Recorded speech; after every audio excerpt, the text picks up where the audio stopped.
In this world, people who have the ability to combat monsters are known as invaders. They hunt demons, obtain treasures, and protect humans along the way. Although their work can be dangerous, people call them heroes. They are loved by everyone and envied by some, because the idea of hunting and obtaining treasures excites people.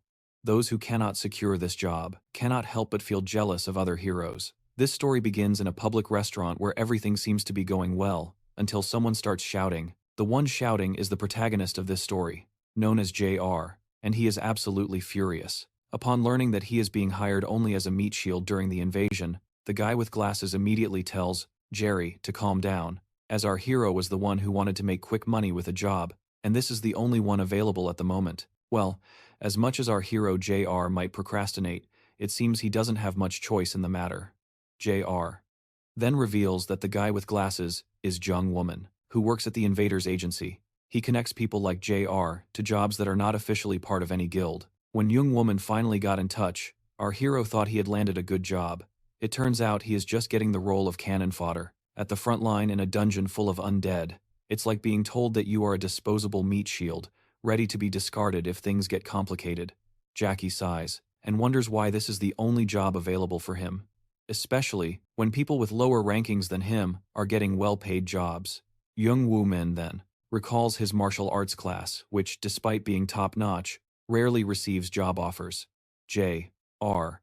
becomes even more irritated, questioning whether he is being underestimated just because he is a martial arts invader. The guy with glasses reluctantly agrees, explaining that in reality, magic users dominate the job market and take all the requests. The truth is that martial arts practitioners tend to take longer to complete jobs and get injured more frequently. This is something that employers definitely take into account, and this is the harsh reality here.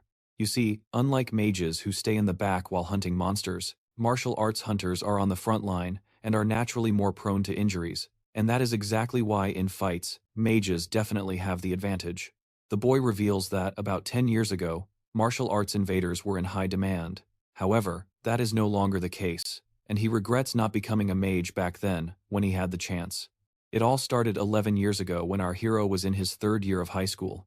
He performed excellently in the aptitude assessment, and was chosen to attend one of the prestigious Mila academies specialized in training invaders. Back then, his aptitude score for Mage was an impressive 97%, almost a perfect score. Even the best students of the time managed only around 92%, like Miss Suina. His results back then were unbelievable. On the other hand, his aptitude for a martial class was only 34%, and despite that, he made a silly mistake, and chose to become a martial invader. He did not choose the martial class for any noble reason. He simply did not want to become a mage. Back then, mages had a bad reputation, as they were seen only as supports, unable to deal even with low-tier monsters without the help of martial arts invaders. But times have changed since then. Martial arts hunters are on the decline, while mages are now highly sought after. If our hero had chosen the mage class 11 years ago, the martial arts hunters are in decline, while wizards are now highly sought after. If our hero had chosen the wizard class 11 years ago, his life would probably be much better right now if he decided to change classes, now that hunters reach a growth level at 20 years old, so there is no room for improvement. I guess it's no use lamenting the past since nothing can change. Now Jung Wuming then recalls our hero that opportunities like these are hard to find nowadays, and he shouldn't be picky. He reveals that he was going to offer this job to someone else, but chose our hero because he thought upon hearing this. Our hero feels a mix of sadness and irony. His talent was envied by all who wanted to become wizards at some point, but now his foolish choices have reduced him to just an insignificant D-rank martial arts invader. With no other options, he decides to accept the job. His friend gets excited upon hearing this, holding on to our hero, that he is making the right decision. When our hero is about to leave, the manager informs him that he will see him at 8 o'clock in the morning the next day, at an address already sent to his phone. Curious JR asks why the manager will be there, assuming he would be busy with the agency work of a blade, in case, and calmly reassures him not to worry, and mentions that he also has business there, so they will meet anyway. The next day arrives and everyone gathers outside one of the dungeon gates. There is our hero alone. Jerry checks the time and starts to feel nervous because Jung Wuming hasn't shown up yet. Despite saying he would be there, he lets out a sigh, thinking that maybe Jung Wuming should deal with more capable invaders, considering that he himself is just a D-rank martial arts guy, and Jung Wuming is an A-rank wizard. JR wonders why Jung Wuming bothers to stay in an invader's agency when he could join any guild he wanted with his skills. If JR were in his place, he would have found a better place somewhere. Suddenly a thought pops into his head where someone calls him useless. It seems to be a part of JR himself, although we still don't know much about it. Lost in his thoughts, JR hears someone calling for him. Myungo, dressed from head to toe in armor, a friend of our hero, while they chat and joke. Myungo seems quite proud of being a martial invader. He thinks the younger generation doesn't appreciate how cool martial warriors are, compared to wizards whom he calls useless bums who stay behind casting fireballs. But JR doesn't see it that way. He feels that being a martial invader is far from cool. In fact, they can barely afford food nowadays. Young Rose encourages him to do his best regardless of his position. He suggests they grab a drink after the invasion, and JR agrees, but quickly adds that he is out of money and can't pay the bill. Myungo responds that it's not his turn to pay, since he covered the last round. Jae-hyun feels a bit awkward and embarrassed to hear this, but seeing Jae-hyun's helpless look, Myungo decides to ease it for him and agrees to pay the bill. Once again, Jae-hyun laughs and apologizes for always making his friend pay the bill deep down. However, he can't help but think that Myungo is a bit easy to convince to pay again. Suddenly someone arrives, abruptly, and instructs everyone to gather at the entrance of the dungeon, as they will enter in 30 minutes. For some reason, everyone seems really worried and anxious upon hearing this, including our hero. It may be because they don't appreciate this new guy giving orders. Anyway, the armored man decides to return to his group to prepare, while the DRUM stands there checking his phone repeatedly as he waits for the attack to begin. We find out that when the invaders enter a dungeon, they need to pay attention to two things. The first is when they unexpectedly find a hidden treasure inside. Once they are excited about the treasure, their greed can mess with their heads. They stop thinking rationally, and it is at that moment that the dungeon decides to test them. Surviving this stroke of bad luck is rare. Usually it's a total disaster. As for the second thing, we will have to wait to find out, because the armed guy interrupts again. He tells JRUM to stop looking at his phone. Time to enter the dungeon. So he makes a joke about our hero, saying that he is probably admiring a picture of his girlfriend before entering the dungeon. GRIUM dismisses the comment, saying, "It's nothing special, but the truth is, he is actually peeking at a picture of his mother, not some girlfriend." After a quick word with his mother, he enters the dungeon. Once inside the dungeon, the wizards stay behind with their wands, while the marauding raiders advance to the front line, or mindlessly appear immediately with their grotesque faces, and the arrogant wizard starts shouting orders to the martial invaders, demanding that they form up, even if it means risking their lives. That's exactly why our hero hates this job. He hates being bossed around by these idiots about what he should do, but he has no choice but to follow orders. The wizards begin to chant, conjuring their elemental powers and launching crackling fireballs directly at the zombies, turning the creatures to ashes. JRUM watches the wizards and wonders if they are really from the Meteor Guild, because that guild was just a beginner not long ago. But it seems that's not the case now. Despite the tension, he thinks that today is not his day to die, thanks to their power boost. As he takes a break, Myungro grabs water and drinks it quickly to refresh himself, and points out that the dungeon is all about defeating the big boss. Now, the old man jokes about feeling his age, saying he can't keep up with the others, like before the old man, then asks if our hero got any item drops. He is feeling happy to ask this because ranking dungeons usually have good loot. The boy decides to check for himself, but as soon as he opens the system window, it starts to glitch, and he feels a sudden headache. But then another system message appears, saying that the ASR system is down, and the connection to the user will be temporarily disconnected. Then another message appears, explaining that for unknown reasons the ASR system failed to reboot. Our hero has never been in such a situation before, and has no idea what is happening. Suddenly, a voice begins to speak in his mind, urging him to follow the light. Scared, he turns to see the system notification glitching, indicating that an unknown entity has infiltrated the system, and the restoration of safe mode is failing. Jerry is completely clueless about what is happening. The old man notices his tense expression and asks if something is wrong. The boy simply explains that someone told him to follow the light, and at the right moment, something starts to happen. These bubbles of light begin to appear out of nowhere. He wonders if this is the light he should follow. It seems that no one besides our hero can see this light, and the old man asks why he is acting so strangely. Without a clear answer, the boy's eyes remain fixed on the light. He swallows his fear and decides to check what it is when the old man asks where he is going. Our hero assures that he will return soon after following the light for a while. He ends up in a strange place, and the system window appears, saying that the ASR system has been deactivated, and the status window cannot be loaded. He tries to interact with the system, but it does not respond. Another notification arrives, informing that there is partial damage, and the system will attempt to restart in safe mode. Jerry scratches his head in confusion, because since he became an Awakened at the age of 10, the system has never crashed in these 17 years. There has never been any damage or restarts. He also wonders if the voice he heard is somehow related to the system going haywire. The system continues to malfunction and bombards him with the same failure notifications. Despite this, he continues to follow the light and wonders if something is changing within the ASR system. A little about the ASR system. Said it was named after the Aesir, the gods of Norse mythology like Odin and Thor. It is believed that the system emerged from ASR, representing humanity's last hope and defense, during the year of disaster, in 2011. At that time, a huge tree, suddenly, grew in the middle of the Pacific Ocean, rising to unimaginable heights in just 9 days, casting a shadow over the world. And that terrifying tree back then was nothing less than Yggdrasil, the world tree of mythology. When it finally sprouted on the 9th day, everything collapsed. The world faced a catastrophic wave of monsters, with half of humanity perishing in the chaos, and the rest struggling against hunger and plagues in a moment of despair. True heroes emerged, wielding divine powers, bringing a glimmer of hope to humanity gradually. Many people began to access their ASR systems, becoming invaders to save humanity. From that point on, the ASR has been humanity's greatest weapon against these monsters, but now our hero is worried if the ASR system is changing. He fears that things may not end well.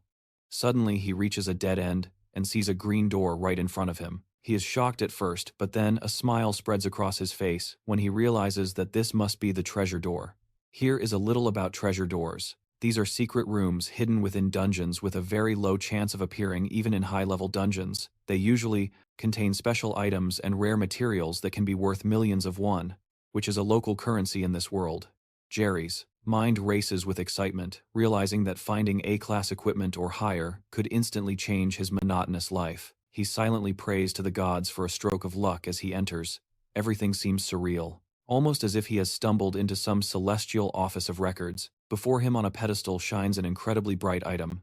Jerry had heard rumors about such places in dungeons, but never expected to find one himself. However, he is thrilled to see the item, and eagerly reaches out to grab it. As soon as his fingers touch it, a flood of notifications surrounds him. The first notification confirms that he has successfully restored the damaged function of the system. The second announces the discovery of a new equipment, and the third offers to view the item details. Smiling from ear to ear, Jerry can't help but feel that his prayer may have been answered as he holds the item in his hands. The system panel reveals, this time to be Odin's lost eye, a mythical category item.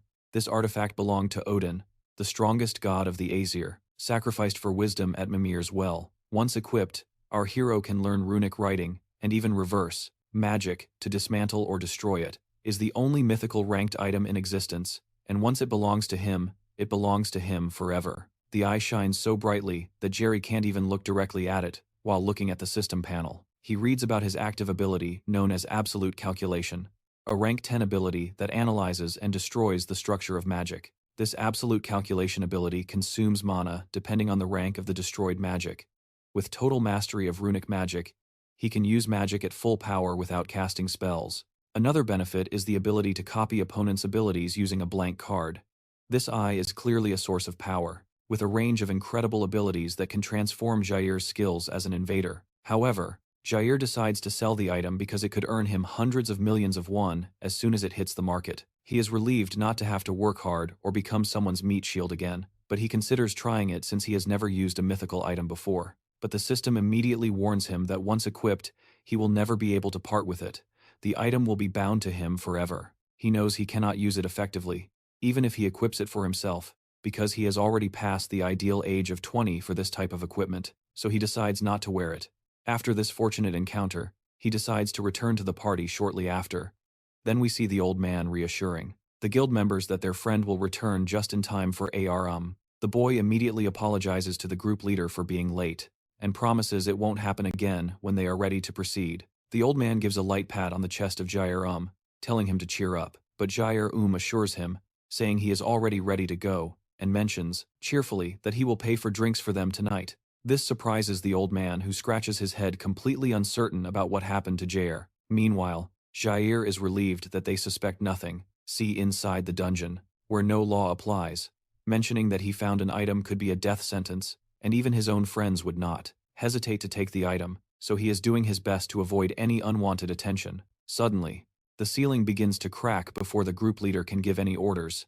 It collapses with a roar, and Jair instinctively jumps in the opposite direction, but ends up falling to the ground, possibly scraping his rear in the process. The purple mist immediately envelops the area, and the group members begin to cough violently, blood dripping from their mouths. Jair reacts immediately, covering his mouth and deciding to flee before inhaling any of the poisonous particles. He calls his friend, urging him to get out because the mist is deadly. As he begins to move, a shocking sight paralyzes Jair. His friend is suddenly pierced by a sword, wielded by someone invisible in the final moments. The friend tells Jair to run. The horrific scene petrifies our hero briefly, but he recovers and flees as fast as he can. While running, he recalls the explosion and the sudden appearance of the gas in his mind. It becomes clear to him that this was an elaborate assassination attempt. After escaping the danger, he stops to catch his breath while his face is sweating, and he has no idea why this assassination attempt is happening. Suddenly, our hero notices someone behind him as the figure approaches. A flaming arrow shoots, not aiming at Jair, but hitting the area in front of him, causing a massive explosion. The guy in the hoodie looks familiar, and Jerry immediately recognizes him as Jung Wuming. While Jung gathers energy at the tip of his finger, he remembers Jerry had promised to meet him today. And here he is. J.R. immediately asks if all of this was his doing, if he was the one who released the poisonous mist and attacked the Meteor Guild.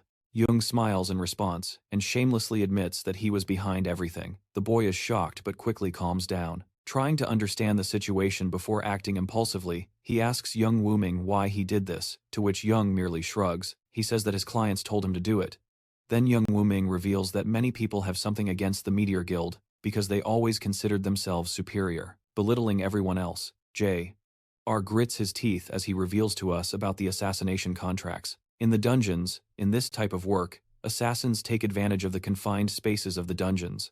Apparently, the Meteor Guild is also involved in these shady dealings, and that's why they ended up dead. He feels a sting from his shoulder injury, grazed by the arrow, and he's not sure if he can face Jung Wuming, because he is an A-rank mage, among the 2% of geniuses in the entire country. On the other hand, our hero is just a mid-tier player. Even knowing he is not their main target, J is worried they might try to eliminate him, to leave no loose ends. Of course, like any fair protagonist, JR feels the need to avenge his companions, especially Myungro, but for now, he will not take hasty measures. He holds Jung Wuming to ensure he won't say a word about what happened with the Meteor Guild.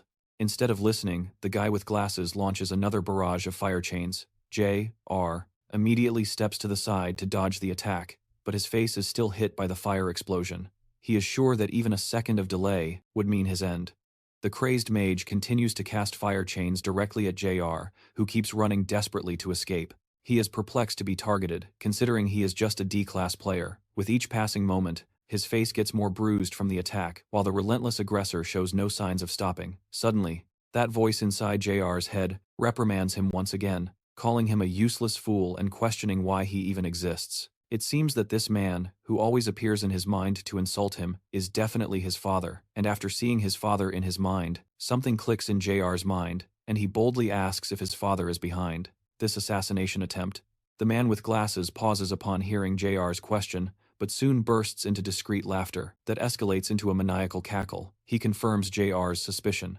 JR falls silent at this confirmation, his mind flashing with images of his mother, as he recalls the agonizing moment when he bitterly cried over his mother's lifeless body. He confronts Jung Wuming, asking if his father ordered the assassination of his mother 5 years ago, during the winter.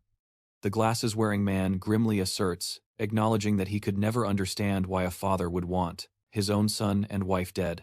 Jung Wuming shoots another arrow at JR, taunting him about his situation. He conjures a bunch of flaming arrows, ready to send our hero into oblivion, and before launching his arrows, he makes his final farewell. JR stays quiet for a moment, then suddenly activates the Eye of Odin.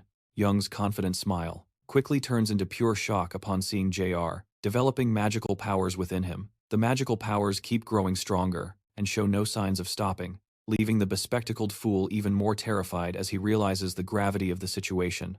Jung decides it's time to take JR down, and with no sign of stopping, leaving the bespectacled fool even more terrified. Realizing the gravity of the situation, Jung decides it is time to take down J. He launches a fire arrow at Jung Wuming, hoping he will falter or flee. But Jung Wuming stands firm as the fire arrow dangerously approaches. It simply disintegrates into nothing, leaving Jungle Woman's jaw practically dropping to the ground. It seems the eye has finally been activated, confirmed by the system itself. A mischievous smile spreads across Jai Hyun's face. After feeling that wave of power within his body, the system window appears again, mentioning the availability of a blank card. Meanwhile, Jung is losing his composure, confused by how easily his magic was nullified. My subject wastes no time and uses the blank card to copy the ability of Jung Wuming known as Blitz Chain, and makes it clear that he will inflict a painful death on that bastard. In the next moment he conjures fire arrows. While Jungle Woman struggles to understand how her ability, which took years to master, is being used by this D-class raider. Visibly trembling in his boots, Jung Wuming warns Irium that taking him down won't be easy. The boy fires a rain of flaming arrows, confidently telling Jung Wuming that they will settle things soon. In retaliation, the guy with glasses fires his own barrage of arrows. Their powers clash, but it seems that Jung Wuming may be gaining the upper hand.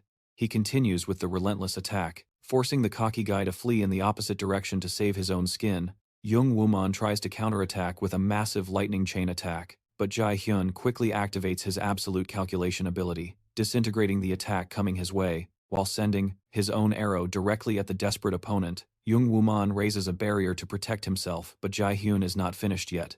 He uses his absolute calculation once more, nullifying the shield, and leaving Jung Wuming defenseless.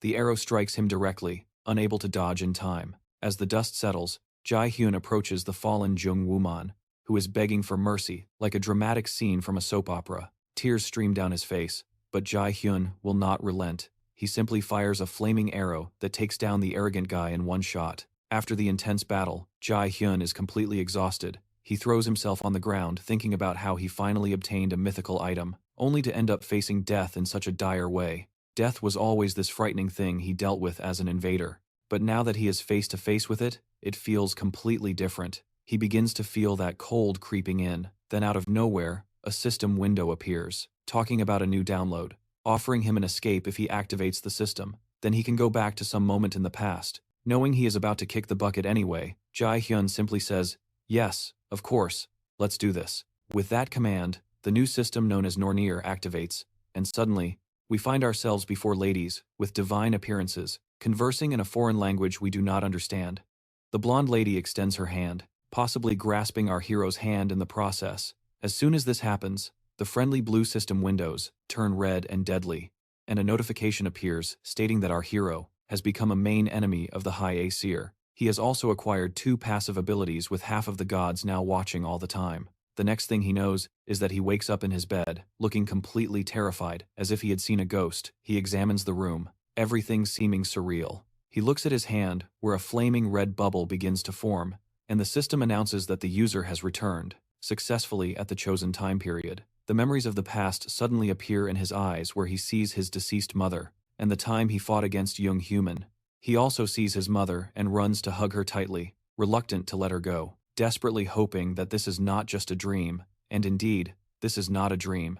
He is truly embracing his mother. After a while, when he is alone in his room, the pains in his chest hit him hard, bringing him back to reality. The system confirms the date as November 15th, 2020, which is the time to which he has regressed, and his body has been successfully healed by 20%. Breathing heavily, he wonders if he is still dreaming.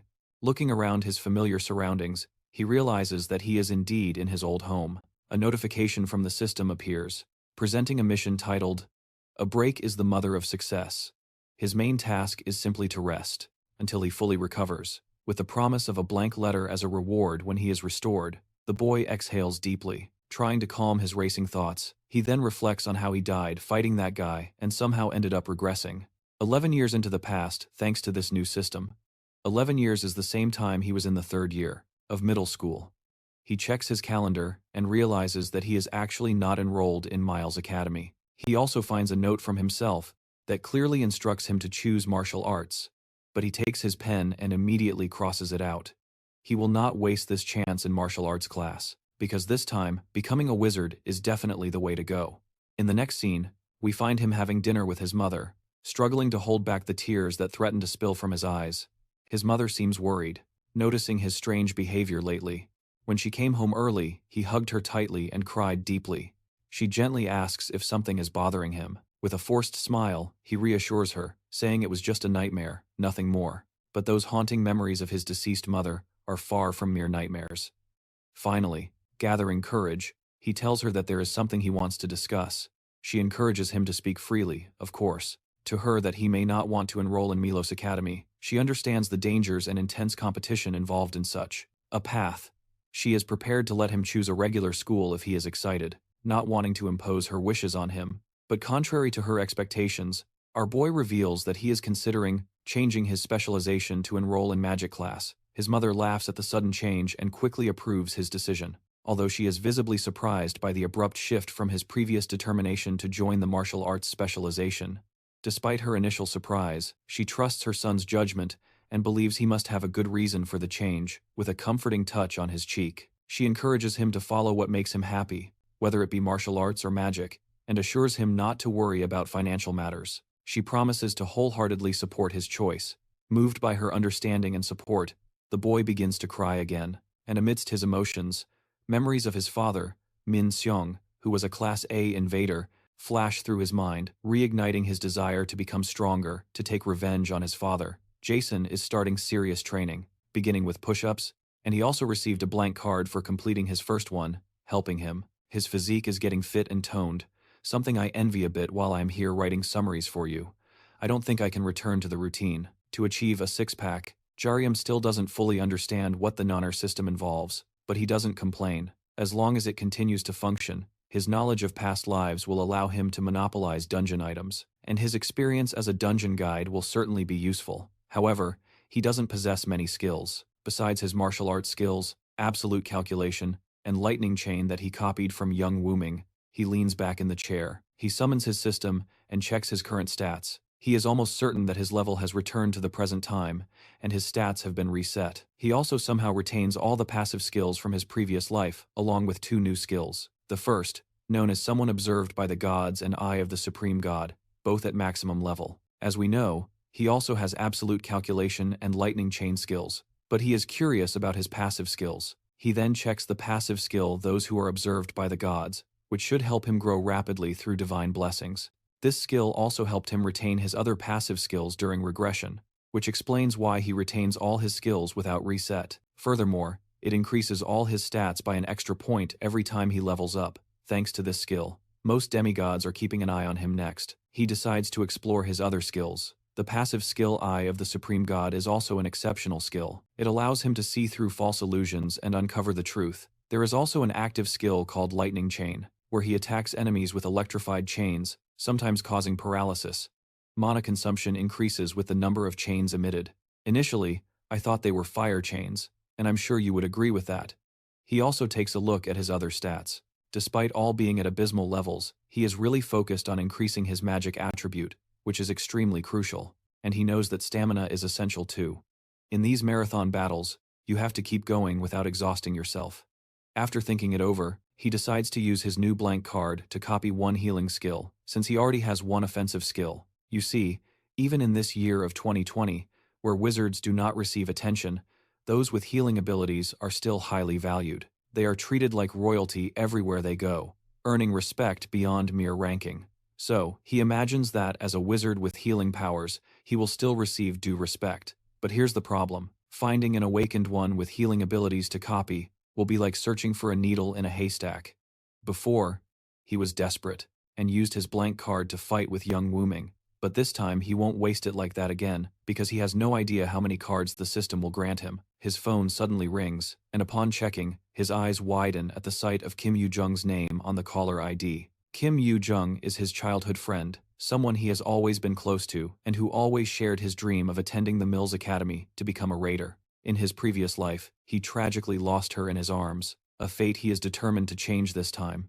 He smiles as he reads her text message. Apparently, she is calling him to meet Saint Yu Chungwin at her seminar. This news fills him with happiness. as Saint in Jung Wuming is known for her magical abilities. Without hesitation, he stands up and grabs his hoodie. A fate that he is determined to change. This time he smiles as he reads her text message. Apparently she is calling him to meet Saint Yu Shongwen at her seminar. This news fills him with happiness, because Saint and the Zongwen are known for their magical abilities, especially in sacrifice. Magic without hesitation, he gets up, grabs his hoodie, and quickly informs his mother that he will be back soon. Once outside, he checks his phone again. He notifies Kim and Jung that he is on his way, while a luxurious Rolls-Royce swiftly navigates through the heavy traffic inside. The holy Yoshungwin sits in silence, surrounded by a busy schedule, while her manager updates her on the day's events. Concerned, the manager asks if she is okay, noticing that she has been working very hard lately. She reassures him, saying that she is fine, but a little tired, remembering that sacrifice often means giving up one's own vitality. Meanwhile, the manager seems visibly anxious, wishing there was someone with healing abilities comparable to Lady Xianjun. He fears it's only a matter of time before exhaustion takes its toll. Meanwhile, our duo finally arrives at the event location. The girl seems anxious, practically pulling our hero through the crowd. When they stop, the boy teases her, asking if she brought him, just because she was afraid of getting lost. The girl gets irritated and embarrassed, telling him not to accuse her like that. She remains silent, which clearly indicates that she really did bring him for that reason. He teases her again, joking about how a smart girl can have such a terrible sense of direction. While she criticizes him, our hero is secretly grateful to his friend. If he can copy this sacrifice ability from Yoshungwin now, it could completely change the game for him, potentially making him one of the best connections in Korea. As the crowd settles into their seats, our anxious lady and our hero are amazed by the large number of her fans, which is not surprising. She is the master of the Lotus Guild, a top-tier healer, known throughout the country and worldwide. In this era, invaders are still not used as meat shields, but she always puts the safety of others first. Finally, she steps onto the stage, and the crowd goes wild. Our hero eagerly awaits the perfect moment to copy her abilities. While he waits, he lets slip that in just 2 months, the saint will become seriously ill during a dungeon raid in Itaewon, and it's all thanks to her own healing magic of sacrifice. He thinks he is the only one who could heal her if he could copy her abilities. Meanwhile, Kim Yoon is all excited, which Jairam finds somewhat annoying. On stage, the saint begins her speech about how the world is a mess because of the Yggdrasil tree and the monsters devouring people's lives. Despite all this, she adds a bit of hope and tells everyone to remember the awakened ones who can help save humanity, encouraging everyone to become invaders too. When her speech ends, the fans are ecstatic, and Jairam acknowledges her words as well, stating that it is not an easy task to fight monsters on the front lines. Everyone feels reluctant to become raiders. He is a living example of this for us because he also wanted to sell Odin's eye to avoid raiding for money while they advanced. She wouldn't stop talking about the saint while our hero continued to tease her, which really annoyed her. He then mentions that he already called her mother earlier to pick her up due to her poor sense of direction. She suggests he hitch a ride with her mother, but he declines, saying he has other things to sort out before leaving. He casually mentions changing his career path to focus entirely on magic, teaching her that he will need her to teach him later. With that, he leaves without explaining why he changed his career plans, leaving her disappointed and alone. The boy starts looking around and finally spots the lady's car, a smile spreading across his face as he heads towards the car, but the manager notices him approaching and says that they are not accepting fan visits at this time. But the boy boldly claims that he is here to meet director Yu Cheng, and the manager sighs. Clearly irritated at having to deal with yet another fervent fan, the man arrogantly tells the boy to leave. He reminds him to respect her privacy, mentioning that even the director would be bothered by his presence. The boy insists that he is not there for a fan meeting. To convince the director, he reveals that he knows Lady Song is suffering from an incurable disease. He boldly claims that he is the only one who can cure her. Naturally, the director is shocked to hear this, and becomes absolutely furious. Grabbing our hero by the collar, he demands to know where he heard such a thing, but the boy calmly reminds him not to cause a scene. He gestures towards the onlookers, and at that moment, the lady herself lowers the window and addresses our hero directly. Asking if he can back up his words, he confidently replies that yes, he can indeed cure her disease, although she is hesitant to let him approach. The lady decides to give him a chance, knowing that if he is lying, he will be exposed soon enough. However, his unwavering confidence makes him seem even more suspicious to her. She instructs her manager to arrange a time for the boy and organize a quieter place where they can discuss this privately. Once in a quieter location, the lady gets straight to the point and asks how he knows about her disease. The boy apologizes, but brusquely states that he cannot reveal too much to her, making it clear that if he has to disclose this information, he won't treat her ailments. The lady laughs at his audacity and moves on to the next question, asking how he plans to treat her. Jer is honest and says that he intends to copy her sacrifice ability. Naturally, the lady is shocked to hear this, and the manager becomes impatient, shouting at our hero. He questions whether he understands the significance of an ability being unique and demands to know how he intends to copy something that truly belongs only to her. Before we proceed, here is something about unique abilities. They are essentially level S abilities, the highest level, obtained only through blood inheritance or individual manifestation of skills. Unlike other abilities learned through calculated formulas, the formulas for unique abilities are impenetrable, making them impossible to copy. This monopoly keeps them exclusive to individuals or families.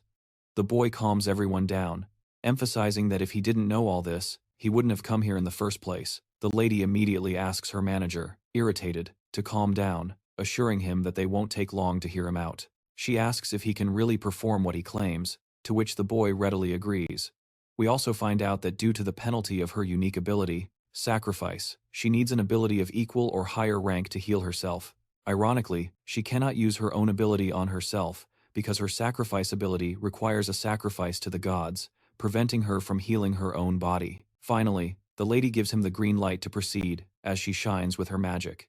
Jair feels ecstatic, and immediately copies her ability. The system window appears, asking if he wants to register the new sacrifice ability on the blank card. Confident, the boy says yes.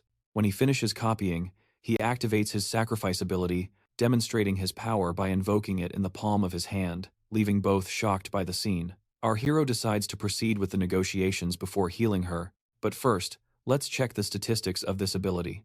The first benefit is that it creates a wave of healing to heal multiple allies and removes debuffs. In second place, when used on undead monsters, transform into the attack skill, called Judgment of Light, since the skill was copied using a blank card. There are no inherited penalties whatsoever, so the lady asks what he would like from his clan. While externally she states this, but internally, she feels confident that dealing with this student will be easy, especially since she is the representative of the Lotus clan. The boy gets straight to the point, asking her to sponsor him. The lady laughs, asking if he wants her sponsorship just to help him grow as an invader. Without hesitation, he confirms, explaining that this is his big dream and that he needs the resources, connections, and support that come with the sponsorship to become stronger. Impressed by his determination and skills, the lady readily agrees to sponsor him, but she imposes one condition. As soon as our hero hears this, he is quite surprised to see that even though she is not in a strong position to negotiate, she remains bold in her stance. The lady reveals that her illness is a personal problem and has nothing to do with the Lotus Guild. What our hero wants is not entirely in her hands. He is asking for the support of the entire guild, which has no reason to favor him. Our hero asks her to present her conditions. If they make sense to him, he will decide. If he shakes hands with hers, his mind races with all kinds of possibilities that she might be planning. But she surprises him by simply asking if he can join the Lotus Guild. The boy immediately asks if she is serious about recruiting him. The lady then lists several reasons to recruit him. Firstly, he discovered confidential information about the illness of the representative of the Lotus Guild that only a few knew, demonstrating exceptional information gathering skills. Secondly, he perfectly copied her sacrifice skill, something she has never seen before. She is curious to see if there is anyone else in the world like him who can do the same. The boy feels uncomfortable hearing this, knowing that he cannot tell her that he only knew about her illness because he regressed in time, and that he can only copy skills, thanks to his cheat system. The lady then leans uncomfortably close to him, and declares the third reason to recruit him to the guild. That is, that despite being a middle school student, our boy did not hesitate to confront the representative of the Lotus Guild, and she likes the courage he just demonstrated in his past. The Lotus Guild crumbled shortly after her death. Now that she is here, he is almost certain that joining the guild would make him level up quickly, but he wonders how they can make a contract, since he is a minor, and contracting with minors is illegal. With a smile, the lady reminds him about the right of priority negotiation.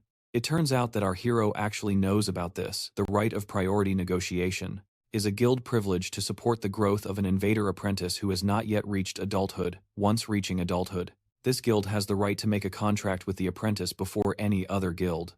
Hence, he never thought he would be using such a benefit, especially after being rejected even by the most insignificant guilds in the past.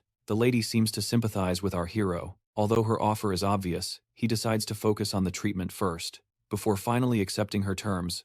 While he is well above his head, the manager does not seem excited about our hero healing him. Although he has no more doubts about our boy after witnessing his powers firsthand, he is still cautious, fearing that our hero could use something cursed or suspicious, especially since even the best doctors could not heal right after. The lady feels magically healed as she notices the changes within her. The manager is in absolute shock and admiration. He doesn't waste any time in bowing his head before our hero, apologizing with the utmost respect for having doubted him. Our hero simply shrugs, saying that it is understandable to doubt the words of a child. But the manager continues to apologize, feeling bad for his rude behavior. Earlier, Jair tells the lady that everything is done and that she can move freely now as soon as she stands up. She walks to the window and uses her magic to illuminate the entire room. Tears fill her eyes as she realizes that her symptoms have completely disappeared. She expresses her gratitude for this miracle and asks if he will face any penalties for healing her. But we know that penalties do not apply to the ability he copied. My friend reassures her with a smile, saying that she can repay him when the time comes, and the lady happily agrees. She then takes her card and asks him to think about the offer. She promises to do her best to ensure that everything goes in her favor. The boy then says he has something he wants to ask. The next day, the manager accompanies him to a dungeon beneath the tier belonging to the Lotus Guild. As you can imagine, he is there to improve his skills, aiming to become an ace at Mills Academy. The guild ensures that they have all the essential items ready for him, and even lends some extra equipment intended for guild members. But the manager warns that entering the dungeon alone can be risky. Asking why he insists on exploring it alone, Jair simply says he wants to evolve as a safety measure. The manager hands him a stone, saying that it is a teleportation stone. If he breaks it, he will be teleported out of the dungeon gate. It is a small thank you for how he treated the lady, and the boy accepts it happily. He proceeds to enter the dungeon, and as soon as he enters, he is sure it is just a low-level dungeon and nothing to worry about. The manager urges him to teleport quickly if danger arises, to which he nods affirmatively. However, suddenly he finds his mouth covered by unexpected hands, and the system indicates that he is now in the realm of the dead. Meanwhile, the scene shifts to the director's office.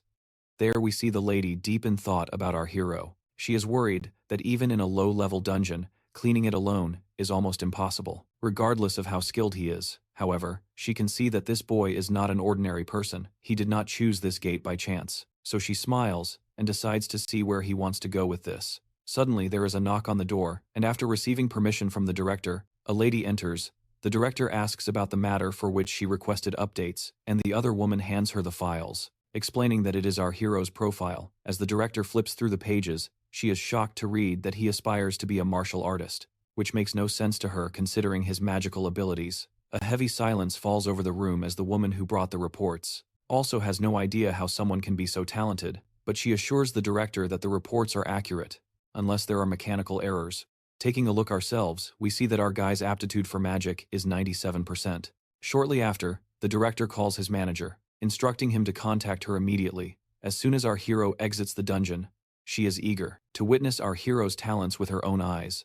Meanwhile, our boy finds himself falling into the unknown realm, known as the Realm of the Dead, landing hard on his backside as he looks around. Known as the Field of the Dead, hitting hard with his backside on the ground. Upon landing, looking around, he realizes he is in a cemetery and struggles to get up, coughing heavily before he can understand where he is. An undead creature appears. Without wasting time, it aims the bow at our hero and shoots an arrow at him. Reacting slowly, he ends up with a nasty cut on his face. Another monster appears ready to take down our hero. He is unsure if it is coated with paralysis, poison, which irritates him quite a bit. He quickly heals himself, using his sophisticated sacrifice ability. Suddenly, more zombies emerge, and he finds himself surrounded by black souls hovering in the air. They immediately start attacking and shooting at him, but this time, he grabs an arrow with his bare hands and breaks it by squeezing his fist, completely irritated by their annoying attempts. Meanwhile, Kim Yoon looks at the autograph she received from the director, and she is also totally irritated with our hero for leaving her alone. Despite knowing she has a terrible sense of direction, she is getting more and more frustrated with his unpredictable movements. He used to avoid crowds, but suddenly he agrees to accompany her. He never left her like this before, always making sure she wasn't left helpless. But this time he left her alone down there, and now he is shifting to a magic class even though he always dreamed of martial arts. She simply cannot understand this sudden change because she knows he is usually attentive and careful, not someone who acts without good reason suddenly. She starts messaging him again, giving him a piece of her mind about leaving her alone that day. Meanwhile, back in the dungeon, JR's face turns pale as he panics upon seeing ghosts right in front of him. To make matters worse, they are much more organized than a typical swarm of monsters. He decides to rely on an item, a staff forged by a guild blacksmith. Before we delve deeper, we learn that this dungeon, Helheim, is the realm of the dead, overseen by Loki's daughter. Hel is one of the 9 worlds in Norse mythology created after the 7 realms excluding Midgard and Asgard. These worlds include Niflheim, the world of mist and ice; Muspelheim, the world of flames; Jotunheim, the world of giants; Alfheim, the world of elves; Svartalfheim, the world of dark elves; Vanirheim, the world of the Vanir gods; and the coldest and darkest of all, Niflheim, where Helheim exists alongside. This place is a total nightmare for newcomers.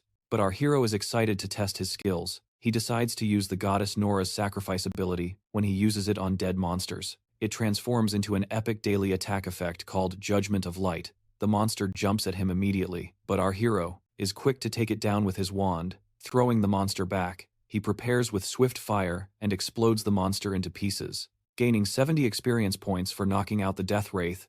He keeps the pace, chaining his blitz movements to stir up the stage with his skills.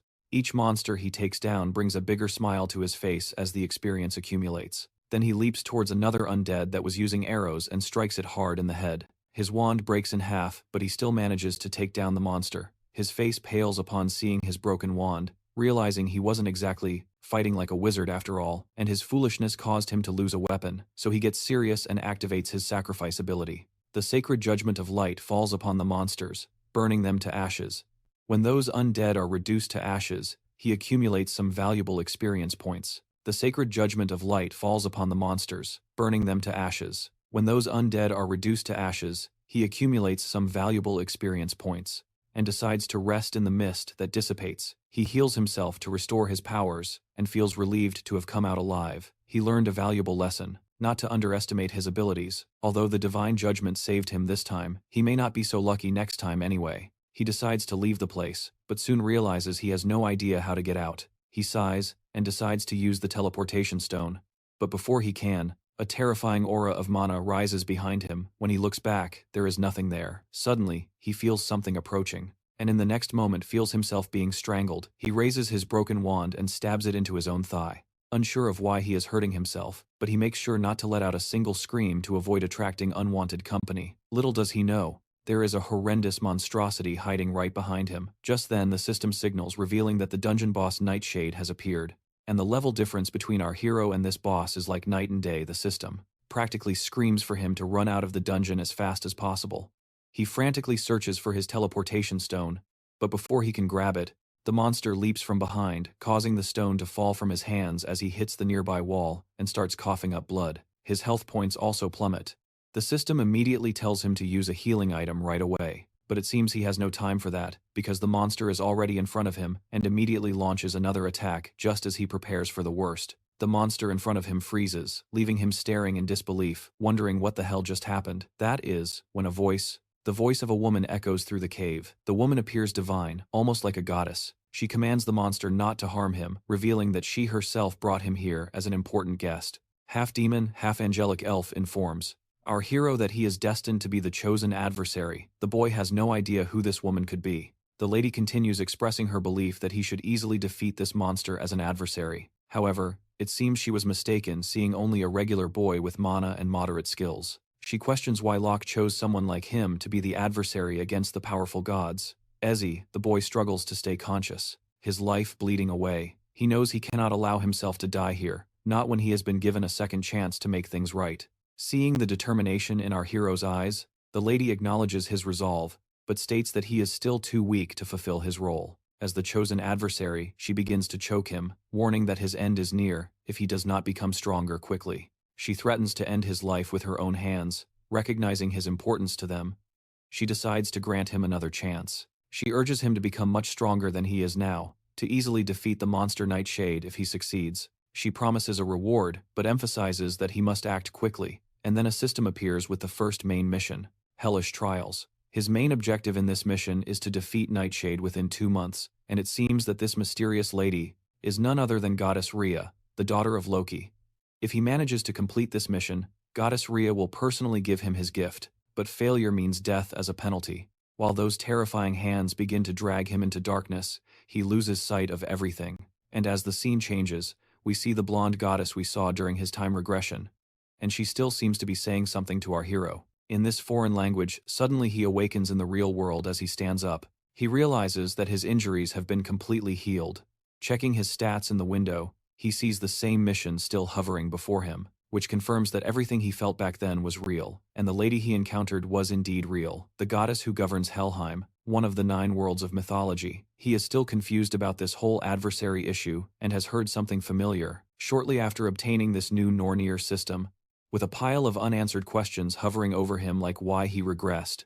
And what is this adversary business? He knows one thing for sure, he needs to level up quickly if what that goddess said is true. The moment he stops getting stronger, he will be killed by her, but he laughs to himself at least. He has some bold tasks ahead. Still, he has a long way to go. He doesn't know how to fight like a mage, and also doesn't have any basic spells to deal with. Weak enemies picking up the phone, he sees a call from the director summoning. He tells her that he will come by tomorrow and is ready to make the contract the next day.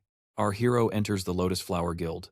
The manager leads him inside, and as they walk, he understands why they are giving him such special treatment after all. His aptitude as a mage is 97%.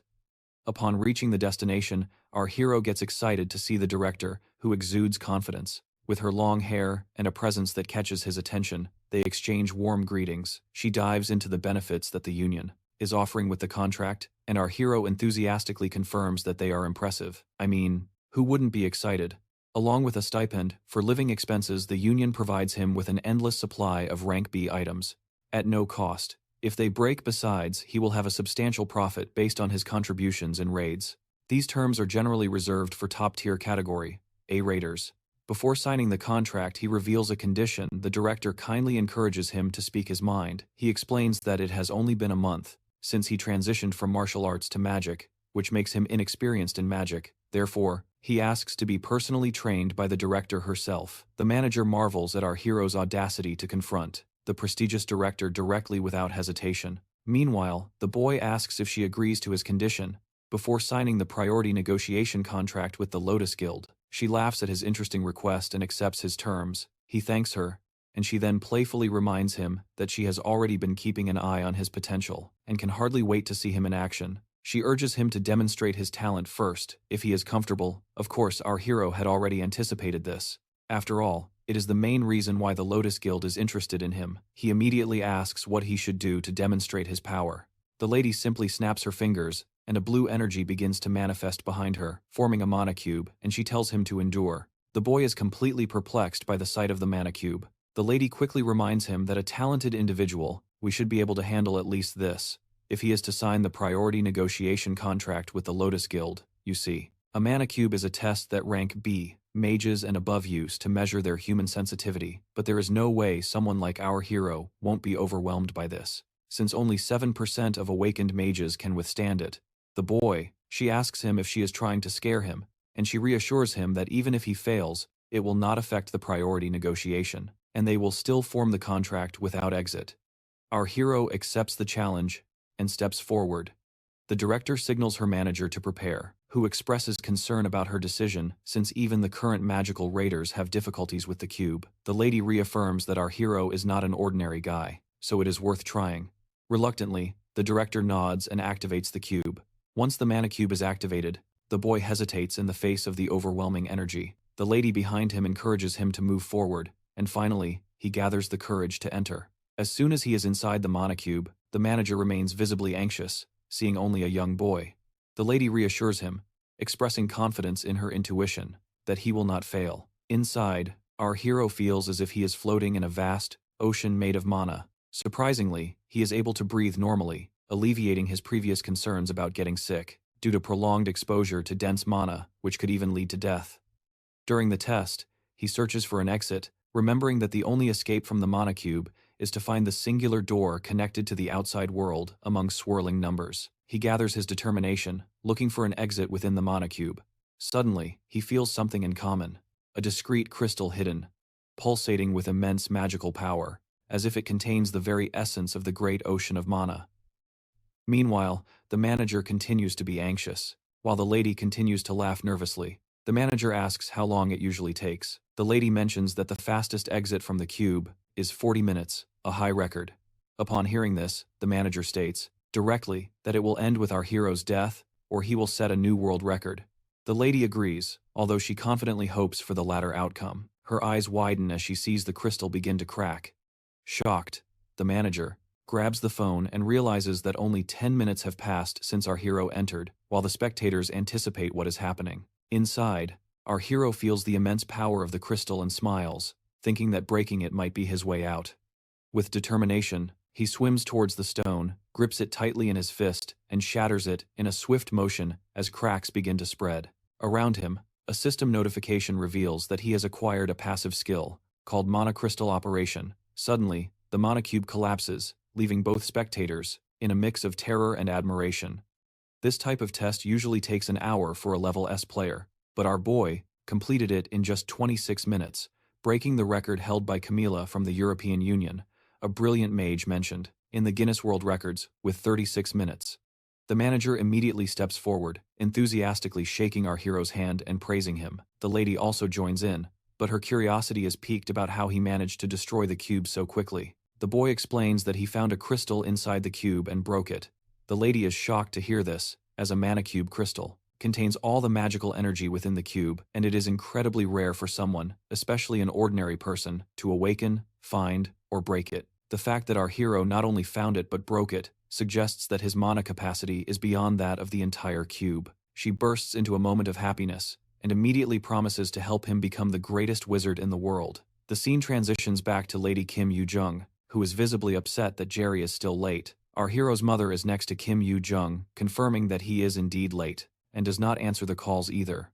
Suddenly, a flashy and familiar Rolls-Royce catches the attention of the two ladies. They are surprised to see our hero getting out of such an expensive car, completely stunned by how he managed to afford something like that. Jerry immediately notices the ladies and the happy scene, while his mother is anxiously worried if her son is involved in something suspicious.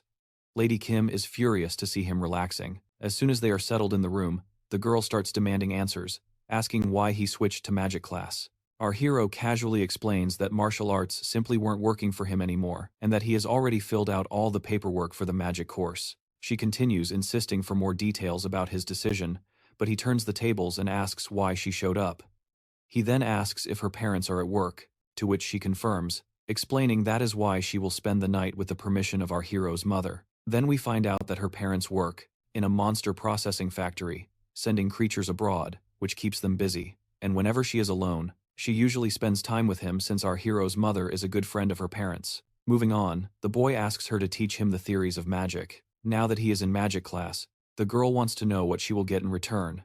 Reluctantly, the boy asks what she wants. The girl admits that she doesn't have anything specific in mind at the moment. After thinking for a bit, she decides that he should grant her a wish. The boy agrees, but adds a condition. Her wish must be made within a year, or it expires. The girl agrees, somewhat annoyed, while the boy secretly bets that she will probably forget within a year, provocatively. The boy asks what kind of wish she could have in mind, but the girl, now visibly irritated, tells him to shut up. The girl gets so angry that while holding the pillow, I thought she was squeezing her breasts tightly. Did you have the same impression, or was it just me? Let me know in the comments. As they continue their playful banter, their mothers call them for dinner, but they ignore her, caught up in their fun pillow fight. Watching their chemistry, it wouldn't surprise me if the girl jokingly told him to marry her as her wish. Meanwhile, in the forest, violent crows float in the air, and a man dressed in black easily eliminates the monsters with his sword. Finally, we meet our hero's father, Min Seong, who receives praise from the armed man for clearing the dungeon effortlessly. The man invites Min Seong to join his clan, but our hero's father declines, preferring to stay alone. The armed guy practically begs our father to join, promising all kinds of respect from the Scarlet Guild, but the man in black just laughs and calls him stubborn. Then, out of nowhere, the father starts summoning these weird things, in the shape of chains, and also talks about humans being greedy. As if he were giving a lecture, he disappears into thin air, leaving the armored guy scratching his head after this scary encounter with this mysterious father who, let's face it, looks younger than our hero. We return to the director who is giving a lecture on the first day of magic class. The lady decides to go straight to the fight and challenges him to attack her. The boy hesitates but realizes he has no choice. He sighs and carefully adopts his stance, ensuring there are no openings. Drawing on his martial arts knowledge, he throws a punch at her, expecting a reaction. The lady stands there smiling, and the impact of his punch creates such a disturbance that everything is darkened by a cloud of dust. When the dust settles, our hero sees his punch, that everything was darkened by a cloud of dust. When the dust clears, our hero sees his punch, being easily subdued by the lady who handles it as if it were nothing, leaving him completely terrified. She smiles confidently. The boy quickly retreats to a safer distance. It seems he underestimated her just because she is a healer. Now he is sure that she has the power of a Class S invader after that punch. She analyzes his movements. Observing the martial artist's habits, his stance, and attack, she points out that mages typically do not advance like that to attack. The director then asks him if he knows the difference between martial arts and magic. The boy says that martial arts is all about fighting up close with swords and such, while magic is more about attacking from a distance. She nods in agreement, and adds that magic classes are about weakening enemies from afar, while martial arts finish them off face to face. Then she tells him to get ready because she will attack him to show what a mage's combat is really like. She assures him that she can heal him if things get complicated. He is a bit nervous but prepared. The woman concentrates energy at her fingertip and fires an intense laser beam. The boy quickly rolls to safety while the woman says it's his turn to attack. He activates his lightning chain power and shoots lightning arrows directly at her. There is a huge explosion when the chains hit the target, but the lady stands there without a scratch. She is surprised that he has an A-level ability, but reminds him that it is only useful if he hits the target. Then she counters with her own arrow aimed directly at his face. He is terrified and ends up taking the arrow directly. Even injured from head to toe, he remains standing, impressing the lady with his resilience. But then she decides to go all out, launching a rain of blue lightning at him this time. He immediately uses his absolute calculation ability, and the magic disintegrates, leaving the lady shocked. She cannot believe that he reversed her attack and neutralized it. Then shortly after, the lady is once again impressed, and asks him if there are more surprises he is hiding. Our hero. He simply tells her to find out for herself, and with that challenge, the ground right in front of her begins to crackle with intense energy. She takes a direct hit, but manages to dodge with her hand. Although her hand trembles from the impact, she is absolutely perplexed by how quickly he managed to launch that attack. Meanwhile, he sends a rain of arrows toward her, but she quickly raises a shield to protect herself. She is curious about why he is casting magic without chanting, since casting spells normally requires a deliberate process for a mage. Experienced mages can shorten the chant for lower-powered spells, but each of his attacks is equally potent, making her doubt that he is casting without uttering a single word. On the other hand, our hero is almost exhausted and cannot gather enough mana to continue attacking, so he just tells her that she is a monster for being so resilient. The lady approaches him with a smile, saying that he is an interesting boy with a lot of potential, but she points out that he is still inexperienced. She catches him off guard and knocks him to the ground just like that. He has no idea how it happened while she attributes everything to her years of experience. Thinking about his abilities, she praises him for his close combat and his ability to cast magic effortlessly. She is impressed with his talent for undoing spells with that reverse calculation trick, thinking that he could create a unique fighting style. She tells him that she will take him under her wing from now on, officially becoming his teacher. Apparently, he is the first lucky one to receive this kind of VIP treatment by becoming her student. The next scene shows our hero sitting melancholically. She tells him that she will take him in from now on, officially becoming his teacher. Apparently, he is the first lucky one to receive this kind of VIP treatment by becoming her student. The next scene shows our hero sitting melancholically. Lost in thought, his friend awakens him from his daydream with a disdainful aura, and there he is, sticking out his tongue, saying that he is listening. It seems she has been chewing on the ice cream since she arrived, which our hero bought for her as payment for the lessons. He asks if she is still not satisfied, to which she replies that she could eat all day while focusing on her studies as she continues to teach him about magic. The system window reveals that his knowledge of magic has increased, and his efficiency in using magic has risen by 5%. The boy is tired of these persistent notifications. Every time he learns something new, they start to annoy him. The system seems to force him to grow constantly. It seems even Lady Kim finds it quite strange how quickly he is learning things. He has learned more in 2 days than most people do in 2 months, but the boy downplays it, saying that there is nothing surprising since she herself can memorize shapes just by looking at them. This irritating girl becomes even more annoyed, and demands that our hero call her teacher. Her irritation seems to stem from the fact that he is learning everything so quickly. Despite her being in the field of magic for much longer than he has, she is worried that he will surpass her sooner or later. At this rate, the boy sighs and reluctantly calls her teacher, reminding her that he certainly has a natural talent in the field of magic. Therefore, it is clear that he is learning faster. But let's face it, he is trying his best to learn magic as quickly as possible, because he does not want to be harmed by the Hell Goddess. She then remembers that when he said he was going to enter martial arts, she was really surprised, and now starts to yell at him for his decision back then, asking why he thought about abandoning the field of magic, even though it suited him while Jung and Jae-hyun are having their study session. Jae-hyun sees the vision of a man's face that is linked to the events that happened in his past life. Jumbo pulls him out of his daydream, asking if he is training for the practical exam in his own time, and he states that a different teacher is helping him train for the practical. He wonders what the vision he just saw was, and is uncertain if it was just his imagination. However, he also remembers that Harry gave him 2 months to defeat the Night Shadow, so he pushes those thoughts aside. Because it is not the time to get distracted, our boy considers other beneficial things, like his hopes that the pill he is working on becomes a great help for raiders around the world and can help him overcome this barrier in his abilities. Meanwhile, at the Lotus Guild Training Center, the manager supervises some of the raiders who are training and corrects some of the mistakes they are making when he sees the guildmaster, Song Han. He comments on how the newcomers are not bad and how the average ranking has almost risen since last year. But he is surprised to notice that she was not listening. When he realizes he was talking to her, Seong Han apologizes, and the manager teases her, saying she is thinking about JR, and she confirms his suspicions. Suddenly, the manager mentions that he remembers several other raiders tried to learn the thing she wants to teach JR, and all failed. However, Seong-gan reminds the manager that he also saw JR's peculiar talent.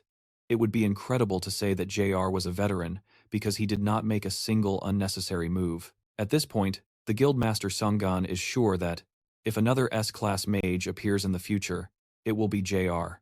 Currently, she is still the only mage in the country who has become, if another category S mage appears in the future, it will be JRI. Currently, she is still the only mage in the country who has become rank S. Even so, as a healer, your effectiveness in battle is a bit low. However, if Jae-hyun suddenly appeared like a comet now, it would shake the world of magic. Sometime later, MC works on a mana enhancement pill, as the name suggests. It is a pill that permanently increases the mana of the awakened who ingests it, and it is a sought-after item by all mages. While he works, the mixture fails for the umpteenth time, and our boy throws the spoon away in anger. At this point, he has already used 3 sets of ingredients, and it seems he will spend all his money if he continues like this. Presently, in November 2020, no one knows how to make the mana enhancement pill yet because it will only be invented in 5 years before returning to the past. The recipe for the pill was shared by a world-class alchemist. By publishing the recipe, the alchemist expressed his desire for the pill to be of great help to countless invaders around the world. It seems to our boy that continuing like this won't work, but he has another idea that might have a greater chance of success, which is to find LJ Blood, since he is the one who will invent the pill in 5 years, even if he ends up not being able to make the pill. Creating a connection with this guy won't be a loss, as Jason is currently a veteran who is in his first year at Miles Academy. He has to go to Miles Academy to meet him. While he is out, Jung comes in and opens the door to find a pot that seems to be possessed by some demonic power, and a disgusting sink. She immediately becomes concerned that something bad has happened and wonders if she should call the police. While looking at the disaster throughout the house, wielding a frying pan as a weapon, she looks around the terrifying desert in the past. Just when Yggdrasil appeared and the monsters began to emerge, there were some people who settled down more quickly. One of them was a man named Lee Jackson, also known as Quickblade. When the first awakening disappeared without a trace, Legachim appeared as if to take on his mantle as the first S-class invader in Korea. Legachim, the person our boy is about to find now, is the youngest son of Legachim. When Jerry arrives at the transport building, the attendant asks where he would like to go, and he asks to take a portal to a place called Daegu. Currently, Daegu is abandoned due to the outbreak of monsters, and it is a city where monsters emerge from all sides, and you have to worry for your life from the moment you enter. Shortly after, our boy arrives near Miles Academy in Daegu and needs to walk a bit more to reach the main entrance. When he enters, he wonders where he could find Jaizong. Although Jaizong was in the combat department, he didn't have much talent. The probability of Jason, who doesn't like to fight using the combat facilities of Miles, is very low, so Jay decides to look at the classrooms first. As he walks, He notices a crowd and approaches to see what they are looking at. When he forces his way through, he is hit by Jaizong, who is thrown back by an attack from whoever is hitting him. Our boy helps Jaizong up, and the boy apologizes for hitting him. G.R., however, does not respond to his apology, only fixing his eyes on Jae-sung's opponent, who asks him who the hell he is, and if he has any business with Jae-sung, whom he calls a stutterer. Before he can speak, the bully puts his hand on our boy's back and asks if he is the stutterer's brother. After all, they don't look alike at all. But Jerry doesn't bother to respond to this idiot. However, the bully clarifies that they are having an important discussion and advises him to wait outside if he doesn't want to end up in a bad situation before the guy finishes his statement. Our boy swats his hand away with a slap. Finally, Jerry tells the boy that it would be better if he went to the infirmary and asks if he can walk. But Jair just stares at him, confused and irritated. The bully lunges forward and grabs Jerry by the collar, calling him a bastard bully. Furious, he demands to know if he doesn't understand when spoken to politely, and asks if he wants to die. However, our boy mentions that this is the second time someone has grabbed his collar. He doesn't know why people keep doing this so frequently lately. He remembers the lessons with Yu Jung about having a clear image in his head, then calculating the magic formula, building the spell, and then executing it. While he remembers Xianggong, the image our boy chooses is a beam of light shooting out like an arrow. Suddenly, the system notifies him that the skill called Sacred Arrow has been activated. Just by pointing his finger, our boy launches a burst of the arrow, sacred, into the bully's chest, sending him flying back and even making him spit while the bully screams in pain. Jason watches in shock as he realizes that this stranger just cast a spell without chanting. The other spectators also wonder what the hell just happened and how this guy was able to cast and shoot a sacred arrow that broke the arm of a potential warrior.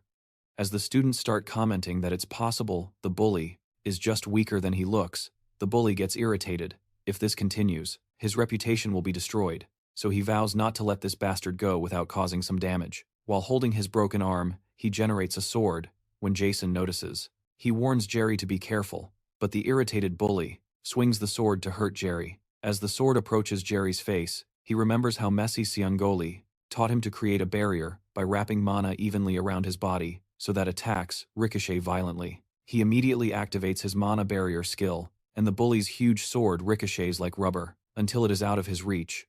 A look of raw terror crosses the bully's face, but he can't react quickly enough, because our boy soon grabs his face and asks if he is done with his tricks. When the bully tries to call him a crazy bastard, Gerald doesn't let the words fully leave his mouth. Before shooting a holy arrow into his face, violently throwing him back and breaking his nose, a loud crash occurs as the bully falls to the ground, and Jae Sang watches in shock, while wondering who this stranger is.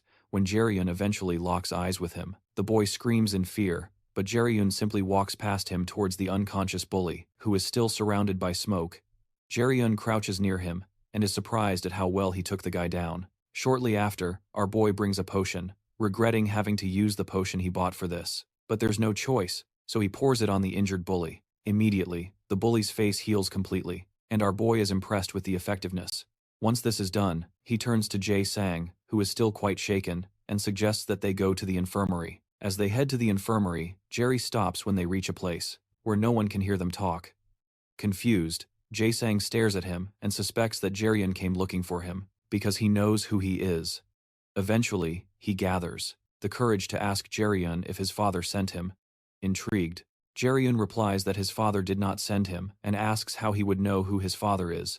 But it's clear that Jae Sang does not believe him. Eventually, Jason asks why he sought him out, and our boy informs him that he has a favor to ask when Jerry mentions that he would like him to make a certain pill. Jason is shocked and states that he doesn't know how to make things like that. Confused, Jerry tells him that he's good at alchemy, and when he shows the potion he used on the bully, he asks which blood, if he wasn't the one who sold the potion in the black market. Shocked, the boy wonders how he found out, because there's no way he could have found his information in the black market.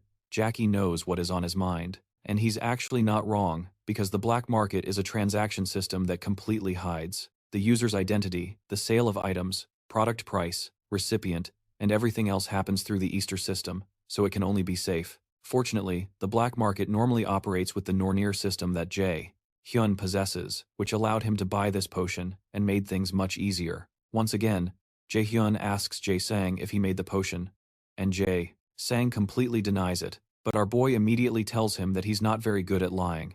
Eventually, Jerian says that he completely understands why he would want to hide this, but he explains that he doesn't have much time. Jae-sang remembers how he listed the potions in the black market, and wonders if it was a mistake to register his potions in the black market. He hadn't thought things would turn out like this, because he only did this to try to earn some money. He knows he will die if his father finds out.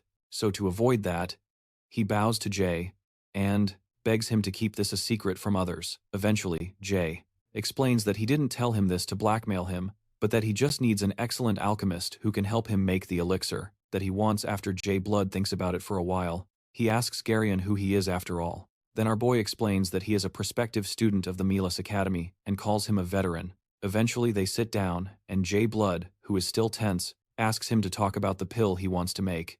Our boy informs that he wants to make a mana enhancement pill, a pill that permanently increases the mana of a shocked invader. Jae Blood stands up and asks if permanently increasing someone's mana is really possible. Garion tells him yes.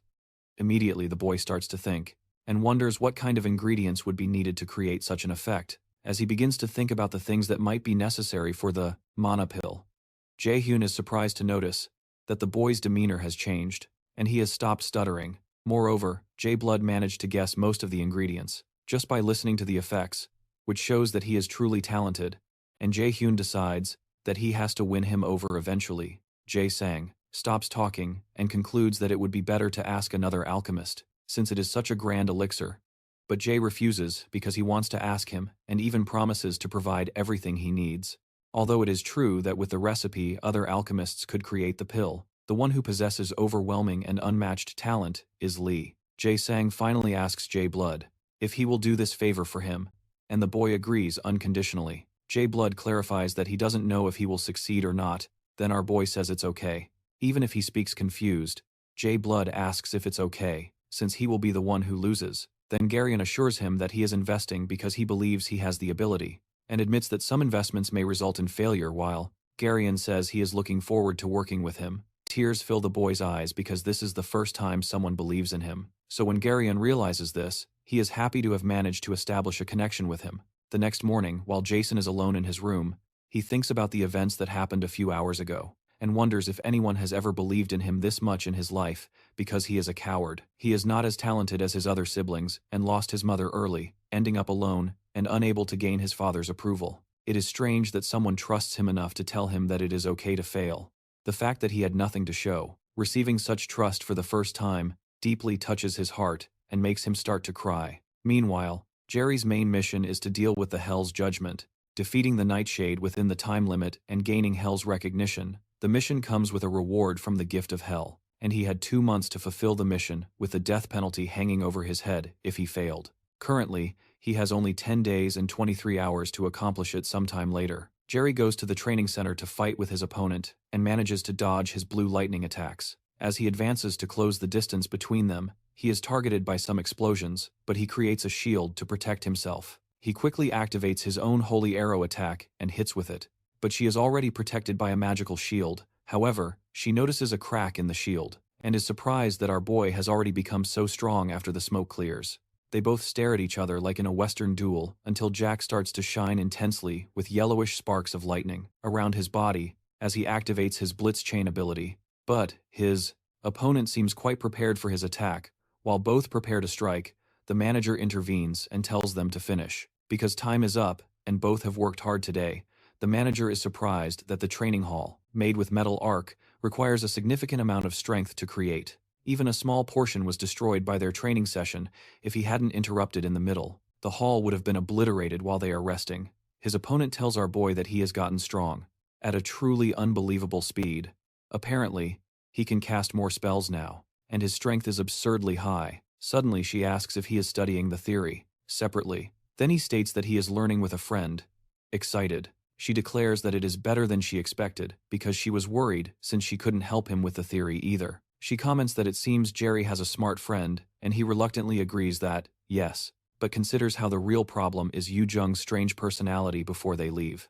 Songgun remembers Hyun, who he said wanted to try to raid a dungeon again, and he states that he wants to test the effectiveness of the training. So far because of this, Seonggun believes that the level 1 dungeon he entered should be easy with his current abilities, so she asks him to do his best. The one he entered must be easy with his current abilities, so she asks him to do his best. The only problem is that it is not a rank C dungeon that he entered but a rank C1, where he encountered Hell and the Shadow of Night. He wonders if he can defeat the rank C boss monster alone, but decides not to worry too much about it since he is well prepared and can only focus on the battle sometime later. Jae-hyun goes to see Jae-sang, who finds him with the pill he worked hard to create soon after Jae ingests the mana enhancement pill, and his magic status increases by 15, and the unbelievable effects shock him. Alchemy is fundamentally a deep and difficult science even when creating the same item. Its effect can vary greatly depending on the skills of the alchemist.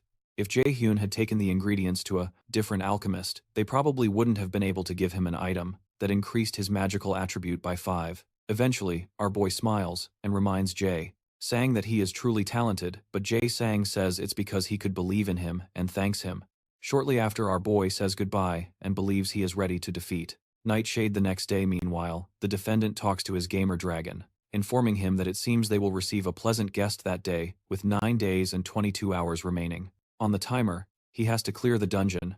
Our boy returns to the dungeon gate. He received a complete Valkyrie set, with which he gains a passive skill called Mana Plunder. Soon after, he enters the dungeon and the portal system informs him that he will be transported to the land of the dead of Helheim. Because of the Nornir system he possesses, he falls through the portal and finally arrives at the land of the dead. If he defeats Nightshade, he will be able to meet Hell again. Suddenly, he hears a voice behind him calling him an adversary, mentioning Locke and Nornir. Soon after, the monster that speaks to him shoots arrows, but our boy protects himself with a magical barrier. As he turns, he notices several monsters emerging from the ground, and remembers how his mentor told him that what she wants to teach is the combat style of a battle mage.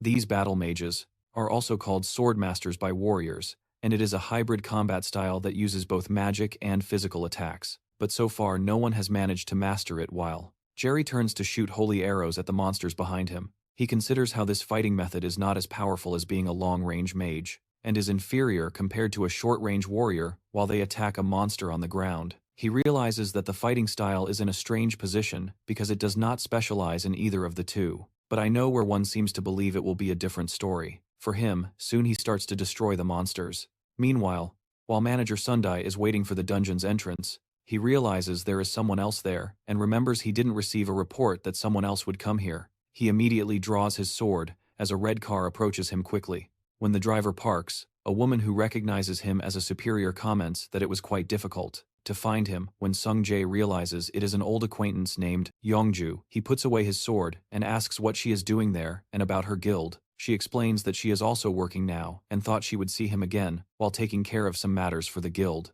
but she checked with the Yanhwa guild and couldn't find him. However, Manager Sunjae wonders what absurdity she is saying, especially because Yongju hasn't contacted him once since they graduated from college. Eventually, he replies that it's good to see her after so long, but he considers that she is not someone who would come to a remote place like this just to see him. While she steps forward and asks her superior if he is managing this dungeon, but he informs her that this is not something a stranger should worry about regardless. She continues talking and mentions that managing dungeons usually isn't part of her responsibilities, and asks if he has been demoted. When he doesn't respond, she mentions she was curious to know if the rumor that Guildmaster Sang-gyeon is sick is true. Manager Sunjae's face darkens and he informs her that it is obviously just a rumor. When he asks where she heard something like that, she comments that there are many attentive ears, and that their union has many. Intrigued, Manager Sunjae asks if she is saying they have spies in their union. Then he thanks her for informing him and says he will take care of it when he becomes impatient. He asks if that is all because he probably needs to go back and start the cleanup now.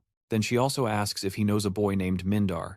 The question alarms Manager Sung Jae, and where he mentions that this boy has been visiting the Eonhwa Guild and has been meeting with Guildmaster Yu Sung Yoon quite frequently, so she wants to ask if he knows the reason for that. Confused, Manager Sunjae informs her that he doesn't think this is something a stranger should worry about. Eventually, Youngju sighs and steps back as she leaves. She informs him that she didn't expect him to tell her anything, because he knows how inflexible he is, but the reason she came here is because she should at least pretend to do something worthy of her salary at the guild eventually. She gets into the car and drives away. Meanwhile, in the dungeon, our boy piles up many monster corpses and sits on them shortly after. The dungeon boss Nightshade appears, and our boy tells the monster that it's been a while since they last saw each other. The body of Nightshade burns in a bright and terrifying red and the monster quickly lunges forward, making our boy jump into the air, while aiming his sacred arrows at the monster. While in the air, he shoots the arrows into the monster's eyes and mouth, destabilizing it for a while. Before landing back on the ground, the monster does not seem to be injured, and removes its hand from its face. Revealing its bright and terrifying red eyes, it unleashes several bursts of energy towards our boy, who narrows his eyes and quickly calculates where to step to avoid the imminent attack. He manages to dodge the attack, and when he gets right in front of the monster, he releases another surge of destructive energy that our boy still dodges shortly after. Our boy asks if he is now frustrated because things are not going his way. He activates his lightning chain and directs the chains towards Nightshade, who manages to pull the anchor of the chains away. However, our boy redirects the chain anchor and wraps it around the monster's midsection due to the monster's violent reaction. Our boy decides that this attack is still not enough to subdue it, so he shoots several sacred arrows straight for its eyes. The resulting attack is quite painful and causes blood to flow from the monster's face. Still, Nightshade refuses to fall easily and continues to struggle until it frees itself from the lightning chains shortly after. The system warns Jae-hyun that the boss monster has entered a state of fury and its strength has increased 1.5 times, as well as its dexterity. This is not good news for JR, and as if that weren't enough, they tell him that something called the stigma of death has been placed on him, and he will receive the penalty of sudden death if the stigma is not removed within 10 minutes. The condition for removal is to defeat Nightshade, and our boy wonders what this sudden death penalty is, since he has never heard of it before. Curiously, the system also informs him that his absolute calculation ability, also known as universal derivation, has been activated. Still confused, Jerry suspects that Hell has something to do with this, so he calls her and asks how she can simply interfere like this instead of an answer. The system displays the 10-minute countdown, and he has already lost 30 seconds with the stigma still on him. Our boy runs towards the monster in fury, but is shocked when Nightshade starts to flee from him quickly. He fires an explosion of holy arrows at the monster's face and creates a hole before it can move too far away. The timer continues to count down to 8 minutes and 32 seconds, and a smile forms on Nightshade's face. He seems to know he will win as long as he prolongs the fight. So, Jerry decides to use a wide area skill that he cannot dodge when he is about to activate the attack. Nightshade captivates him with his gaze, breaking our boy's concentration and casting. The system informs him that he failed to resist and temporarily acquired a fear debuff that weakens his abilities. While he is still shocked by what is happening, Nightshade hits him. After being struck, the system displays that the fear debuff has disappeared, but Jerry is coughing up blood at this point. However, he manages to find his balance and is not knocked down by the attack. At this point, the remaining time until the penalty is 7 minutes and 11 seconds. Jerry hopes the monsters will use the same attack on him, and when that doesn't happen, he wonders if they are unable to use such spells that continuously limit their movements. Jerry is unsure and is worried that the monster might interfere, again, finding himself trying to cast Judgment of Light, which will cause him to expend his mana and become incapacitated. He has to think of another way, and remembers that the monster was hit in the eye some time ago, and its line of sight is probably narrower than before. He decides to activate his Wind Boost skill to first eliminate the monster's remaining vision. After using a gust of wind to block the monster's sight, the smoke soon dissipates, and our boy is seen wielding light-type magic in his hand. Just as he had planned, he taunts the monster, thinking it would have blindly rushed towards him, and calls it naive while activating his light bomb skill. The light bomb is triggered shortly, releasing a bright explosion that covers the entire field and unleashes several electric chains towards Nightshade. Amid the explosion, our boy is relieved to finally have caught the damn bastard. While the monster is consumed by the explosion, it screams in pain. Out of nowhere, our boy notices some of the undead monsters he faced earlier behind him. He activates his sacrifice skill, and the system declares that sacrifice has been converted into an attack skill, allowing him to use his Judgment of Light. In the commotion, the timer drops to a few seconds, until it remains at just 10 seconds. While we count to 6 seconds, our boy fixes his gaze on the disintegrating body of Nightshade, and pats himself on the back for succeeding. When the timer reaches 3 seconds, the system declares that he has defeated the dungeon boss, and obtained the title of one who overcame the first challenge. Meanwhile, the defendant watching everything exclaims that there seems to be a reason behind Jay's choice. R extends her hand and asks the boy to come to her temple. After defeating the dungeon boss, the stigma of death disappears, and our boy receives some experience points, a crafting item called Nightshade Core, as well as an equipment item called Shadow Armor. He is also informed that he has leveled up 3 times and obtained the title of one who overcame the first challenge.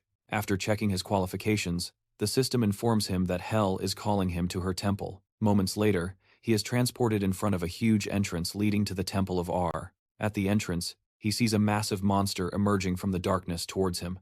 Our boy jumps back in fear, but R calls the monster named Gamer and asks him to take the guest inside. G follows Gamer into the temple and calls for R.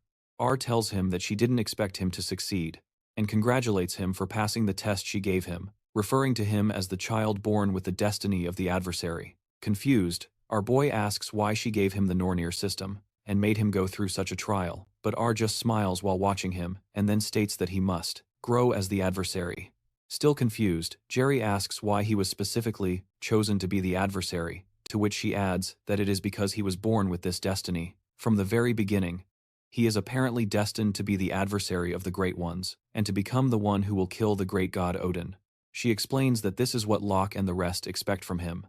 When Jerry says he doesn't understand, R informs him that there is no need to understand because they had no hope that this would happen from the start. When J gets irritated with her nonsensical answers, she places a finger on his lips and says that he must feel wronged, because he probably cannot comprehend why he would have to be controlled by the gods. As she approaches him, as if to touch her lips to his, she reminds him that this does not only concern the gods, who are against the Aesir. As she speaks, she pushes him towards a portal behind him, and informs him that the world is heading towards its end, and Odin wishes to have everything under his control to prevent this. The strength of the prophesied adversary is necessary. As our boy falls through the portal, he protests that she shouldn't let him go, because he still has more questions to ask, but R just tells him to grow strong because she awaits anxiously the day they will meet again after Jerry is transported. The defendant turns to someone nearby and asks how long he plans to keep watching, since she does not remember inviting him there shortly after Jerry falls to the ground in the real world, and is frustrated for not getting any real answers while he laments. The system informs him that he received the gift from Hell, which is a passive ability called Hell's Blessing that nullifies all abnormal afflictions on him. Meanwhile, the old man who is spying on the defendant apologizes for his rudeness, as he simply couldn't resist hearing that the defendant was meeting with the boy. He asks the defendant how she feels after meeting the boy in person, and she responds that she doesn't know, as it is too early to decide, especially since the opponent has just taken his first step. She admits that the opponent's growth was greater than she expected, and he won despite the stigma she placed on him and stood before her in the end, which is a fortunate miscalculation on her part. The old man is relieved that the boy is doing well. Eventually, the defendant asks what he wants because she knows he has more to say to her, referring to him as Mimir, a figure from Norse mythology. Mimir, however, claims he doesn't know what she's talking about, and the goddess accuses him of trying to feign ignorance until the end, while she continues to speak. Mimir asks her to calm down and admits that it seems he cannot deceive her after all. The defendant asserts that the opponent's left eye is undoubtedly what Odin sacrificed at the Well of Wisdom. She is sure that Mimir and Loki are hiding a secret from her, but Mimir pleads that he would like to tell her, but it is still too early, so she agrees to wait. However, she states that she cannot stay still, and when Mimir asks what ideas she has, she explains that the opponent is still too immature, because according to the prophecy, there are numerous difficulties waiting for him, and he needs a guide. Sometime later, about 7 days before Mila's admission to the academy, Jyriam comes to the store to pick up some items with a lady. She notices that he doesn't seem very well, and asks if there is something on his mind, but our boy says it's nothing, so she takes him to buy the rest of the things he will need even after he said it was nothing. What is on his mind is how he has gone through so much without getting answers, and still ended up with even more questions. Fortunately, he managed to acquire the passive ability, Hell's Blessing, and a rank EX ability. Our boy has other rank EX abilities as well. One of them is called Blessed by the Gods, which helps in the rapid growth of the user with the blessing of the gods. Another is the Absolute Eye of God, which penetrates through false illusions and sees the absolute reality. Rank X is a level that JR had never heard of with the A and S system. Rank X is an abbreviation for extraordinary and seems to be a skill that exists outside the norms of the A system. Considering that the reason why the gods provided him with these abilities is to kill the great god Odin, he feels overwhelmed once again, but he is soon pulled from his deep thoughts when he notices that the lady he came with is paying 300 million wons for a mere monoblade, which is just a disposable item. When she pulls out a long list on her phone of things that still need to be bought, JR becomes worried. Hours earlier, this lady named Park Hannah approached our boy and said she is from the guild. Yona apparently wants to give him a gift since his admission to Milas is approaching. He thought they would come here to buy some elixirs and artifacts at most, but this is on a totally different scale. After unloading several bags into JR's hands, she proposes that they now take a look at armors, but GR interrupts and says they don't need to buy armor since he has something he can use. He shows her a dark armor he received from Nightshade, which grants stealth when equipped. Being a Class B protection, he is sure there is nothing they can buy that is better than this, especially since it also offers stealth. When Hannah realizes that his armor has stealth abilities, she asks him if he also needs an artifact that grants the ability of stealth, since it is an item that all raiders would desire, although it would be hard to obtain in a place like this. But JR says no, adding that it would be difficult to get one unless he is lucky enough to find one in a dungeon, especially since there aren't many people who have learned stealth. Hannah agrees because the only raider who possesses the skill in the country is her brother. She steps away right after saying this, and JR asks what she means. Then she informs him that manager Park Sung-jae is her brother. This information shocks JR, and as she walks away, he can't believe it because Hannah and Sung-jae look nothing alike. Out of nowhere, his eyes begin to shine intensely, and the Nornir System informs him that an unknown entity is resonating with him. He starts to feel dizzy, and suddenly sees a trail of light that he had seen from the treasure gate when he runs back to follow the light. Ran calls him, but he says he will be gone just for a moment. As he follows the light, his absolute Eye of God ability is activated, piercing through the false illusion and revealing the truth. The system informs him that the first low-level skill of the absolute Eye of God has been unlocked, and he has obtained the skill called Detection. The system informs that the first low-level ability of the God's absolute Eye has been unlocked, and he obtained the ability called Detection. It is also an extraordinary category skill that allows him to check unassessed items as well as invalidate an opponent's stealth or ghostly abilities, while he watches in surprise as the Nornir System activates the detection skill elsewhere. A hand-to-hand combat fight takes place and is soon concluded after a guy named An Royhan defeats his opponent. Some men in the audience talk about how phenomenal Royhan is, but clarify that the difference in talent between him and his opponent is very obvious, which is why they say he is a future Class S raider. When Royhan leaves the fighting arena, his father praises him for doing a good job. However, his father warns him not to get too excited because this was an obvious victory. Without excitement in his eyes, Royhan asserts that he knows. Then his father proposes that he prepare for the next planned activity and asks him to go take a shower. While in the shower, Royhan thinks about how he despises this exhausting life, where his own opinions and desires do not matter. The king he wanted to become was nothing like this, and he wonders when things became this way. In the shop, the Nornir System presents our boy with a piece of equipment called Existence, with a growth-type rating. It is a mistletoe branch that ended the life of Odin's son, Baudu. It grows alongside the user, and contains an immeasurable amount of magic, allowing the user to acquire the passive skill called Mana Perception. Once equipped, the Mana Perception skill is classified as and increases the user's ability to detect mana to the maximum possible level. Royhan is excited, but wonders if this is one of the Nornir System's tricks, and while he continues following the light, he passes by Royan. As Royan observes, his father chooses several pieces of equipment for him. When Royan asks if they need to buy so much, his father insists that everything will be useful for him since he will become a Class S hunter and he doesn't need to be so stingy with these things. Royan still protests that spending so much will affect his mother's hospital bill this month, but his father silences him, insisting that this is something for him to worry about and that his job is just to focus on training. Then Royan agrees with his father as usual while his father continues shopping. The boy wonders what the hell he is doing while following his father around the store. Several people who recognize him wonder what a combat genius like him is doing in the shop, while Royan pays no attention to them. While some try to take pictures of him, he wonders if this is really the raider life he imagined. He questions what the difference is between this and being a monkey trapped in a zoo. When he was young and awakened his abilities for the first time, his mother smiled gently at him and gave him a pat on the head. He dreamed of becoming a raider in that dark and miserable house, because he was like a ray of light that could change everything. Yet that light did not last long. In the face of his father's desire to use him now as if he were a robot, he is merely a tool that continuously does what his father commands. He wonders if he can last 3 years at the academy when he is so pathetic like this. While they are walking, a message echoes through the speakers informing all visitors that a dungeon break has occurred near the department store and monsters have appeared. They are informed that the invaders sent by the agency are on their way, and they ask everyone to calmly follow the staff and push maps on the way. Dungeon breaks occur when a dungeon is not cleared within the time limit, causing monsters to overflow from it. Some of the staff signal for people to follow them and try to calm them while Ryoan's father heads towards the evacuation. He asks Ryoan why he is just standing behind and not following. His father reminds him that he is a genius with the potential for complete control over Korea. In the future, if he gets hurt in a place like this, it will only become a disadvantage.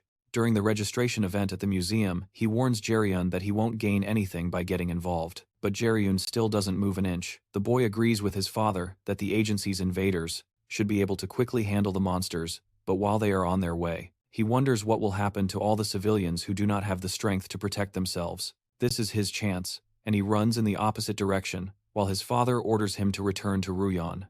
This is his chance to prove that he can succeed as an invader, he tells himself, even though he needs to ensure that his current self is something similar to what he wanted. To show his mother when he was younger while running, he has to stop. When he encounters a group of hideous-looking goblins that seem both confused and excited. To see him for a moment, he just stands still, and sweat begins to trickle down his face, and his body does not move at all. As he had imagined, the only movement comes from the tremor in his pupils, and as the monsters rush towards him, he realizes he can't move a single finger, or take a single step. He tries to force his body to move, and when a goblin gets close enough to cut him with its sword, he wonders why he is not moving when he knew this would be dangerous, and has dreamed of becoming a raider for so long. These are low-level monsters, and he wonders why he is afraid of them. But before the monster can reach him, a figure crushes it to the ground. Ryoan watches in surprise and stumbles back, while this strange person asks if he is, and Ryoan, some time ago, our boy had bought an item at the store, with 50,000 of his own money, when Han called him. In panic, she asks what is wrong, and why he suddenly ran to the corner of the unassessed items. But she only sees a piece of stone in his hand that he had bought. Ryo wonders if what he bought just looks like a piece of stone to others, but he doesn't explain to her, and says it's nothing while he speaks. The announcement about the dungeon break that occurred near the department store is made over the loudspeakers. Before Hannah can respond, our boy runs out again and breaks the department store window to jump outside. As he descends, he sees the group of goblins right below. When he lands on the ground, he launches several holy arrows at the monsters, taking down several of them instantly. While the others watch him in confusion, Jerry realizes there are more of them than he thought. It may be difficult to deal with them without casualties, but he tears through the small goblin's flesh with his lightning chains, and more holy arrow attacks while jumping through the city. He finds Ryoan ambushed by several goblins, and he jumps over the stupid goblin that is about to attack the confused boy. Jerry asks the boy if he is on Ryoan. Our boy did not expect to find the unfortunate genius in a place like this, and Ryoan, still shaken, asks who he is. But our boy does not answer, and informs him that he will need his help while Jerry is still talking. Ryoan notices a goblin behind him and warns him, but Jerry does not move an inch and tells him he knows. Without turning around, our boy activates his lightning chains and tears the upper body of the zombie like a knife through butter.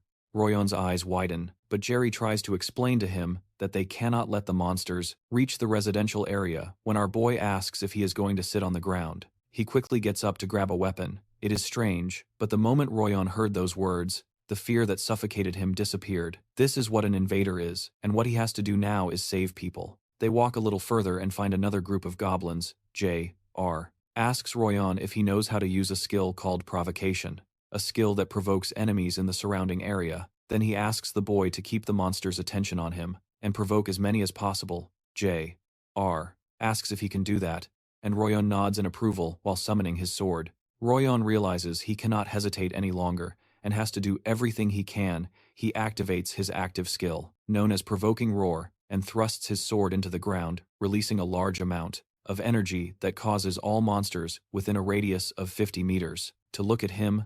The skill, Provocative Roar, attracts the attention of all the goblins, and Jerryon realizes that Provocative Roar is a higher-level skill than Taunt, and he is surprised that this boy can use it continuously. Jerryon remembers his past life, and that before regressing, Ryoan only became a Class B invader. There is no mention if it is because of the weak mentality he showed not long ago, or for some other reason. Unlike his current fame, Ryoan had a quick fall, and that is why he was called an unfortunate genius. However, Jerem believes that a weak temperament can be corrected. When Jerem activates his lightning chains, he is sure that Ryoan is a valuable card that he can utilize well during the fight. He proposes to Ryoan that they finish this quickly. and the boy agrees eagerly as Garam's chains tear through the goblin's flesh. Royan cuts right after. The ground is covered with goblin corpses, and when one of the invaders arrives, he wonders what happened here. The boys watch him expressionlessly. The man introduces himself as Parkium Rum from the invaders' agency, asking the boys if they were the two who took care of these goblins. Looking at JR, Royan said yes, and the invader Kingram recognizes his facial features as belonging to the famous Anne Royan. Kingram has heard many people call him a genius, but he should only be old enough to enter high school. The other boy beside Royan seems to be of a similar age, but he still can't believe they took care of so many monsters by themselves. Confused, Kim Jong-un admits he doesn't know how to report this to his superiors. However, Jerry-un mentions that he wanted to talk to him about it. He asks Kim Jong-un to say that the agency took care of things since no one would believe that they were the ones who killed all these goblins anyway. Confused, Kingram asserts that this is a clear violation of the law, but our boy explains that it would only be if there was someone who had seen what happened. Kingram explains that since they are a governmental organization, it is not something he can resolve the way he wants, but he assures that he will keep everything confidential if he doesn't want to attract attention. He adds that the boys will receive the reward for hunting the monsters. However, Jerry-un states that it's fine and proposes to give all the reward to Royan and keep the fact that he was here a secret. Since he has the sponsorship of Yanrua, he is not lacking money anyway. It's better not to attract too much attention with military registration approaching.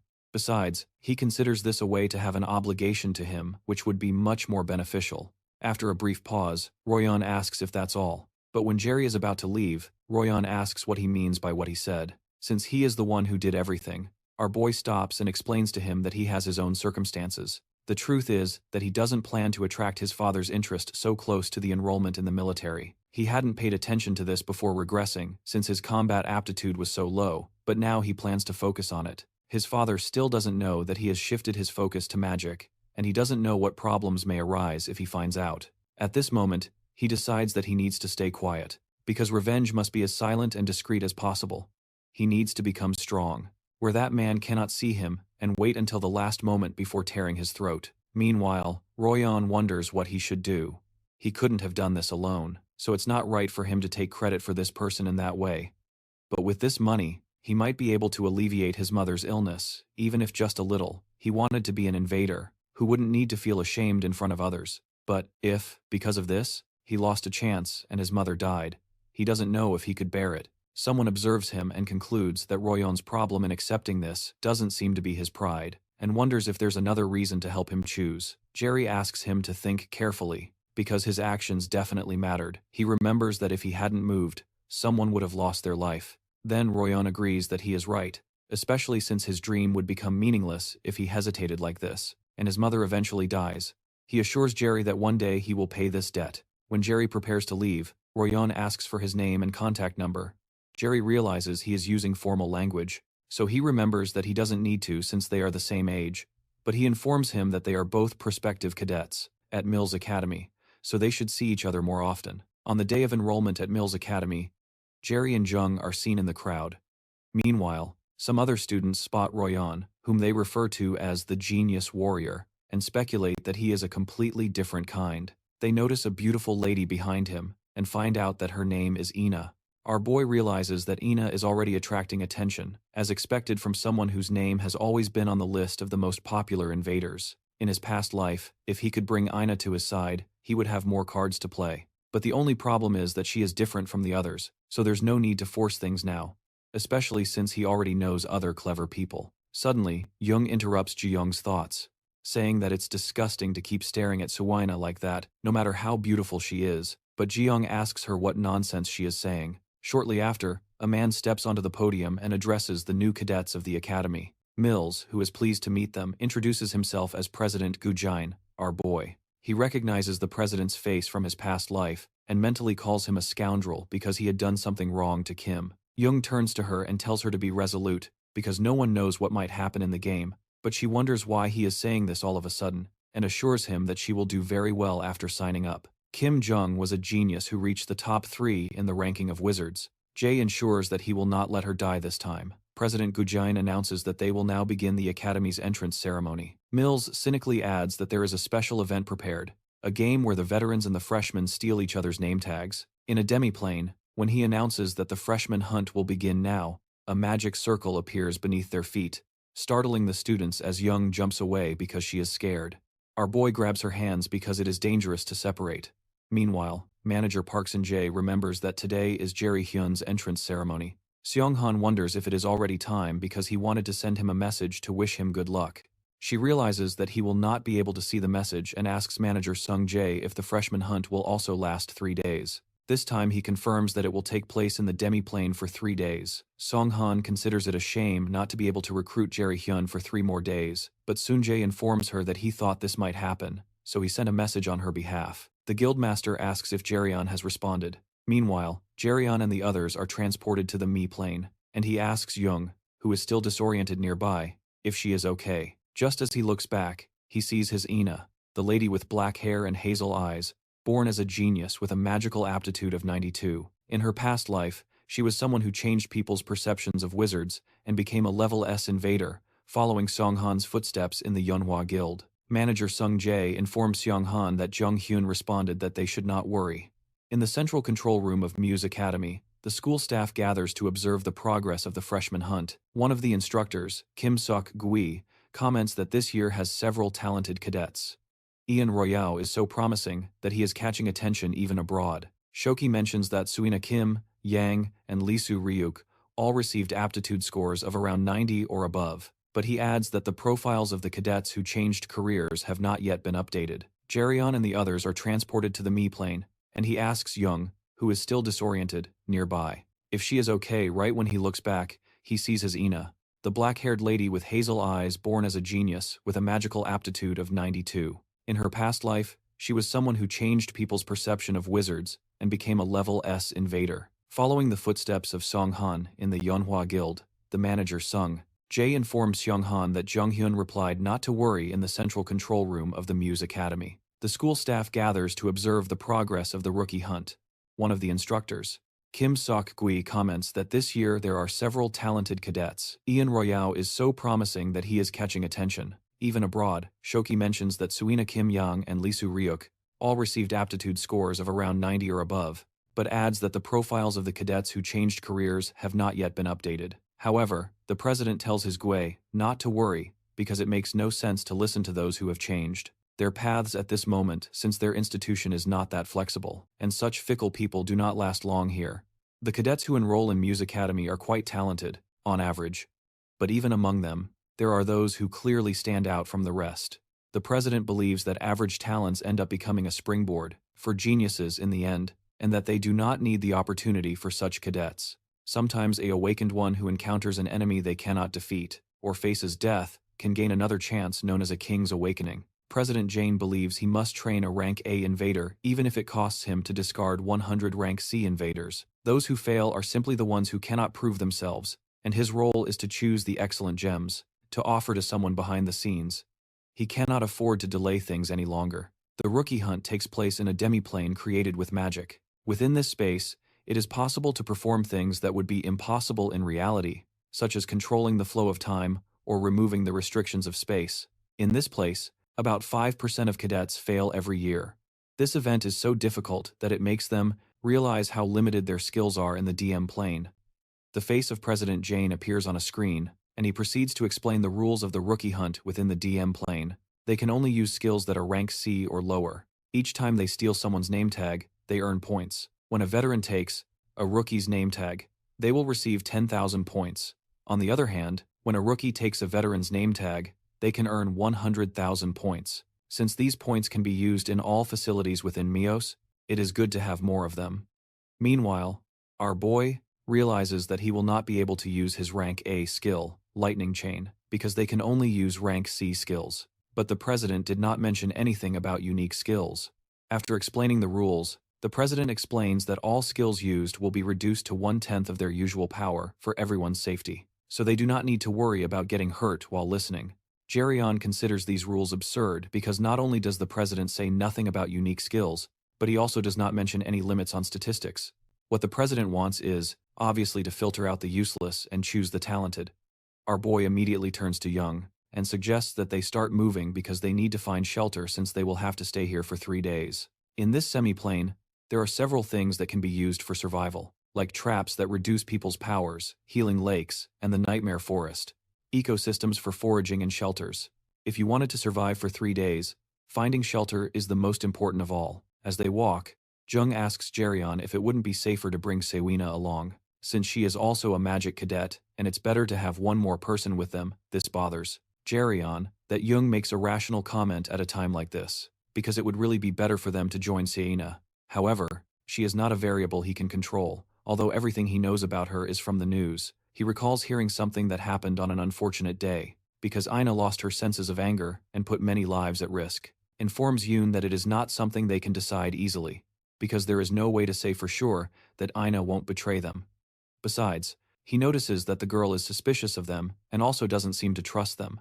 However, Yoon mentions that the way she sees Ina is exactly how JR1 was when they were younger. Before our boy can say anything, she approaches Ina and asks if she would like to come with them, since they are both also mages. Ina doesn't speak for a while, then Jung mentions that the event is unfair for newcomers, like them, so it is easier for them to fight if there are more of them. Ina seems to agree with her, but mentions that it seems they will have to leave the decision, to move together for later. And Jung soon realizes they have been ambushed by a group of veterans who are excited to have already found newcomers. One of the veterans, Shindo Shang, mentions that it seems it will be easy to earn points this year. And the other veteran, Kwon Soyol, wonders why there are 3 newcomers when she had only detected 2 when she looks at Jari. One is shocked because she can't feel anything from him. Meanwhile, June recognizes that the veterans are warriors, so she suggests to JR1 that they escape from there first. But our boy insists that they need to catch them now, because if they don't, they won't be able to escape from them.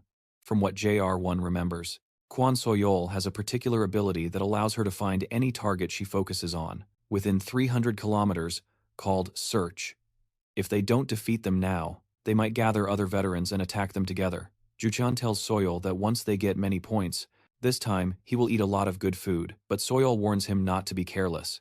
Because there is something strange about Junsang, however. Juchan summons his sword and claims that Junsang is just a freshman and that they have more experience. Since they have participated in this event several times, he tells Soyol to watch while he takes care of everyone in an instant. Then he advances forward. Junsang does not move an inch, and when Juchan swings the sword at him, he simply leans back to dodge.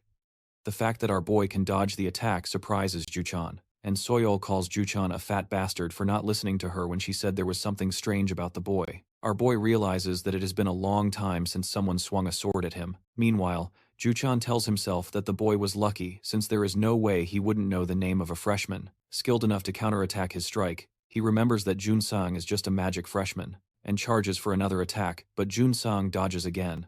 Irritated, the veteran continues to deliver several sword strikes, but none of them touch him. Eventually, Juchan starts to sweat, and wonders why he can't hit the boy.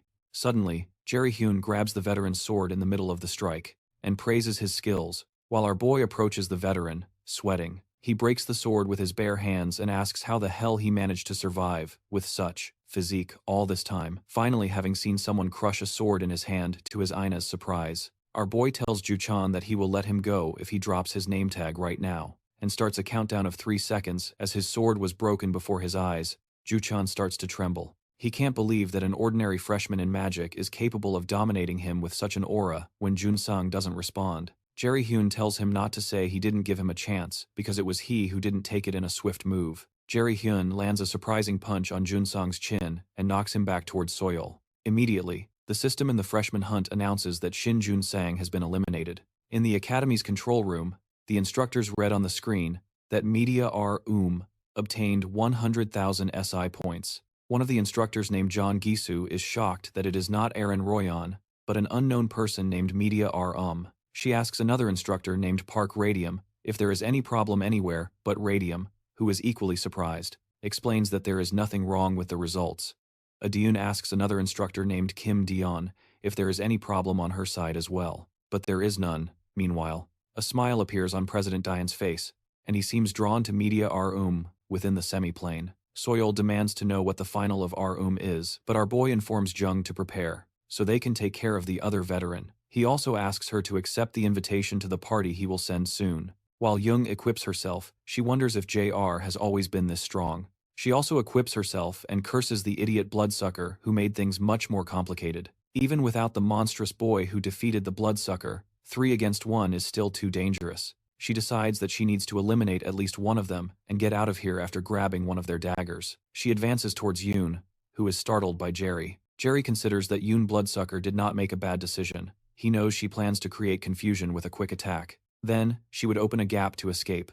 It's a good plan, but it would only work if Yoon Jun were just an ordinary person. To Soyol's surprise, Yoon Jun activates her bond to attack Soyol, forcing the veteran to throw her daggers at her before the daggers reach Yoon Jun. She creates a barrier around herself. Jairium, who is watching closely, thinks it is still very difficult for Yujin to face a veteran alone, and while he proceeds to help, Ina activates something called Sacred Light of Alfheim. Ina uses the Sacred Light to form a radiant sword that catches our boy's attention. He knows this is Ina's unique ability called Falcon of Alfheim.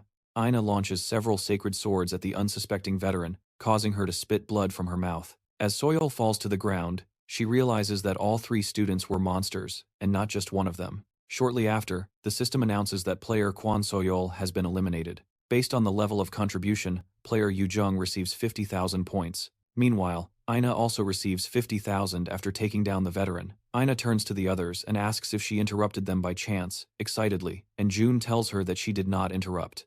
She managed to win because of her. Eventually, Ina asks if the offer she made earlier is still on the table. Our boy realizes he might need to update the information he has about her. Ina is, of course, reserved, suspicious, and very curious. Shortly after, the system informs the 3 that they have formed a group and appointed June as the group leader. Sometime later, near a shelter in the Nightmare Forest, some footprints are evident, and a few students notice that people passed through there before, and it seems they entered a shelter. The veterans are searching for the heat sources they managed to eliminate, Kwon Soyol and Shin Bloodsucker, so they decide to stop searching and just observe this area. The hunt for the heat sources lasts 3 days, and they believe these kids cannot stay hidden in the shelter for all 3 days. As they move forward to find the 3 heat sources, Yoon appears nearby, and one of the veterans named Kim Sung-hum is pierced in the chest by a light, and the system announces his elimination. Another veteran notices, and our boy realizes he may need to update the information he has about his Ina. Of course she is reserved, suspicious, and very curious. Soon after, the system informs the 3 that they formed a group and placed AR as the group leader sometime later. Near a shelter in the Nightmare Forest, some footprints are evident, and some students notice that people passed through there before, and it seems they entered a shelter. The veterans are looking for the rookies, who managed to eliminate Kwon So-yul and Shin from a bloodline, so they decide to stop searching and just observe this area. The rookie hunt lasts 3 days, and they believe that these kids cannot stay hidden in the shelter for all 3 days. As they move forward to find the 3 rookies, and Yoon appears nearby, and one of the veterans named Kim Sung-hum is pierced in the chest by a light, and the system announces his elimination. Another veteran realizes, and Jung is running away and signals to the others, so they chase after her. However, Jung is running with a smile on her face, and when she counts that there are about 5 of them, she feels relieved that things are going well. Soon, she turns to them and says they are like dogs chasing after a bone. Then she asks if they are not ashamed to move in such a large group, and the irritated veterans tell her to stop right there. However, Yujin continues to run while considering their simplicity. Not long ago, Jaryun told them that although the shelters can be a safe place, they cannot stay there all the time because they need to find food and earn points.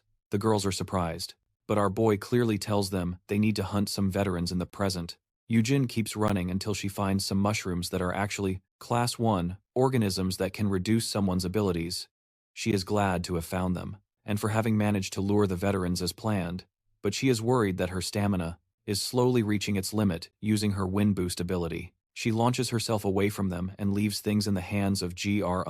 When the veterans enter the area, they are informed that they have entered the habitat of the paralytic spore mushrooms. Meanwhile, Jerry had visited J. Blood to find a way to deal with the paralytic spore mushroom during the freshman hunt, and J. Blood informed that the ash sap would probably be the best option since it is common in the Nightmare Forest, but it is only useful as a cure and cannot prevent the effect. If you are already under the effects of the paralytic spore mushroom, then it would be of good use in the present. The veterans stop when they realize where they are, while watching Jung flee. The systems inform that they have entered the habitat of the paralytic spore mushroom. One of them signals to their leader, Hulk, that this is quite dangerous, so he suggests they retreat, but Hulk, irritated, fixes his eyes on Yujin, who is still running. He asks the others if they are really saying they should give up now that they have come so far. but the others consider that everything will be ruined if they make a mistake now, so they suggest stopping the chase. However, Hulk insists that Kim Sung-hum was eliminated by that brat, referring to Yoo-jin, so they shouldn't be saying that kind of nonsense now. The most cautious among them remembers Rio, who again reminds them that it doesn't matter if the opponent is a freshman, because it would be useless if they also ended up paralyzed, since the paralytic spore mushroom can affect beings within a radius of approximately 50 meters. Because the mushroom with paralyzing spores can affect beings within a radius of approximately 50 meters. The Hulk assures the others that the kid will also be paralyzed. He orders one of them, named Park Sung-hulk, to stay here and avoid the area of the buff to keep watch, while the rest follow him to get the AP girl. He believes that all of their little tricks will be useless, even knowing that they are probably using one of their members as bait, trying to lure them into a trap, so they can attack them. He believes they are underestimating the rest. He can't believe that mere kids would dare to try to deceive him. After running a little ahead, they catch up to the kid, and Jung tells her that a piece of trash like her really made them work for it, and asks where she plans to run, but instead of shrinking in fear, she greets them and informs that they are all screwed. And Jung asks which of them cursed her, and asks the person to raise their hand, while the men run towards her with their weapons. Jung enjoys seeing her act arrogantly until the end. When the men almost reach her, she smiles and touches one of the mushrooms with her weapon, making it explode. The system notifies them that a paralyzing spore mushroom has exploded, and all organisms, within a radius of 50 meters, have been paralyzed for 2 hours in a flashback. Jung protests to Jerry that he had said they would look for something important, but there is nothing where they are looking, just trees. He asks her to wait a bit, because they are in the right place, while he drains a bit of sap from the ash tree, and Edom points out that they must have noticed that this event is more advantageous for warriors, and Ina agrees that being able to use Class C skills. And below is a huge restriction for mages who rely heavily on skills. For warriors who already have great physiques, the restriction in the demiplane is useless, and Jung laments that it's still alright for Ina, who has a unique skill, but all her useful attack skills are sealed, and the best she can do are basic enhancement spells and skills. When she asks what she should do, Jerry explains that they need to make a plan, using these basic skills in the most efficient way possible. Then he asks if she knows how to use the skill called swap, and Jung proudly says she does, and reminds him that she was the one who taught him the theory of magic, and mentions that swap is a spell that switches the location of one person with that of a designated member of the group. Then she asks him what plan he will make with that. When he finishes collecting the sap from the ash tree, he tells the ladies that they can do something really fun with the swap using the sap. Rio's present tells Ina that they need to prepare, and she agrees. Rio's present tells Ina that they need to prepare, and she agrees. In the field where Yu Jung is, Rio calls Yu Jung crazy because she really exploded one of the spores. But Yu Jung activates her swap ability and passes the baton to another person. Upon disappearing, she informs that it is no longer her turn, and Jerry appears where she vanished, and pushes his leg into Hulk's face, claiming that now it's his turn. Our boy breaks the veteran's nose and knocks him to the ground, then also lands on the ground where Rio falls, still paralyzed, and starts cursing. Still paralyzed, he irritably asks Rio if he thinks everything will go as planned and calls him an idiot for entering the habitat of the mushrooms, paralyzing spores. He informs Jerry that he imagined he would do something like that, so he left one of his companions waiting outside and promises that they are finished as soon as the spores dissipate. Before he can finish his sentence, Jerry informs that the guy he left behind won't come. Confused, Hulk says he is talking nonsense, but a scream soon erupts from the location where they left Sung Hulk, and the system announces to them that player Park Sung-hulk has been eliminated. Sung-hulk is lying on the ground, with the sacred sword of Ina embedded in his body. The system grants 100,000 points to Jerry and Yu Jung and Ina. Jerry is lying on the ground, confused, and Jerry reminds him that he said his friend wouldn't come. Extremely irritated, Jerry explodes, saying they are still in the same situation for the next 2 hours, and he will handle it personally when he is paralyzed. While still speaking, our boy steps forward and asks what he means by them being in the same situation. This vision completely shocks Rio, and he wonders how this boy is moving right now. He protests that this is impossible, and Jerry agrees with him that it is. However, Jerry asks him to discuss this with the gods.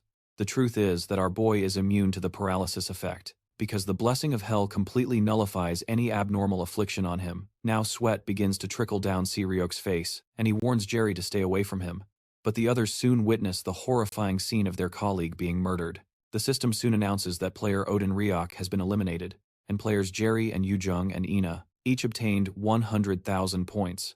After that, our boy smiles at the 3 remaining people, and while they plead for him to stop, he eliminates all 3, and the team earns 100,000 points 3 times. Again, the instructor cannot believe what she sees, and the freshman rankings are updated.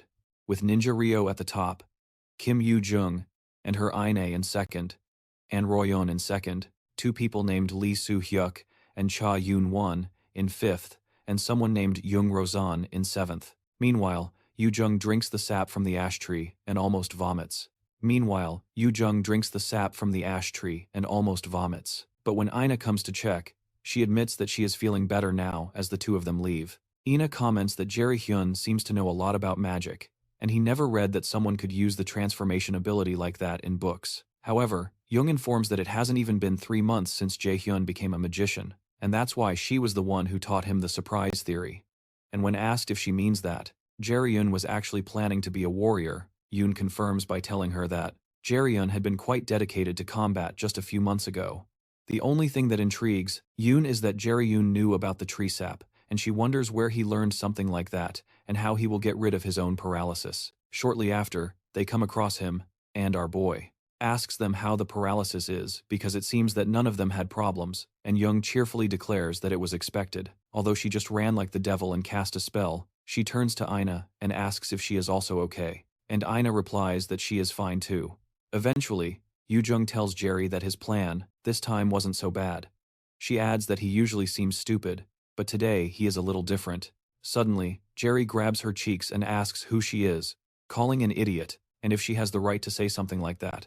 Ina simply watches them play and wonders why Yoo-jung called Jerry an idiot, and realizes that she thinks he is handsome while they are still playing. Ina is caught off guard by her thoughts, and realizes that it is not the time to think about that, and as a tear rolls down her cheek, she remembers that she needs to be careful. Later they return to the shelter, and Jae Hyun starts making some kind of mixture, and Na approaches him and asks what he is doing.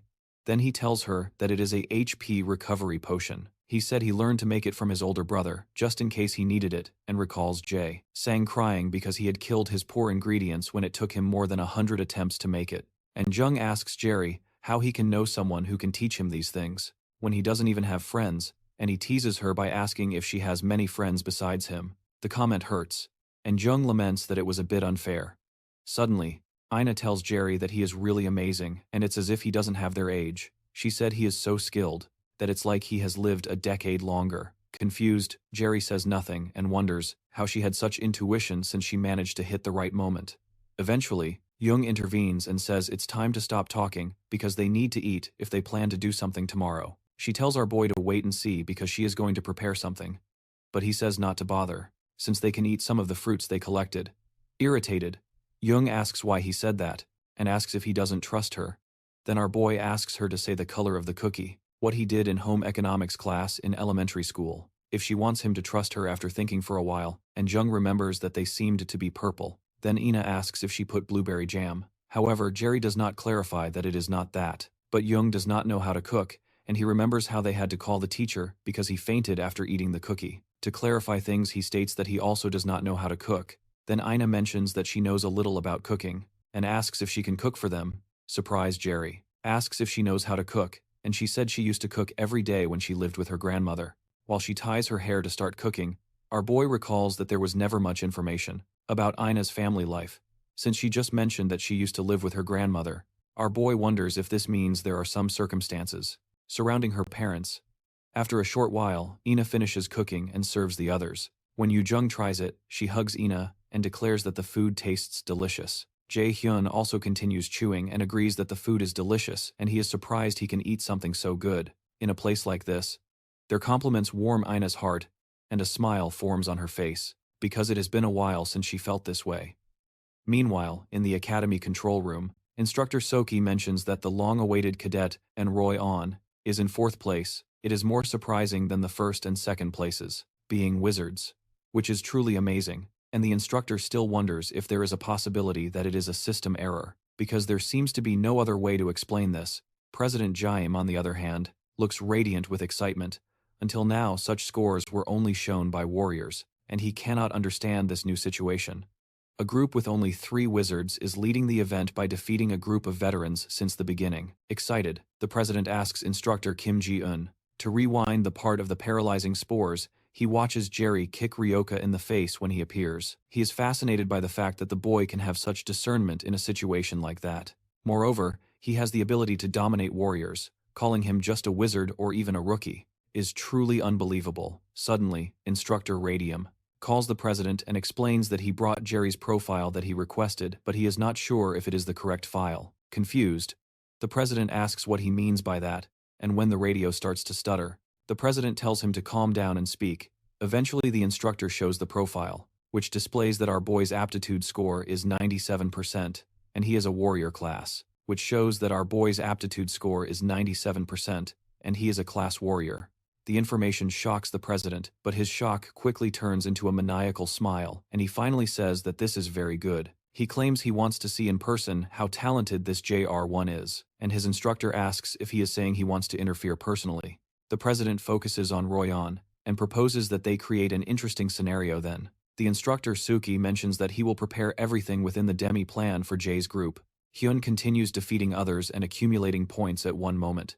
Yoon Hyung is surprised that they have even gained 1,100,000 points, and Jae Hyun responds that this is good because it is certain that they are in first place. However, Yoon Hyung asks them if they really need to leave their shelter. Then JR1 replies that there is no way to avoid it since the veterans are very afraid to go there. But Ina agrees with JR1 that they need to move if they want to earn more points eventually, and June agrees with both, and asks what the highest points record obtained in a rookie hunt is, and informs that it is 1,140,000 points. While they continue, our boy feels something. Then he signals the girls to get ready because someone is coming while they are standing still. Someone flies past them, and Jerry realizes that this power seems to be much more than the level they are restricted to. The system announces that the connection with the semi-plane is unstable and that the restriction on the player has been broken. Jerry tells the new colleague that he didn't think they would meet again like this. And it turns out that the colleague who was freed from his restriction is Royan. When he asks Royan what he is doing, he does not respond and continues looking at the ground. Then, Jerry wonders if he is unable to hear his voice and warns Jerry to be careful because she doesn't think this guy is in his right mind, and it is as if he is being controlled by something. Then our boy suddenly remembers that this is the president's doing. Before he regressed, something similar happened. Back then at the Mills Festival, that one day that was supposed to leave the young cadets with happy memories, instead left horrible red stains that could not be forgotten. The cause of the event was the unique ability of Gujane called indoctrination. After all, his evil actions became known shortly before being captured. Jane created a horrible event to divert the world's attention from him so that he could hide on that tragic day.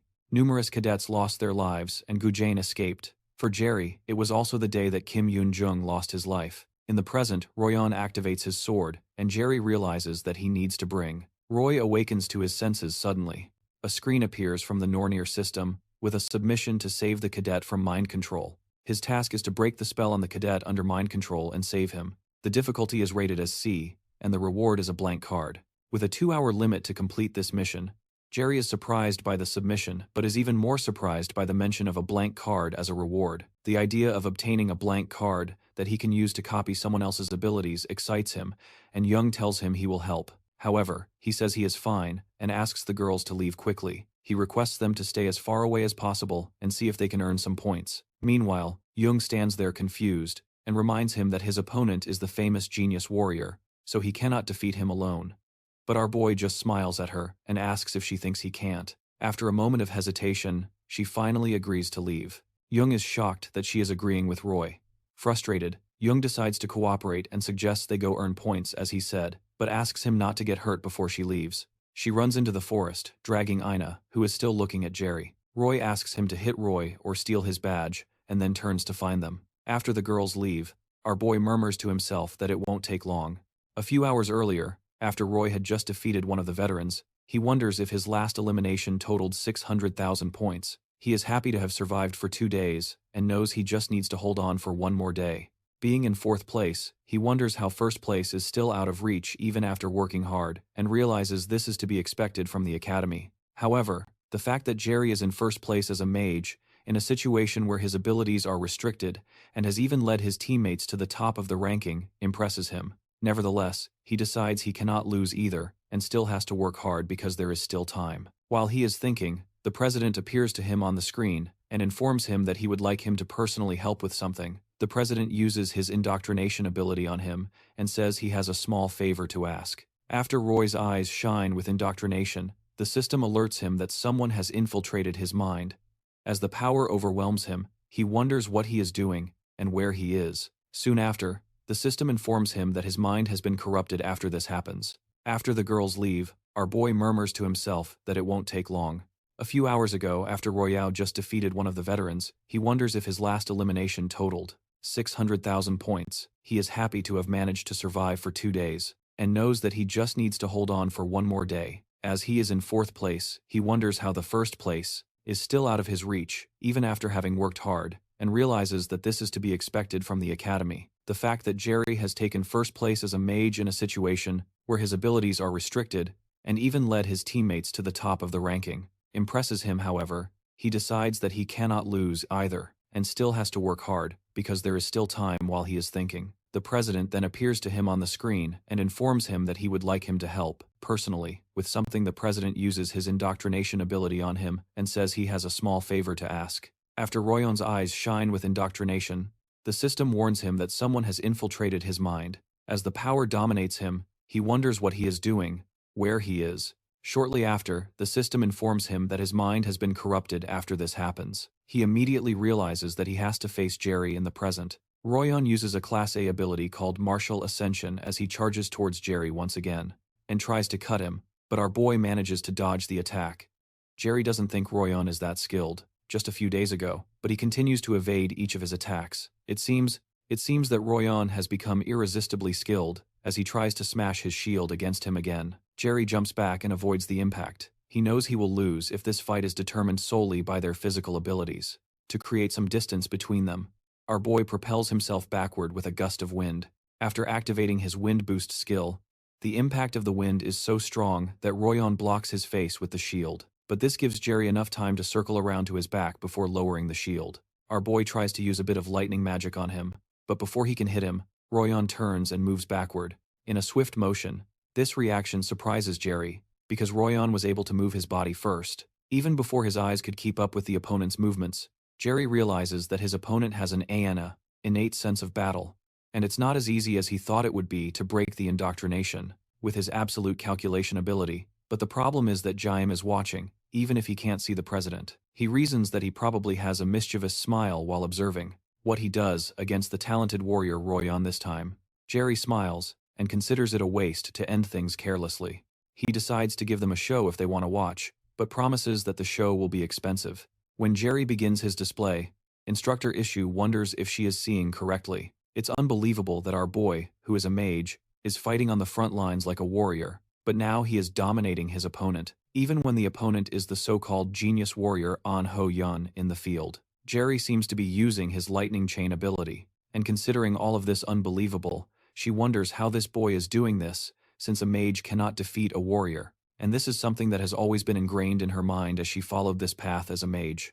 Meanwhile, President Jaim watches with great interest as Jerry wounds Royon, and begins to plead. In a semi-crouched position with his sword, Royon says he didn't plan to go this far, but promises him that he is strong and will recover quickly eventually. Jerry looks up towards the instructors because he knows they are watching, then activates his light bomb ability, and the impact blinds all the cameras and prevents the instructors from seeing the field. Inside the control room of the meal, Instructor Selkie turns to Jian and demands to know what happened to their screen, but the president realizes something is wrong, so he takes the remote from her hand. Desperately trying to restore the video transmission, Instructor Jian mentions that it seems Jian used a spell to block their view.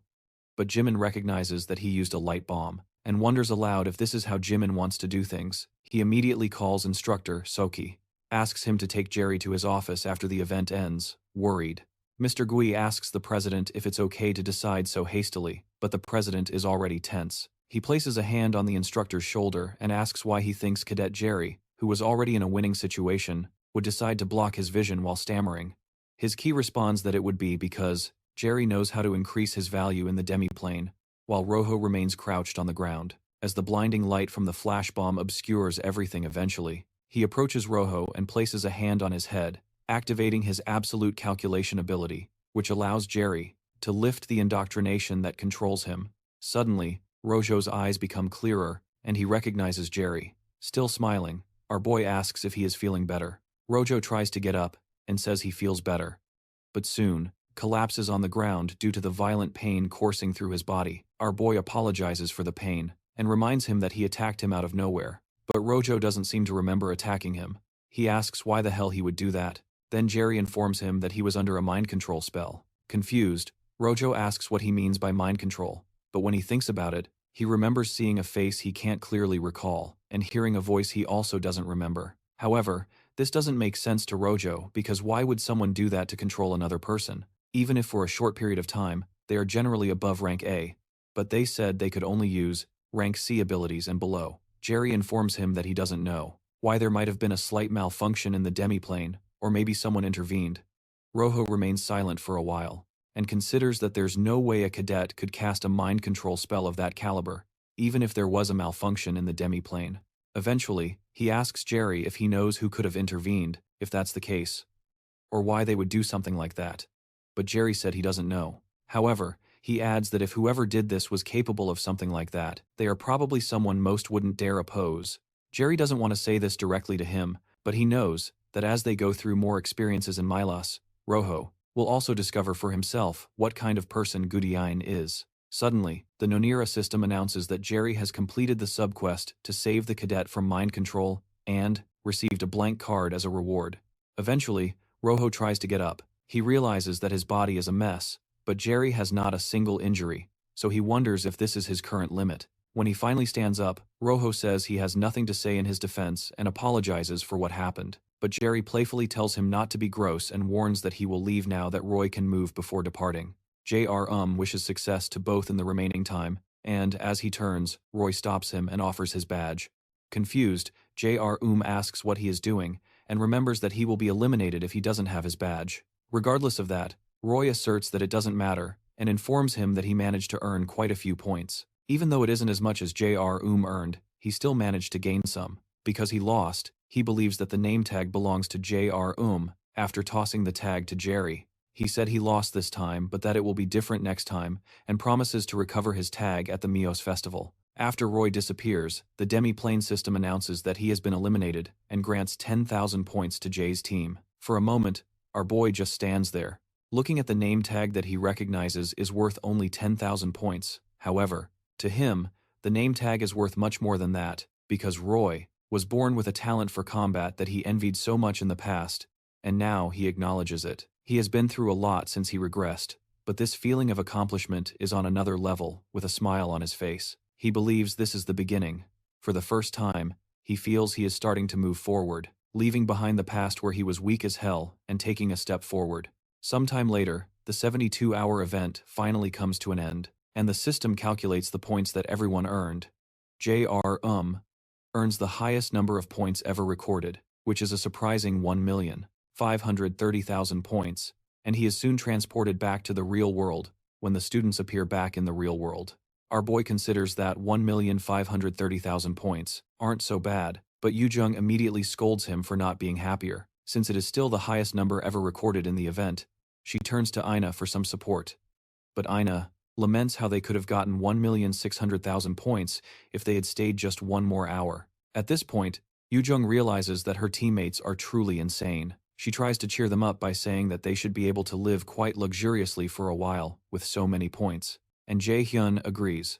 He calculates that if they multiply the points by 10, it would be something similar to the value of real currency. It's safe to say they just earned about 15,300,000 won, which is approximately $12,000. And Jae-hyun almost drops his jaw when Ina hears this. She is shocked by such a large amount of money. Our boy informs them that he is in first place, but they have 1,048,000 points in second and should also receive bonus points.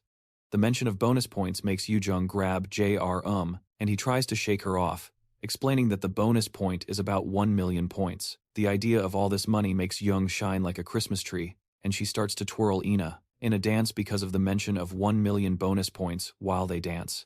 Ina is shocked that they managed to get 2,480,000 points, winning 24,800,000, won in just 3 days. Jerry tries to stop them from dancing because it's embarrassing, and he notices the other students watching the scene. However, the girls continue to sing until instructor So Gui enters the room to greet everyone. He introduces himself to everyone and tells the top 3 winners that he has something to discuss with them. To have privacy, he asks them to go somewhere else. Then Jerry asks if it is related to the amount of points they received during the hunt, and when he nods, J.R. follows quickly. The ladies do not follow him, so they ask where they are going first. However, J.R. already knows and tells them they are going to the president's office, and Seoki confirms his prediction, informing them that they have been summoned by the president once inside the office. Our boy sits down and crosses his legs. He asks where the president is, and comments that the one who called him isn't even present, which leaves Seogui flustered, but he has no choice but to control himself. The women following behind wonder why JR is acting like this all of a sudden and are left speechless until their guide tells them to sit down as well. When they sit down, the president enters and apologizes for being late. The 2 women stand up and Jung introduces himself loudly, while Ina follows suit. While JR just sits there, the president cheerfully says he knows who they are, and Jung delights in this. JR tells the president that he is late, and almost fell asleep waiting for him. The comment surprises the ladies, and even Seogui tenses up while wondering if this boy has lost his mind. A moment of silence continues in the Seogui office for a short time, until the president says he has no excuse for being late. He finally adds that he needed some time to prepare to talk to them, but Jerry immediately tells him that actually, it is they who have no excuse, since he called them right after they left the semi-plane for 3 days, without giving them a chance to get ready. So they had no time to prepare. The president's face tenses again, but this time he just laughs. JR realizes he is pretending and deduces it is because he is interested in the people in front of him. Finally, the president informs that he brought some very beneficial news for them. He congratulates them for being the elite of the elite, who secured the top 3 places in this year's hot hunt, especially JR, who took first place. When he says this, he says that it is all thanks to the members of his group and that he wouldn't have been able to do everything alone.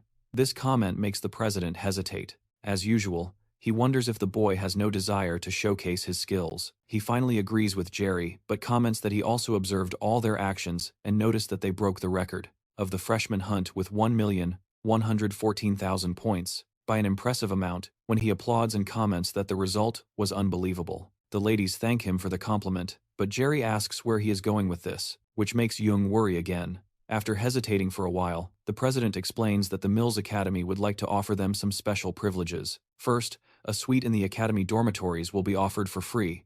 Second, priority in using the academy facilities that usually need to be reserved in advance. Third, if they ever fail to achieve a satisfactory score on school tests, they will have the chance to retake the test. After listing the offer, the president asks what they think and explains that they will sign a partnership contract with Mills Academy if they accept the offer.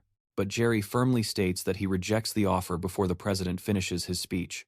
Our boy explains that the benefits seem good, but these are things they can achieve on their own in a month or so, especially since Mills is ultimately very meritocratic, so he doesn't think they should accept them. While paying an unnecessary fee, he eventually snatches the offer from the president's hands and starts reading the terms. He reads that after signing a partnership contract with Mills, once they start working as invaders, they would have to donate more than 30% of their earnings to the school for at least 5 years. At this moment, the president looks quite grim, until Jerry finally tells the president that this is not to reward them, but to bring them down.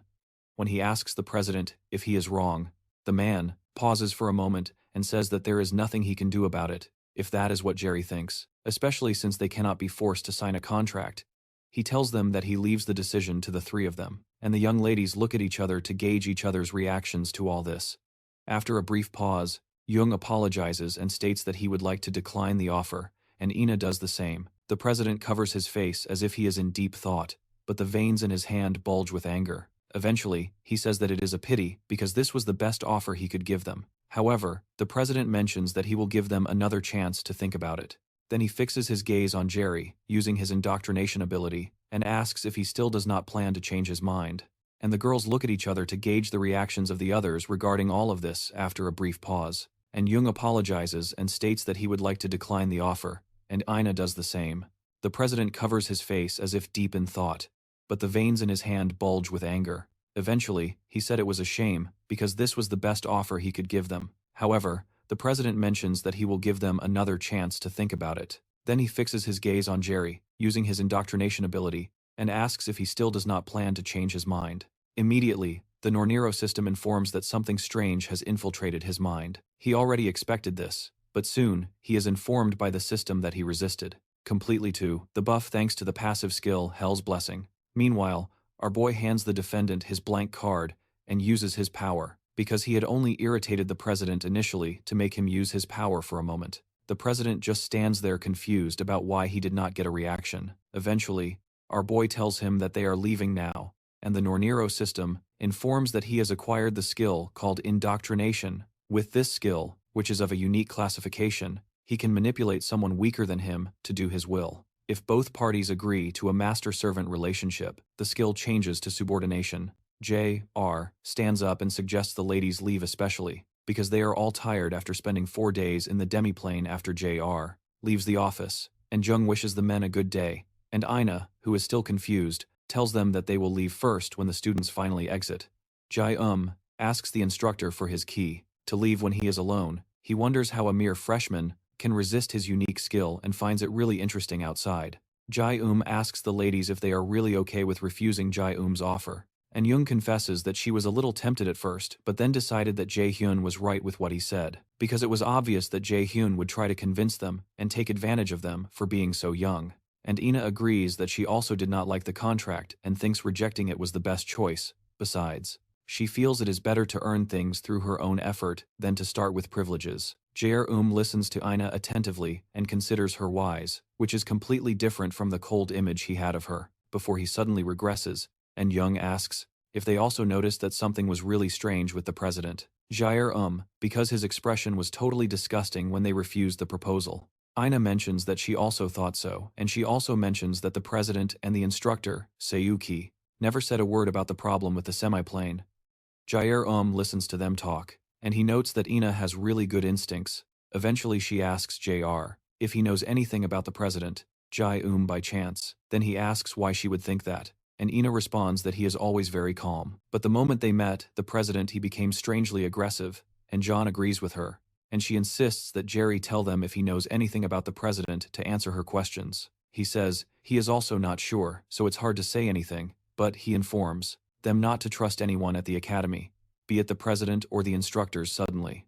Ina approaches him and asks if they can't trust him too, while Jae-hyun hesitates, and Jung positions himself behind Ina with a strange look in his eyes and tells her not to trust Jae-hyun either. She points out Jae-hyun's fierce gaze and narrates how he once left her in the middle of the street, instead of taking her home.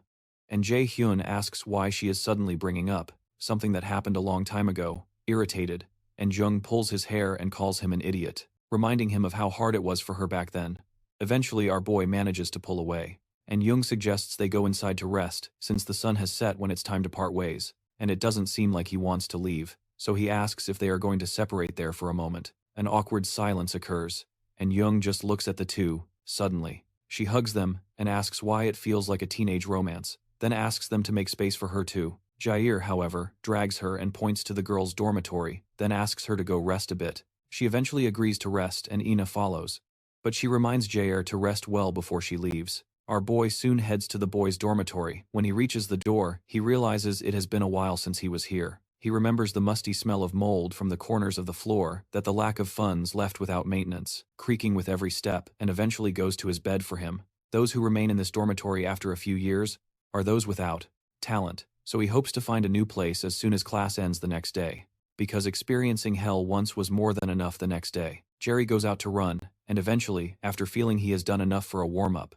he turns towards the dormitory to start preparing for the first class shortly after. All the freshmen who are magic cadets gather in a room, and the instructor, assigned for the basic mana acclimatization, Kim Dion, comes to introduce herself. While she speaks, Jae-hyun furrows his brow, because this instructor is not someone he is familiar with, even considering the fact that he was a warrior in the past. He doesn't have many memories of his instructor. She might be one of the instructors who left right after becoming an instructor in males. If it weren't easy, the instructors who still remained in males were those like Quince, the Gui, who were greedy for the crumbs that Jion was willing to throw to them. Jion. He mentions that he is sure that most of them found it strange that the first class was not in a classroom, but in a large facility like this. While some doors open behind her, she explains that the reason is to test their sensitivity. The human students are shocked at the sight of the doors that seem to be exposing a human cube, and hope they are not saying that they have to go in there while lamenting that this is very difficult for a one-on-one class. JR considers that this mana cube looks similar to the mana cube he saw before,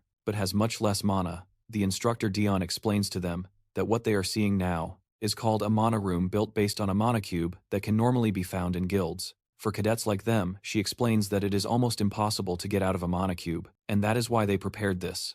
The strange thing is that our boy had come out of a mana cube. In his guild, the mana room is divided into many subrooms. The mana in the first room is similar to the amount in the atmosphere, but the mana becomes denser as you progress on average. A first-year cadet from Mills Academy can normally reach level 3. The cadet graduating can reach his limit around level 7 in this class. They will discover what level their mana sensitivity is. Dion asks the cadets to form a line and follow her. She informs them that they can raise their hands if they have problems during the test, so that they can follow the assistant instructors out of the room shortly after. She enters one of the mana rooms, and the cadets follow her after everyone enters. Instructor Diane observes that none of the cadets seem to have problems at level 1. She decides that they should advance to level 2 when they enter. Some of the cadets start to gasp, and the instructors need to help them out after they exit.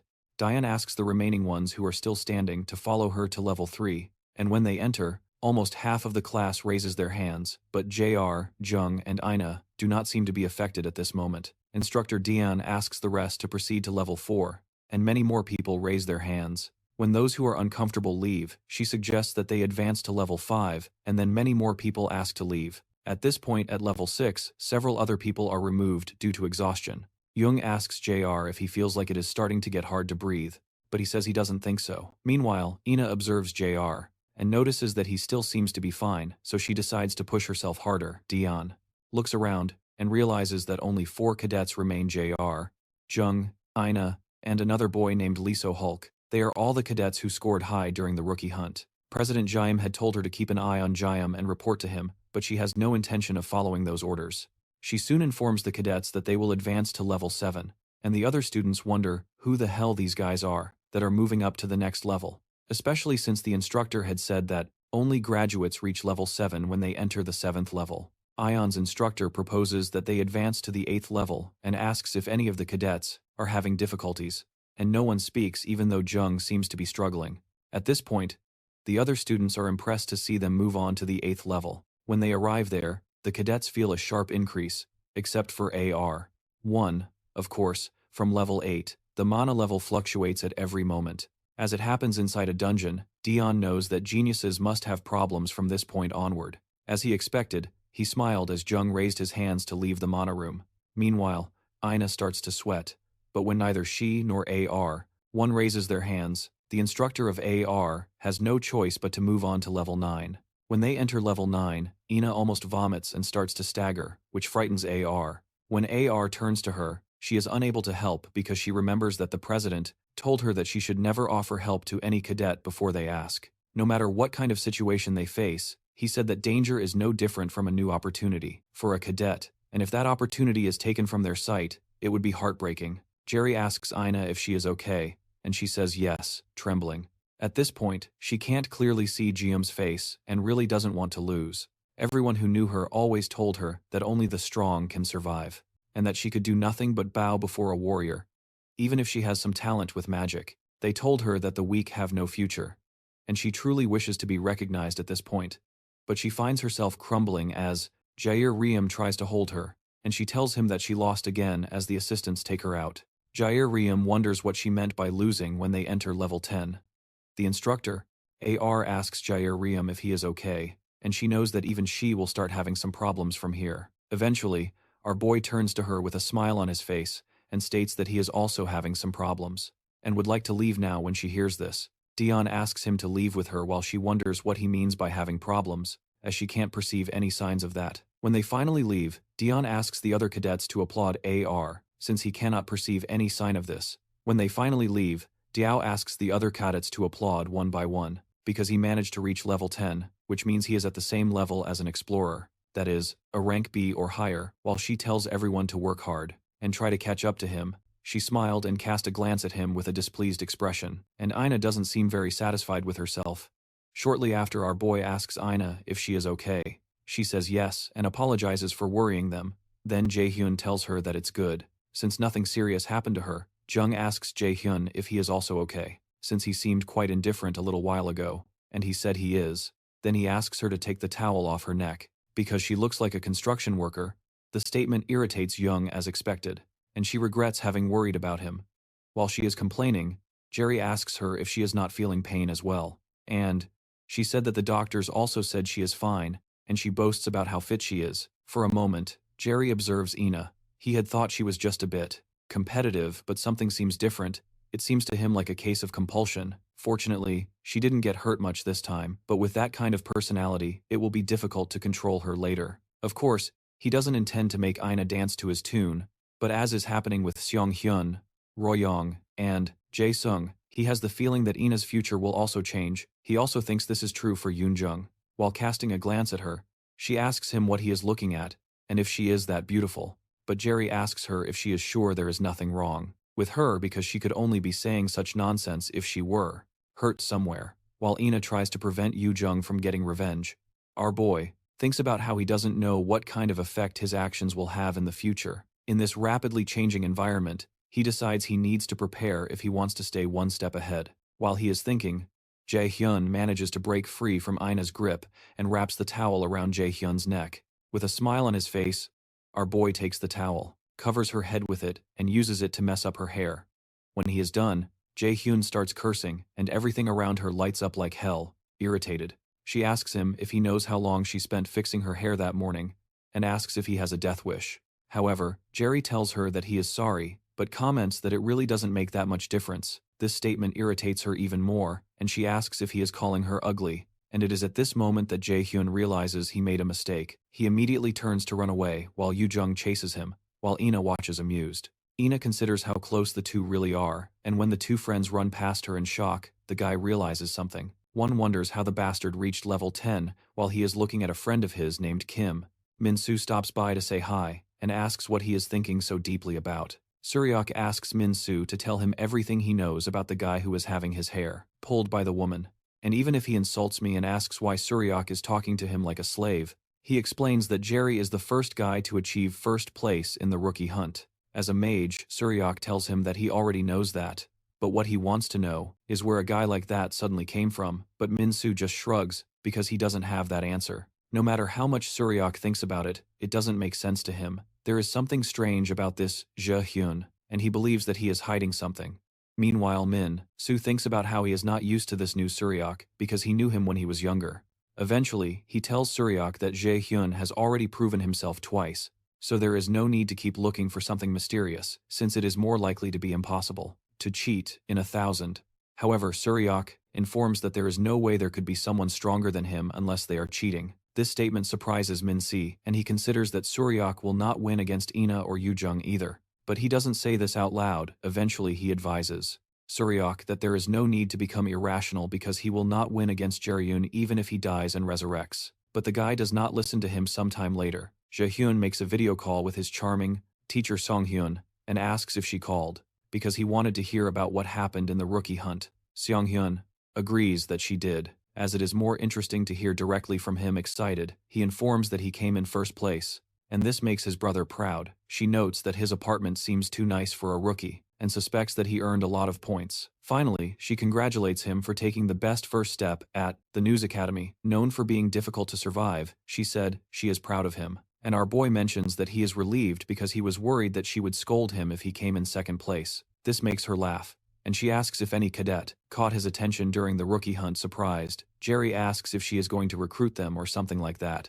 Then she said they are considering it, and that they plan to reward him for the information he shares. Rio explains that telling her is not difficult, but thinking that he will earn a reward for something like that. He asks her if she is not being too generous, but she insists that she is doing this because she knows he would not cooperate if she offered 10 times the value in the future. He eventually mentions Ina, Yoo-jung and Royoung, saying that these three can be recruited by Ion-jun. When he hesitates to mention someone else's name, Seong-kyung asks him to speak. Then, he adds that he knows someone who is not a freshman but would be good to recruit from the veterans. Seon-hyun promises to give him a grand reception. After they finish the call, the guildmaster thinks of Lee Jae-hyun that Jae-hyun had mentioned, and recognizes him as the youngest son of the ranked invader, Lee Jason.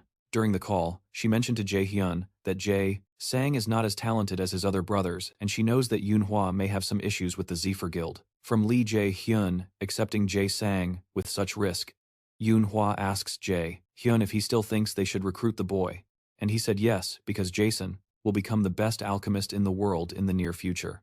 After they finish the call, the manager of Jae informs that the guildmaster, Mrs. Baek DeRio, has arrived. Seong Kyung asks him to accompany her.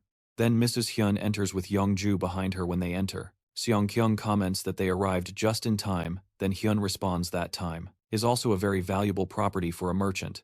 Mrs. Hyun extends her hand to the guildmaster, Seong Kyung, and states that it has been a while. Seong Hyun politely says that she doesn't think they are close enough to greet each other so familiarly, and asks her to sit down when Hyun settles. Seong Hyun, still smiling, asks what the guildmaster wants with her. Hyun enjoys Seong Hyun's straightforwardness and comments that becoming close will indeed be difficult, but she admits that she also likes it. Eventually, Hyun mentions that it seems there is someone that Yoonhwa has raised very well, then asks how much she can pay for Hyun. Song Hyun tells her that it is unfortunate that the Yoonhwa Guild does not see its members as commodities that can be bought, then suggests that Hyun look elsewhere. However, Hyun asks her if the child would agree to that. Then Seong Hyun says that there are some things that cannot be bought with money, but comments that she probably wouldn't know that. Eventually, DeRio responds that she didn't think that if one Rio would accept her offer anyway, and it doesn't matter because she only came as an act of courtesy. The muse Song Hyun informs that her consideration is quite unpleasant, but Hyun thinks it is a pity and decides to leave since it is getting late, and Seong-han doesn't seem to want to talk to her either while getting up to leave. Seong-han replies that is happy that she realized she doesn't want to talk to her, and Hyun jokingly responds that a sharp gaze is also a merchant's virtue. The next day, after a resistance test at the academy, the cadets wait for the system to analyze the results of the resistance test. Han Roy-on ends up in first place with 101 points, while Jerry Won comes in second with 99 points. The result makes our boy hiss, but he expected that he wouldn't be able to compare himself to a combat genius like Roy-on. However, he doesn't consider second place a bad result for him. There is no need to rush, but he also remembers that he didn't achieve his goal. When Jerry turns to the ladies, he notices their disturbed gazes, and Jung eventually asks what the hell he is. She questions how a magical invader can come in second place and contend with Roy-on in a resistance test. When she demands to know how this is possible, our boy informs her that it's not strange, since he started as a warrior, but this explanation still doesn't satisfy Jung when she tries to protest again. Jerry tells her that there's no need to focus so much just on magic, and that she also needs to focus on her health. This comment makes Jung serious again. She threatens to show him one day that he is not as important as he thinks, but Enrua quickly holds her back so she doesn't start another fight. Meanwhile, Instructor Sagils observes closely and realizes that Jerry Won is a dangerous guy. Just as the president said, the boy's muscle resistance is not something a mage should possess, and this makes Sagils wonder what he is plotting. Soon after, the students hear the bell signaling that the next class is about to begin. Then Sogui tells the students that his second resistance test is called the evasion test. Jerry Won remembers this test from before he regressed, and he knows it was the test that examined numerous cadets in their talent and pushed them to their limits. Seogui explains that they will be gathered in a room with state-of-the-art facilities called the AR test room. The combat measurement system in front of them will help test each cadet's ability through virtual battles with opponents created in augmented reality. Jerry listens attentively and realizes that Seogi does not intend to do this the easy way. Normally, what they would do would be to eliminate the monsters materialized by drones while analyzing their attack patterns. But this time, they will focus solely on assessing their evasion skills because it is a resistance test. However, if they defeat monsters, they will receive higher scores. Seoki hands the cadets some objects that look like headphones, and when Yoo-jung asks, Jerry Won explains to her that they are receivers that can analyze and record the combat simulation. The combat measurement system in front of them will help test each cadet's abilities through virtual battles with opponents, created in augmented reality. Jerry listens attentively and realizes that his Gui does not intend to do this the easy way. Normally, what they would do would be to eliminate the monsters materialized by drones while analyzing their attack patterns. But this time, they will focus only on assessing their evasion skills because it is an endurance test. However, if they defeat monsters, they will receive higher scores. Soki hands the cadets some objects that look like headphones, and when Yoo-jung asks, Jerryun explains to her that they are receivers that can analyze and record the combat simulation. After noticing the correction, Jerion adds that this receiver is used to implement augmented reality, stimulates the brain, and using the projector creates the realistic illusion of a real monster. Through drone cameras, three-dimensional images are augmented in the surroundings, making it seem like real monsters are present. The use of such devices is for safety and to avoid the possibility of getting injured. What his instructor doesn't tell them is that the receiver stimulates the brain so that they can still feel about 1/5 of the damage from the opponent's attack. The goal is not to shock the cadets, but to create a certain level of caution to increase their chances of survival in dungeons. Gui explains that the augmented reality system has a total of 100 levels, but they will only be evaluated up to level 10. The test will be done in teams of 4, and now they will be grouped and called for the test. Before the test begins, the teams are formed and Team 3 contains 2 warriors and 2 mages, including JR1 and Suryak. JR1 considers that it is well balanced while he is thinking. Suryak calls him and asks if he is JR1. Our boy responds that, yes, then Suryak says he heard that he came in first place in the rookie hunt, but there is something he simply cannot understand. He wonders how a mage can achieve first place, and reveals that he believes there must be a special reason for that. Then he asks Jerion to teach him after a pause. Jerion asks him if he has ever considered the possibility that there is no such thing. Then Suryak informs that he will have to expose this in that case, even if he has to use force. Excited, Jerion smiles and asks why he didn't say from the beginning that his goal was to fight him. Suryak, who is also smiling, says it's good to see that they understand each other. The 2 other women on the team become worried, and one of them wonders why they are acting like this. Since they are on the same team, the shorter woman questions if they will be okay, then tries to separate them. But the instructor, Gui, soon calls the team to the field when they enter the field. The system starts a 5-second countdown and informs them that they will face a warrior. Skeleton. The skeleton warrior soon manifests, and Suryak decides he needs to retreat, first to create some distance before he can move. Jerion rushes forward at a dizzying speed, to the shock of the others on the team, and the women try to warn him that it is dangerous. Surprised, Suryak asks what the hell he is doing, and wonders what Jerion thinks a mage can do on the front line. As Jerry moves forward, he wonders why there are still provocations directed at him, but he decides it would be better to show a bit of his skill here after creating some mana in his hands. Our boy crushes the skeleton's head with just one blow, and the others watch him in extreme surprise. Even his Gui is stunned, and everyone else in the crowd watches in awe shortly after. A few more skeleton warriors appear, but Jerry proceeds to feed his knee to another skeleton warrior that is nearby as it falls to the ground. He activates one of his skills called Mana Weapon. Mana Weapon is a special skill that an ordinary mage cannot use because it allows a mage to inflict physical damage, which is useless for mages since they do not fight in close combat. But our boy is on another level. Suryak watches, confused, and calls him a psychopath. The other women still cannot believe what they see, and the system announces that they have completely finished level 1 of the augmented reality evasion test. And additional points have been awarded to Jerry, receiving 100% of the contribution. Level 2 of the test begins, and they encounter a monster called Drauga. The sight of the monster intrigues Jerry, and he informs the monster that it has been a while since they last met after a series of battles and destroyed solos. The system announces that they have fully completed level 10 of the evasion test, while the system congratulates them for breaking the record for the shortest time to complete the test. Suryak finds this completely unbelievable. Meanwhile, Jerry considers that his performance is not so bad, and that his body has felt lighter since he started using the combat technique that Seong Kionora taught him. Suddenly, Suryak approaches him and asks what kind of dirty trick he just used, but Jerry explains that there is nothing more than what he just showed.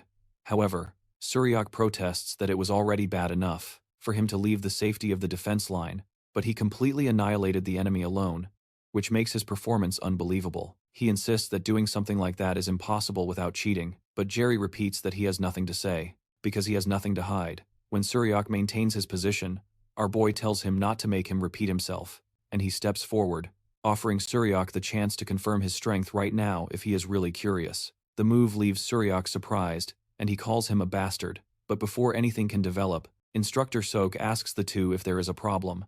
The instructor's interference interrupts the growing tension, and Suryak wishes there were no instructors here. Our boy eventually turns to leave, and Suryak tells him not to think he has won, so our boy replies that he also does not think he has lost, and Suryak tells him not to think he has won. Then our boy says he also does not think he has lost. Before Jerion can leave, Suryak proposes that they fight at the Mills Academy Festival.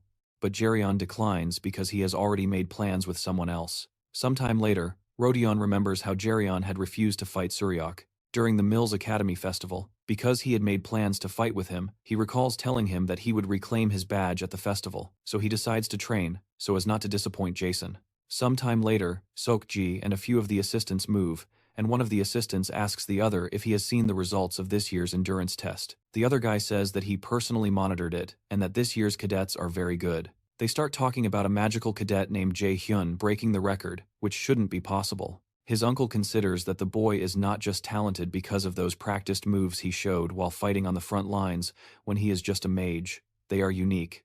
When they enter the president's office, Jair Us praises him for the good work and suggests they discuss this year's endurance test results. His Gui explains that there were a total of 3 cadets who achieved the maximum score, and those cadets are An Royan, Cha Juan, and Ming Jium.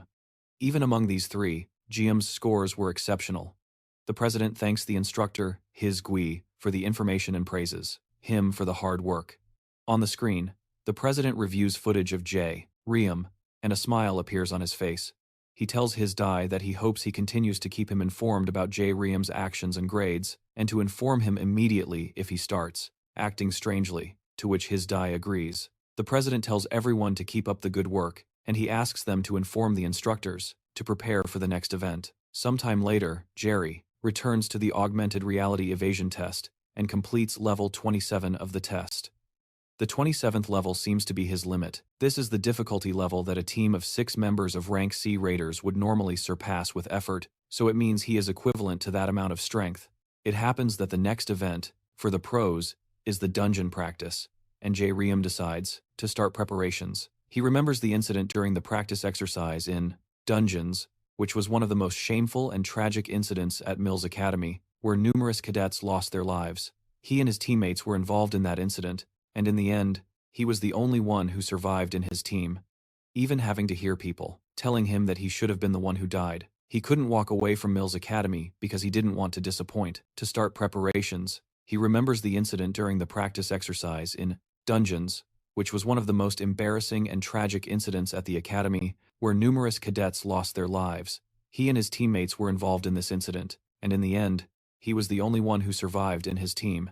Even having to hear people telling him that he should have been the one who died, he could not distance himself from the academy because he did not want to disappoint those who believed in him. Shortly after, our boy goes to the store to make a purchase. When he is done, he wonders if he will be able to live differently in this life. He was unable to protect anyone, lived a pathetic life in his past life, and was as disposable as a single-use item. However, he does not plan to live the same life again.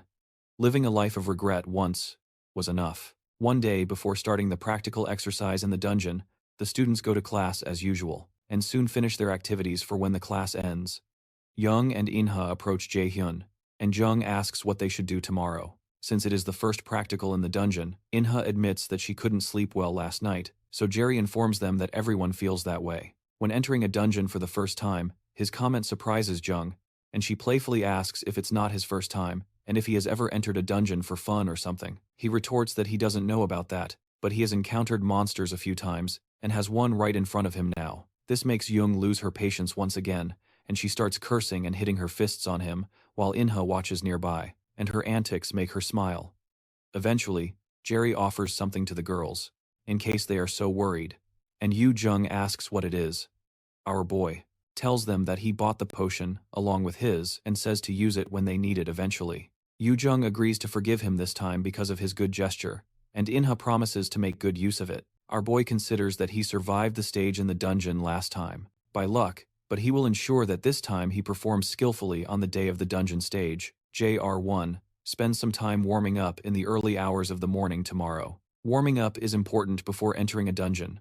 No matter how great a wizard's mana capacity is, if they suddenly overuse high-level spells, they will experience a mana rebound. If the mana rebounds while casting a spell, it can injure the user's body. A wizard who frequently uses high-level spells is prone to mana rebound, and JR1 recognizes that Lightning Chain and Sacrifice are high-level skills. Furthermore, from this point on, he is not sure how dangerous things will get during the dungeon practicum today, and he does not know if he will die or if his teammates will die. Moreover, if he keeps his mana accumulated in the lower abdomen as he just did, He can use it to quickly strengthen his spell or body when needed. Suddenly he remembers the time before regressing, when the system told him that time would be regressed to the period that the user desires the most. While he is immersed in thoughts, the system Nornir activates a main mission. Apparently, he managed to return to the time he wished for from now on. He desired from now on. He has to go through several decision points that left him with regrets and decide whether to make the same choices or change that the decision he makes can kill or save other people. And whatever he decides to do is in his hands. The difficulty of the mission is unknown, and the rewards are also unknown, but they seem to depend on whether he chooses route A or B. The worst part is that he only has 12 minutes to decide, and the penalty for failure is also unknown. Jerry assumes that something has come up again, and the Nornir system is obviously trying to help him become stronger since the gods need him for their plans. However, he does not understand what they mean by him choosing his path and wonders what the heck they are planning shortly after. The cadets gather in the underground simulated dungeon of the academy. My instructor, Yedam, comes to attend to them and informs that they will be grouped into teams of 4, through a draw, and will have to act together as the students begin to murmur. Yedam assumes that others think it is unfair. Real monsters will appear in this dungeon, and if you are lucky, you can clear the dungeon easily. But if you are not lucky, you will be part of a low-ranking cadet team, struggling to invade the dungeon as the murmuring continues.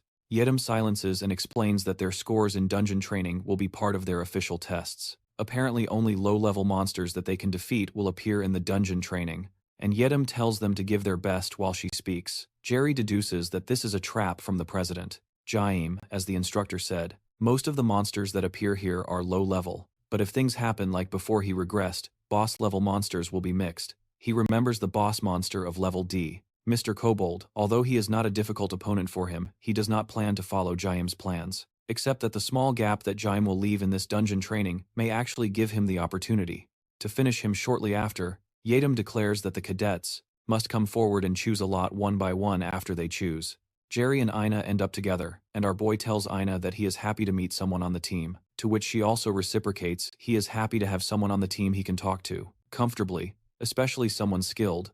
While he considers devising a strategy, he is shocked at the sight of his other 2 teammates. The lady introduces herself as Warrior Kim Dina, and the boy introduces himself as Warrior Park Sungwoo. Sungwoo cheerfully asks if they are also on Team 3, but Jerry remembers how these 2 people were his teammates in his past life, and they ended up being killed by the boss monster after asking him to run while they took care of things. Suddenly, our boy understands what the Nornir system means when it says he chooses his route, and he can see the choices ahead of him. When the 2 new warriors advance, our boy realizes that this is what the Nornir system wanted from him. He begins to introduce himself as Diao and also introduces Ina, because she is clearly shy. This amuses Sung, who finds it funny that Ina is shy, but he is sure that everyone will get along while spending time together, and Dina agrees that everyone will get along. Our boy realizes that these 2 warriors are the same as they were in his past life, and he is happy with how excited they are about Ina. After they finish the introductions, Jerry proposes that they make plans first. The other 2 agree, and one of them suggests making Jerry the team leader with the mission that the anonymous system showed still in mind. Our boy sits down to explain the plans to them, reminding them not to weaken no matter what appears in the dungeon, because if the warriors on the front line start to falter, in particular, the whole group will end up annihilated. The warriors are intrigued by Jay's tactical intelligence. And Sungwoo says that this is to be expected from the person who came in first place in the rookie hunt. Sungwoo realizes that the details of the strategy are no joke and says he memorized all 6 parts, and Ina says she did too. Soon after, the instructor advances to inform the cadets that the planning period is over. From now on, they officially begin the dungeon practice. She asks the team leaders to step forward. Jeriam advances, and when he looks to the side, he notices Royong coming as the leader of Team 4, of which Eo Jung is a part. He is pleased that Royong is the team leader, because that means Eo Jung won't get hurt.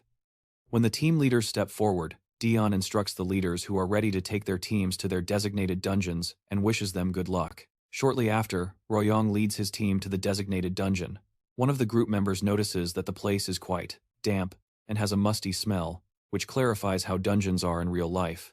Eo Jung asks the others if kobolds will likely appear, since it is an underground dungeon. Another teammate agrees that they probably will, because he heard that underground dungeons have a lot of ores.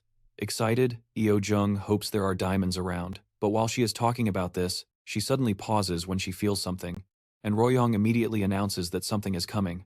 so he asks them to take their positions. Eo Jung quickly springs into action, but the other cadets don't seem as confident when they realize they are surrounded by kobolds. As if it weren't enough that they are monsters, the kobolds are equipped with digging gear. Royong informs his team that the kobolds are weak monsters, but it will be difficult to deal with them if they surround them, so he charges at them and suggests they finish this quickly, and Eo Jung unleashes an explosion of her holy power, and activates his flash bomb ability, causing a massive explosion that blinds the monsters, giving Royong the chance to take them down. Meanwhile, the other two companions fight the monsters, and Jung activates a move called Helheim's Wind, and activates an ability called Air Explosion, releasing several gusts of air towards the chests of the kobolds. This knocks them to the ground.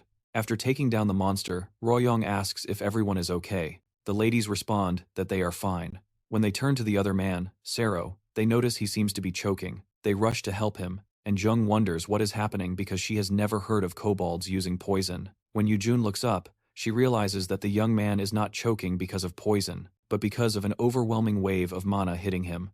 In front of them stands a massive kobold boss. The students freeze in shock.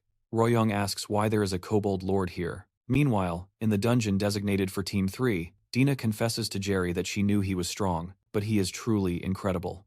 She asks how many monsters he has faced so far in his journey through the dungeon, but Jeriam insists it is nothing because things just happened. However, Dina insists it is not nothing because they will be able to clear the dungeon without anyone getting hurt if things continue like this. When Jeriam looks to the side, he notices that Ina is distracted, so he takes her hand and asks if other people still make her uneasy. She admits that they do, and Jeriam realizes that she is really shy, but then there were rumors that no one had seen Ina speak more than 3 words at a time. As they advance, the team finds a room full of ores. Our protagonist realizes that this is different from what he remembers, and it must clearly be the work of Jaim. It occurs to Jeriam that his existence made Jaim change his plans from what he did in the past. Suddenly, Jeriam feels a monster approaching and assumes it is the Kobold Lord, so he informs his teammates to use Plan C, defending first and then counterattacking when Jeriam tells them to be careful because this monster is different from those they have encountered before. Sungu worries that the strongest monster is coming, especially since they had said that only weak monsters appeared here. Suddenly, something breaks through a nearby wall, and the cadets are shocked to see a kobold lord. They wonder what the boss monster is doing there. When Ina is about to run back, she remembers what Jeriam said about the whole group being annihilated if any of the warriors at the forefront start to falter. She quickly activates the magical armor around the warriors, and Sungu struggles to concentrate due to the enormous size of the monsters. Eventually, Jeriam activates his taunt ability, and when the Kobold Lord attacks Sungu's shield, Sungu calls out for Jeriam.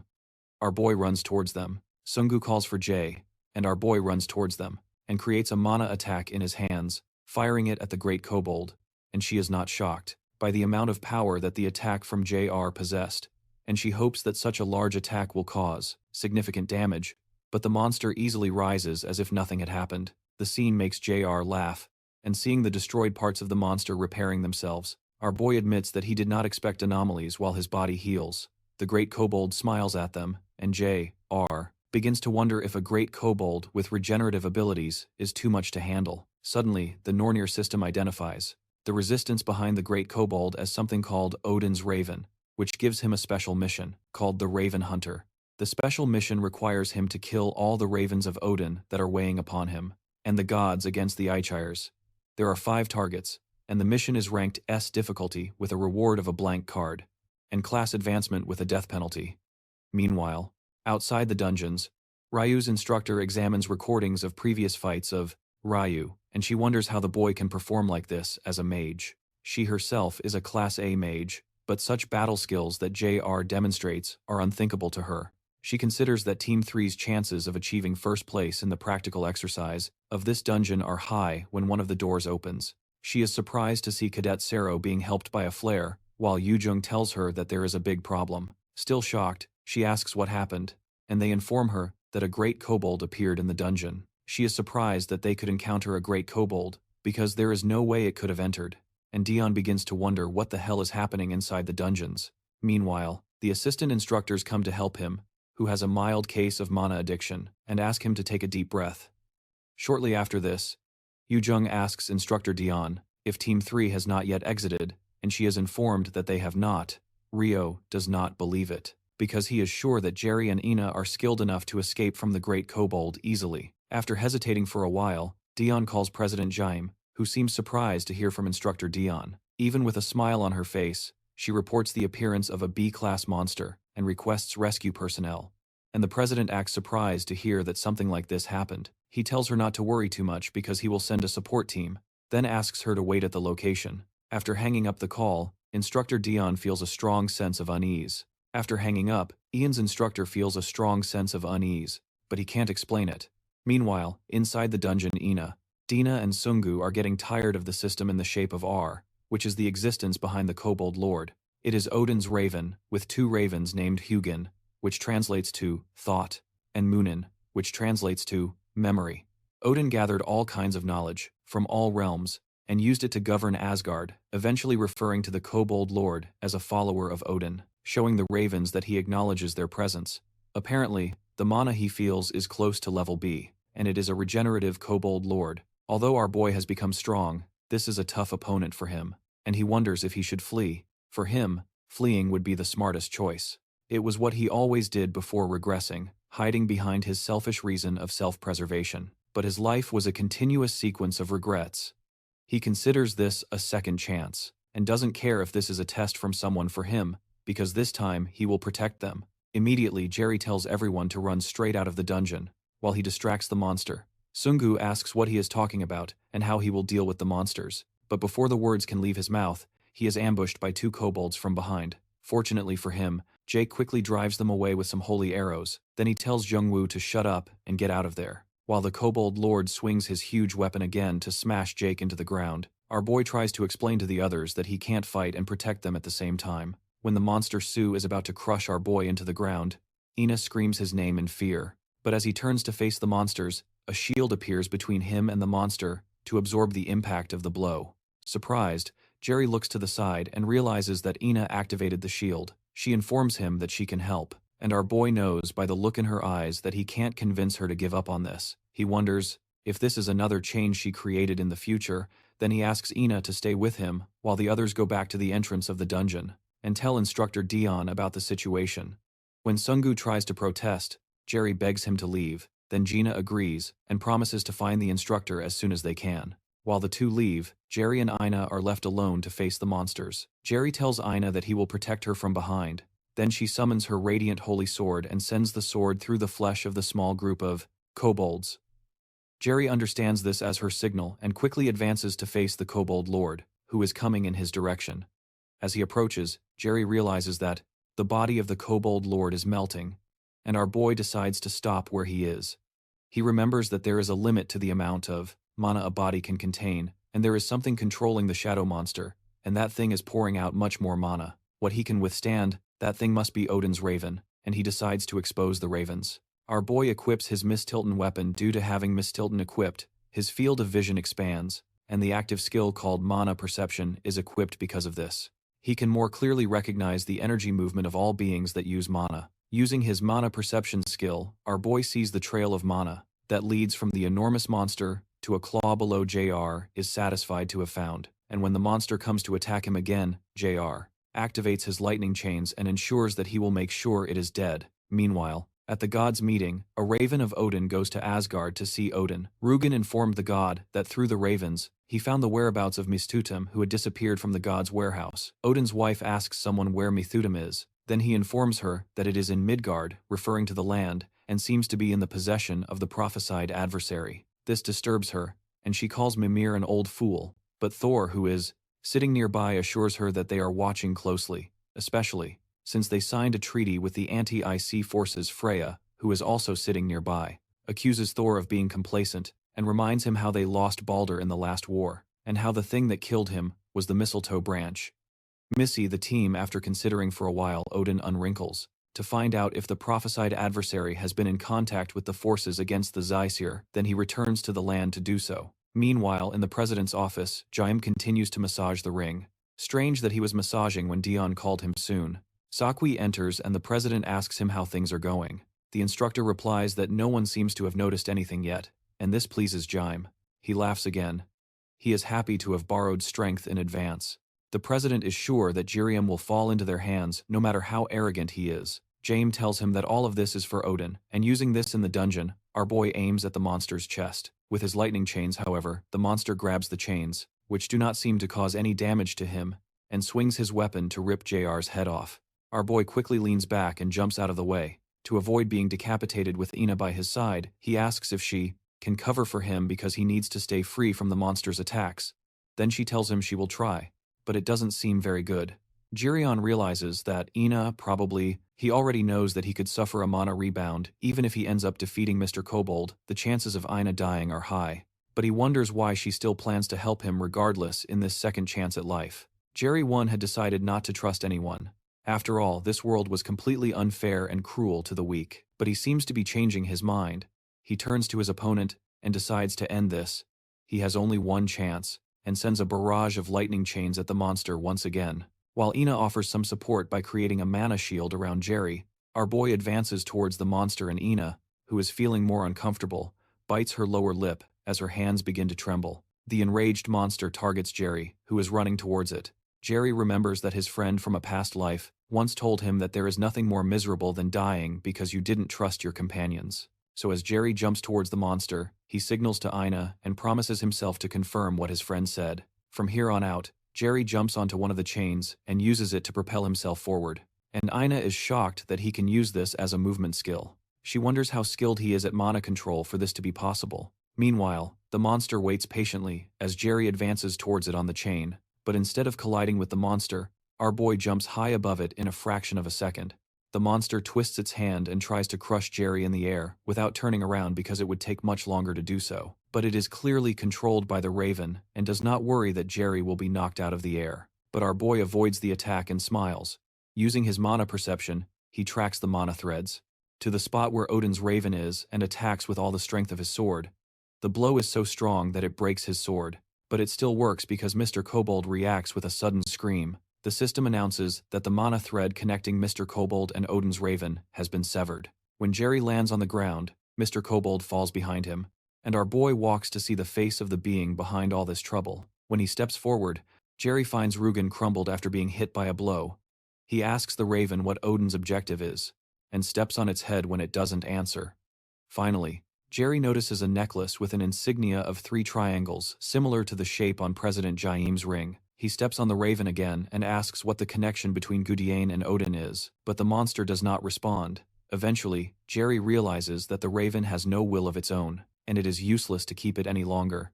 He finally lifts his leg, allowing the bird to fly back to Asgard, to report to its master. Suddenly, Ina enters the area looking for Jerry. Warns JR that it is not over yet. Because she needs to be careful with the mana rebound before the words leave her mouth, she suddenly freezes, and the Nornir System informs JR that corrupted mana has accumulated in his body. Jae-hyun clutches his chest due to the pain, and Ina does the same. But the Nornir System soon purges the mana from Jae-hyun due to the purity of his mana shortly after. He finally stabilizes, and the system notifies that his mana capacity has permanently increased by 5%. GR is happy that it worked, and he is informed that he has succeeded in hunting the first of his prey from the special mission called Raven Hunter. He is rewarded with 5 stat points, a blank card, and a level upgrade as soon as he fully recovers. JR realizes that things could have ended worse than they did, but when he turns to Ina, he sees nothing good, and the Nornir System informs him that his teammate's life is in grave danger. Our boy runs towards Ina and is informed that she will die if she does not recover immediately. Sometime later, Ina wakes up in a pool of sweat and a headache. She notices JR by her side and then asks what happened. He seems to have been sleeping, but wakes up when he hears her calling his name. He is surprised that she is awake and asks how she feels, and when she checks her condition, she is shocked to realize that her health and mana are completely restored. She is confused about what happened because she remembers suffering a mana rebound eventually. She tells JR that she is fine and asks how he is. He replies that he is fine and mentions that he fell asleep. When she looks to the side, she realizes that Mr. Kobold is dead, then asks JR why he didn't leave. He tells her that he was waiting for her to wake up because he has something to tell her. She is curious about what it is, so she asks him, and after a pause, JR tells her that they need to align their stories, and suddenly freezes because the Korean phrase for aligning our stories is directly translatable as "I want to touch my lips to yours." Outside the dungeon, Yoon Jung demands from Sungwoo and Gina why only the two of them came out, and Ian's instructor tries to stop her from doing anything foolish. She tells Yoon Jung that she understands that she is worried about her friends. Meanwhile, the royal asks what he should do to help. Jerry and Ina come back suddenly. The dungeon door opens while Yoon Jung is still raising dust. Jerry and Ina exit through the door, causing everyone to freeze. Jerry asks them if they are fighting because of the two of them, and even Instructor Jean is paralyzed in shock because the inspection team had told her that the two cadets would definitely be dead. The monster inside was at least a level B boss. Tears stream down Yoo Jung's eyes as she runs towards the two with open arms, crying as she embraces them. She explains that the instructor and the inspection team said they would be dead, expressing how happy she is that they are alive. This fascinates Sori, but Jerry tells her that he understands and asks if she can let them go now. Even Sungwoo and Dina have tears in their eyes, and when Jerry notices this, he thanks both of them for trusting him. Jerry tells everyone that the two teammates left because he asked them to fetch the instructor for help. He insists that they do not deserve to be insulted or blamed. However, Eo Jun, who is still irritated, asks how they can just leave their teammates like that. Jerry tells her that he would have done the same, so there is no need for her to be like this. He reminds her that not everyone is as brave as she is and asks her not to be angry because of him. This statement also hurts Eo Jun, so she releases his arm and clings to Ina, asserting that she is angry because of Ina and not because of him. In a flashback to the time before they left the dungeon, Ina had asked Jr. if he was the one who healed her body, but he tells her that he knows she is confused. He explains that it is difficult to tell everything, and that he does not want people to know about this ability. She then asks why he is hiding it. Eventually our boy asks her if she is not curious about why a kobold lord appeared here and put the students in danger. He tells her it is because of President Gu Diam, who is a piece of trash that considers students as tools. Jr. tells her that Dim is very different from the side he shows to the public and the media, and he thinks it is fine for useless students to die. He realizes that is why Jr. is against the president and why he is hiding his ability, confirming it after a pause. She reminds him of some things he told her the day they went to the office. Apparently, he told them not to trust anyone, whether it be the president or an instructor, so she asks how much he knows about Jr.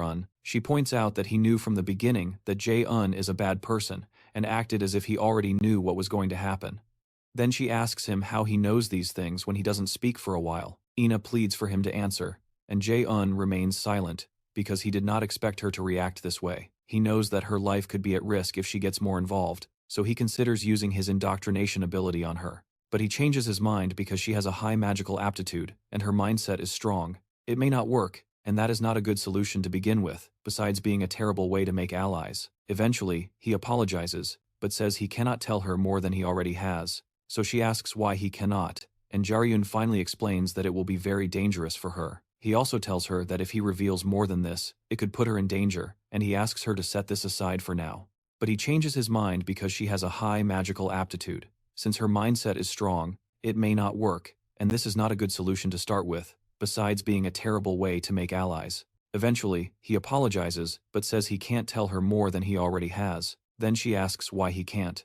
Jaryun finally explains that it will be very dangerous for her, too, if he tells her more than that, and he asks her to set it aside for now. In the present, the instructor Di-yoon lowers her head and apologizes to Jaryun for not being able to rescue them from the dungeon. She says she is happy that he is okay. However, he tells her that it's all right, especially because she didn't put them in the dungeon. Knowing what was going to happen when Jerry returns to rest, Ina runs after him and asks again if he really can't tell her the things he knows, especially since no one knows if something like that will happen again. But he apologizes for not being able to tell her and expresses hope that she will keep the promise she made after Jerry's departure. The Nornir System informs him that he has completed the main mission, which is the first turning point, and the rewards depend on the chosen route.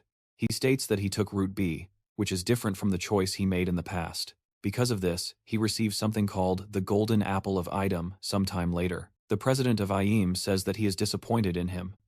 So-ki apologizes to the president, but the president insists that he will tolerate this once, but expresses that he hates having a useless subordinate with a frightening expression on his face. Jerry turns to the instructor and asks if he understands what he means while trembling. So-ki promises not to disappoint him again, and Jerry Hyun says it's better for him not to disappoint him. The president tells So-ki to ensure that he will tame Jerry Hyun at the next event before his patience runs out.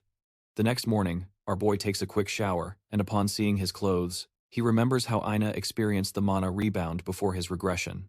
Kim Yoon died, and Han Royong didn't reach even half of his potential, so he believes he must intervene for the sake of the future. However, he thinks he doesn't need to intervene for Ina, because she will do well without his intervention. He decides he must be careful with how he interacts with her since he is unsure how this will affect the future. Eventually, he sits on the couch and turns on the television to see if there is anything worth watching. While watching the news, he reasons that he will have to figure out the relationship between guides and use that as quickly as possible, since what occurred in this dungeon is just the beginning. There will certainly be more dangerous situations in the future, and he knows he needs to become stronger to be able to respond to any situation. While watching the news, he notices a presenter asking another man about other types of dungeons that exist beyond the ones they are used to. The guest expert on the show explains that there are themed dungeons, and you must approach them differently than you would in a normal dungeon where you kill the boss to complete it. When asked about another characteristic of a themed dungeon, the man explains that the biggest difference is that you cannot leave the dungeon before completing it. And our boy remembers these themed dungeons from his past life, and he has an idea. The specialist explains that the invaders who want to invade themed dungeons need to become a character of the theme and meet certain requirements, which could be considered a kind of role-playing game, and what the invaders desire in these types of dungeons are rewards of rare items. Apparently, there is a hidden piece that the invaders also call the Arrangement of God, and this item is the reason why the invaders are desperate to clear such dungeons, despite its difficulty. Upon hearing this, he laughed and smiled, and realizes that this is his opportunity to get what he needs most.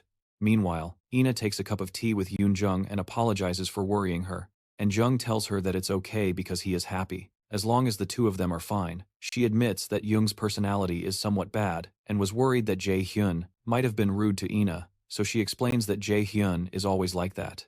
Ina pauses for a moment, and Yoo Jung gets angry and asks if Jae Hyun was really rude to her. Surprised, Ina clarifies that he wasn't, but it's just that Jae Hyun seems to trust Yoo Jung a lot. She argues that she would be happy if Jae Hyun could also trust her, and depend on her a little.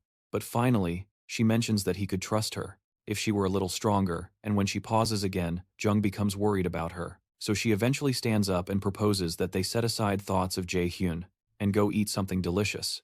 Instead, while Yo Jung extends her hands, she explains that there is one place she wants to go, and while Ina stutters, Yo Jung grabs her hand and declares that they will make her feel better. At first, Ina is surprised that Yo Jung is taking her away, but soon a smile appears on her face.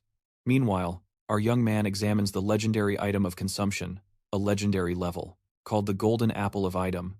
It is an apple cultivated and harvested by Item, responsible for the eternal youth and immortality of the gods. Consuming it immediately slows down aging by 50% and increases natural healing by 50%.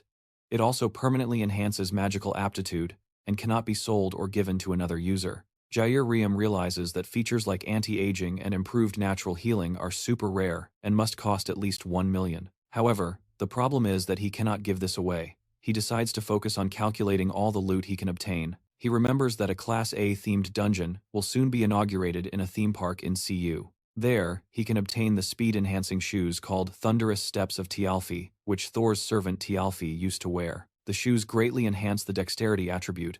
So many martial arts invaders really wanted them eventually. Jae Riem takes a bite of the apple with great anticipation, and everything lights up. But he eventually realizes that the apple tastes like any other apple. Shortly after, the Nornir System informs him that the Golden Apple of Idum is starting to take effect. His resistance attribute has permanently increased by 20. His human status has increased by 20, with his aging rate and natural healing capacity increasing by 50% each.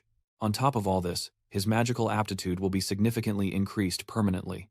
Jae Hyun is happy that the effects of the apple are not mediocre, and his movements begin to feel lighter. He picks up the phone and soon makes a call to someone.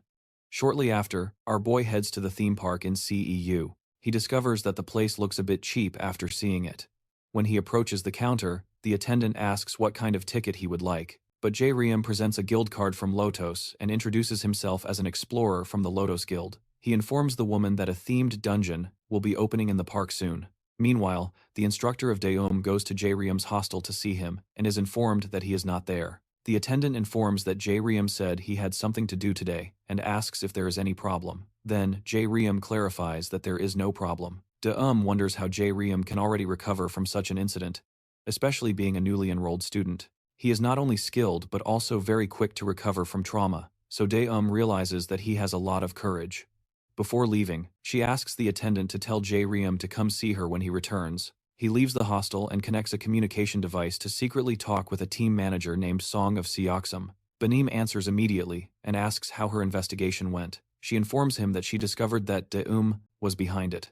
Benim asks her if her IQ was in charge of the dungeon test and assumes he must be in a difficult position now. He asks her to keep an eye on both and call him if she notices anything. De-um receives the orders and also informs that she thinks the student Mindy Ryun, whom she mentioned, knows something about what is happening.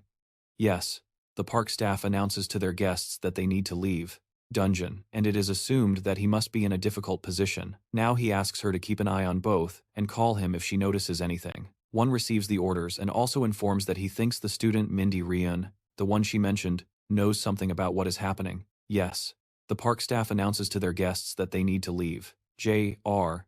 is surprised by the speed of the response and realizes how influential the Lotus Guild is.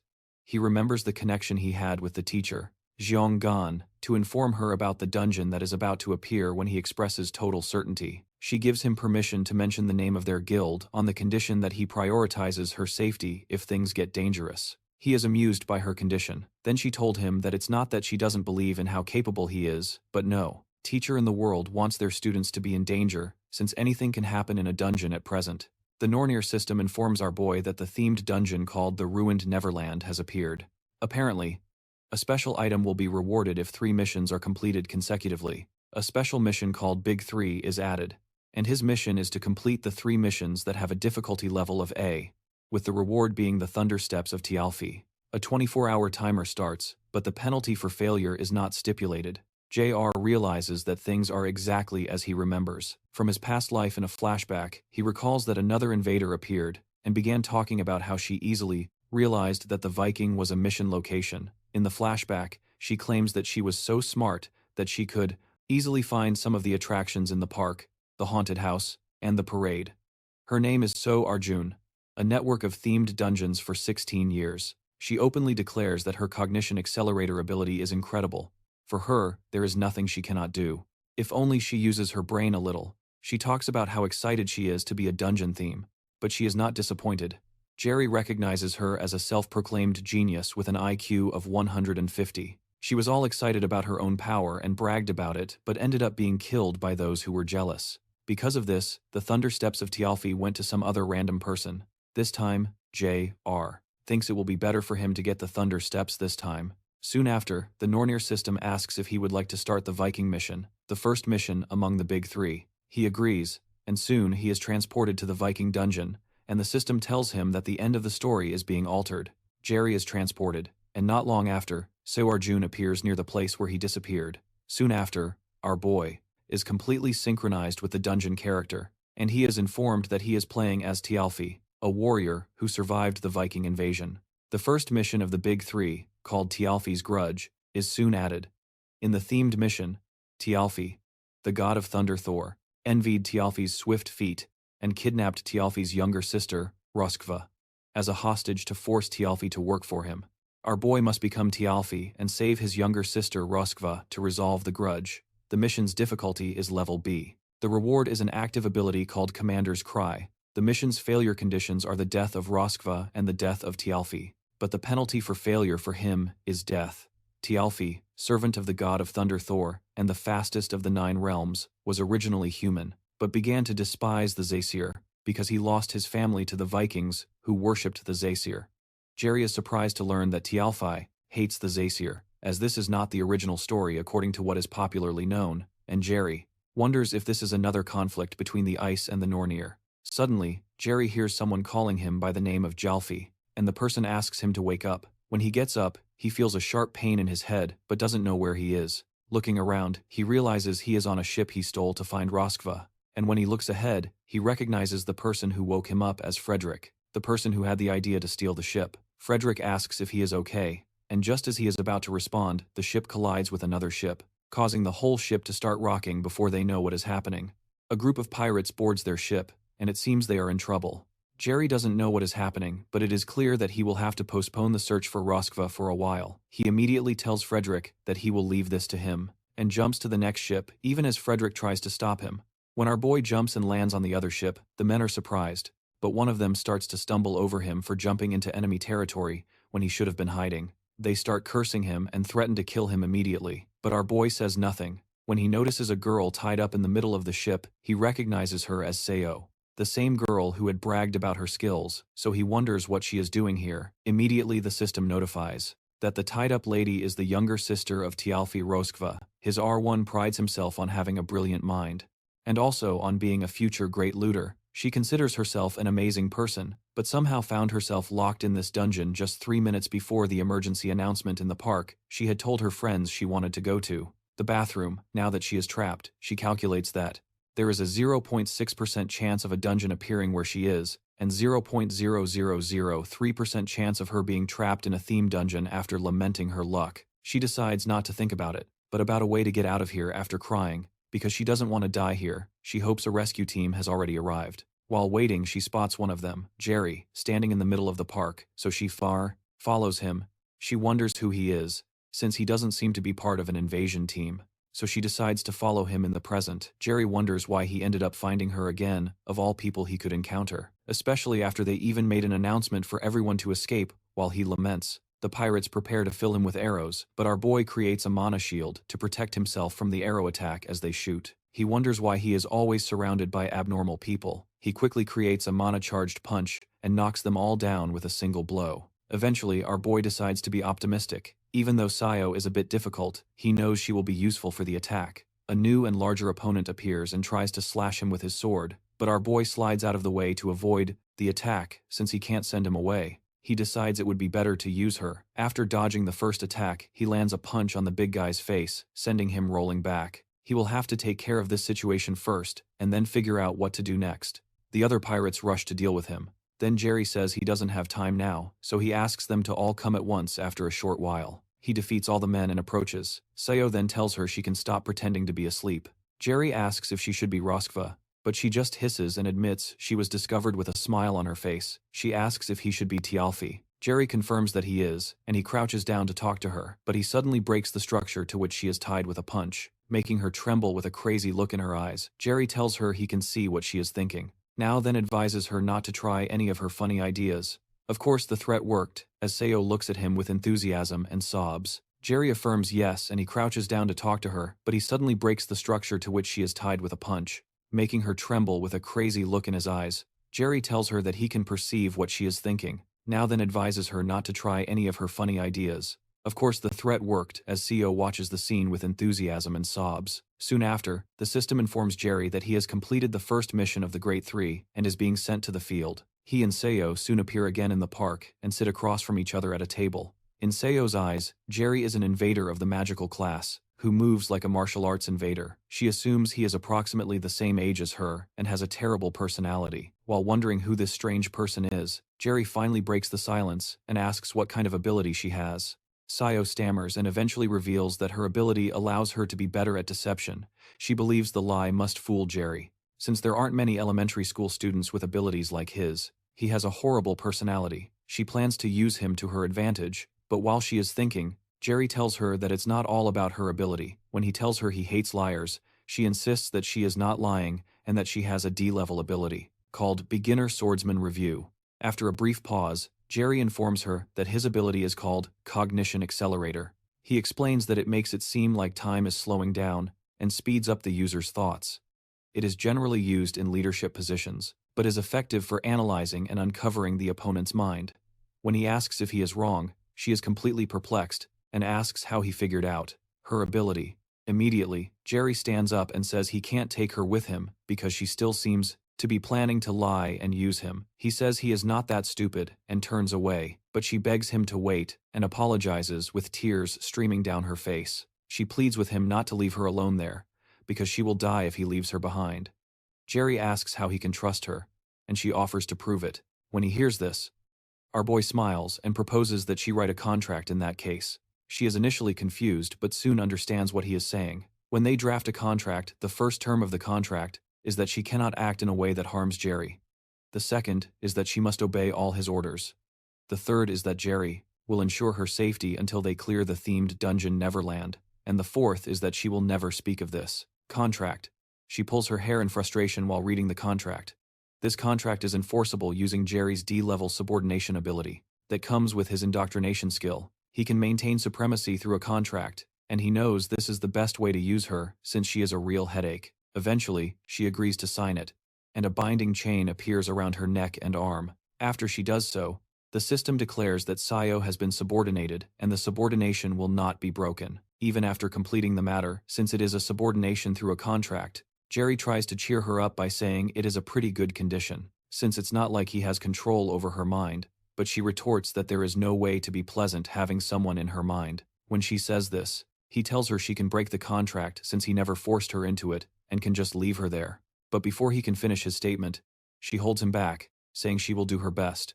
Meanwhile, at the Temple of Ryu, someone tells Ryu that they noticed the little adversary seems to be working hard, especially since the god's gazes have become quite sharp. He shares that the gods will definitely be upset if they leave now. So he asks Ryu to be his eyes because he will need to buy time until the adversary is ready in the park. Seiyu follows Jerry and soon asks where they are going now. He informs her that they are going first to one of the attractions called the Haunted House, and she screams because she is afraid of toys. Then Jerry asks her if she is scared. However, she asks him if he really thinks she would be afraid of that, and questions what kind of elementary school student is afraid of something like this. Jerry responds that someone like her could be, but when she insists she is not scared, he agrees with her. As he approaches, our boy tells her to get ready to go in, but she begs for time to do a little reflection. Taking a deep breath, the system announces that they are starting the second mission, in the haunted house, and soon they are transported there. They must escape without breaking the 3 rules, and some of their abilities will be blocked. Jerry asks her what her role is in the dungeon, and it seems to her that she is the cameraman because of the camera she was given. Then she asks him what his own role is. Our boy explains that he is a horror streamer, and it has been a while since he had a guest. Suddenly, a huge man appears beside them and greets them. He seems about to explode, but the man soon introduces himself as Alfred, a butler of this mansion, and he explains that he is serving Countess Flandier. The butler explains that the Count instructed him to come greet them, and the Nornir System informs Jerry that he has received the second mission, called the Flandier mission. They have been invited by Countess Flandier, the owner of the Flandier mansion. But this place is scary and holds a terrible secret. Their job is to use the camera to reveal the truths of this mansion and escape. And the difficulty of the mission is level A, but it has a reward of an active skill called illusion. The mission will fail if they do not manage to escape within the time limit and reveal the truths of the mansion, and the penalty is death. Alfred soon invites them to enter, because the Countess emphasized to him that he must treat them in the best way possible. Our boy seems a bit tense, but he is sweating profusely. Alfred offers to guide them to the dining room first, since they must be tired from the trip. Once inside, Jerry saw a vase with a label that shows it is for the prettiest and silliest girl. He notices a beautiful painting of a little girl and a dog. Then Alfred informs them that it is a portrait of the lady of the house and Chan the dog. Our boy imagines that the girl must have been 12 or 13. Then he mentions that the Countess must really value her childhood seeing that she placed such a portrait. Alfred agrees that the Countess values her childhood because she has very dreamy and happy memories, but he says this with such a horrible expression that makes the MC uncomfortable. Eventually, the strange butler tells them to follow him. As the two follow behind, our boy knows he has to stay alert. The system told him the context of the first mission, but did not do so for this second mission, which means he will have to uncover all the secrets on his own. He looks at her, who was panicking, and asks if she is okay, pointing out that she was lying when she said she wasn't scared. However, she intervenes, saying she is just nervous because she hasn't gotten used to the place yet. Soon after, Alfred tells them they have arrived at the dining table, where he shows the banquet that Countess Flandier prepared for them. Still, with that scary look in his eyes, he tells them to start eating, and slowly disappears behind the door, as if waiting for them to eat poison from the dishes. When Alfred leaves, the two pause for a moment. Eventually, she mentions that it would definitely be a bad idea to eat the food. Then Jerry suggests they explore, since the butler is not here yet when he is about to move. He tells her to wait so they can gather some information before they go. When he waits, she focuses her attention and activates her cognitive accelerator ability, which makes her very aware of her surroundings, and in no time she informs him that she discovered some things about the mansion. Our boy is surprised by how quickly she was able to gather information.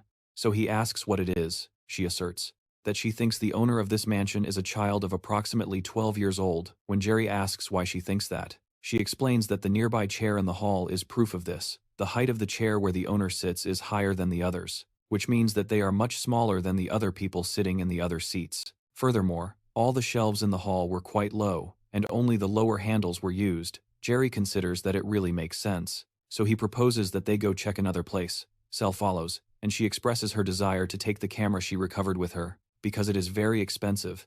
It is when Jerry suddenly stops. Sel approaches him and asks what is wrong, but he nervously says it is not the time for jokes, as they are locked out here.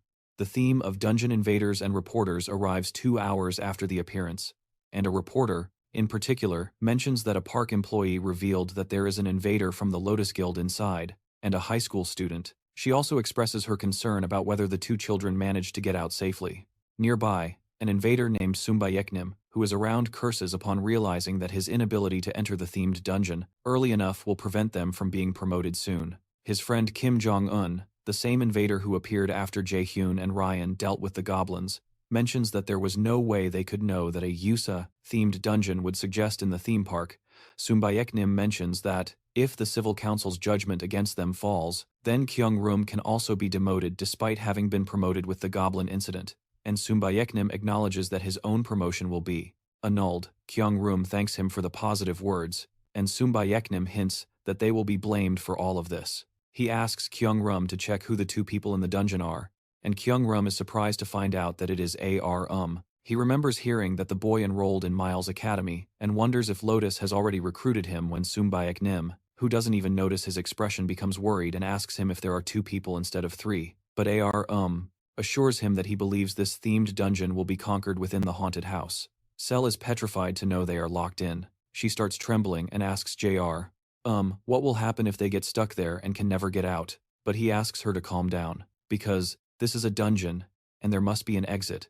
With no choice, she agrees with him due to the desperation, and then decides to search a bit more for an exit. When he is alone, our boy considers that the owner of this mansion does not seem to like them in the second place. There is no way he cannot open such a fragile door with the high stats he has now. Besides, Sel has already escaped from this place alone before her regression, so it is presumed that the resistance stat needed to successfully assess this dungeon is low. It seems to him that there must be another variable involved while he is thinking. Sel tells him to come look at something. He asks her what is wrong. Then she explains that something is wrong with the camera. He thinks she must be being dramatic, but when he approaches, he finds a corpse of Alfred, who guided them here, on the table where they were supposed to eat, and he realizes that the Alfred who led them here was a fake. Immediately, the system notifies them that they have reached 70% of Alfred's secret, the first mystery of the mansion. When he notices that the camera is showing things they cannot see, they realize that this camera is a key to solving the mystery. Our boy realizes that if they assume the Alfred they met is fake, then this screen is showing them the present or the past. Since this is a dungeon where they have to solve the mystery of the mansion, it wouldn't show the future, so he concludes that it must be the past. She believes that the camera is showing them the mansion's secret through the past. If that is the case, she realizes that all this food is definitely not meant to be eaten. He notices that it was strange for him to still feel a bit of mana, which means that all of this is an illusion. Illusion is a type of magic that occasionally appears in dungeon traps, so our boy places a finger on the table and activates his absolute calculation ability. For some reason, the system informs him that there was a failure in activating the absolute calculation ability because the ability is not permitted here. When he realizes that this won't work, he turns to Seo and asks what she is looking for under the table. She mentions that she thinks there might be some device to open a door there, because the only thing in the entire room that is different in the camera is Alfred being on the table instead of the food. She believes that the key to escape must be here. Then, this gives our boy an idea to solve the mystery. He immediately activates his mana detection ability, and when he focuses on the table, he notices a beam of mana emanating from one of the plates filled with pudding. This confirms his suspicions. Since the blocking magic is fundamentally linked to other objects or calculations, to destroy the magic, it is necessary to destroy the object or erase the calculation.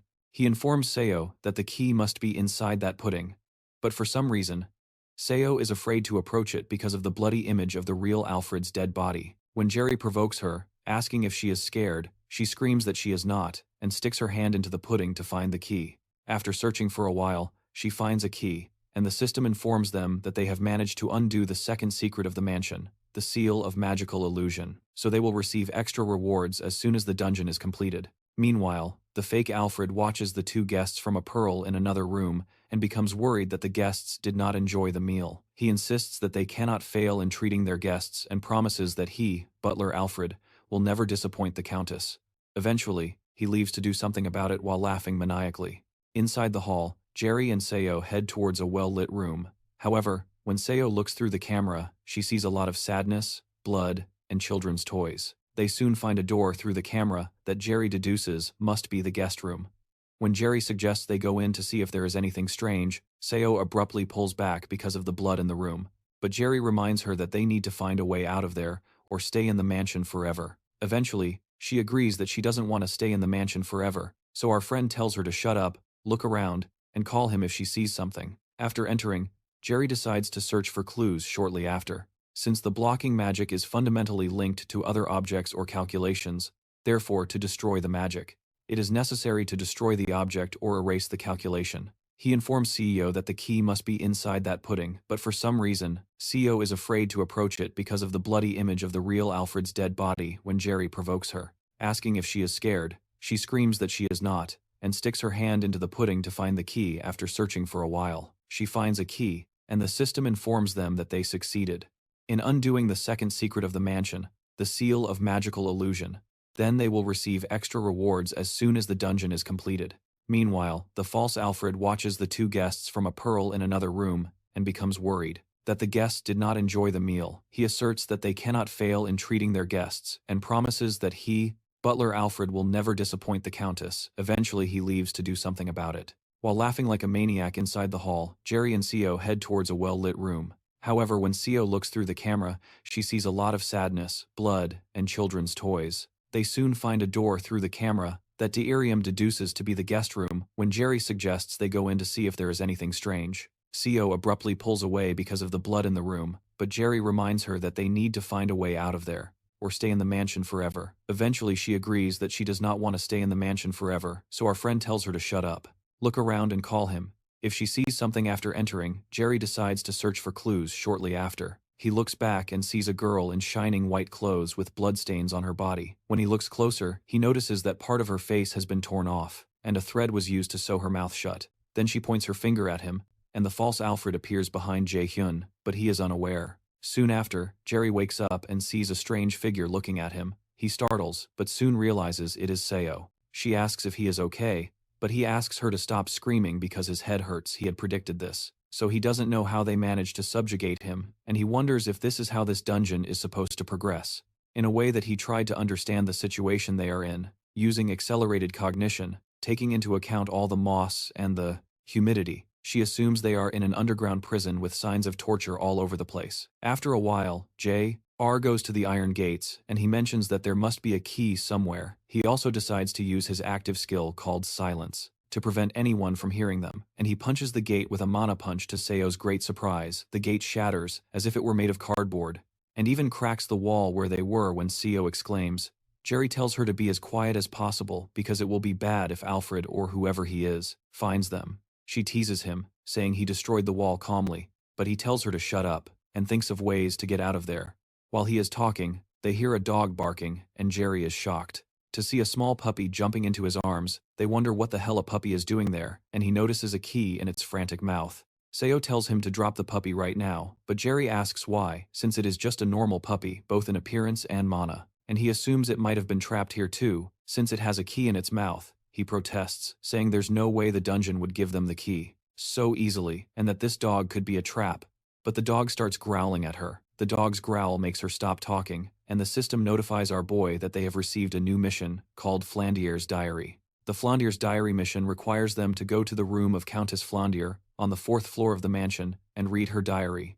The mission difficulty is level B, and the reward is the unlocking of the dungeon-themed skills. The failure condition is if they die before time runs out, or if they fail to complete it before the 2-hour time limit. Jerry argues that removing the block on their skills is a good reward, and he deduces that Flandier's room must have a connection to the secrets of this mansion. They all sneak up to the 3rd floor. Jerry eventually stops and admits that he doesn't know where they should go, and the dog jumps from his hands. Seo also laments because they no longer have their camera, but she stops talking when she realizes that Jerry has frozen in place. She calls out to him to ask what is wrong, because he is making her anxious, but when he doesn't respond, she turns around and sees the small, bloodied girl dressed in white that Jerry had seen. Before, with a closer look, her eyes seem to have been torn out and her lips sewn together. Jerry tries to talk to the girl, but Seo grabs his shirt and suggests they leave because there is no time to talk to a ghost. However, Jerry pushes her hand away and asks the girl, Ghost, why she is still here, and he asks if she has any regrets related to this mansion. The girl shakes her head negatively. Then he asks if she is here to help them, and she nods affirmatively. Finally, our boy asks where on the 4th floor Flandier's room is located, then she points in the direction behind them. Jerry thanks her and promises to help her move on to the afterlife. If he gets the chance, then he asks her to wait while everyone turns around and the dog soon returns. Jerry signals to Sky that it's time to go, but she seems a bit worried about the whole situation. Meanwhile, at the theme park, Sambinam is sitting with manager Sung Jae, and he asks him to confirm if he had said that the Lotus Guild would take responsibility for everything related to this themed dungeon. Sunjae confirms that this is true, and says he can point the knives of the National Hunters Association and the civilians towards the Lotus Guild, but in return, the Guildmaster and Seonghan asked them not to release any information about him. Sambinam hesitates for a moment, and finally admits that it's hard to understand why the Lotus Guild would go so far just for a student from Mills Academy. Sambanim said he can't reveal the reasons. Then, Sambanim agrees to accept the offer since they won't lose anything by accepting. However, Sambanim asks what will happen if he fails the dungeon raid, but Sunjae assures him that the Lotus Guild wouldn't have done all this for him if he were someone who would fail at such things. Inside the dungeon, Jerry eliminates the last living armor with a single blow, and Sky, who is standing nearby, is shocked because she thought living armors were class monsters. Jerry explains that this is the shortest route, and these monsters are nothing. They open the next door. Then the system informs Jerry that they are entering the Flandier room. Once inside the room, they realize it is super scary. Then Sky tries to check the table first while she moves forward. Jerry stops and mentions that it's obvious there would be something on the table. He suggests they look in places where they wouldn't expect to find clues, and after searching for a while, Jerry finds. The system explains that he found a diary in which Countess Flandier, the owner of the mansion, wrote every day.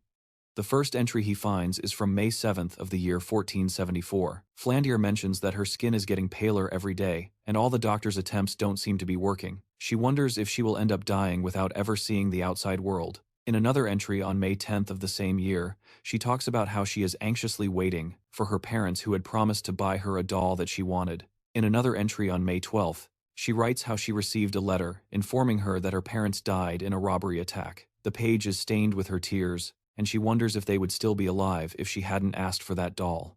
In another entry on May 15th, she writes that the funeral is over, and she has become the owner of the mansion since she is the only one left of the Flandier lineage. She explains that she is not happy at all, because now, she is alone, forever. In July, another entry on the 4th was written where Flandier explains that a girl was caught for picking one of the flowers from her garden. Apparently, the girl is about the same age as her and somehow resembled her doll, so she liked her. She said she would ask the girl to live with her in the mansion. On July 20th, Flandier mentions that the girl said she has no name, so she named her Seely. They played every day in the mansion, and she expresses how happy she is to have made a friend and hopes this continues every day. Another entry on September 8th, Flandier says that Alfred left home without saying anything. Apparently, Sally said he must have been in a hurry and went to the neighboring town, but she mentions how anxious she is, because she doesn't know why he left. In an entry from September 10th, she mentions that Alfred returned, but he looks different. Moreover, Sally seems to be hiding something from her, and something must have happened. Seems different. Besides Seo, seems to be hiding something from her, and something must have happened. In one entry dated November 9th, Flandier mentions that she continues to hear screams inside the mansion, apparently. The cook Selena and her maid Michelle keep screaming, and it seems like their throats are going to tear. She wonders if she is dreaming, but it feels very real, and she is scared. The page is covered in blood. And in another part of the entry, Flandier writes that Celia and Alfred are banging on her bedroom door, and she is sure they want to kill her, but she doesn't know what to do. After reading everything, the system informs Grum that the restrictions on using abilities are no longer in effect. Our boy realizes that Flandier has been murdered, and it was probably the work of the monster that had stolen the mansion. He realizes that the monster must have been a doppelganger monster. and when he turns to look at the creature, he realizes it is actually a doppelganger monster that has been following him. Behind the monster are several other Alfreds, who are also monsters. The system notifies our boy that he has discovered the first secret of Alfred's identity, and he has completed the subquest Flondir's Diary, and the system informs him that he managed to uncover all the secrets of the mansion and must now escape safely. Our boy turns to the monsters with the puppy by his side for support. The monster releases deadly extensions from its body and advances for the first attack. Then Jerry grabs the puppy and jumps out of the way. Our boy tells the monster that it is finally showing its true form, because he was getting impatient watching it act so fake. The monster laughs a little and tells him that it's pretty quick to notice things for a human. But Jerry responds that it wasn't hard at all, because he is just smart apparently. Jerry can see the monster for what it truly is because of his ability to see through illusions. Eventually, our boy tells the doppelganger that it is also possible that it is not that intelligent, but that the monster is just stupid. This statement irritates the doppelganger, and it asks how he dares to insult it. Enraged, the monster destroys the lamp and the ceiling, forcing Jiram to run out of the room with the monster on his heels. Our boy activates his lightning chain and fires it at the monster, causing large gaps in its structure but not destroying it. During this time, the puppy starts to feel nauseous from all the quick movements. The associate is a B-class monster that is dangerous because of its ability to copy the abilities and appearance of another being, but considering only its combat abilities, it is more like a class monster. After the monster regains its form, it tells J-Rum that it will consume his body and demands that he surrender his body. J-Rum does not move an inch, so the monster advances toward him, and J-Rum still does not move, even when the monster is inches away from him. As it approaches, our boy surrounds it with another lightning chain, and asks how it feels to be manipulated after having manipulated others for so long. The heat of the lightning burns the monster, and it lets out a loud scream. As the monster melts into a puddle, it mentions that envy led it to this, because it also wants to be human eventually. The heat burns the ground until the monster falls. With the monster out of sight, Jerry turns to the puppy and says that he is very good at barking and has a talent for being a dog, which probably means that the dungeon transformed the creature into a dog eventually. Our boy heads for the nearby door, but soon sees the spirit of Flandir again. But this time she looks exactly like in the portrait. She has a smile on her face, and the scene is set for him, which makes Jael smile back. Upon opening the door, he says goodbye, and the system informs him that he has completed the second mission. It also adds that he completed all the hidden scenarios in the mission, and will be rewarded with extra rewards. Jerry and Sayo are soon transported to the real world, and our boy checks his rewards. One of the rewards is called Commander's Shout, which boosts the morale of allies to increase mana and resistance. The second is Illusion, which creates illusions for the enemies. Jerry does not like the Commander's Shout ability much because he won't use support skills for group members often, but he likes the Illusion ability because he can use it to turn the tide in a battle. When he turns to Sayo, she says he should have said something, since he knew she was the little puppy. And she mentions that she was super scared, that something would happen to her. Jerry reminds her that she came out alive in the end, but she protests, saying she is still upset. Our friend tells her to get up instead of complaining, because they have to go to the next destination, which scares her because she hoped they could take a break, surprised. He asks if she is tired since she hasn't done anything since they were in the underground cell, so she explains that she has mental fatigue. However, Jerry agrees that he understands this but is sure it will pass if she moves. Using the subordination ability, he commands her to walk, and her legs suddenly start moving on their own. As she begins to walk toward the next mission, she screams in frustration and tells Jerry that she will never forgive him. After walking for a while, Sayo gets out of breath and asks Jerry if this place is a parade. Our boy grabs a potion and confirms that it is, but also warns that they need to stay alert because they don't know what's coming. Suddenly, a voice comes through the speakers and welcomes everyone to Neverland. When they look ahead, a crowd gathers around a stage, and the presenter introduces himself as Bruin. Bruin invites everyone to his parade and approaches Jerry to welcome them. He congratulates them for successfully completing the 2 missions. Then Jerry gets straight to the point, asking him what the last mission will be. Bruin explains that the last mission is Tag, and he points to a gate not far away. Apparently, they will have to run away from the monsters that will come out of there and reach the final destination. Jason responds that he doesn't believe it's just that, therefore, Bruin praises his intelligence. Eventually, Bruin explains that the game of tag generates monsters depending on the number of challengers and how strong they are. Jerry realizes that this is bad, because if their abilities are considered, there will be stronger monsters compared to the previous ones, and it will be difficult to fight and protect Seo at the same time. When Bruin assesses their abilities, he congratulates them because they were measured as Class S. Bruin marvels because he hasn't had such high ratings before and mentions that he is impressed. But Jerry protests that this doesn't make sense. However, Bruin just wishes them luck and transforms into fire. The Nornir System, in the form of Jerry, receives the mission called Last Festival, and he has to escape from Surte, the fire monster, and reach the final destination or defeat the monster. The theme of the Last Festival mission has an S-rank difficulty, and the reward is Tialfi's Thundersteps. The failure conditions include being killed by Surte, but it is said that there are 3 enemies to defeat. Apparently, there is a hidden mission to kill Surte and eliminate the potential threat, which has an undecided reward that could possibly be something called incredible performance.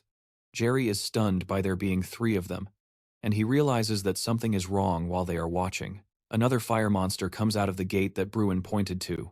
Surte is a circle. The purpose was to engulf the whole world in flames.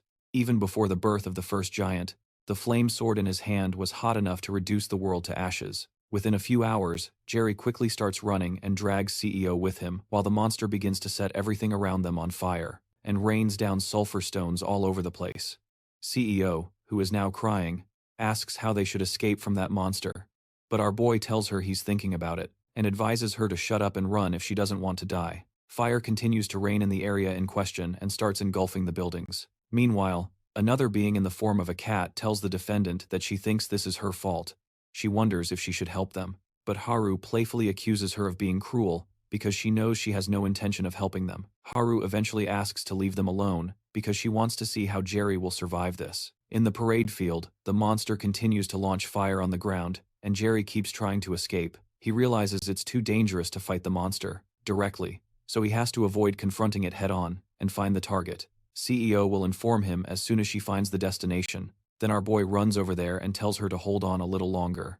Our boy activates his ability called Speed, which increases his speed, and he rushes towards the final destination. His plan is to distract the monster and use CEO to reach the objective. While this happens, the monster asks which idiot summoned him and pours much more fire in a frenzy that nearly hits 2 players at once. Jerry curses, then tells CEO to keep her mind alert and listen. He tells her they will separate and keep running, then tells her to run straight to the carousel. He asks if he will distract this thing. Then he asks if she wants him to use her as bait instead. He then tells her to just run while she heads towards the final destination. Jerry comes face to face with the monster and gestures to him, calling him a bastard. The monster looks down at him, then attacks him with fire, but our boy quickly jumps to the side. He leaps to the top of a nearby tower and asks the monster how he will reach him when he is so slow. The monster begins to spew fire from its mouth in anger, then destroys the building Jerry is on with a blow. But Jerry jumps out of the way again. Meanwhile, CEO almost reaches the destination, but before she can get there, the monster unleashes fire to destroy the destination. She is forced to stop, confused about what is happening, and Jerry wonders the same thing. Soon, the system announces that the objective has been destroyed, so the mission completion condition, except for the hidden mission, has been changed to impossible. At this point, the monster calls Jerry a foolish ignoramus and asks how he dares to consider himself an opponent to him. Our boy realizes that the only way out is to kill the monster, so he holds his ground. The next time the monster sends a fireball in his direction, Jerry easily blocks it without moving from his spot. The monster praises his impressive skill, as there have only been a few others who managed to defend against his attack eventually. The monster grabs his sword and swings it towards Jerry to see if he can block that too. Anyway, our boy doesn't move out of the way, and prepares to block. Nearby, he realizes they might actually end up dying at this rate, so she decides to use her cognition accelerator ability to find something they can do while Jerry is defending against the fire attack. CEO calls for him and informs him that she found a way to defeat the giant. Jerry leaves the battlefield to find CEO. Then the monster asks how he dares to run away from him. When our boy runs away, entering one of the standing buildings to talk to CEO, she explains that they can use the water tank apparently. There is a water tank in the vicinity of Neverland, and if they lure the monster there, they might be able to damage it if they use water to extinguish its flames. Jerry reasons that they might actually be able to damage its head or heart if they can deal with the flames. And Sayo explains that this can only be a copy and not the original giant from the myth. She believes that this monster would die if they destroyed its weak points. She explains that she will use her ability to predict Suti's route and tell him so he can lure it to the water tank. Soon after, Jiron runs towards the water tank but relies on Seo to call out the number of steps he should take, in which direction and what to do, to avoid the next attack that Surto will direct at him in a moment. Our boy stops, then Surto calls him a weak human and asks if he has given up on running. Jiren turns to him and says, he is not running. Our boy mentions that he heard Surto is nothing compared to the gods of Aesir, and that he is just working as a gatekeeper now, so he is not in a position to call him weak. This statement hits Surto, and when he just exclaims, Jiron asks if he is also afraid of him, who is human. Surto, now with eyes ablaze, calls our boy a bastard, and when Surto strikes with fire, a wave of water is launched in his direction. It turns out that Jiron had activated his illusion ability, so Surto did not know he was in front of the water tank, and not Jiron. The water is so intense that it covers the monster and temporarily extinguishes the fire around its body without hesitation. Our boy leaps into the air with his mana-charged sword and strikes at the monster's heart, pushing it to the ground. With his back on the ground, Surto accuses him of using a dirty trick, but Jiron says it doesn't matter. Since he defeated the giant, he warns him not to be arrogant because he just fought with a copy of him, and dealing with the original form will not be so easy. Shortly after, Surto dematerializes. Then the system informs Jiron that he has completed the last mission of the Three Greats, and he completed the hidden route, receiving extra rewards called Unbelievable Performance, along with an item called Eternal Flames of Surto. Sayo, who is nearby, is happy that everything has really ended. The cat that was watching them realizes that Jiron did not need final help. He finds him interesting and admires his willingness to become stronger, but Real mentions that Jiron is nothing more than just a vessel. The cat does not believe what Real said, because she is the one who is always curious about how Jiron is, and he also believes it is too early to let the ice know about the boy. But they need to focus on helping him become stronger so that he can be strong enough to kill Odin, the leader of the Aesir. Meanwhile, our boy receives the Thunder Steps of Tialfe, of Class S, which ignited the position of God of Light as a human. The equipment will enhance strength and dexterity, and grant an ability called Light Step, which is also of Class S. Jiron is shocked at how incredible the equipment is, but he soon notices a strange expression on Seo. He then wonders if she is trying to deceive him. He uses his subordination ability on her to force her to show that she obtained an item called Roskva's Seal, which increases someone's strength and gives an ability called Courage that resists the state of fear and increases dexterity, while the Lord laments how annoying it is to use the subordination ability on her. Again, Jiren considers how he has no interest in any of her rewards, but he is more interested in her accelerating cognition ability.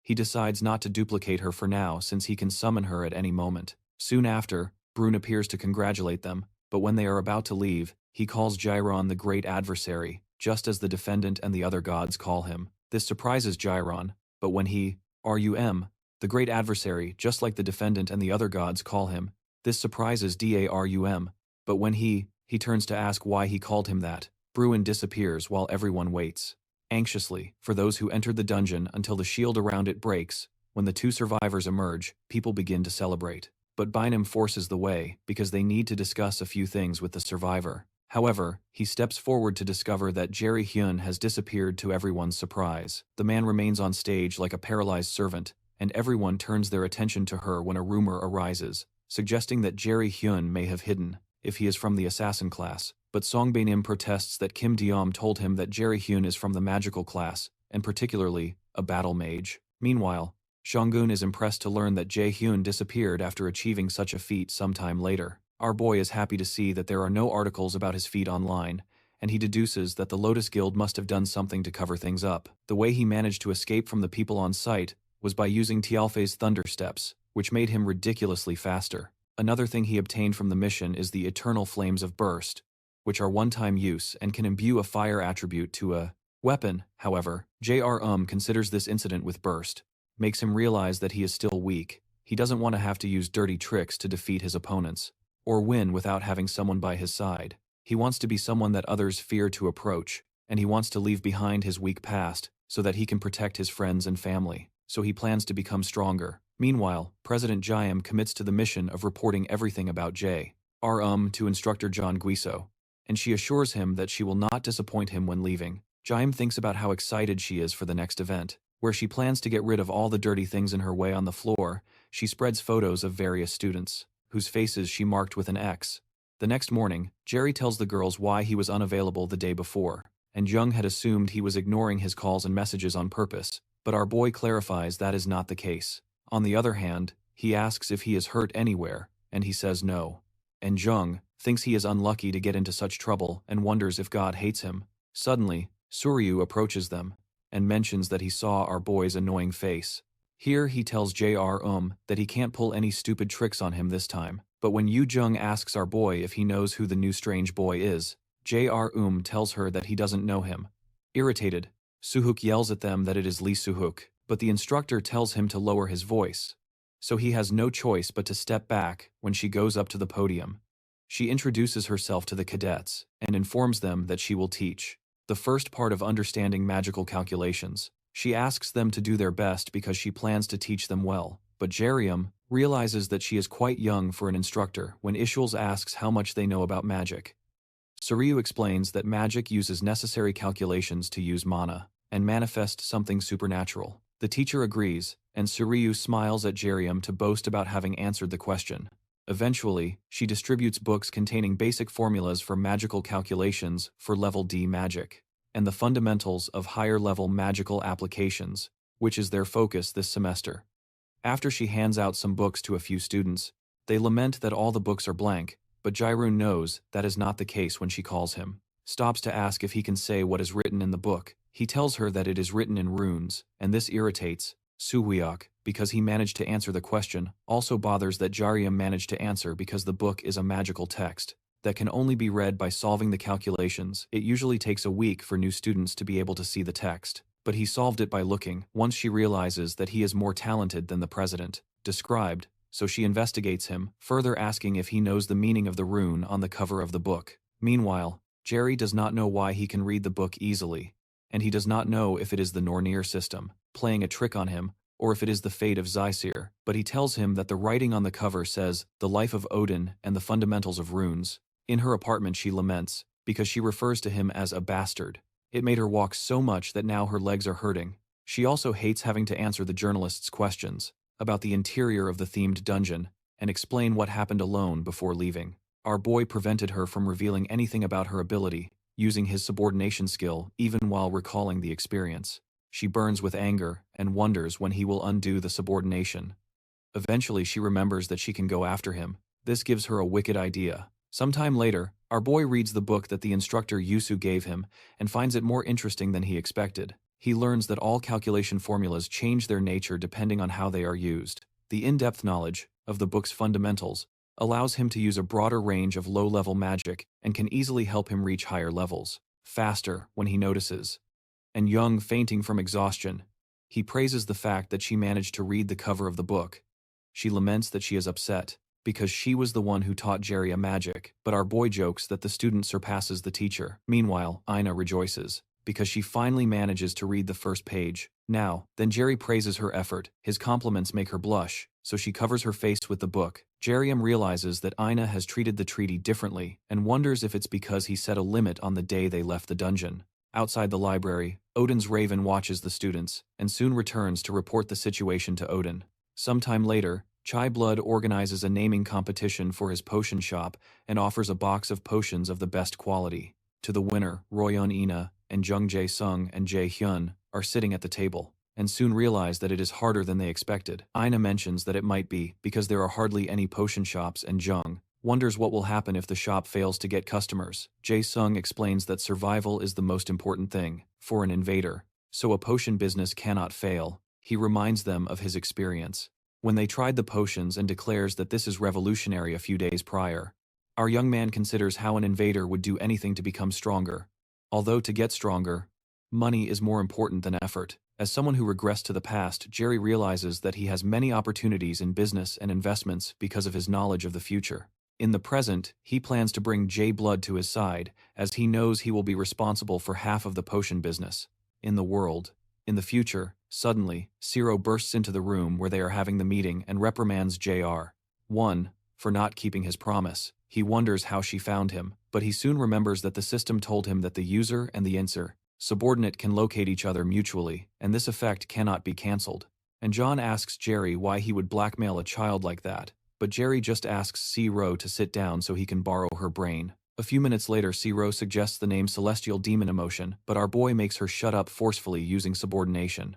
because he thinks her idea is terrible. Others also suggest names, but Jerry doesn't like them and believes that even the dungeon monsters would have better ideas eventually, and Jung gets angry. Because Jerry is not asking her for some ideas, he is not questioning her because he believes her ideas will also be terrible. But he decides to consider her. She suggests the name Workshop Elixir, and our boy remembers that the word elixir is another name for the Philosopher's Stone, which supposedly brings the dead back and heals wounds. Jae-sung loves the idea, and JH also thanks Yoo-jung for saving them, which is a first sometime later in one of Instructor Yusu's classes. Jerry answers a question about runes being the language and the basis of magic. He answers perfectly, which irritates Suryok even more. After the class ends, our boy informs the instructor about a question he has regarding something he read when she sees the book he is holding. She gets tense because it is a magical text of 4th star level that even most instructors have difficulty reading. At that moment she wonders what kind of creature RU is. Later our boy goes to the library, and soon realizes that he is stuck in this book, and also got nothing from the instructor. However, he does not notice that the librarian, who is sitting nearby, is taking notes about him, and the fact that he is reading the magical text of 4th level. After leaving the library, Jerry goes to see his teacher to help him understand the 4th level magical text. He explains that creation is making new magic, destruction is eliminating and removing magic, and amplification is reinforcing magic.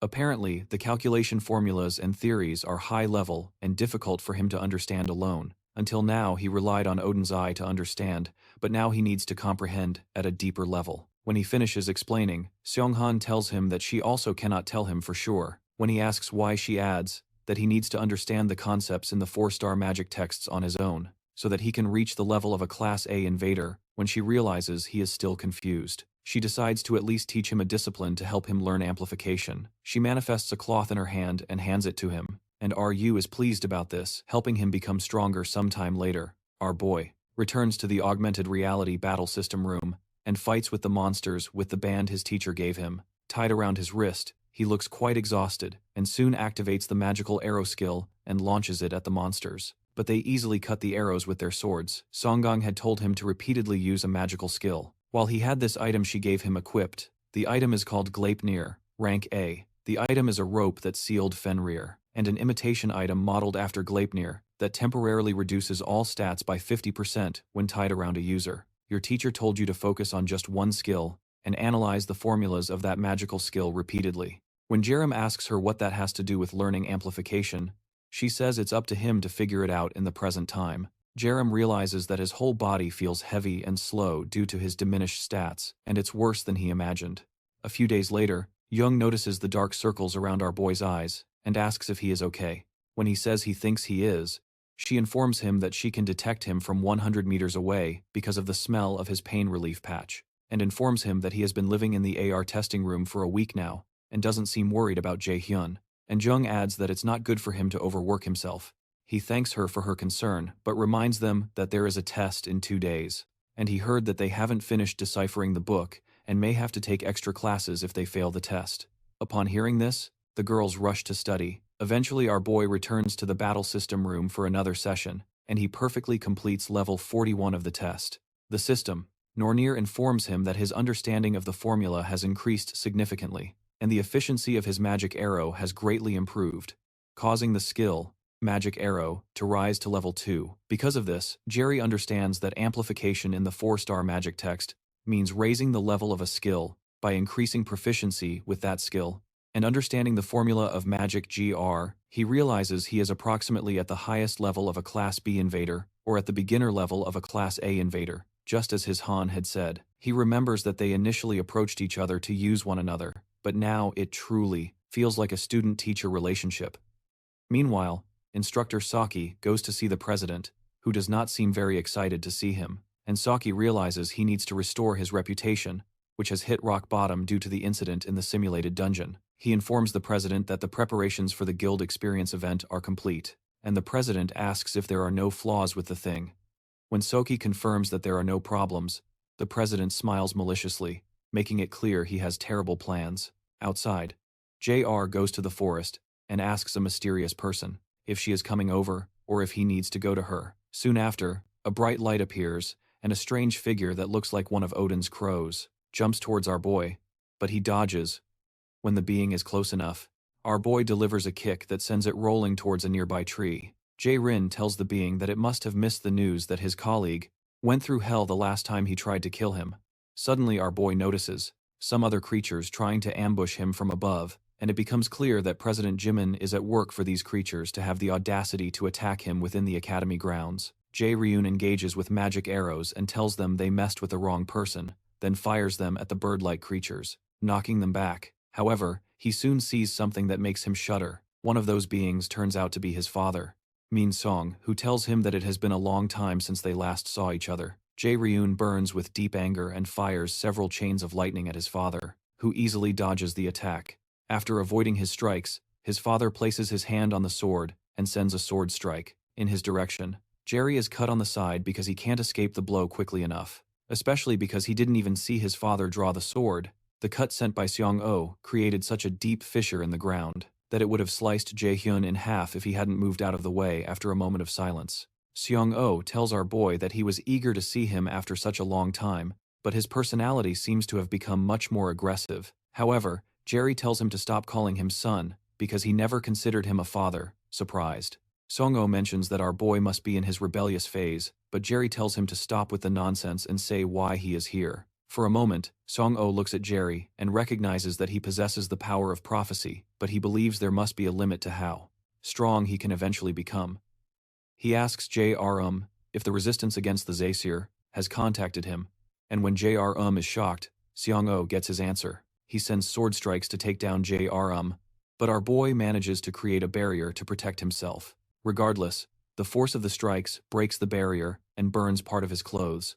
Then Jerry wonders if this is really the power of a level A invader. His father says he has gotten stronger, but Jerry still cannot understand how he knows about the Aesir and wonders what he is hiding. Eventually, he asks Seong-oh if he intends to kill him, and he replies that he does not plan to do that. However, Seong-oh considers that the growth of the great adversary is incredibly fast, and at this rate, he will become a great obstacle in the not-too-distant future for his plans and for the others. He decides to use divine power to prevent the growth of the great adversary, then tells J.R. that he will remove his limbs if Seong-oh amplifies the power of his strike and directs a massive attack in his direction. J.R. stands still, hopeless, as the immense power moves toward him until it is mysteriously stopped by the cat that was talking to the defendant. Seong-oh asks the cat if the contract between the sea and the resistant sea was broken or if he just decided to challenge the great Odin. The cat tells him that it is not sure what he is talking about, and Jerry does not understand how the cat just spoke.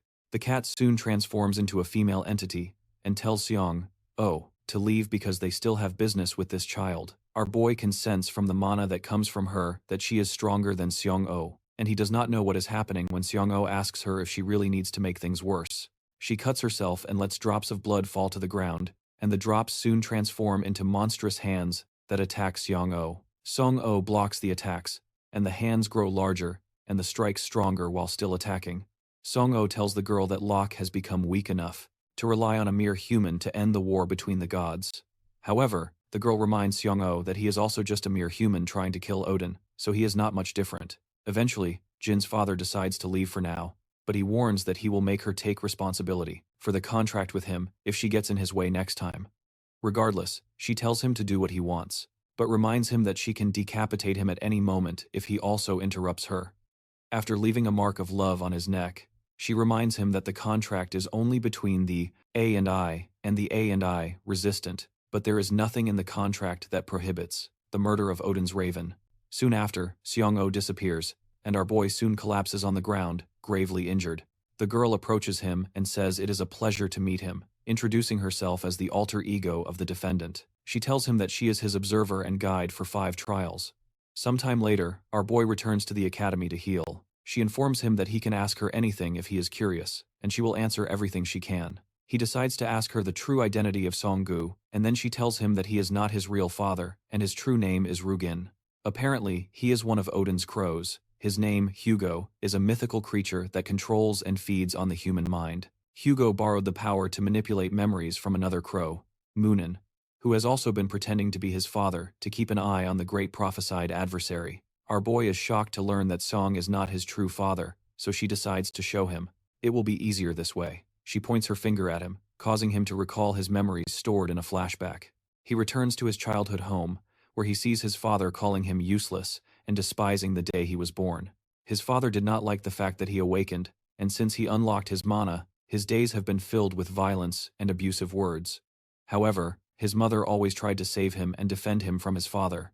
Suddenly, he finds it hard to breathe, and somehow it occurs to him that he seems to have forgotten something he should never have forgotten. Suddenly, memories of good experiences with his true father, who always tried to give him sweets against his mother's will, resurface. He remembers how they were a happy family, and tears begin to stream down his face.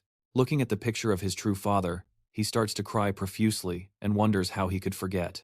After his memory is restored, he returns to the present, and Rayla tells him that he is finally free from memory manipulation, with tears in her eyes. He asks her why Seong did this to him, and she says it is because he was born as the great adversary destined. To the attention of the prophecy, and being the great adversary irritates Jae-hyun. He asks what these things mean, and why they are making his life so difficult. After a brief pause, she explains how 10,000 years ago, the first Ragnarok happened, and that was when everything began. Ragnarok is the final chapter of the gods and where the story ended. During Ragnarok, the resistance of the Aesir fought hard in the Extinction War, but they lost to the gods, the Aesir, and the army led by the Valkyrie. Afterward, during the war, Odin agreed to let the gods and giants who were prisoners of war live on the condition of creating a contract. The document formalizes that the resistance to the Aesir lost in Ragnarok, and from that point, they cannot harm the gods in any way, and must be obedient to the supreme Odin. Living beings from many worlds suffered because of this contract, and cried in endless despair until the three sisters of Nor gave a prophecy. They prophesied that in 10,000 years, when the second extinction comes, the weakest being will overthrow Odin and Asgard and open a new world, and this great prophesied enemy is Rium. When Ryun confirms that the Zaisi Resistance's plan is to use him to kill Odin. He asks what Odin's plan is, and what he gains from all this. She informs him that Odin wants to have the 9 realms in the palm of his hands, including Midgard, where humans reside. Meanwhile, in Asgard, Odin finds it annoying to have to watch over some inferior being, just because of a prophecy. Heimdall, who is nearby, mentions that Ryun is just a human who cannot compare to them. However, the former resistance are determined, and they cannot afford to show weakness in these times. Odin grants Heimdall temporary authority upon hearing this. Heimdall is happy to leave Asgard since it's been a while. Sometime later, our boy goes to the academy to train, and he remembers what Hela had told him about the 9 realms. Apparently, Odin has already taken some worlds, including Vanaheim, Jotunheim, Svartalfheim, and Muspelheim, and he wants to conquer the rest with the Second War. In the flashback, Jormungandr asks why Odin hasn't killed him yet. Then Rayla explains that it's because of the power of prophecy, which is something even the gods cannot surpass. However, even though Jormungandr is being protected by this power, he is not eternal, and will disappear when the second Ragnarok approaches. She explains that the gods will kill him when the second Ragnarok approaches, and explains that he has already been killed by them once. Jormungandr suddenly understands that the death he experienced in his past life was Odin's plan, and that they had been manipulating him since they killed his family. They manipulated his memories and turned his life into a true hell. She asks if he wants revenge and to protect what is most important to her. She informs him once again that she is the guide of the 5 trials, and explains that she will give him a trial to transform him into the person who will kill Odin. The Nornir System displays a main mission called the Path of the God Killer, which requires him to receive the power of the resilient throne of the Aesir to contain Odin's ambition. He has already completed the trial of Hell, but there are 4 more trials of unknown difficulty before he can receive the blessing of the resilient throne of the Aesir. Meanwhile, Royon undergoes special training until his muscles ache. Thanks to the special training, he managed to obtain an S-level skill, but it is still difficult for his body. He remembers that Jormungandr is already at a much higher level than he is, and he is far from strong enough to defeat him at the Mills Festival. Regardless, he decides to train more, but soon there is an announcement calling him to the president's office. Jim talks with a certain congressman about getting rid of all the lower-ranking students so they can focus their support on the higher-ranking students. Jim proposes that the man take care of the rest of what they need as soon as they get rid of the students. But the man protests that he cannot because things have gotten out of control in the mock exams, and the Raiders' management headquarters will act soon. He senses that the congressman is not speaking at his level, and wonders if he should get rid of him too. He soon informs the man that he has completed the preparations, and that they will artificially open a gate in the guild experience they are conducting in a few days. This piques the congressman's interest. Then he offers to send national support funds to Nils as they said last time. A little later, Royan, who still has the terrible experience he had in the demiplane in mind, is worried about why the president is calling him. He assumes that the president was the one who invaded his mind in the demiplane and was responsible for the incident in the mock exam. But as he knocks on the president's door, he decides not to act hastily because he cannot handle it alone. Later, while he is in class, our boy remembers his conversation with Rila in a flashback. She informs him that Odin probably already knows that he made contact with the resistant force against him, which means that Ragnarok may happen sooner than planned. The instructor finishes her class soon and asks those who are sleeping to wake up, including Ina, because she has a message.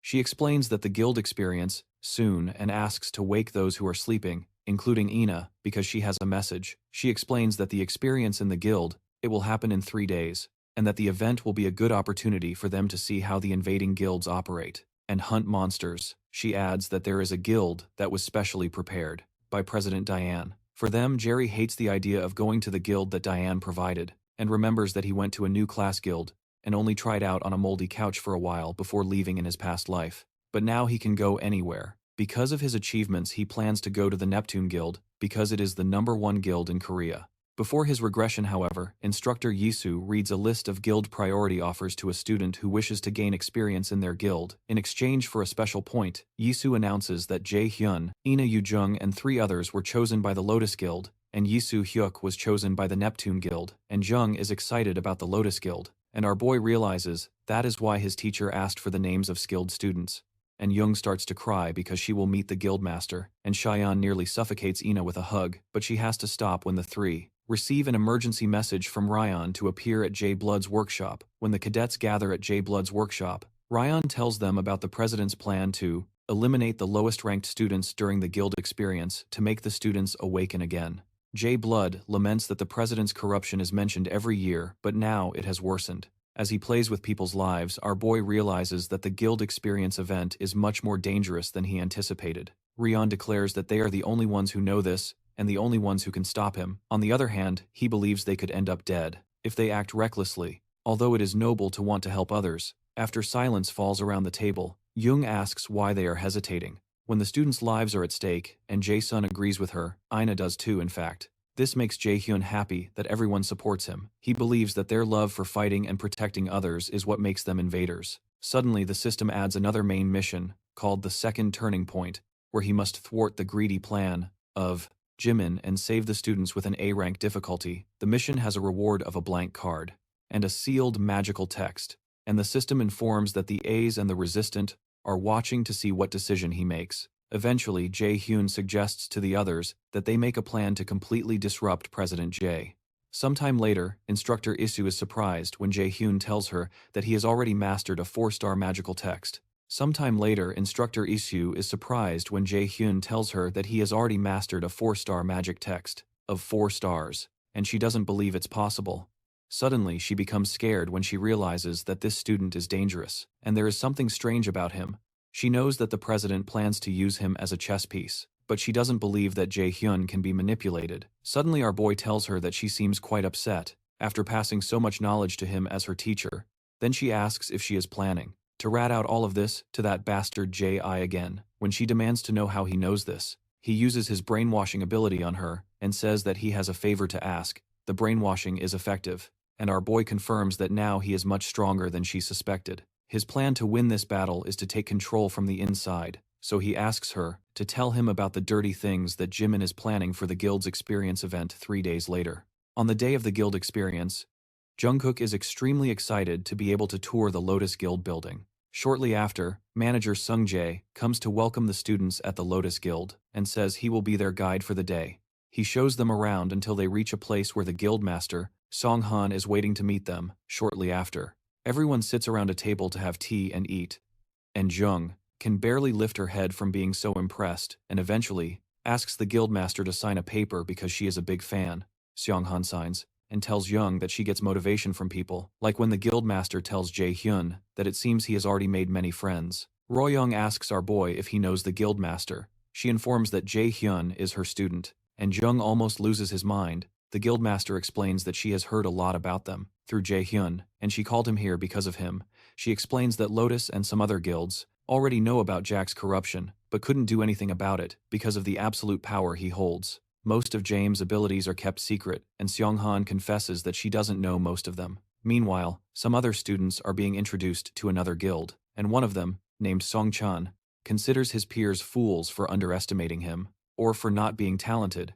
He believes that now it is different because the president personally chose him to be there, because he finally saw that he had the potential to be a great invader. One day, suddenly a girl comes to be a Tuchan and asks if he also finds this place strange. When he asks what she means, she explains that a hunter guild should have various facilities, but this place looks like it has been left here for a while, like an abandoned building.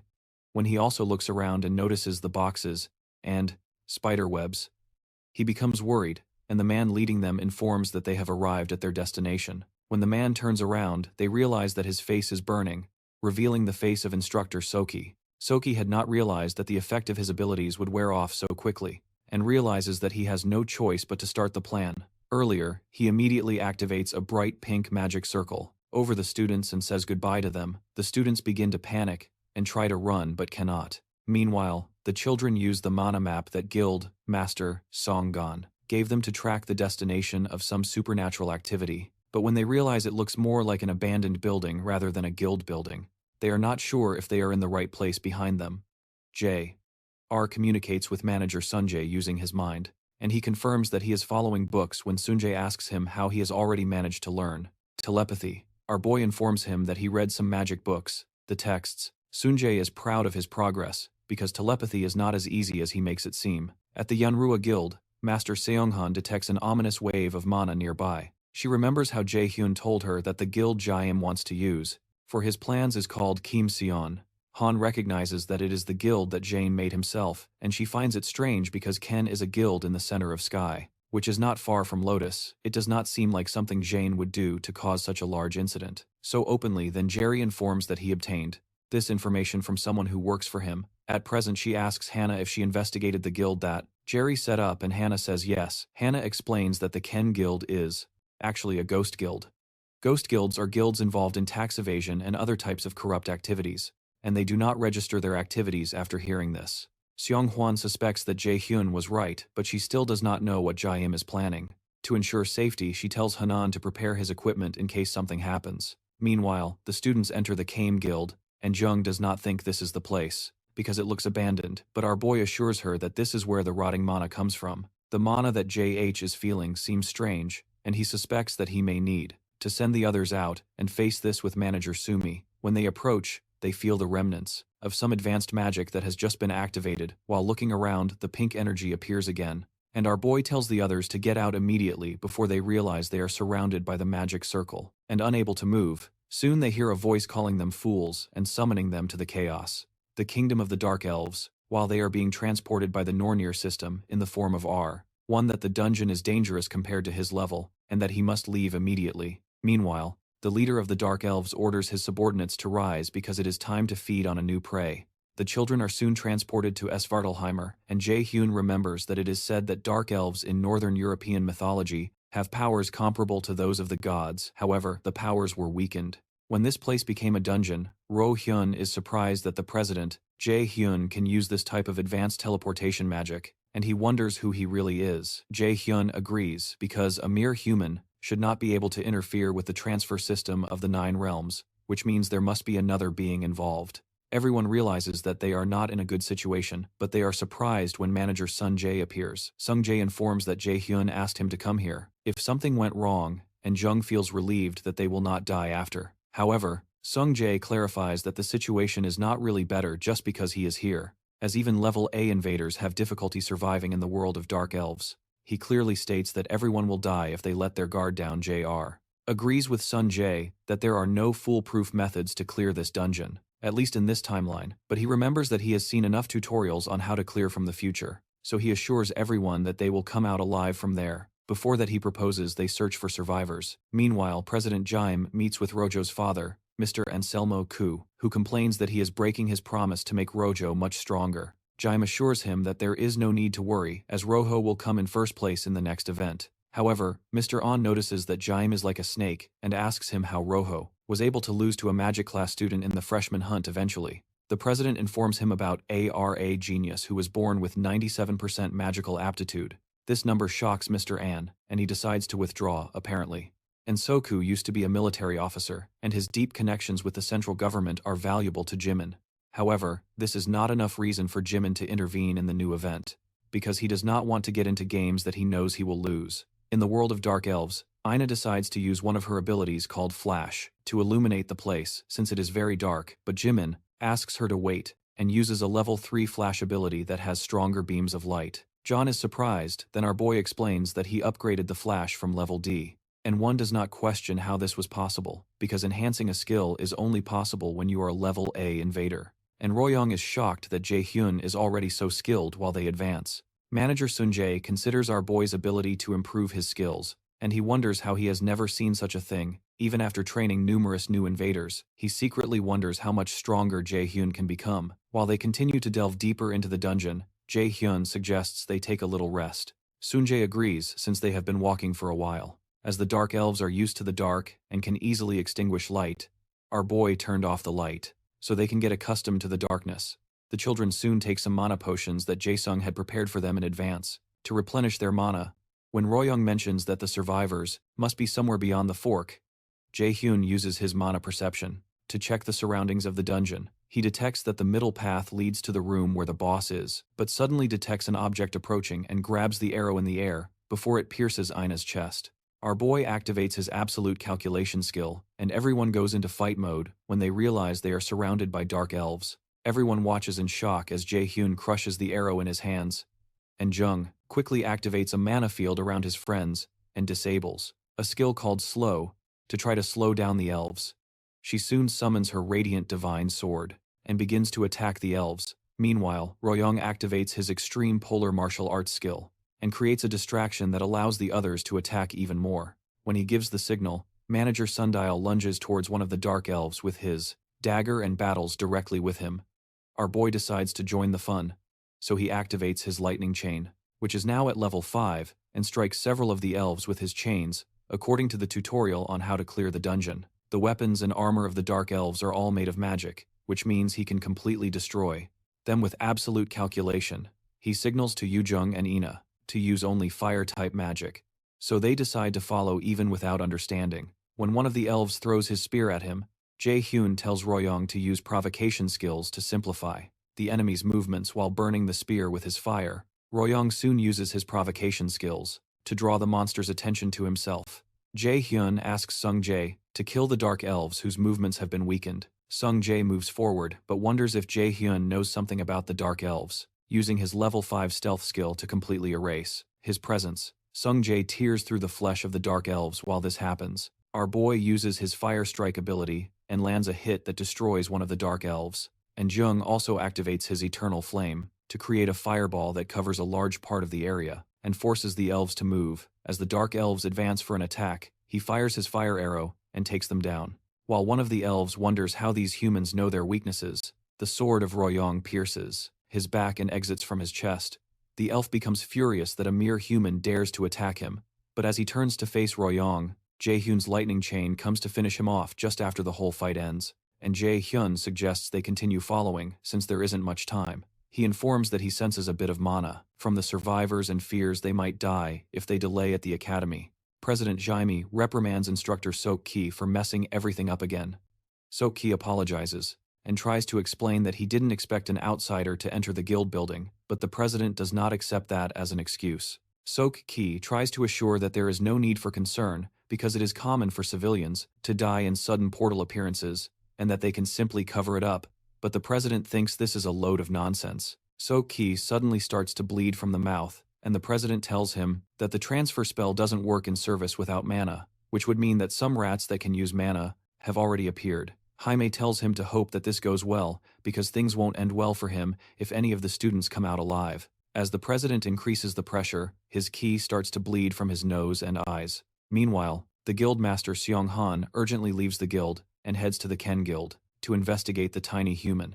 She suspects that the spell must be at least a rank S spell, which means that the children and Sun-jae are in danger. However, as her earring still hasn't reacted, she can confirm that no one has died.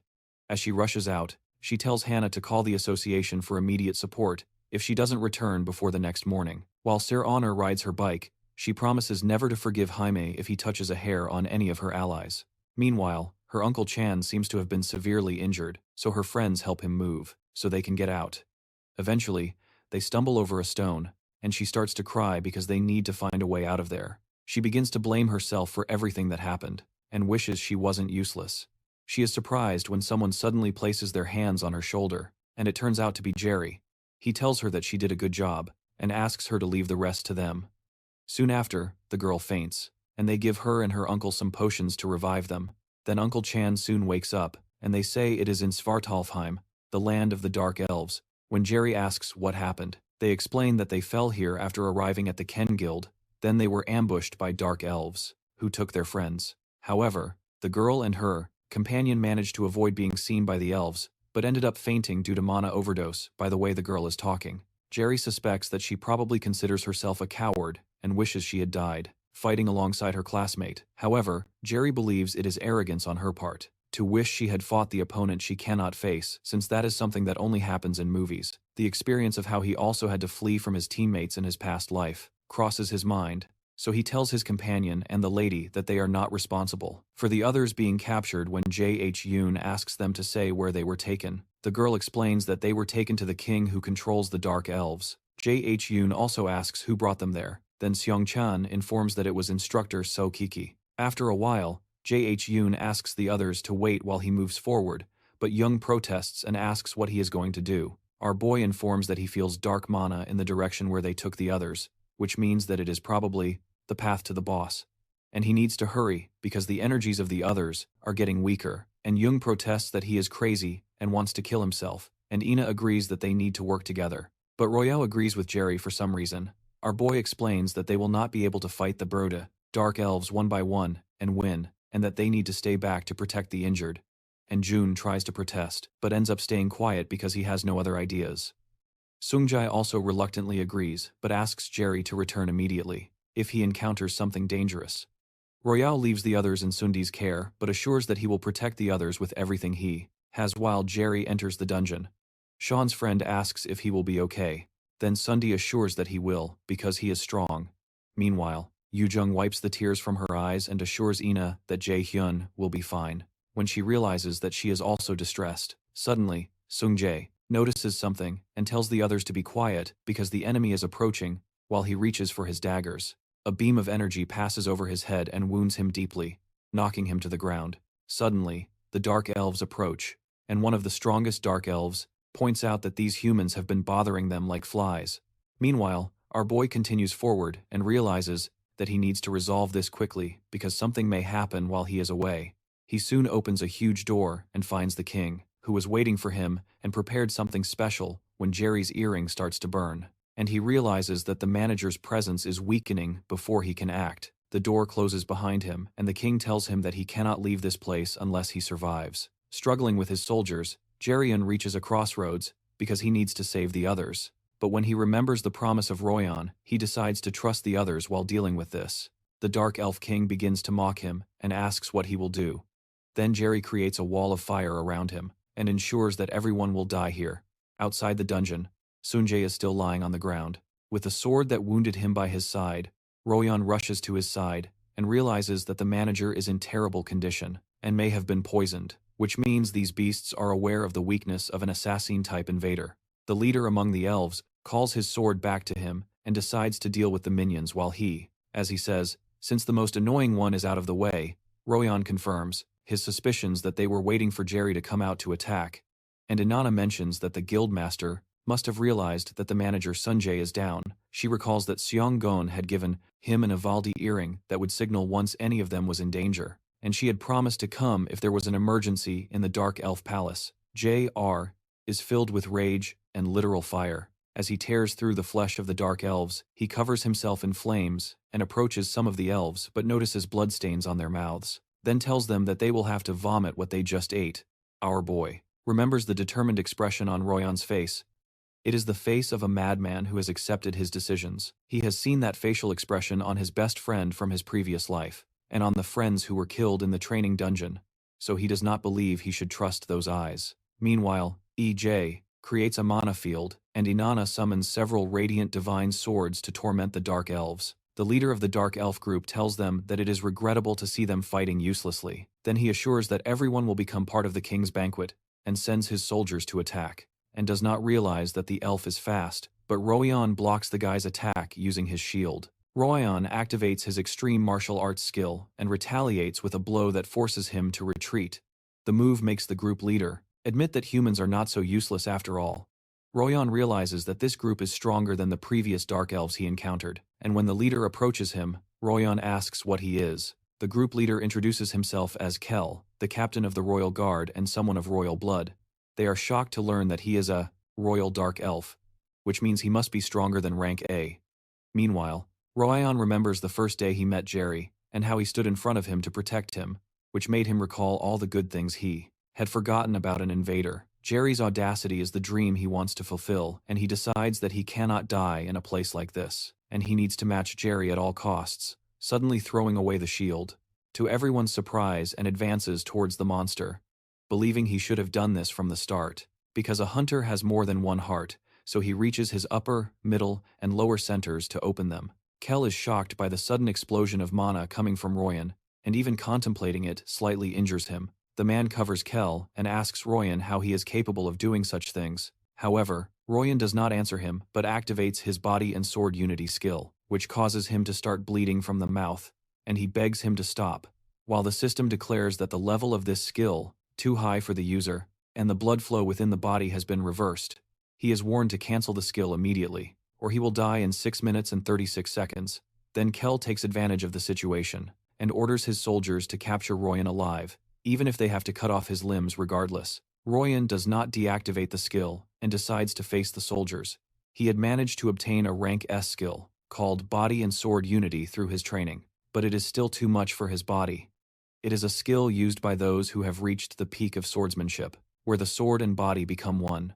Watch as the soldiers advance towards him. Royan easily deflects them and goes to face Kel. When they cross swords, Royan realizes he is still no match for Kel, because he awakened this new level of strength in an unstable manner. He realizes that all he can do is buy time, so he continues fighting with Kel while they are fighting. Kel tells him that his struggle is quite comical, and highlights that he notices in what state he is. However, Royan refuses to back down because he has to keep his promise. He tells Kel that he would never know why he is doing this, and charges for a frontal attack, but the Dark Elf jumps out of the way, and tries to attack him from the side. Kel cannot land the hit because Royan's sharpened senses allow him to perceive the counterattack quickly, enough to jump out of the way of that rat-like flame, but Royan jumps back towards him, and almost overpowers the Dark Elf. Suddenly, while they are fighting, Royan's body begins to deteriorate, and the system tells him to undo the skill immediately, because all the muscle fibers are disconnecting and all the blood vessels are twisting. While he is in pain, Kel comes to finish him off, but Royan still manages to block his attack. He starts coughing and gasping as his body cannot take it. Regardless, he continues with the skill, and decides to fight one last time from where he is, releasing a massive explosion of mana that tears the ground apart, and decides to fight one last time from where he is, releasing a huge explosion of mana that tears the ground apart. The attack wounds a Dark Elf, but Royan is disappointed to realize that it is another elf that Kel used to protect himself. The elf calls out to his captain while dying in his arms, but Kel tells him not to worry, because he was useful. While Royan collapses and bleeds profusely, he murmurs to Kel that he is a coward. The words barely leave his mouth before he wants to attack and stab his sword into him. Meanwhile, tears flow from Yujung's eyes as she watches the horror and calls for Royan inside the Hyun Palace. He kicks dark goblins using chains of fire. He still can't free the captured students, and when he remembers that he had asked Royan for just 10 minutes to kill the king and save the others, he becomes worried. At that moment, one of the Dark Elves charges at him with a spear to kill him, but our boy waits for him to approach and covers his face with fire. Meanwhile, the king of the Dark Elves laughs, watching everything. He calls Jerry a fool, and asks if he thinks he can win against the number of soldiers that are against him. Jerry asks why he can't, and the king says that he is too arrogant, despite being useless. Jerry remembers that he heard people call him useless too many times while growing up, and he is fed up with it suddenly.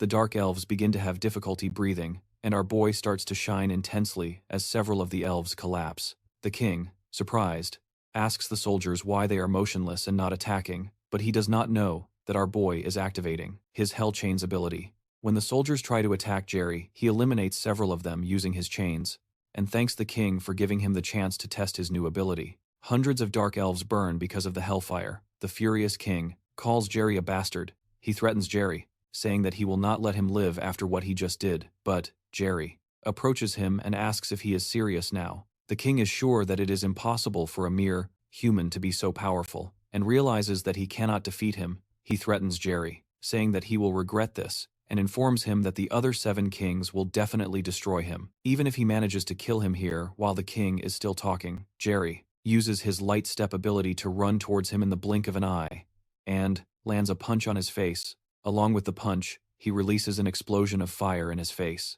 that knocks down the king, finally telling him that it is none of his business what the other kings do, and proposes that they come find him if they are angry. Meanwhile, Kel stabs his sword into Royan's chest and watches in despair because he couldn't do anything. While her friend was hurt because she is weak, she is losing someone once again, and this time only the leftovers remain. Kel approaches her and grabs her by the throat, planning to devour her. John calls out to her, but she only cries in Kel's hands and tells herself that she cannot lose. Suddenly, a glow of mana dazzles the place and reveals itself to be the guildmaster, Seong-han, who asks Kel if he hurt them. She asks him to think carefully before answering, because he will die if it is true. Her aura fills the entire place, and Royan, who is bleeding to death, is happy to have managed to hold on until help arrives once again. Seong-han asks Kel if he hurt the people on the ground, and the crushing weight of her aura begins to make him sweat. Kel realizes that he will never be able to defeat this lady with the strength of his mana, so he plans to take the children hostage, to have a chance against her. He boldly declares to her that the grotesque place is his masterpiece. Then Seong-han asks if that is the case. She suddenly activates her sacrifice ability to heal everyone at once, consuming her own life force. Kel is surprised that she can use healing magic so quickly, and wonders what the hell is happening.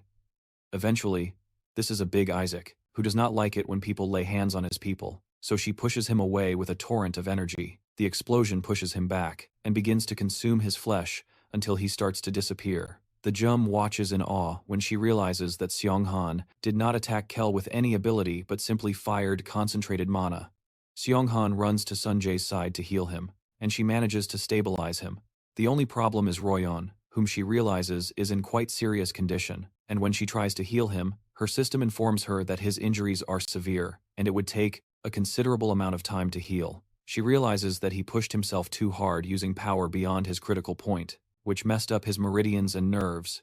If she had been just a little late, he would not be able to use mana again. Shortly after, she manages to heal him, but her system informs her that her life force permanently reduces her life force by 2%.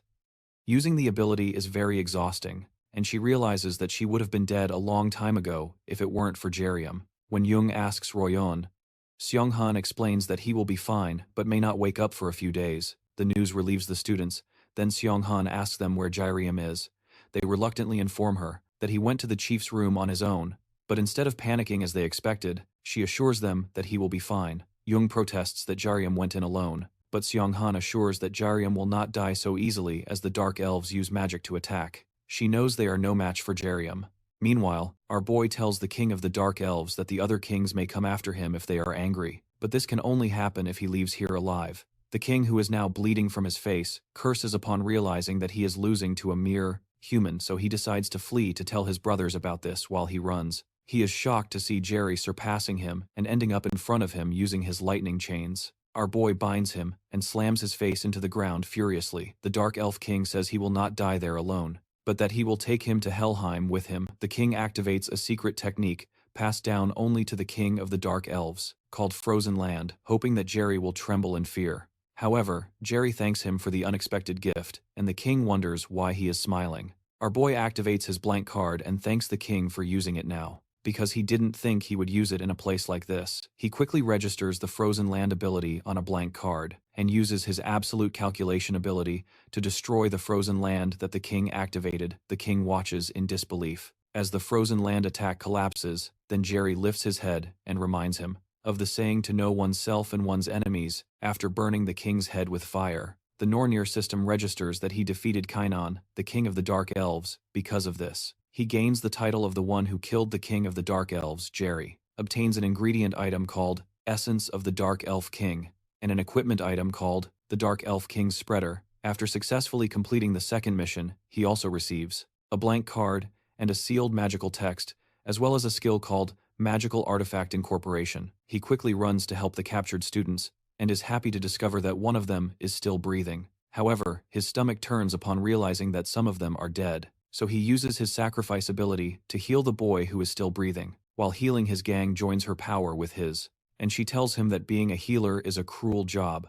Apparently, a healer is happiest when healing is not needed, and the second happiest person when saving someone on the brink of death. Meanwhile, in the streets of the city, his ki boils with rage. Upon realizing that his plans have been thwarted, he vows to himself that it doesn't matter if they leave the dungeon, because everyone will die painfully. Suddenly, Jerry appears at the car window and breaks the glass to grab his neck with a manic look on his face. Jerry calls him a son of a bitch because of what he did an hour ago. Those who are trapped in the world of the Dark Elves exit. At the entrance of the guild, Ken Sung-chan thanks Seonggang for his help. Then Seonggang says they can come to his guild later if they are so grateful. The offer surprises Yu Jung, and she wishes to join immediately. Jairam finds Yu Jung embarrassing and tells her to better understand the atmosphere. Then she kicks his calves and remembers that he cannot speak for the rest of the day because he made them worried. Trum writhes in pain and wonders why it hurts so much, even though her strength stat is low. Shortly after, Hannah arrives at a Vanda company and informs the guildmaster that she had to hurry because she couldn't contact her in time. Song-hoon apologizes for that and says he will explain the details of what happened later. Meanwhile, she asks Hannah to take the injured and the children first to the guild. Song-hoon does not follow her because she and Jae-hyun have something to do. Hannah asks manager Soon-jae to go with her, and Jerry notices that Soon-jae's arm is torn, which surprises him when he is about to say something. Soon-jae communicates with him through telepathy not to say anything to his sister because it will be worse if Hannah finds out about it. There seems to be a love-hate relationship between these siblings, and Hannah almost leaves Soon-jae behind when he doesn't get into the car, which forces him to run inside after they depart. Jerry and his gang ambush his ki, who was watching closely. He is shocked that they have left, and does not understand what his gang is doing here. Furious, he activates a magical device that the president had already given him due to the urgency of the situation. Using the equipment, he teleports behind her and tries to stab her, but she easily sidesteps. She mentions to him that his teleportation item isn't that great because it only moves him a few dozen meters. She asks why he was trying to kill the students and who was behind it, but Sok refuses and states that the mages are inferior anyway. He activates something that Seonggun recognizes as a mana suppression device. Then she tells him that it's a shame. Meanwhile, Jane listens to the conversation and decides that Sok is no longer useful. On the streets, his rum prepares a mana explosion. Despite his key's mana suppression device, she asks him if he really thought he could defeat her with something like that. Jairam realizes that he couldn't detect the magical seal in the Kame Guild before because his key had also used a mana suppression device there. His Kung tells the instructor that he doesn't care if he doesn't tell him who is behind this because she already knows it's Jairam. She also adds that the mana suppression device is easy to destroy if she injects enough mana to overload it, and she holds that he will die there. Suddenly, she changes the atmosphere and summons lightning above him that soon pierces through his body. Jairam recognizes the spell she used as Lightning Call, an A-level skill whose strength largely depends on the user's power, and he realizes that the level at which she is using it is from a different dimension. Sometime later, Ina returns to her lodging and remembers how suddenly she changes the atmosphere and summons lightning above him that soon pierces through his body. Jairam recognizes the spell she used as Lightning Call, a skill of level A, whose strength largely depends on the user's power, and he realizes that the level at which she is using it is from a different dimension. Sometime later, Ina returns to her lodging and remembers how Hyun protected her by grabbing the spear that was supposed to kill her. She realizes that he was able to calculate the spell inversely in a short amount of time, which means she still has a long way to go, but she makes sure to find time to thank him later. Meanwhile, reporters invade Mill's academy to hear what she has to say about this matter. They wish to have a conversation with the president of the academy, the instructor. This will inform Jaime that the academy's reputation has fallen, and the assumptions that he was the one who created the Ghost Guild to try to abandon the students. Jaime boils with rage as he wonders why this happened. Expressionless, he informs that the journalists are outside and calls from everywhere. Then she asks what she should do about them. Annoyed, the president orders her to close the academy and tell everyone that they will not grant interviews now. Now, as she goes out to deal with this, Jane realizes that there must be a traitor within the news for such information about their plans to have leaked. It is clear that his key is probably dead, so he decides eye for an eye. The president makes a call to someone and offers to pay anything they want for media coverage a few days later.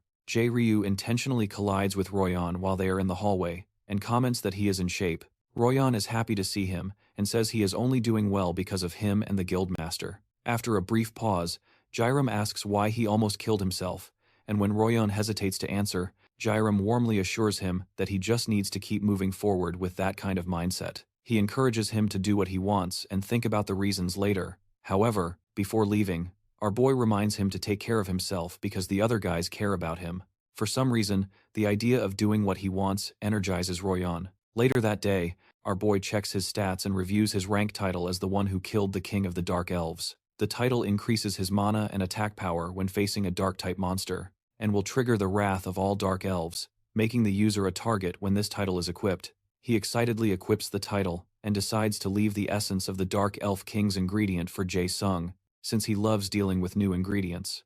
Our boy also gained an active skill called Magical Artifact Realization, a skill that creates necessary armor in battle using mana. This skill surprises Jae-hyun, so he quickly equips it because he is impressed. J.R. realizes that the value of this new skill is not really in its ranking, but in its utility in the black market. A piece of Class C armor costs tens of millions of won.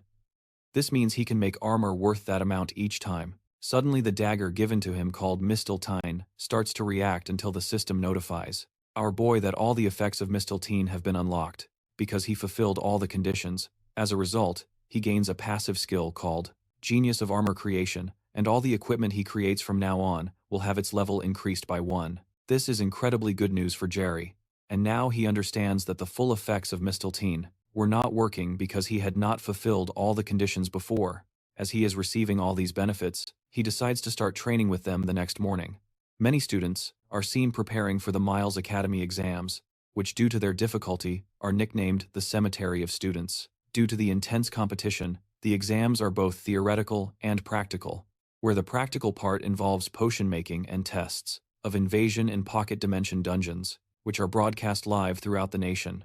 Meanwhile, Royan is awakened by Yu Jung, who threatens to hit him, and he apologizes, saying he falls asleep whenever he reads the frantic material, and Jung reminds him that there are only a few days left until the midterm exams, and warns him about getting a low grade.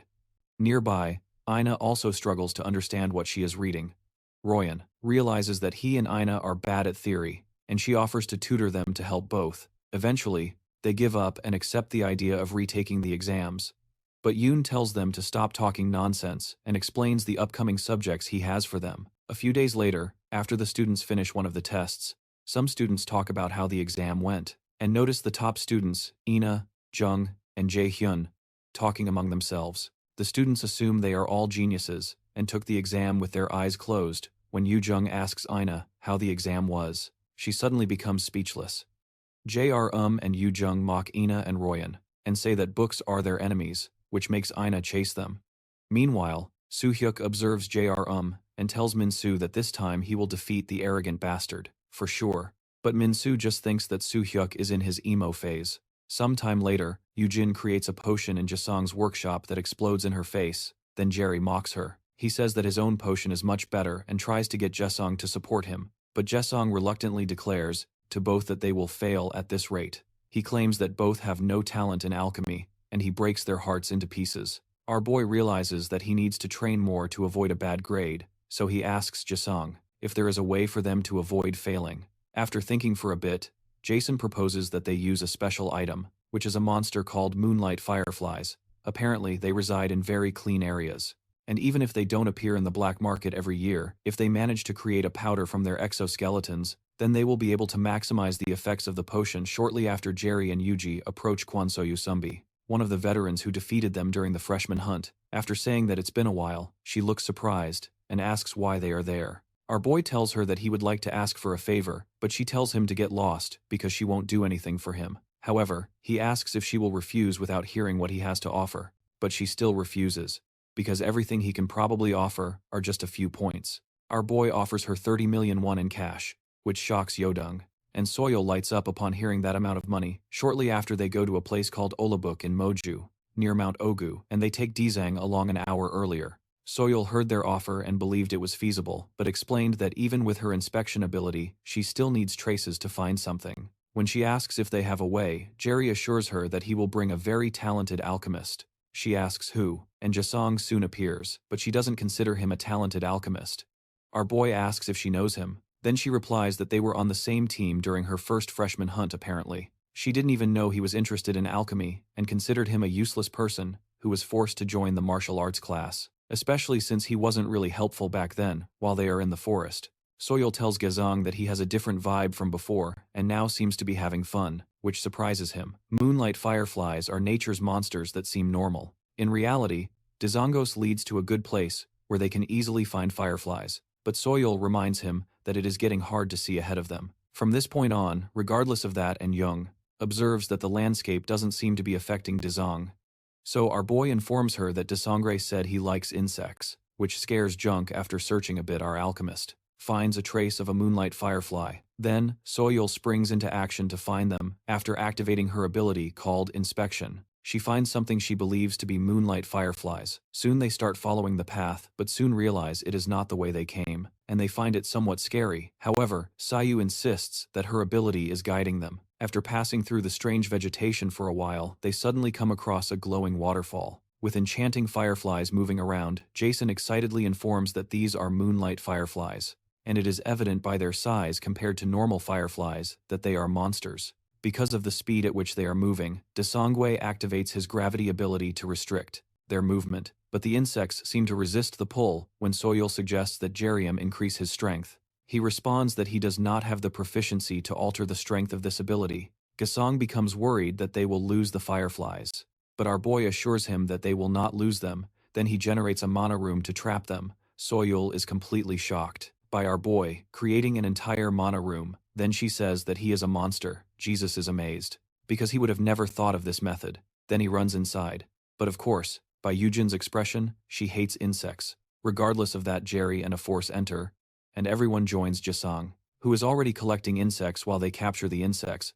Suel wonders if there are any other students at the academy who can create a mana room like this, and realizes that no third-year student could do that. After they finish, they return to Jasong's workshop and try to create potions again.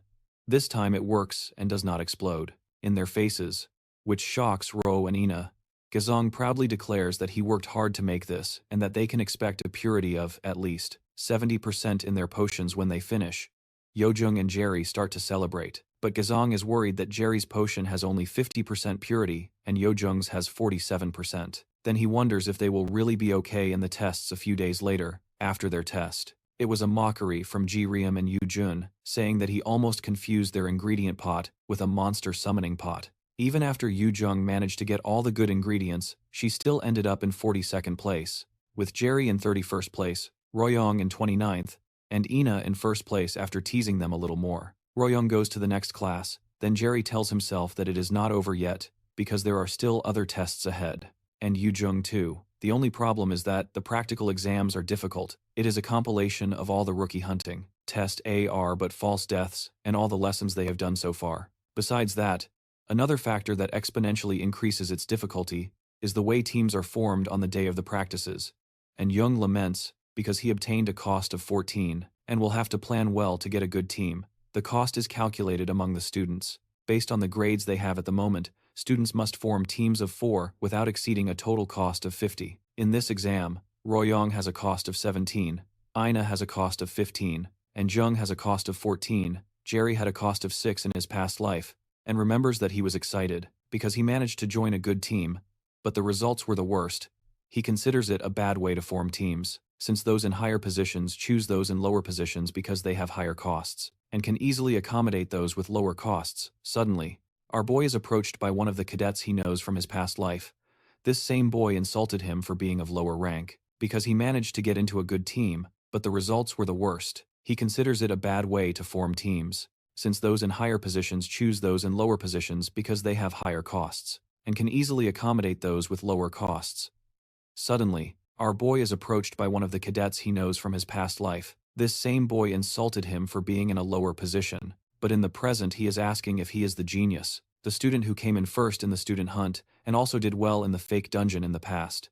This guy mocked him and told him to know his place during the exams in the present. He cheerfully introduces himself as Chun Han-sung, but Jae-yoon simply ignores him. Regardless, Han-sung suggests they team up because he has lower costs compared to his skills and proposes to help Ryu with his cost of 20, which complicates team selection. However, Jae-yoon considers this guy just a worthless bastard who takes advantage of the weak and flatters the strong. He tells Han-sung that it's a shame he doesn't want to team up with him and tells him to find someone else. Confused, Han-sung tries to explain again that he has low costs with high skill level, but our boy says that doesn't matter to him because he can pass the test on his own and Han-sung is very weak anyway. Our boy goes to find some of his friends and asks if they considered his idea, while Han-sung glares at him with total disdain. Meanwhile, the warriors Jina and Sungu tell Jae-hyun that they are ready for this. Han-sung recognizes Jina and Sungu as those who abandoned Jae-hyun during the simulated dungeon, and our boy tells them he is glad they agreed because he was worried they would say no. Han-sung continues to burn with rage because Jae-hyun chose those bastards and is furious. I'm sure that Jae-hyun will regret his decision sometime later. Jae-hyun and his new teammates meet at a cafe. Suddenly, Dina asks Ji if he is sure he really wants them, since they weren't very helpful in the dungeon simulation, and Sungu also reminds him that they were left to die in the Kane incident because they weren't skilled enough. Anyway, our boy assures them that he doesn't intend to lose Gree, realizes that the costs of Jina and Sungu are lower than they are capable of because they fled during the simulation, and they are the ones with good costs and not Han-sung. Eventually the two agree and ask who will be the last person. Our boy says the girl will arrive soon, and shortly after, Jung enters through the door. They remember how instructor Dion had to stop Jung from destroying them because they failed to help one in the dungeon. When she enters, she directly asks Jae-hyun why he called her to join these guys. Meanwhile, President Jim reads about how Mills Academy is losing its title as the best academy in Korea, and he risks being expelled because of the incident. He angrily breaks the computer because those damn reporters still wrote those articles. Despite him having paid them so much money, he realizes that the media is turning its back on him, the powerful Jane, and of course, the Lotus Guild is probably responsible for this. He decides that he has no choice but to keep a low profile for now. Even if he has to suffer some losses, he must wait for the media to calm down, and then return to his original plan in favor of Essie. Meanwhile, at the cafe, Jungkook sits challengingly while observing the two cadet warriors. She eventually agrees to ignore the problem, but asks Young if he is really okay with it. Our boy declares to them that he wants them to believe that asking them to run was realistically the best option they had, and Young has no choice but to believe him. She eventually asks him the real reason why they want him on their team, since he can easily achieve the highest score on the test on his own. In fact, our boy chose them because they all share resentment against J.M., and he is sure they will keep secret what happens between them. He eventually admits to them that he has a plan to take down J.I.M. using the event, and everyone looks at them shocked. On the day of the practical exam, the students gather, and an instructor, Park Radio, steps forward to take over the second part of the practical exams.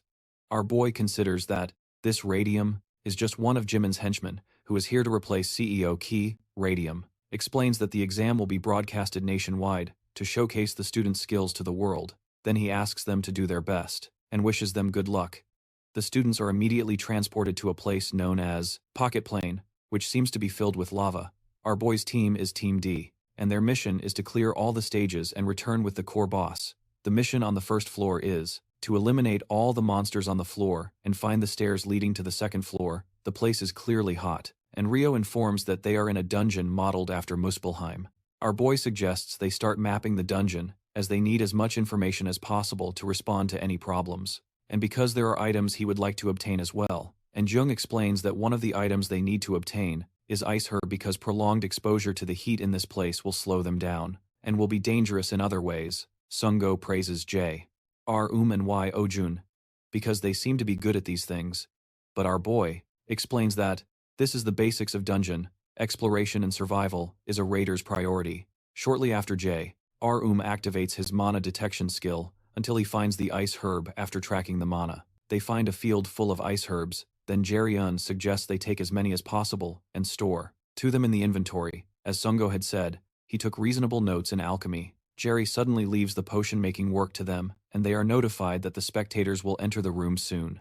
They are reminded to be careful with what they say and do, as the students need to present themselves to the spectators from all over the country and must satisfy them. Jerry doesn't like the idea, but finds it useful in some ways while they are gathering grass. He informs the others that 4 rank C monsters are approaching, and orders them to use Formation B. Everyone positions themselves as several lava slimes approach them. Jung activates his taunting skill to draw them towards him, and Jae-hyun advises everyone to fight against the monsters using items to try to keep their distance. Since the monsters explode if they touch a certain point on them, everyone prepares their weapons but makes no move as the monsters continue towards them. When they get close, Jung calls out to R, but he tells her that it is not yet time to act when the monsters are just a few centimeters away. The display channel for their team is created, and several spectators enter, with some asking if this is the broadcast with the student who came in first place in the freshman hunt. JR orders his companions to act then. Jung activates his water shot skill and shoots an arrow at one of the monsters, creating a hole in it. While Dina also fights, Jerry considers that this is the best environment to use the frozen earth skill he acquired. He smiles at the camera and proceeds to activate a skill. He doesn't plan to make things too exciting just yet, but intends to use his great skills when things become more intense. For now, he activates a skill called Ice Rain and makes ice rain down on the field. Some of the spectators wonder if this is really happening and how a new student can use such a skill. Some of them think it's a mistake because the skill our boy just used is a Class A skill. However, JH is sure that these foolish spectators will be the ultimate weapon to take down JH. Meanwhile, the team manager Sambanin watches the live broadcast and wonders how Jin manages to use a clearing skill without sweating. According to what the agent Quindian had told him, Jin doesn't like Jin, and Latos supports him in this. He considers that it won't be difficult to expose Jin if he uses this boy, so he watches eagerly to see what Jaryun will do. The ice rain that Jaryun unleashed eliminates the lava slimes, and Jung admits that he is no longer surprised. Although he doesn't know where he learned this, when Dina points out that it is getting very hot, our boy suggests that they drink their potions. Everyone starts looking for a place with less heat, then Sungu points to a spot where less energy is coming from. Jaryun agrees with him and decides to set up a shelter there. Meanwhile, Ina shoots several holy arrows at some of the monsters, and Ruan, who is also nearby, destroys another. After destroying all of them, Ina mentions that this dungeon seems very easy, and Ruan agrees, because the skill our boy just used is a Class A skill. However, Jay is sure that these foolish spectators will be the ultimate weapon to take down Jay. Meanwhile, the team manager, Sambanin, watches the live broadcast and wonders how Jin manages to use a skill without sweating. According to what the agent Quindian had told him, Jin doesn't like Jin, and Latos supports him in that. He considers it won't be hard to expose Jin if he uses this boy, so he watches eagerly to see what Jaryun will do. The hailstorm that Jaryun unleashed eliminates the lava slimes, and Jung admits that he is no longer surprised. Although he doesn't know where he learned this, when Dina points out that it's getting very hot, our boy suggests they drink their potions. Everyone starts looking for a place with less heat, then Sungu points to a spot from where less energy is coming. Jaryun agrees with him, so he decides to set up a shelter there. Meanwhile, Ina fires several holy arrows at some of the monsters, and Ruan, who is also nearby, destroys another. After destroying all of them, Ina mentions that this dungeon seems very easy, and Ruan agrees. After destroying everything, Ina mentions that this dungeon seems very easy, and Ruan agrees. With her, they are weaker than he expected. The other team members just watch in confusion, because they realize they could have failed with just one mistake, and they just fought against lava slimes up close, without taking damage on JR. He sets up a tent for his team to stay in while waiting for a potion or preparing the potions they will brew, taking up to 1 hour to make when JR provokes Jung about making subtle comments to try to rush Sungu. She protests that she didn't mean it, and they start to argue again. Dina laughs because of their closeness, but Jung claims they are not. Right after JR talks to the guys about his secret plan. After explaining the plan, Jung leaves with JR to ask if it is really possible, and our boy assures him that yes, he believes this is the best time to create some confusion. So, he releases a bit of power to make the connection with the pocket plane unstable and cancel the limited voice transmission function. The spectators wonder what Jerry is doing and why he is working alone with Jung. While they wonder if the others have failed, Jerry assures the spectators that his members are fine, which surprises them because they shouldn't be able to hear the students talk. J.R. had tinkered a bit with the pocket plane formulas to be able to speak. Then he tells everyone that it is a pleasure to meet them and declares that he will now start the real transmission. Meanwhile, J.R. is almost exploding with anger. Watching J.R.'s display, J.R. can't believe this is happening, and he doesn't understand how. Jerry was able to interfere with the pocket plane formula that was created by dozens of invading mages. Himself and many of the Academy's mage instructors, Instructor Radium, who is nearby, suggests they punish JR, but Jimin clarifies that he wants to but can't, because there are no rules for this type of situation, since it was never expected. However, there is the rule that a student of the Academy cannot disclose sensitive information about mages to the public, and he can be expelled if he violates this suddenly. The president hears Jerry talking about him live. Jerry links the president to the guild experiment incident, and there are many suspicious things, and he assures the spectators not to worry about his expulsion, which leaves the president completely perplexed. Our boy tells the spectators that the president's favorite quote is that the strong survive and have power. After laughing maniacally about JR's filth, the president orders Instructor Radium to expel JR as soon as the exams are over. He also asks to get at least 2 experienced ranked to get rid of JR. It's just that the media will calm down a bit when Jerry leaves. Jane promises himself to make Jerry pay. Our boy explains to the viewers that President Jane will not be keeping his word if he expels him when he has good grades. The viewers are excited about everything he is saying, and several of them begin to realize that there must be a real problem at the school, especially with all the uninvestigated allegations that were made against Jimin earlier at the shelter. Jimin informs the others that he will edit the formulas of the pocket plan so that the viewers can hear to them and bring them to his side. Jung wonders if this is right because the president can do something, but our boy assures him that they have the viewers and there is no rule, saying that they cannot interfere with the pocket plan formulas at present. Jerry tells the viewers that he will start the real broadcast of the dungeon invasion, that they prepared especially for the viewers to enjoy. The viewers are excited, but Jung feels vulnerable in front of the viewers because they soon begin to talk about his performance and strengths. Shortly after, Jerry takes Jung with him to a place that looks like a lava waterfall, and our boy tells the viewers that they are planning to find the hidden piece of the pocket plan there, which would be interesting for them. The viewers are ecstatic at the mention of a hidden piece. Then Jung starts activating his assault ability while our boy activates his wind boost ability as well as his gravity ability. Rium plans to show the viewers how a regressor invades a dungeon. Meanwhile, at Muse Academy, Instructor King Eon informs Manager Sambanan that she will put him in touch with JR soon after the exams. He asks her to contact JR as quickly as possible and bring him to their side, and even offers to let JR have control over the conditions. Diamond accepts the mission and thinks it would be a great long-term advantage if the invader management can get GM. But the only problem is that GM is also after him in the pocket plan. Our boy puts his hand around Ujung and pulls her towards the lava. She hesitates and asks him to wait, but he keeps running towards the flow of lava, while she screams. The viewers continue to talk among themselves and still do not understand why they are jumping towards the lava. However, Jackie lands on an invisible platform near the lava flow, and Jung feels extremely relieved that there is hidden support there.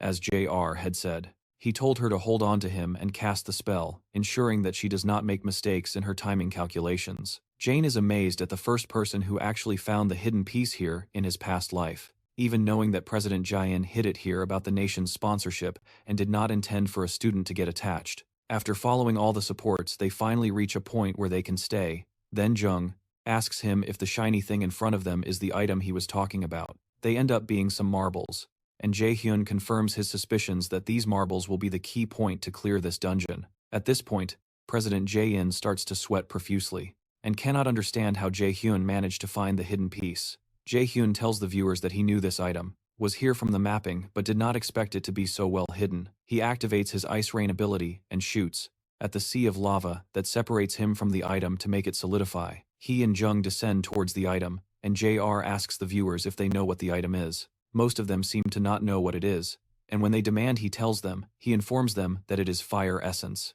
Apparently, this item will be one of the most important to clear this dungeon. The pocket plan system displays that this fire essence is a Class B item that exponentially increases fire resistance ability temporarily when consumed, but whose effect will not appear the second time. Normally, schools create an environment that is as close as possible to a real dungeon and motivate students using a reward that is hidden. But it is strange that this reward has been hidden in a way that ordinary students could never obtain it. The viewers go crazy seeing the fire essence items because they are really expensive in equipment stores and conclude that Mills Academy is investing more than 10 million per team in the mid-semester exams. After obtaining the first item, our boy moves on to the next thing on the list. He would like to see President Aim's expression now, and he hopes to see how he will react when he shows the rest of the gifts he has for him when night falls. They return to the shelter, and Jung laments that the potion is very bitter. Our boy says he knows, but that she will need to take it because it will make clearing the dungeon easier eventually. Yujin gathers the courage to consume it, and suddenly faints. Confused, Jairam asks Sungo if he poisoned her or something like that, but Sungo denies it. After that, Jairam explains that they are almost finishing Phase 1 and need to find a way to descend to the second floor. In the Academy's control room, Ion's instructor comes to ask Instructor Radium how the situation is. He jokes, reminding her that he is responsible for the situation, taking care of his duties. After a brief pause, she tells him that it is possible that he won't be able to, which makes him frown with the release of his key. The administrative authority of the second round of practices should be Dion, but Radium managed to find a way and eventually took her authority. Radium sarcastically apologizes to her because he is going ahead of her even though they were hired as co-workers. But Dion tells him that she doesn't care about those things. He tries to insist and asks what she means since it's normal for her to be jealous of the position, but he doesn't get any response from her, which frustrates him. But Radium reminds himself that he now has the president's admiration, and Dion is no longer better than him, although she was 2 years ago. Soon after, Dion tells Radium that he better look closely at the rope he is holding to ensure it is not completely rotten. Then she leaves. Radium finds her words cheesy and considers her arrogant. He knows she is referring to his connections with the president, and he is sure that the president will regain his reputation, since the obstacles he has now are nothing. Meanwhile, in the dungeon, Team D enters the second floor. They receive a mission to hunt the elite monsters on the second floor, and obtain the treasure hidden elsewhere, Heimdall massacres some people and talks to Rugen, who asks if he will find the great adversary. Heimdall says that the great adversary is just a mere human, and he doesn't need much time to get rid of him, but after eliminating him, he gets irritated for being stuck again with Bifrost and acting as a doorman. He tells Rugen not to worry about his matters, since he is just an evil thing. However, Rugen considers as many gods as humans foolish, and he remembers Munin, Odin's other raven, while he is lost. In his thoughts, he tells Munin that is not present that nothing has changed or will change on the second floor. Tina observes that this floor is even hotter than the first, the flooring, and Jung observes that the mission here seems more difficult. Jerry, on the other hand, knows where all the paths are, but something seems strange. An hour earlier they had followed a small cave to reach the second floor, and Sung-woo wonders why there are no paths and why the way to the second floor was buried underground. And Jung explains to him that finding the way to the next level in stage-type dungeons is usually difficult, which makes her wonder how Jerry managed to find it so easily, and she begins to suspect that he has been here before. While she is thinking, she finds her insect, which makes her scream so loudly that it scares the users. After she ends up in Gina's arms, J.H. captures the insect and informs the users that he is capturing it in case he needs it. Later, before they move on, he tells his colleagues that there is something they need, prepare before continuing, and offers them the essence of fire to consume. Everyone seems so reluctant. Then Jerry jokingly tells them not to be so dramatic, especially while he is still being nice with a horrible expression on his face.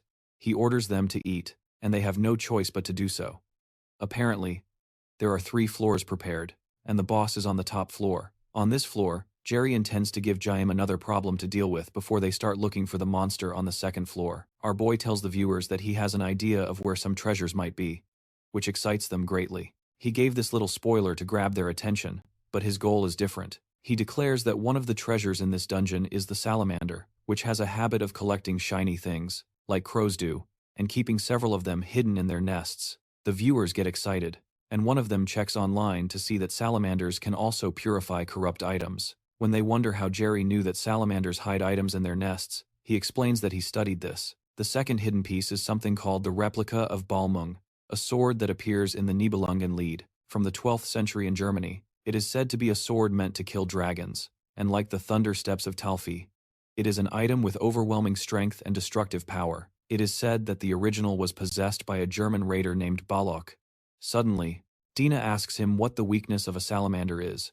Then Jung tells her that it is the stomach, since they have tough outer skins. Apparently, the most common way to kill them is to direct ice-type magic at their stomachs. They move deeper into the dungeon, and Sungu realizes that this place is much hotter, and he would be struggling. if it weren't for the essence of fire. Even though Jerry knows where everything is, he decides to pretend to be doing some work. He soon stops the team and mentions that he feels some mana in a place where several swords are placed, and Jung doesn't know if the swords are hidden pieces, especially since there are so many, and they seem to be unregistered items.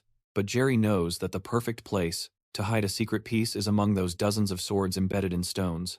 Although Jaime has altered things so that the students cannot find it, Geralt doesn't have time for his tricks and activates his detection ability. After searching a bit, he finally finds it and pulls it from the fide stone.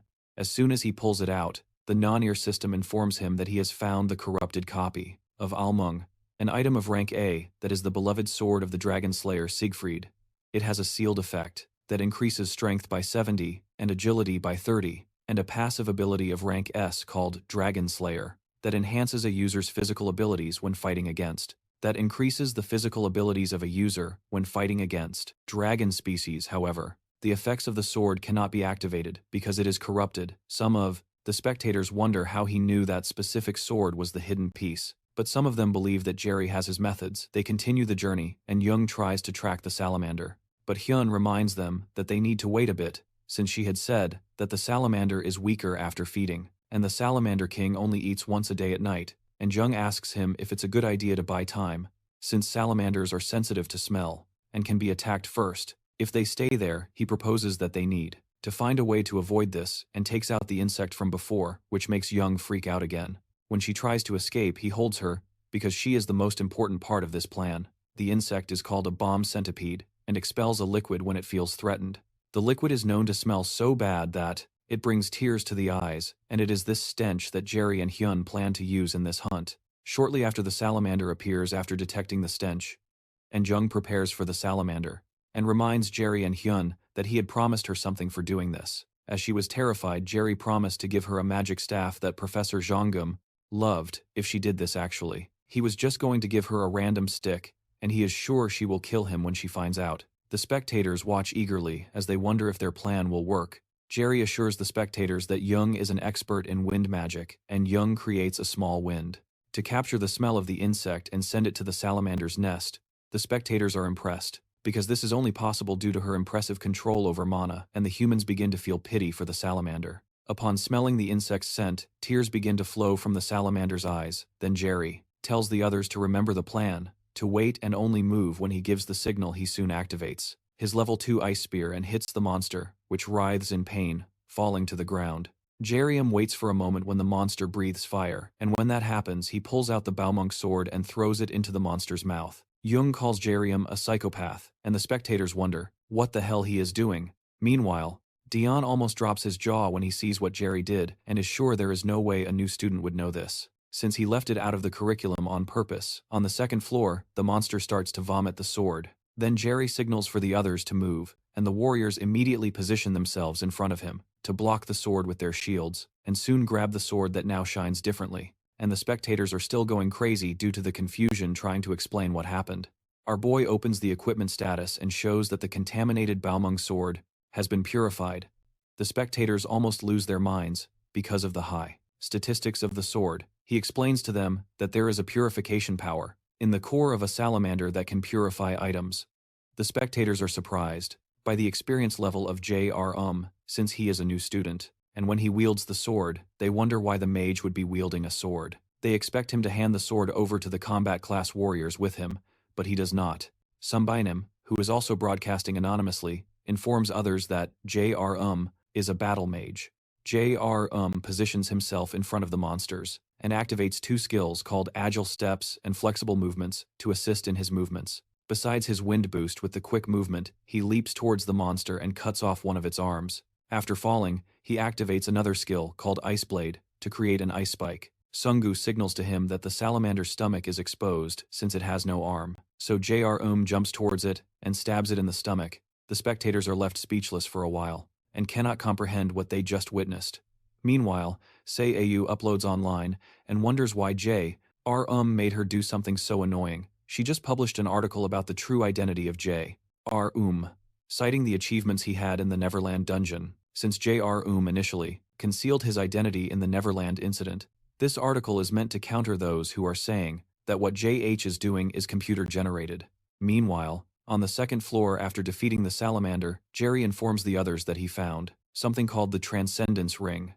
The Transcendence Ring is a Class B equipment that momentarily amplifies mana to increase magic strength and grants the active skill known as Overdrive. However, due to the lack of something called the Transcendence Stone, the rating is reduced and the Overdrive state is unstable. Superdrive is a Class A skill that amplifies mana to increase the strength of abilities by 1.5 times for 5 minutes, but will leave the user unable to use mana for 5 minutes after activating the skill. Due to the lack of the Transcendence Stone, as there is only one ring, J.R. Suggests they play rock, paper, scissors, but the others suggest he take the reward since he did most of the fighting. Rock, paper, scissors, but the others suggest he take the reward since he did most of the fighting. Then Jung suggests that he buy food or something like that when they go out. Excited, J-Rum gets the reward, and they are transported to the next floor. When they arrive, they are informed that the protective barrier will disappear after 1 minute, and the fight against the boss will be protected by a magical barrier that does not break even with the boss monster hitting it. The monster's strikes scare everyone. Then Dina asks J-Rum if he has a plan. He says he doesn't because they don't need one, and that he will do it alone. Some of the spectators also wonder if it's a wise idea for J-Rum to abandon the group formation to fight the monster. Apparently, there are some differences each year, but generally, it's a C or B rank monster, and 70% of the students fail on this floor. Shortly after, the barrier is removed, and the boss monster, a lava golem, is released. Our boy enters with a mana punch, but Dino warns that it is dangerous, while Sung-woo and Dino panic. Jung assures that J-Room is strong, so he won't lose to this type of monster. J-Room and the monster exchange punches, and our boy counters the monster's hand. When the monster retaliates with a punch from the other hand, our boy protects himself by creating a barrier. Upon landing on the ground, he activates a level 4 wind boost and activates his Ice Ed's skill to hold the monster's legs. After doing this, J-Room activates his mana detection skill and runs past the monster's punches, dodging at the same time as he moves. J-Rum remembers that lava golems are resistant and have heavy attacks, but there is a way to defeat them. He activates a skill called Bind to create chains that trap the monster, and then launches a myriad of ice at the monster using his Ice Rain magic.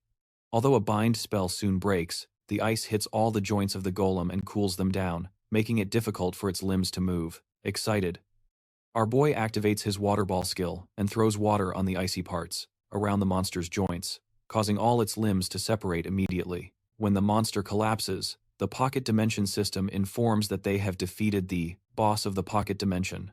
Some of the spectators ask to confirm if that was really a one-on-one boss fight, and the other teammates just watch in shock, calling him an insane bastard, and feeling that he is already much more advanced in skill than she is. Shortly after, the system informs that they obtained the golem's core, but J-Rum does not believe that the test is over, since he still needs to ensure that Dina falls today. The system asks if they will return to reality, and J-Rum rejects the option. He tells the spectators that the fight against the boss, it was very short, and has something to show everyone that is to fight against the hidden boss. The spectators are curious about what will happen next, and Jerry takes the team to a place where he says he feels a strong presence of mana when he turns around. He realizes that none of his teammates want to follow him, so he assures them that they won't die. As painful as it is to enter, the system warns them that they have found a hidden door, and a special mission is being created, where they have to defeat the hidden boss of the hidden floor and return to reality. Ordinary students can't even detect the presence of the hidden door, and they can't even reach that point even if they find it by luck. That is why Gene planted the hidden piece here. He turns to the spectators, who can't believe that this guy found a secret floor while the others are still fighting on the second floor. Jiron already knows the method to summon the hidden boss, but he decides to at least pretend to look around. Suddenly Jung points to an altar that looks familiar, and after a while, Jung realizes it is quite similar to the pattern in the core of the golem. Our boy places the golem's core in the hole of the altar, which makes a bright light fill the entire place. Jerry laughs. One asks them to step back, and the hidden boss of the pocket plane, the Red Drake, begins to appear above the altar. Their mission is for everyone to survive, defeat the enemy, and obtain the heart of the Draco to gain special privileges as rewards. As the Red Drake forms, the spectators can't believe what is coming, because even the veterans have difficulty dealing with the Drake. The spectators start to react negatively due to the difficulty in the pocket plane setup, which is the reaction that Jerry expected to obtain.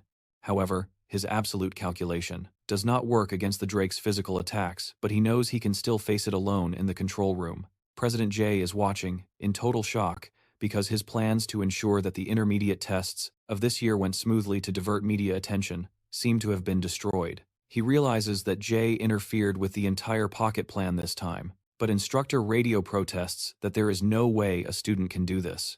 This is when Jimin insists that it is JR. Iradium tries to kick him so that he can be promoted quickly. Eventually the president admits that he is glad it is JR behind this because there will be no problems. If his goal is to obtain an item, how can they minimize the hatred towards Muse Academy? If he can clear the dungeon. Jay is worried that Hyun has angered the Drake, and he assumes it is because he does not know what he is doing. He hopes that Hyun will kill the Red Drake, but when he looks at the screen, he soon discovers that Yu Jung has been injured and is bleeding from the mouth. The students begin to panic because the protection system of the pocket plan is broken and they need to get out, which makes Jimin panic. The spectators are worried because the students should not be getting hurt in the pocket plan, but it is happening suddenly when the students' HP bars disappear. Because the pocket plan has become unstable, some spectators are worried that the students might actually die. This development further enrages the president, and he calls JR a son of a bitch. Meanwhile, our boy wonders how the president must feel being manipulated and having things fabricated just like he used to do. Some of the spectators begin to complain about how Jimin is managing the academy facilities and suspect that Jimin is doing all this on purpose to harm the students. They start to protest about how many times these things have happened and how the school keeps pushing the children to the brink of death. He was surprised by the quality of her acting, and when she suggests that she should have pursued an acting career, her beauty is fading in this school. Jerry begs her not to make him laugh since he has to maintain a sad expression. He eventually leaves her alone to go face Draco. Upon confronting the monster, he knows he can easily defeat it, but it wouldn't be fun. The monster attacks with one of its claws, but he quickly jumps back to dodge. He activates a skill called Mana Weapon and pulls out his purified Baomong sword. The spectators believe that Jerry can win with this sword and start cheering for him. Our boy activates the special skill of the Baomong replica called Dragon Slayer, which makes all attacks against dragon species 300% stronger. He sends a double sword strike towards the Red Draco, further irritating it to the point of slamming its tail, where Sung Woo is standing. Sung Woo manages to block the attack, and our boy remembers that there are two things to do. He recalls the day when Royum saw in his books that the weakness of a Drake is a spot on the heel, so our boy jumps behind the monster and attacks its heel to finish the fight. He activates his skill called Overdrive, which makes all his skills 1.5 times more powerful moments later. He activates his Frozen Ground skill and freezes the entire place, including the Red Dragon. The spectators watch in shock and cannot identify any ranking skill that could do what he just did. While they begin to speculate if Ryun is S-rank, our boy breaks the Frozen Drake and defeats it. After defeating it, Ryun leans over his sword and tries to hide his smile while waiting for Jae-in to like his gift in the president's office. He begins to receive several calls from the school board members blaming him for everything, even though he tries to clarify that he did not cause this. He realizes that no one is believing him, which has never happened to him before. He asks instructor Radium about the reporters and journalists, and Radium informs him that he contacted all the reporters he has connections with, but they rejected his offer because they can no longer trust Milas. When Radium mentions that he thinks someone did this on purpose, Jae-in, he hits him furiously with a magical attack that throws him to the other side of the room. Jae is sure that there is no way Jae-hyun could have done this alone, and that someone must be helping him. When he thinks about who it could be, one of his workers bursts in to inform him that the Lotus Guild has sent an official document regarding the disciplinary actions to be taken at the News Academy and the arrest of the president. Apparently, Seonghan had drafted the document about the incident that occurred during the midterm exams, referring to him as a serious matter that put the students' lives in danger, just as it happened during the guild's experiment. His Hannah claims that he constantly puts the students on the brink of death and is known for engaging in bribery of influential politicians for his own interest, among others, for violating 17 other laws related to invaders. The guildmaster Songhan orders his immediate arrest. Irritated, Jane protests that the Lotus Guild has no right to get directly involved in this matter, because only the headquarters of the National Raiders Association can. When he reads the document further, he discovers that 4 main guilds, 29 other guilds, and the administration of the National Raiders Association agree with this. Jay reads the document speechless, when several raiders invade his office to arrest him. Meanwhile, when the students exit the pocket dimension, Several reporters gather outside to interview Team D about the incident that occurred inside. Jerry is happy that his teacher handled things carefully, and one of the reporters asks him if he knew anything beforehand about this arrest, due to the comment he made about the president while in the pocket dimension. J.R. explains that he cannot say much due to the Academy's confidentiality agreement, but informs that this is the third time they have been put in danger, and he does not want others to get hurt. As they continue to investigate, he refuses to speak, claiming he needs to take Yu Jung for medical care. Jae-hyun leads Yu Jung to an ambulance that the Lotus had prepared so that people do not know that Yu Jung was not actually hurt. Meanwhile, Jae-in is released from the academy by the management police of the National Raiders, and several people throw raw eggs at him while they throw eggs at him. The crowd shouts for the president to resign shortly after when they are all inside the ambulance, and Yu Jung bursts into laughter and accuses J.R.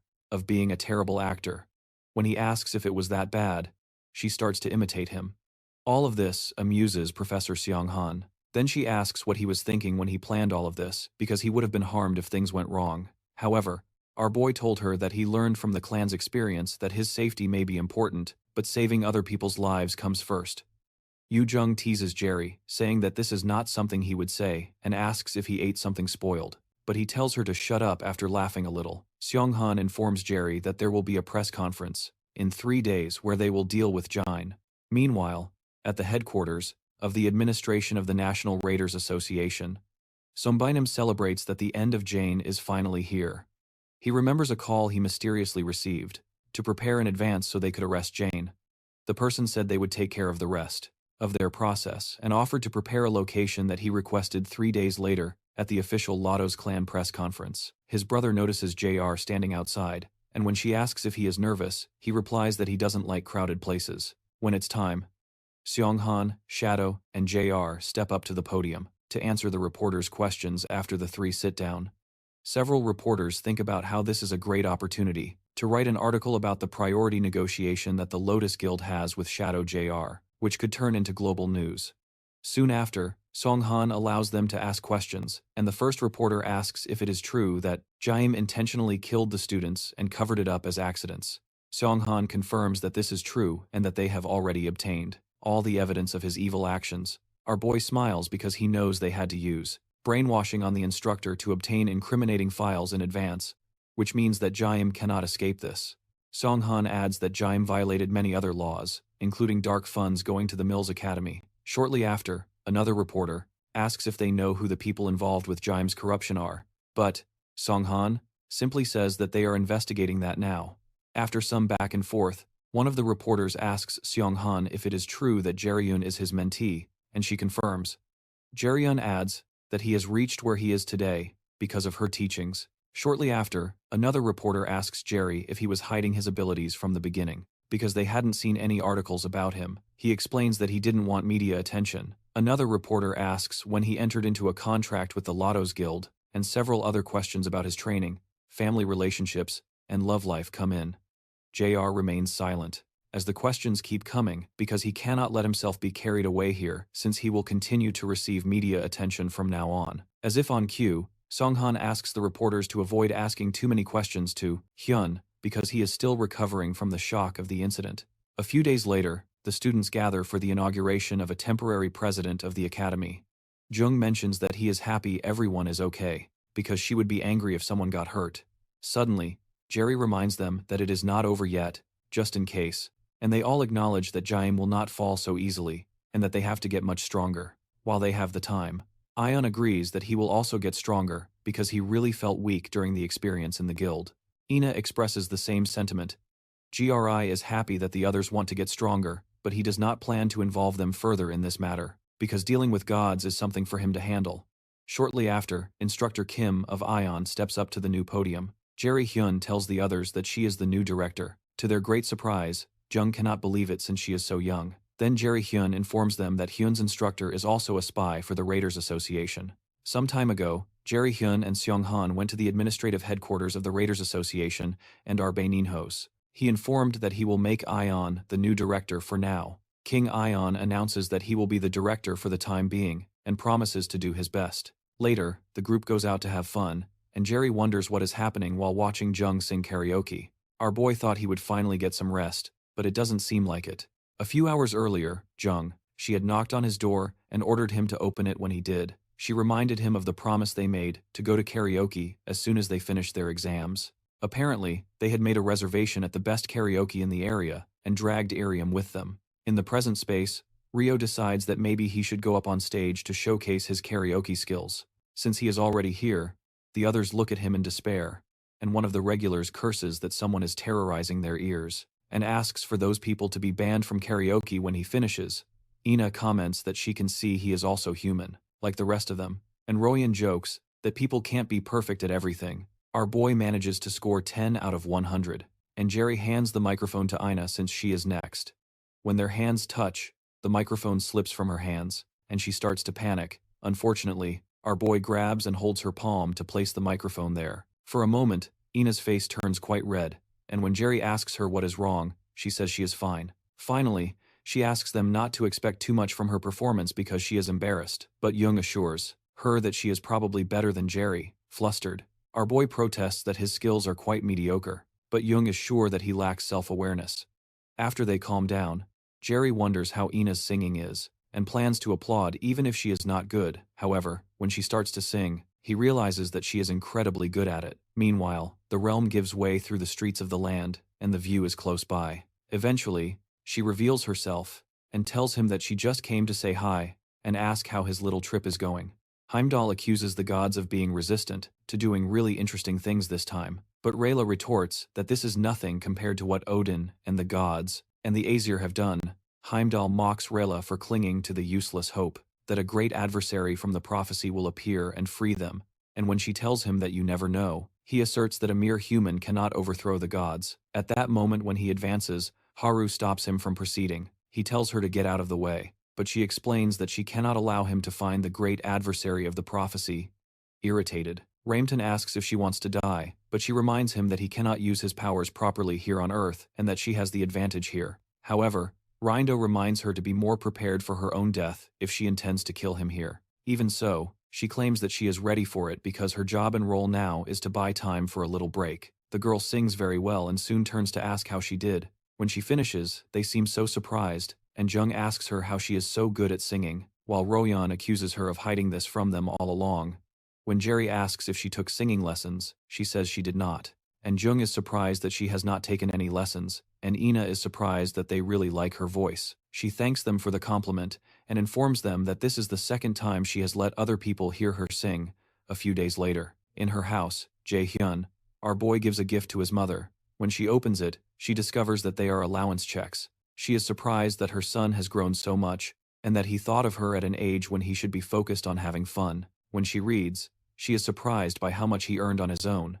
And our boy says, it is all for her. He finally managed to say what he always wanted to her. He always wanted to give her a hug, saying that he succeeded, but he was too busy to take care of her. In his past life, a lot changed since his regression. His goal is to protect his family and friends after killing Odin and ending all this misery. He promises himself not to let Odin steal the life he just regained. Shortly after, he tells his mother that she can live comfortably, without worrying about money, and she hugs him and says it must have been hard for him. Our boy starts to cry, but someone suddenly knocks on the door. While they share a hug, it turns out to be Ina, who says hi to him. However, our boy soon discovers that Jung came along with her. Jerry asks what she wants this time. Then she informs him that she came to invite him because her family is having a barbecue. Jerry remembers that Jung's parents are coming back today, so she adds that her mother said to bring him since he is always doing things for them. He jokes that he had to do things for her since she is a burden, but Jung tells him to come because her parents are excited to see him. He eventually agrees, and Jung leaves, and Ina notices the wet marks on his shirt that he used to wipe his face before opening the door.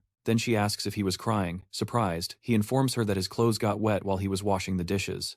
And they both turn away. After an awkward moment that night, our boy goes to Jung's house, and he realizes that her family is wealthy. By the size of the house, he finds Ina and asks why she is staying at Jung's house, and if Jung also brought her here by force. Surprised, Ina replies that she had nowhere to go. Then Jerry apologizes when he remembers that Ina has no family now. Shortly after, Jung appears with her father, Mr. Kim, right behind her. Jung's parents are excited to see Jerry, and they exchange greetings. Jerry remembers that they were very kind to him on the day he lost his mother in the past, before he realizes Mr. Kim wraps his arm around his head and jokes that he has grown. Jerry wonders if violence is common in their family, and when Yu-jung's father lets him go, he asks if Yu-jung still bullies him since she used to hit him, and he would come crying when they were younger shortly after. Yu-jung appears again, and tells her father to help her with the food, and stop joking he goes to help her, and asks how she expects to get a boyfriend this way. Before leaving, he asks Jerry if he wants to volunteer to be Yu-jung's boyfriend, and the ladies suddenly fall silent. Jerry looks surprised. Then Mr. Kim starts listing his good qualities. While he talks, Jung loses patience and pinches him, telling him to stop with the nonsense and go help with the chores. The poor man rushes to help with the chores, and Jung tells Jerry to join him shortly after the food is ready. Jerry praises Mr. Kim's cooking skills, and Jung wishes that Royan and Jason could be here to enjoy this with them while they are eating. Mr. Kim thanks Jerry for helping Jung with the exams, but Jerry says he didn't do much and feels guilty, because it was all a setup. Shortly after, Mrs. Kim tells Jerry that she is happy he is doing well, and that she was surprised when he said he was going to magic class. She mentions that she was wondering if he joined the magic class because he wanted to be with Yu-jung, and this comment makes Ina pause the meal. But Jerry clarifies that this is not the case. Mrs. Kim praises Jerry, saying that he gets more handsome every day, and expresses her hope that Yu-jung brings home a boyfriend like him. Yu-jung, annoyed, tells her mother to stop talking and eat, because her food will get cold. When our boy notices that Ina has stopped eating, he asks her if something is wrong, but she tells him it's nothing. Meanwhile, at Royan's house, his father scolds him for spending his time saving students on the brink of death because he felt sorry for them. Mr. Han calls his own son a foolish bastard, and realizes he would have been arrested along with Jane if he had arrived just a little later. He calls Royan a piece of shit, son, and tells him to shut up while trying to speak. He remembers that he needs to become the best raider in South Korea and put everyone on their feet. He said he has to take down that R at all costs, but Royan tells him to stop. Royan realizes that all his attempts to convince his father are failing because his father always tells him to step on others to climb the social ladder. He tells his father that he doesn't want to live life the way he wants, because after all, this is his life. Annoyed, his father grabs his arm and asks if he knows what he's saying, but Royan pushes his hand away. Our warrior turns and leaves the house, despite his father ordering him to come back. Royan realizes he doesn't want to win through dishonest means and plans to improve through fair methods. Meanwhile, Yu-jung's parents go out for a movie date at night. Then Jerry praises the fact that her parents are still on good terms. Shortly after, our boy decides to leave, and Yu-jung asks if he is already going home. Our boy asks what she means, since it's almost midnight, but Yu-jung insists that he stay a little longer. After hesitating for a while, Yu-jung states that her father will be angry with him if he does that, and when she asks why, he says he doesn't think they would be happy with him staying out so late when they are not home independently. And Yu-jung asserts that they won't be angry if he doesn't do anything wrong, and she makes Ina agree with her. Eventually, JR decides to stay. Shortly after, Ina says she's curious about something, and asks if they are dating. Both deny it furiously. Then Ina says she guessed because they are very close, and their parents are also close, and Yu-jung clarifies that she and Jae-hyun like each other only as friends, and Jae-hyun leaves shortly after while he is on his way home. She approaches him and informs him that he has to go through his second trial as soon as possible. She explains that they can no longer delay, because Odin has started to act. Sometime later, Odin has a meeting with the gods about this and gets irritated to find out that there is still no news from Heimdall. Thor tells his father that he is excessively worried about the adversary of the prophecy, since he is just a human and an insect that can do nothing against a god. Frigg joins her voice with Thor's and tells Odin that a human is not a threat to the king of the gods, and reminds him that he worries too much. However, Odin informs that humans are creatures that can learn and grow infinitely. At the moment, they cannot kill the great enemy because the power of the prophecy can protect him for 10 years. But Odin does not want to eliminate the possibility that the adversary becomes more powerful during that time. Frigg believes that the power of the prophecy that is protecting the great adversary is quickly weakening, and they may not have to wait 10 years before they can.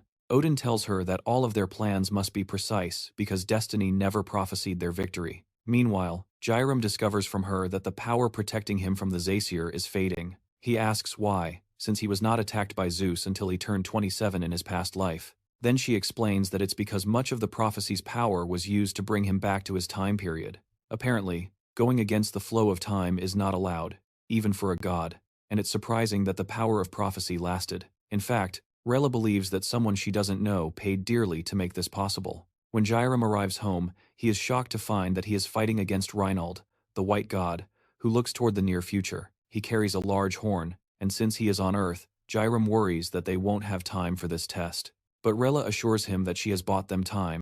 Meanwhile, Heimdall is trapped by Hela's power. He wonders how Hela dares to imprison him, the great Heimdall, in such a place, still bound. He shouts at Hela not to think she can keep him in such an insignificant place.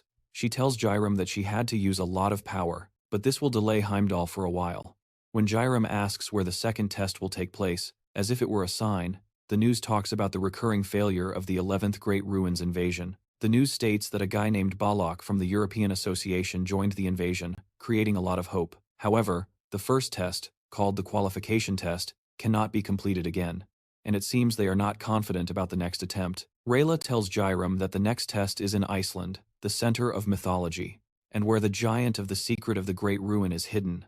Apparently, the Great Ruins that these guys are trying to were made for the great adversary to turn him into someone who can defeat Eodim again. When he asked her what she meant by again, she also found it strange that she used the word again. Apparently, he is the only one who can attempt the qualification judgment that will open the way to the Great Ruins. Meanwhile, Balak watches the news about how they failed to clear the ruin. He furiously breaks something while wondering what kind of ruin it is that they cannot enter. He calls a woman named Camilla. He asks her if she is sure that the mages are properly investigating this issue, and she reminds him that she already told him not to doubt others. She tells him to stop being in such a hurry because she also wants to enter the only great ruin in the entire world. But Maduka still wonders how they should pass the first test, which keeps asking them to prove themselves if they want to enter. A few days later, our boy goes to the airport to go to Iceland, and he calls Director King Ion to help him come up with an excuse. For his friends, so they won't worry about him, he had to rush the preparation process using mana stones to reinforce all his artifacts to the maximum and level up beyond level 30. As Jairam boards the plane, he knows that the Great Ruins are protected by Balak, who does not want anyone else to invade them, and he will have to fight against the ranked invader carrying the true Dragonslayer sword, Baumung. Meanwhile, Rila is traveling in Jairam's coat like a cat, waiting to see if Locke made the right choice by observing how Jairam handles it. The ruins are mysterious places of contention that suddenly appeared all over the world after being breached by invaders. A read. With this, the ruins are mysterious places of contention that suddenly appeared all over the world after being explored by invaders. It was revealed that these locations were places where artifacts were hidden, providing an opportunity to gain higher tier items than those in normal dungeons, which made the competition intense. The government of each nation had to intervene during the flight in the form of a rune.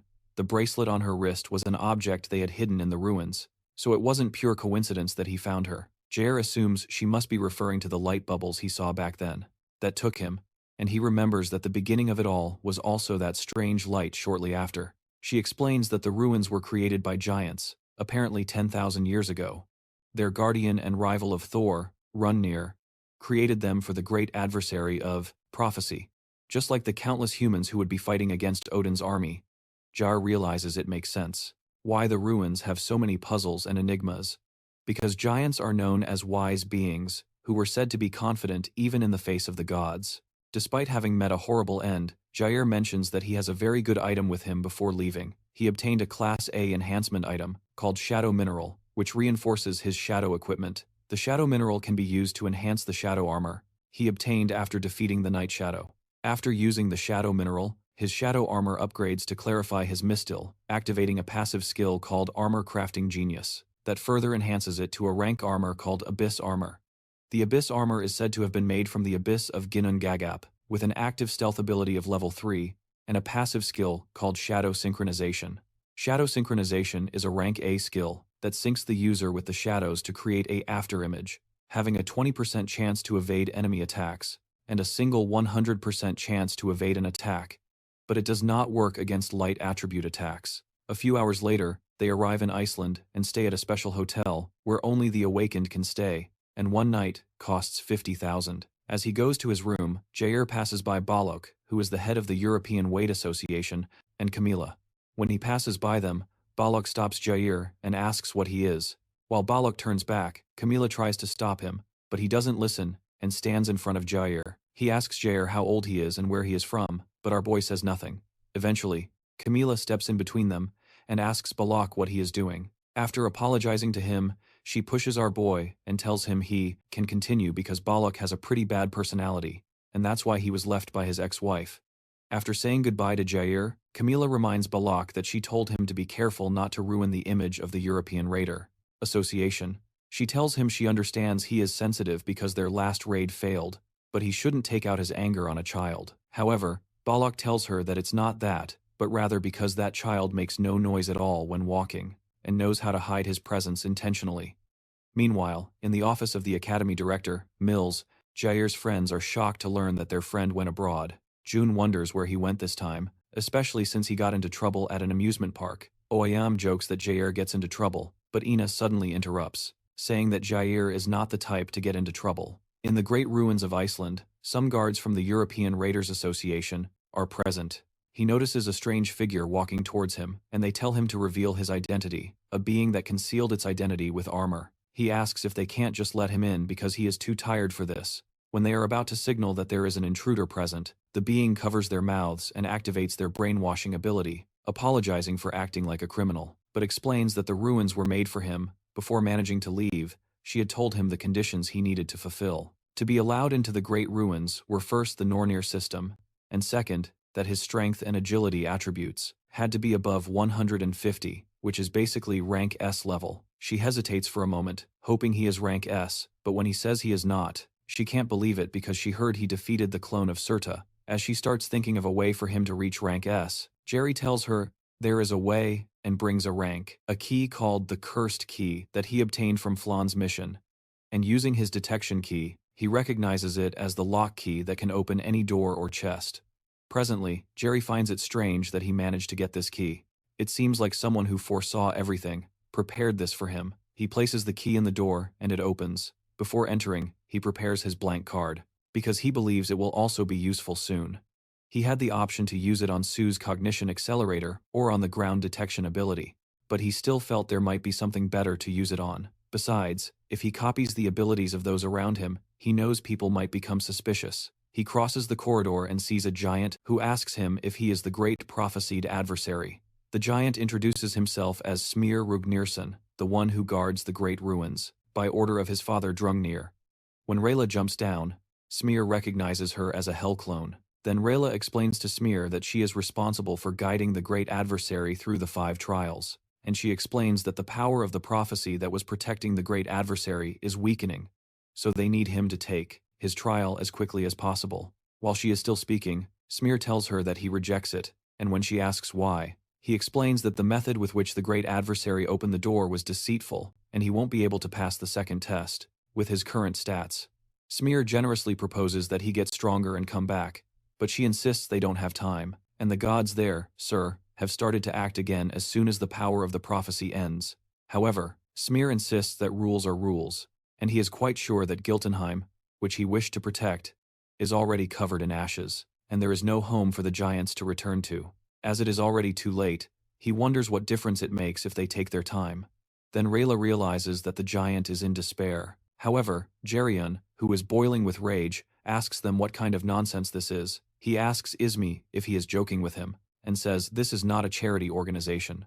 RMC explains that he is not something they can use when they need and then discard. And the only reason he is letting everyone control what he does now is because he sees value in using them too. He activates his level 5 lightning chain ability and tells Smir that he will need him to get out of the way. Meanwhile, outside the dungeon, the guards tell Balak that no one has managed to pass through them. This doesn't make sense to Balak, who is sure that someone is in the dungeon because of the mysterious power he felt.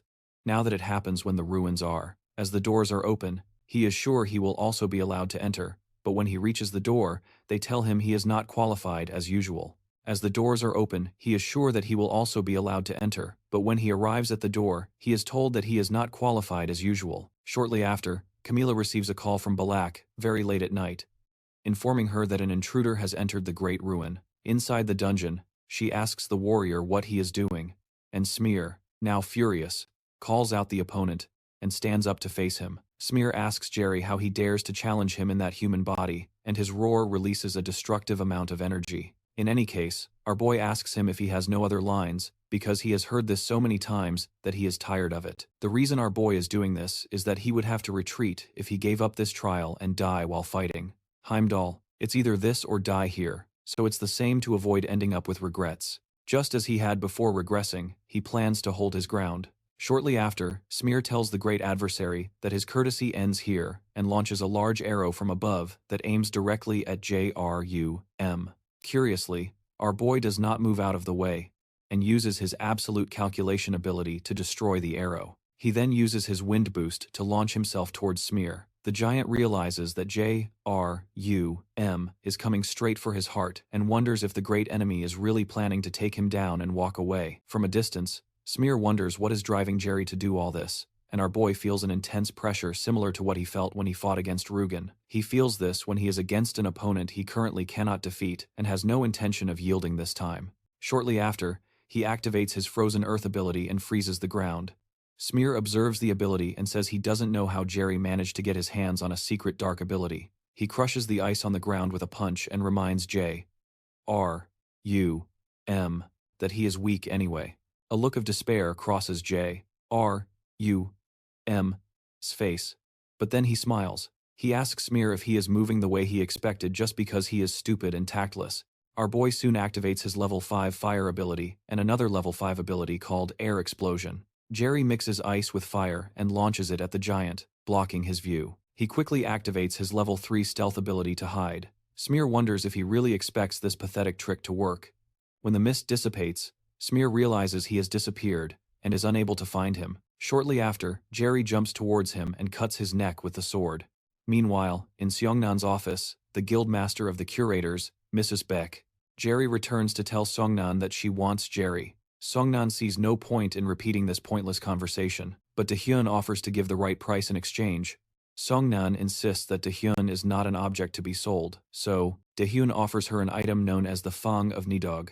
Seongnan did not expect the Guild of Curators to offer an S-class item, and wonders if that is how much she wants Dahyun with everything. Seonghan smiles and asks if she plans to attract Jaehyun directly with this item. If the Lotus Guild refuses the offer, from Jaehyun's response, it becomes clear that this is her plan. Intrigued, Seongkan told her she should have gone directly to JRUM, but JRUM tells her that they prefer to resolve matters in a chivalrous manner. JRUM stands up and extends his hand, saying he will await her decision. Once again, Seongkan does not reciprocate the handshake, and JRUM withdraws in the meantime. But Dahyun offers to give the right price in exchange.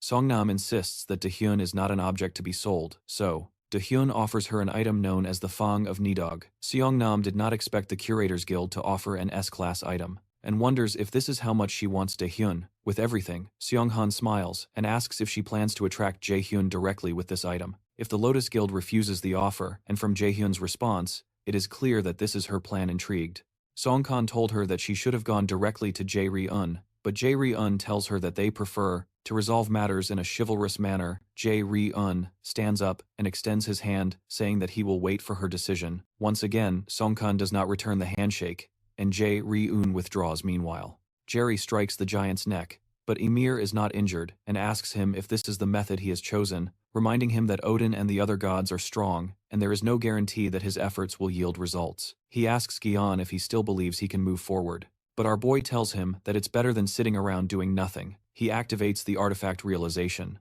magical, to create a mana blade, and then activates his armor creation talent to enhance the mana blade he created. Regardless of that, he tells the great adversary that he knows nothing because there is no value in what he is doing, but Hyun tells him that he is the one who chooses whether his actions have value or not. In a flashback, Ymir remembers when his father told him that he is the only one who chooses his worth. Jerry does not hesitate and charges to attack Ymir, but a sudden explosion of energy from Ymir renders Jerry unable to move, and Ymir asks him if he can take responsibility for what he said, and the weight of the energy causes Jerry to start bleeding from his mouth in extreme pain. He wonders what he should do and how he can defeat this monster, but suddenly the pressure disappears, and Ymir remembers that he just said he is the one who chooses the value of his actions, but also informs that such claims are only allowed for those with power. Ymir offers him a chance to prove he is worthy so that he can let him in while Rayla hides nearby. After pondering for a bit, Jerry makes Ymir an offer to withstand his ultimate attack just once. Rayla jumps out and asks Jerry what he thinks he is saying. She reminds him that Ymir possesses divinity and that his current human form is not capable, but Ymir accepts the offer. Ymir summons a spear to assess whether he is worthy of his words, and if he is a being that can withstand a great fate. She tries to stop Ymir, but he does not listen, and throws the spear directly at Jerry, who stands still like a servant before the headlights. The immense power of the spear shakes the entire building, and eventually creates a large opening in the target. After the smoke dissipates, Jerry remains alive, and asks Ymir if this proves he had used his shadow synchronization ability. The system tells him that the ability will have a 20% activation probability from now on, and Ymir is surprised, but soon, a smile develops on his face, and he allows Jerry to enter while she just stands there speechless, wondering what kind of strange human Jerry is. As our boy enters, Ymir informs him that there are 3 wisdom tests prepared for him in this ruin. When he asks Jerry if he is not afraid, Jerry says yes, so Ymir says that this is good. As they walk into the ruins, Rella asks Jerry how he did what he just did, and he says he is not sure either. As they advance, they encounter 2 ladies who greet him, and introduce themselves as the guardians of the first wisdom test. She tells Jerry that she cannot intervene from this point on, and warns him to be careful. The ladies say that one of them is an angel, and the other is a demon. The angel speaks only the truth, and the demon speaks only lies. One of them is a portal to paradise where the angels reside, and the other is a portal to hell, where the demons reside. Apparently, whichever portal he chooses, he will be able to reach the next step of the judgment, but if he chooses the portal that leads to hell, the undead will continue to obstruct his path. After explaining, Jerry is informed that he can only ask them one question, so he needs to make the most of the opportunity. Jerry realizes that discovering the right path with just one question is the famous logical riddle, but is intrigued that both paths, and warns him to be careful. The ladies say that one of them is an angel, and the other is a demon. The angel speaks only the truth, and the demon speaks only lies. One of them is a portal to paradise, where the angels reside, and the other is a portal to hell, where the demons reside apparently. Whichever portal he chooses, he will be able to reach the next step of the judgment. But if he chooses the portal that leads to hell, the undead will continue to obstruct his path. After explaining, Jerry is informed that he can only ask them one question. He then realizes he needs to make the most of the opportunity. Jerry realizes that figuring out the right path with just one question is the famous logical riddle,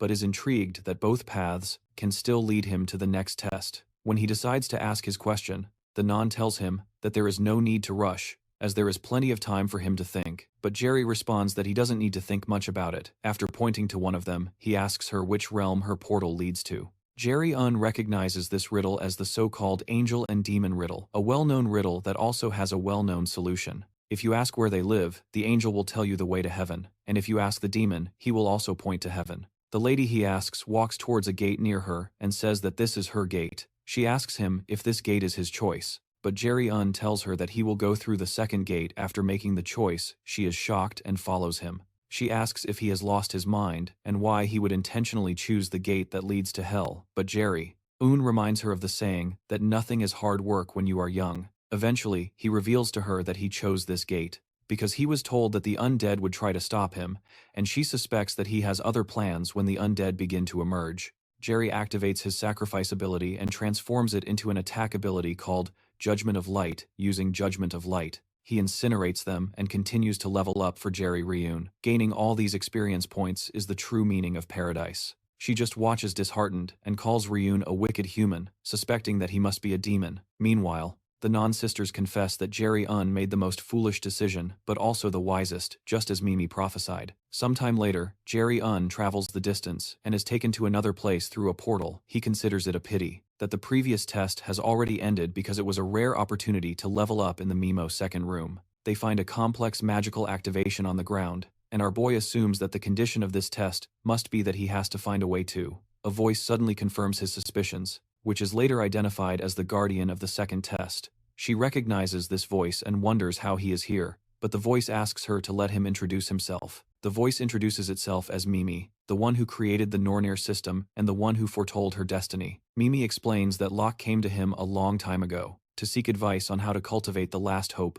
the great enemy of the prophecy, and how to free himself from the Eye of Odin. The answer to this was the Nornir System. Shocked to find the one who created the system he is using, Jerry asks why he didn't explain his plans from the beginning. Then Mimi informs him that it is difficult to approach him because of the contract with the gods, and the system that all the clever ones used prevented them for a time. Mimi and Rela discuss how they cannot guarantee that the great adversary will be alive if the war they expect happens sooner than anticipated. Eventually, Mimi explains that the reason he is not intervening is to test if Jerry is worthy. Apparently, he was unable to say anything to Jerry before, because there were too many eyes, and the reason they can talk like this is that they are inside the Great Ruins. Jerry decides to ask Mimi a question. Intervening is to test if Jerry is worthy. Apparently, he was not able to say anything to Jerry before. He acknowledges that since he was chosen by fate to be the great enemy, his will shouldn't matter. So he asks Mimi why he asked how he felt about the matter just before dying in his past life, when he was most desperate. Meanwhile, Jung and Ina wonder what Jerry is doing outside, which makes him not respond to their texts while everyone talks about Jerry, and Jung laments that he just wants to be with him, which makes him not respond to your texts while everyone talks about JR, and Jung laments that he just wants to be with him. But before the words completely leave her mouth, she becomes embarrassed and quickly corrects herself that she said that, because she is the only one who can handle him. Shortly after, she talks about her plans to attend Mila's academy soon, and how she has already checked the size of the rooms. Then Royan sincerely asks what she will do if she ends up failing the admission exams. The question leaves her desperate, and she accuses him of being mean, which shocks. Finally says that she hopes Jerry will return soon, and John agrees that they don't want to leave the fate of the world in the hands of someone who couldn't even get up by themselves, so he gave him a chance to change his destiny. At that time, Jerry mentions that he has many more questions, but assumes that Mimir won't be able to answer them all. Eventually, Mimir offers to give him a hint about the truth if he passes this test to explain the second test. Mimir tells him that he must offer one of the objects in the room by placing it on the altar. However, he must keep two things in mind. First, that this is to gain wisdom, and second, that he only has one chance when Jerry becomes desperate because he will have to examine all these things. Mimir recognizes his thoughts because he can access them through the Nornir System. Mimir decides to give the little warrior two hints for approval. The first is that he already possesses the wisdom he could gain from this altar, and the second is that he came to the ruins 2 days earlier than they planned because today is Monday. Jerry is still quite confused, but Mimir tells him that these are all the hints he can get. Then he asks Jerry to show him his wisdom before Jerry begins. Mimir adds one more condition to this test. Jerry will die here if he fails to pass this test. Irritated, our boy thinks to himself that Mimir is a real son of a bee, because he knows that Mimir can hear his thoughts. The curses make Mimir laugh, and he tells him that he has 1 hour to present one answer, and an hourglass is placed. Jerry thinks about what Mimir said about him already possessing wisdom, and how Mimir meant that he should come here on Wednesday. None of this seems related to this test, so he decides to calm down and think about where it all started before doing anything. Jerry decides to test his mana detection to check all the items, but detects nothing special. He continues to think about the wisdom he already possesses. And Wednesday, while time continues to pass, eventually he decides that there is only one possibility remaining of what Mimir expects from him after generating a spear. The Nornir System asks what he will sacrifice on the altar. Then he decides to sacrifice himself. The system reminds him that he only has one chance and asks if this is his choice. Then he happily says yes. Suddenly the magic circle beneath his feet lights up, and Mimir tells him that he gave the correct answer. Jerry recognized that the wisdom he already possesses refers to the knowledge of the runes he gained after obtaining Odin's lost eye. Secondly, the word Wednesday originates from the term Woden's Day, and Woden is another name for Odin. He said that Odin sacrificed himself to gain knowledge of life and the beyond. If this has anything to do with this test, then it is clear that he needed to offer himself on this altar. Eventually Mimir asks him if he knows the meaning behind the choice he just made. Then Jerry knows that Odin was hung upside down in Yggdrasil and pierced with a spear for 9 days. He tells Mimir that he is someone willing to risk his life to get what he desires. Then our boy removes his armor and stabs himself with the spear in his hand. Despite Rila's protests, as he drives the spear into his stomach, he asks Mimir if this is what he wanted to see. Gurum acknowledges that sacrificing oneself means facing the threat of death to end things a little earlier. Our boy activates his magical artifact creation ability to create another spear. He stabs himself again. Rila cries out for him to stop, but Gurum generates another spear. Just as he is about to stab himself, Mimir says that's enough, and then releases him back into the magic circle as he lets him fall. Mimir tells him that he has changed a lot, and that he no longer needs his advice. Drium is surprised that the wound has disappeared. Mimir tells him that the test is over and that he has proven to be better than he thought to fulfill his part of the promise. Mimir gives June 3 words that he says will become a phrase again and guide him to the truth of June. He protests that he is using an indirect method to answer his questions, but Mimir pleads that he must respond this way to avoid the eyes of the gods. To this, Mimir informs her that even she does not know what he is about to say. This surprises her. The first word is invader, the second is eye, and the third is brighter. Jerem seems unable to understand the words. He wonders what they mean. To help him, Mimir leaves him one last piece of advice: doubt the system. He believes that this will help him reach the truth. After Mimir leaves, Jerem carefully considers his words. At first glance, all three words seem to point to him. Raider is his job, the eye refers to Odin's lost eye, and his gift is brighter than his past. However, this does not explain why he specifically used the word brighter, and why he should doubt the system. To offer some comfort, she says she will also think about what this might mean, and suggests they move on to the next challenge. As they move forward, Mir appears in the form of Dream, which is the last test now awaiting him, and Mir tells him that the great mirror before him is the next trial. Apparently, the mirror is known as the Mirror of Urd, the first of the three norms. It is an artifact that shows the past. Dream will see the memories of a Jotun, and he must watch the memory and return to tell Mir the answer he obtained. To pass the test, Garen asks if there is an answer he is looking for, but Emily says there is not, and any answer he has is not for him to judge. When he is ready, Emily tells him to place his hand on the mirror, and Urd, the third sister, Norm, touches his hand from inside the mirror. She is happy that he is finally here and says she has been waiting for him. She says she is Urd and intertwines her fingers with his. While holding him, she explains that she has waited a long time for him, holding this broken past, which is a fragment of the past that an ancient being wishes to show him. She leads him to the first piece of the memory and takes him to a place that Hel, who is following behind, calls Jotunheim, the land of giants, because of how Dream and Urd spoke. She asks Dream if he has met Urd before, and he says he is not sure. Urd soon asks them to be quiet and look at the past before them, but explains to Dream that he will not be able to change anything because this story has already ended. It is merely an echo of the past that Runir, the other great one of Otum, transmitted to the great adversary when Garen turns around. He sees Runir asking the once young Emir how he thinks a good lord should be. Emir responds that a good lord needs to be strong to protect others, and Runir agrees, but explains that a good lord should know how to share with others and take care of them, while also acknowledging his own limitations. He tells Emir that he hopes he will become a Jotun someday too, but Emir responds that he is weak and afraid of many things, including Thor's hammer. Emir laments that he could never have the courage of a lord, but Runir tells him not to judge his worth so easily, because the only one who can decide his worth is himself. When they hear that J.R.1 and Rayla realize that it was this declaration that made Emir open up to him suddenly, a frantic giant enters the room to inform Runir that Thor and the Valkyries have invaded the city.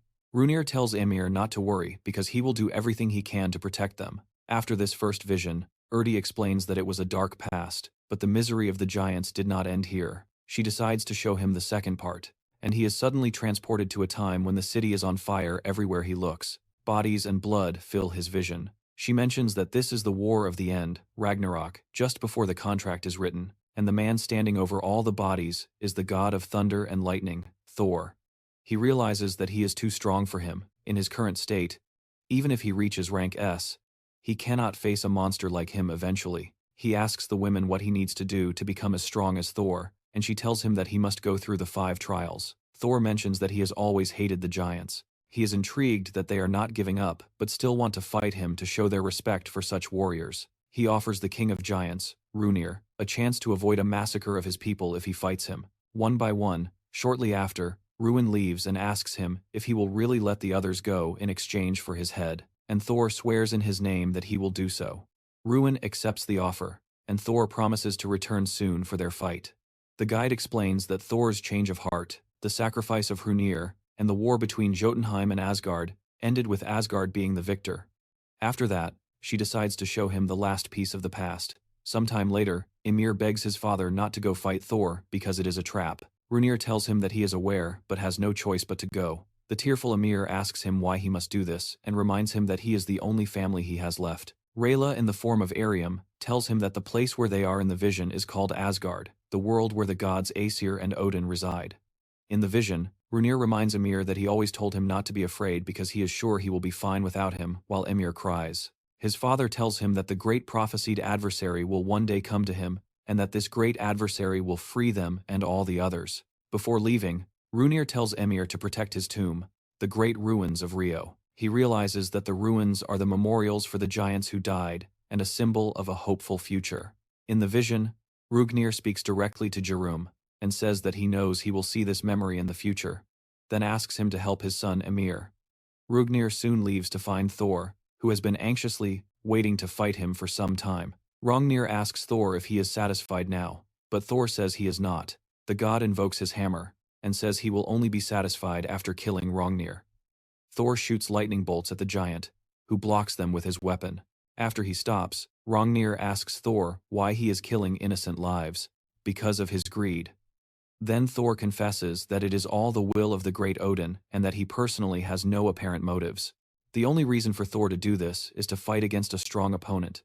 Eventually Thor asks Hrungnir why he agreed to this fight knowing he will die after a brief pause. Hrungnir says he has something to protect, and Thor wonders jokingly what he still has to protect when most of his kind has been reduced to ashes. However, Hrungnir assures him that they are still valuable because Asgard will fall one day. When Thor realizes that, Hrungnir also believes in the prophecy of the three sisters. Norm, he calls it nonsense, and proceeds to end Hrungnir's life before gathering to be eliminated. He speaks directly to the great enemy again. He says that the path he must follow is chosen only by him and him alone, and tells him to have a firm will. Besides, he asks him to tell Ymir that he is sorry. Thor soon throws his hammer at Hrungnir's weapon. The force of the attack destroys the weapon and crushes Hrungnir's head. Thor finds this ending very messy, and he suddenly brings out his blank card to take revenge on Thor. Fortunately for him, the Nornir system says he can use a white card. Hrungnir is soon eliminated, and Thor stands over his dead body. Suddenly he notices some runes glowing on the weapon of the dead giant, which were the inscriptions that Hrungnir was making on his weapon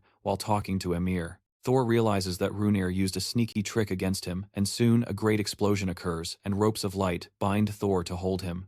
Thor realizes that Hrungnir set up this counterattack to be triggered by his death, but Thor does not believe that something so sneaky will kill him, so he releases a huge amount of energy to burn the bindings. Suddenly, the Nornir system informs him that the rank of the ability he is copying is too high for his level and cannot be used properly until his level is higher. Thor soon manages to burn all the bindings that were holding him. However, he is suddenly targeted by a small force that remains from Hrungnir's magic that pierces his head. The attack pushes Thor back, and when he stands up, he discovers that his head is bleeding and that Hrungnir had thrown an object at his head to suppress his power, and this amused how Thor's power was suppressed. The system allows J to register Thor's passive ability, known as the power of the god of thunder. It asks Erd how it is possible to use a blank card on someone within a memory, and Erd tells her that it would not be possible if it were just an illusion. However, it is not an illusion, but a fragment of the past that is being transmitted to the future generation, which means that Hrungnir's sacrifice was not in vain after all. J is able to register the power of the god of thunder, which is of legendary class he now possesses. Thor's lightning, which significantly increases the efficiency and power of all lightning-type abilities, increases lightning damage by 300% and lightning efficiency by 50%. However, as the ability is of very high rank for the user's level, it cannot be maintained for long without causing permanent damage to the body. When she asks him if he is sure about this, too high for the user's level, it cannot be maintained for long without causing permanent damage to the body. When she asks him if he is sure about this, our boy tells her that he will get strong enough to handle it, and tells her that he is sure she will help him soon after. Erdile says it is time to say goodbye once again, but she confesses that she cannot get used to saying goodbye to him once again. Again confused, our boy asks why he cannot remember meeting her before, but she tells him that it's not worth discovering now. She encourages him to leave the past behind and move towards a new future, since there is no space for her in his destiny. The veil on her face suddenly disappears, and she tells him that she wishes his journey to be filled with blessings along the way. Tears fall from Erte's eyes, and she eventually disappears for a moment. Our boy just looks at the mirror and hesitates. Before turning to Ymir, Ymir decides to ask him a question for his final test. Ymir asks if he is ready, and if he is capable of not straying from the path even if he loses something important to him. J.R. thinks of his mother, teacher and friends, then he responds that he cannot. He confesses that he will be shaken, sad, and in pain, just like Ymir, but he will get back up again because he must move forward. Ymir likes the answer and says that he is qualified to pass this test. Immediately, the system informs him that his level has increased by 4 and he has obtained the title, the one who overcame the second trial. Furthermore, he is notified that he received a gift from Hrungnir before Jerry leaves. He tells Ymir that his father asked him to say that he is sorry, then leaves when Emily is alone. He says out loud to his father that he never resented him for what he did. When Jariam reaches the dungeon gate, he is shocked, to find the entire European Raiders Association waiting for him. Rayla realizes that the men are very skilled, and it will be difficult to escape stealthily. Jerium finds it disturbing that they treat him like a thief, but he understands that they feel this way because the European Union invested a lot of money in the rights to explore this place. Our boy knows he cannot face 2 rank S at the same time with the skills he has now, so he asks Rella to take care of things while he buys time. She informs him that she will send a signal, and then asks him to distract the men until then. Hyun finally comes out in his armor, and Balak, who goes out to meet him, asks if he cleared the dungeon, and Jerry asks what will happen if he did. Enraged, Balak points his spear at his neck, and is sure that the intruder cleared it since he feels no mana coming from the ancient ruins, but he does not understand how he was able to do it. Jerry recognizes the sword with Balak as the original dragon-slaying sword Balmung, the true S-class artifact. Our boy informs Balak that this ruin was made just for him and they would never succeed, no matter how many times they tried. Irritated, Balak asks if he is saying that they are not good enough, and Jerry says it is possible. He reminds Balak that he couldn't even enter because he failed to prove he was worthy, and Balak almost curses him. Irritated, Balak says that his original plan was to bring him to their side, but he changed his mind. He tells our boy that he will not kill him, because there are many things he can discover from him, and J.R. is happy that he fell for such an obvious provocation. Eventually, Jeriun tells him to try to kill him if he can, and he generates a sword that he managed to create thanks to the encounter with Balak. Our boy recreates the S-rank dragon-slaying sword Balmung, and Balak just stares at him in confusion to answer his questions. Jeriun reminds him that there is no law stating that there cannot be 2 Balmungs. Balak attacks him immediately, but our boy retreats, using his light step ability. The furious rider continues trying to attack him, but Jeriun keeps dodging every attack. Eventually when he stops, JR tells him that he is slower than he expected. This irritates Balak even more, who confesses that there are not many who can dodge his sword. Even among the S-level invaders, he wonders who the hell Jeriun is. Shortly after, Camilla appears and warns Balak to be careful, because the sword the intruder is holding has the same mana as his. Balmung Jeriun reminds Balak that he won't kill him, but he will take his limbs, remembering that Rugen had told him this. Our boy asks Balak to stop talking because he is about to trigger his PTSD. Balak looks at him confused. Then Ryun references an article he read about him that said he went through a divorce, and decides to ask why. Suddenly, Camilla tells Jerry that he is crossing the line because Balak's wife divorced him, because he has a terrible personality, and he is annoying. This doesn't improve the situation, so Balak tells Jerry that they will continue this conversation in the interrogation room. She soon informs Jeriun that she is ready and asks him to finish things, but he asks her to wait a second, which irritates her even more. Our boy takes this opportunity to fight against an S-class invader. Then he activates his overload ability and equips his incomplete B-class Transcendence Ring to temporarily amplify his mana and increase the strength of his magic. After activating it, the system warns him that he won't be able to use mana for a while after using this ability. Camilla is shocked to witness that his mana suddenly changed, so she warns Balak to retreat. Balak creates a barrier around himself, while Jeriun releases a mana force field, but the power of the force still breaks the mana barrier, which is unbelievable. Jeriun remembers that the Thor he saw in the memories of Reunir was incredibly strong, and he assumes that Handal is the same. He decides that the only way to get stronger in a short period of time is to keep fighting against stronger opponents. Immediately, Balak tries to cut him again, but our boy dodges the attack. Soon, the two collide, the force of their individual Balmunks releasing explosive energy around them that launches Balak several meters into the sky. Shocked, Camilla catches him with her magic and wonders how this intruder was able to defeat the leader of the European Union. Thus, Balak lies on the ground unconscious, blood gushing from his mouth, and Camilla decides that she cannot let a monster like this roam the city while Jerry retreats. Camilla turns to him and asks if he really thinks she would let him escape. She activates an ability called Hellfire, and another called Wind Chaser, releasing a huge dark energy. Meanwhile, the system, Nornir informs that his mana usage will be restricted for now as a penalty for the overdrive ability he used. When she realizes that our boy cannot do anything, she decides that he has had enough fun and takes them away from there. On the other side, Camilla feels that the mana response disappeared even before her attack reached her opponent, and she considers tracking him. However, Balak, who is now standing again, tells her to give up because it is too dangerous to go after him. He proposes that they return to the main base, and Camilla asks if he is sure about this since he hates contacting them. Surprised, Camila tells Balak that he is different from usual and asks if something happened. Then he informs her that the intruder intentionally did not kill him. When she hears this, Camila decides to contact the main base. When he is alone, Balak realizes that he may not know the man, but he is sure that they will meet again and that he won't lose again when that happens. Meanwhile, she scolds Jae-ryun for being so impulsive, but he just laughs and tells her that they can go home now. The next day, after Jae-ryun lands at the airport, he receives a call from Ina. The reason Ina is calling him is to ask if he has decided which circle he will enroll in. A circle is one of the main policies of all the raider academies in the country, and it is like a club of activities for invaders, usually the second and third year students, who create circles to attract first-year students, and often accept requests from the public institutions the academy will receive, mediation fees during this process. And the students also have the opportunity to earn money and establish connections. The circle is a way to gain experience through the circle's activities before entering a guild. It seems like a good idea, but for Jae-hyun, it is only beneficial if it can help him enter an influential guild. Otherwise, it is a waste. Before his regression, Jae-hyun entered a low-ranking circle and ended up basically enslaved in the present. He was already planning to join the same circle as his friends anyway, but he decides it's not fun if he facilitates for them to play. He tells Ina that he still doesn't know and that he will find a suitable one, and does not inform them that they are talking about joining the same circle, and asks if he wants to join them while the rest of them listen to the conversation. Jae-hyun tells her that he prefers to choose alone, and after a brief pause, Jung picks up the phone and asks irritably if Jae-hyun plans to abandon them by joining a circle alone. Our boy tries to remind her that he didn't promise to join the same circle with them, but Jung insists that once they are a team, they are always a team.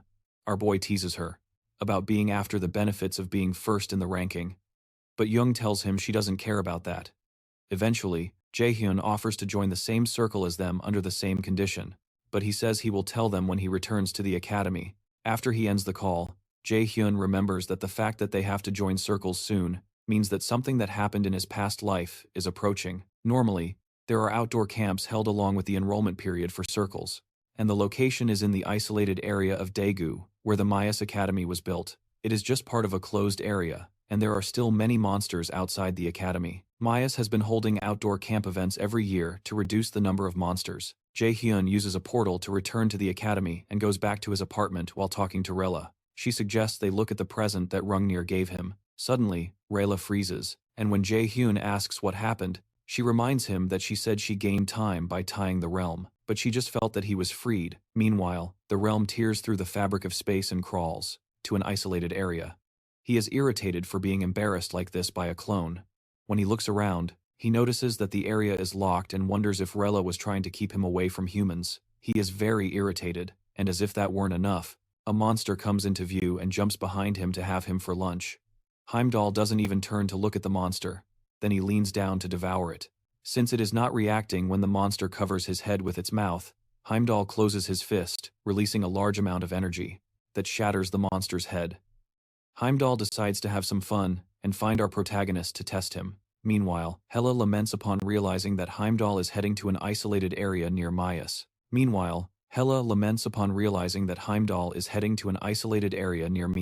At the academy, from our boy's expression, she suspects that he knows why Heimdall is going there. Then, Jerry informs her that the students from Mill will be camping there, and she becomes worried as she realizes what Heimdall apparently wants. Heimdall has the ability to read the immediate future, so he must have seen Jerry's future. Our boy notices that it seems like his friends will get involved in this, which bothers him. Even though he expected it, he decides to prepare himself as much as he can to face Heimdall head-on. He then decides to check Rungnir's gift to see how much it can help him.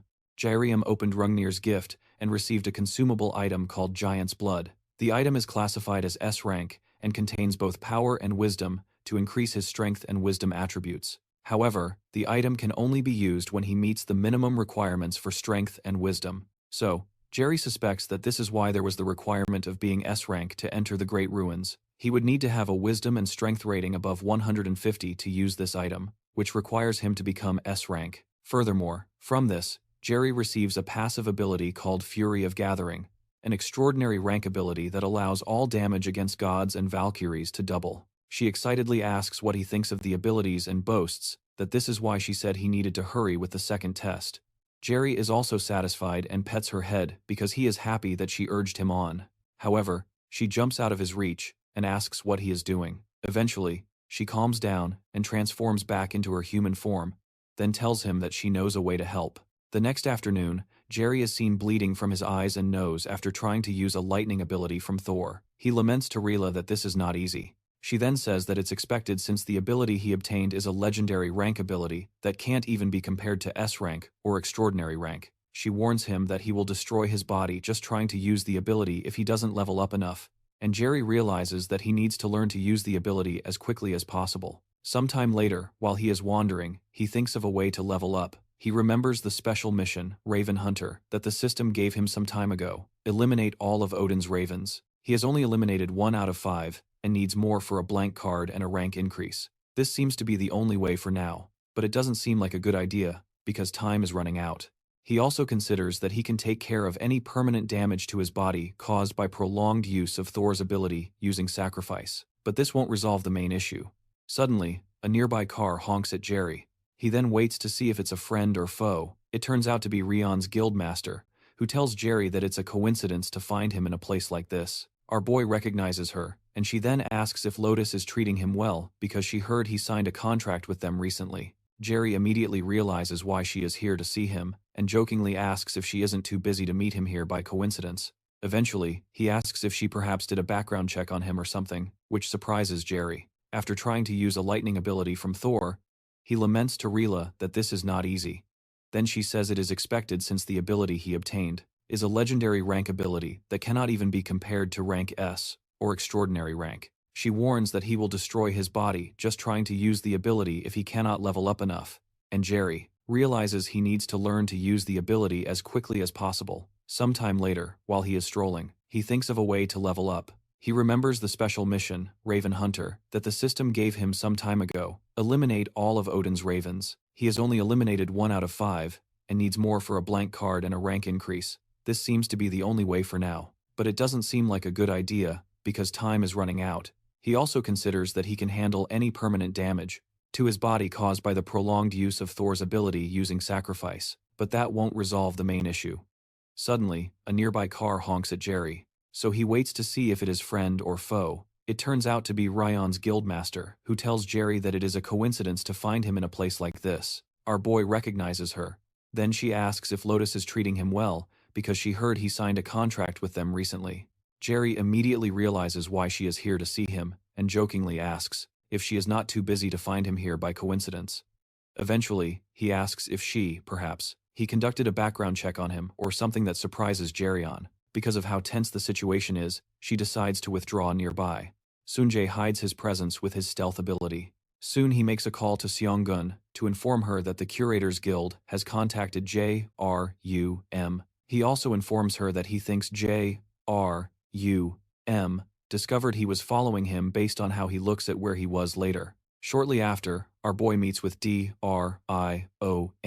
in private to ask why she wanted to see him.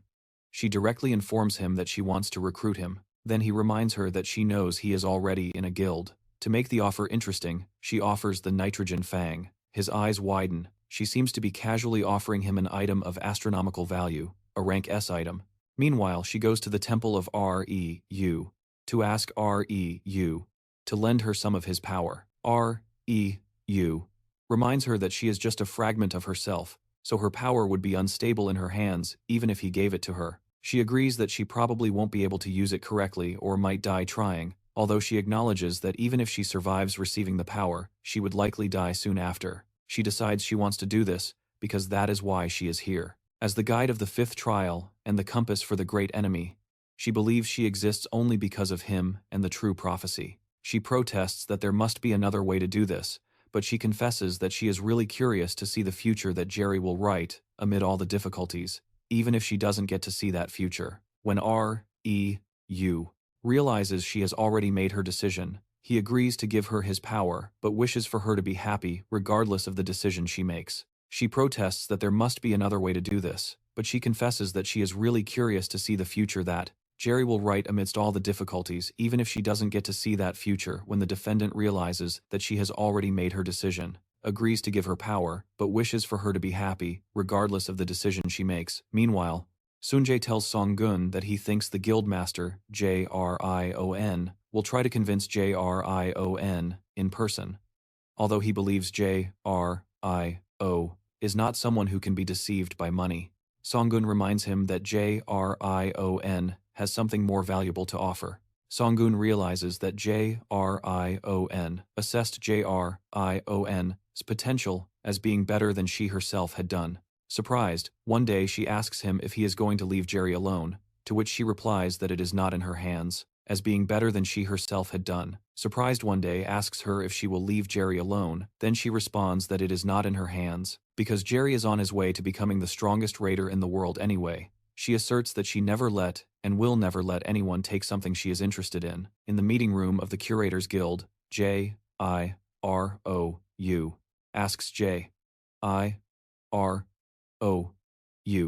what he thinks about her offer, acknowledging that he is only sitting with her because he wants something. She asks Yongju to bring the Nidoqueen Fang to the table, which catches our boy's attention. The Nidoqueen Fang is a renowned blade that was ranked second after the Baomong in Jerry's life. But Jerry jokingly asks why she is showing this to him, and will never let anyone take something she is interested in the guild's meeting room of the curators. Jiro asks Jiro what he thinks about her offer, acknowledging that he is only sitting with her because he wants something. She asks Yongju to bring the Fang of Nidoqueen to the table, and this catches our boy's attention. The Fang of Nidoqueen is a renowned blade that was ranked second after the Baomong in Jerry's life, but Jerry jokingly asks why she is showing this to him. Eventually, Jrion proposes to Jrion that they be honest with each other to satisfy their desires. Jrion's aura suddenly changes, and he asks her to say what she wants. Shocking, Jrion, since he is just a student, she refuses to show fear, and Jerry tells her that he knows she is trying to hide her fear. She is surprised, which eventually makes him smile, as he acknowledges her offer to handle the Nidoqueen Fang to join the Curators Guild. He reminds her that no one else can offer her something so valuable, and our young man agrees, because only one guildmaster would be crazy enough to invest so much in a 17-year-old boy. However, our boy points out that the curator does not hire battle-type invaders. Crazy would invest so much in a 17-year-old. However, our boy points out that the curator does not hire battle-type invaders. Then Jrion confesses that he has decided it is time for his guild to change, and he will be the first battle-type invader. When Jerry deepens the question because he feels there is more to the story, Jerry admits that he stole him from the Lotus Guild and gained connections in the Raider Association, are the true reason why she offered him the Jrion Fang. She also adds that the contract allows him to keep most of the profits.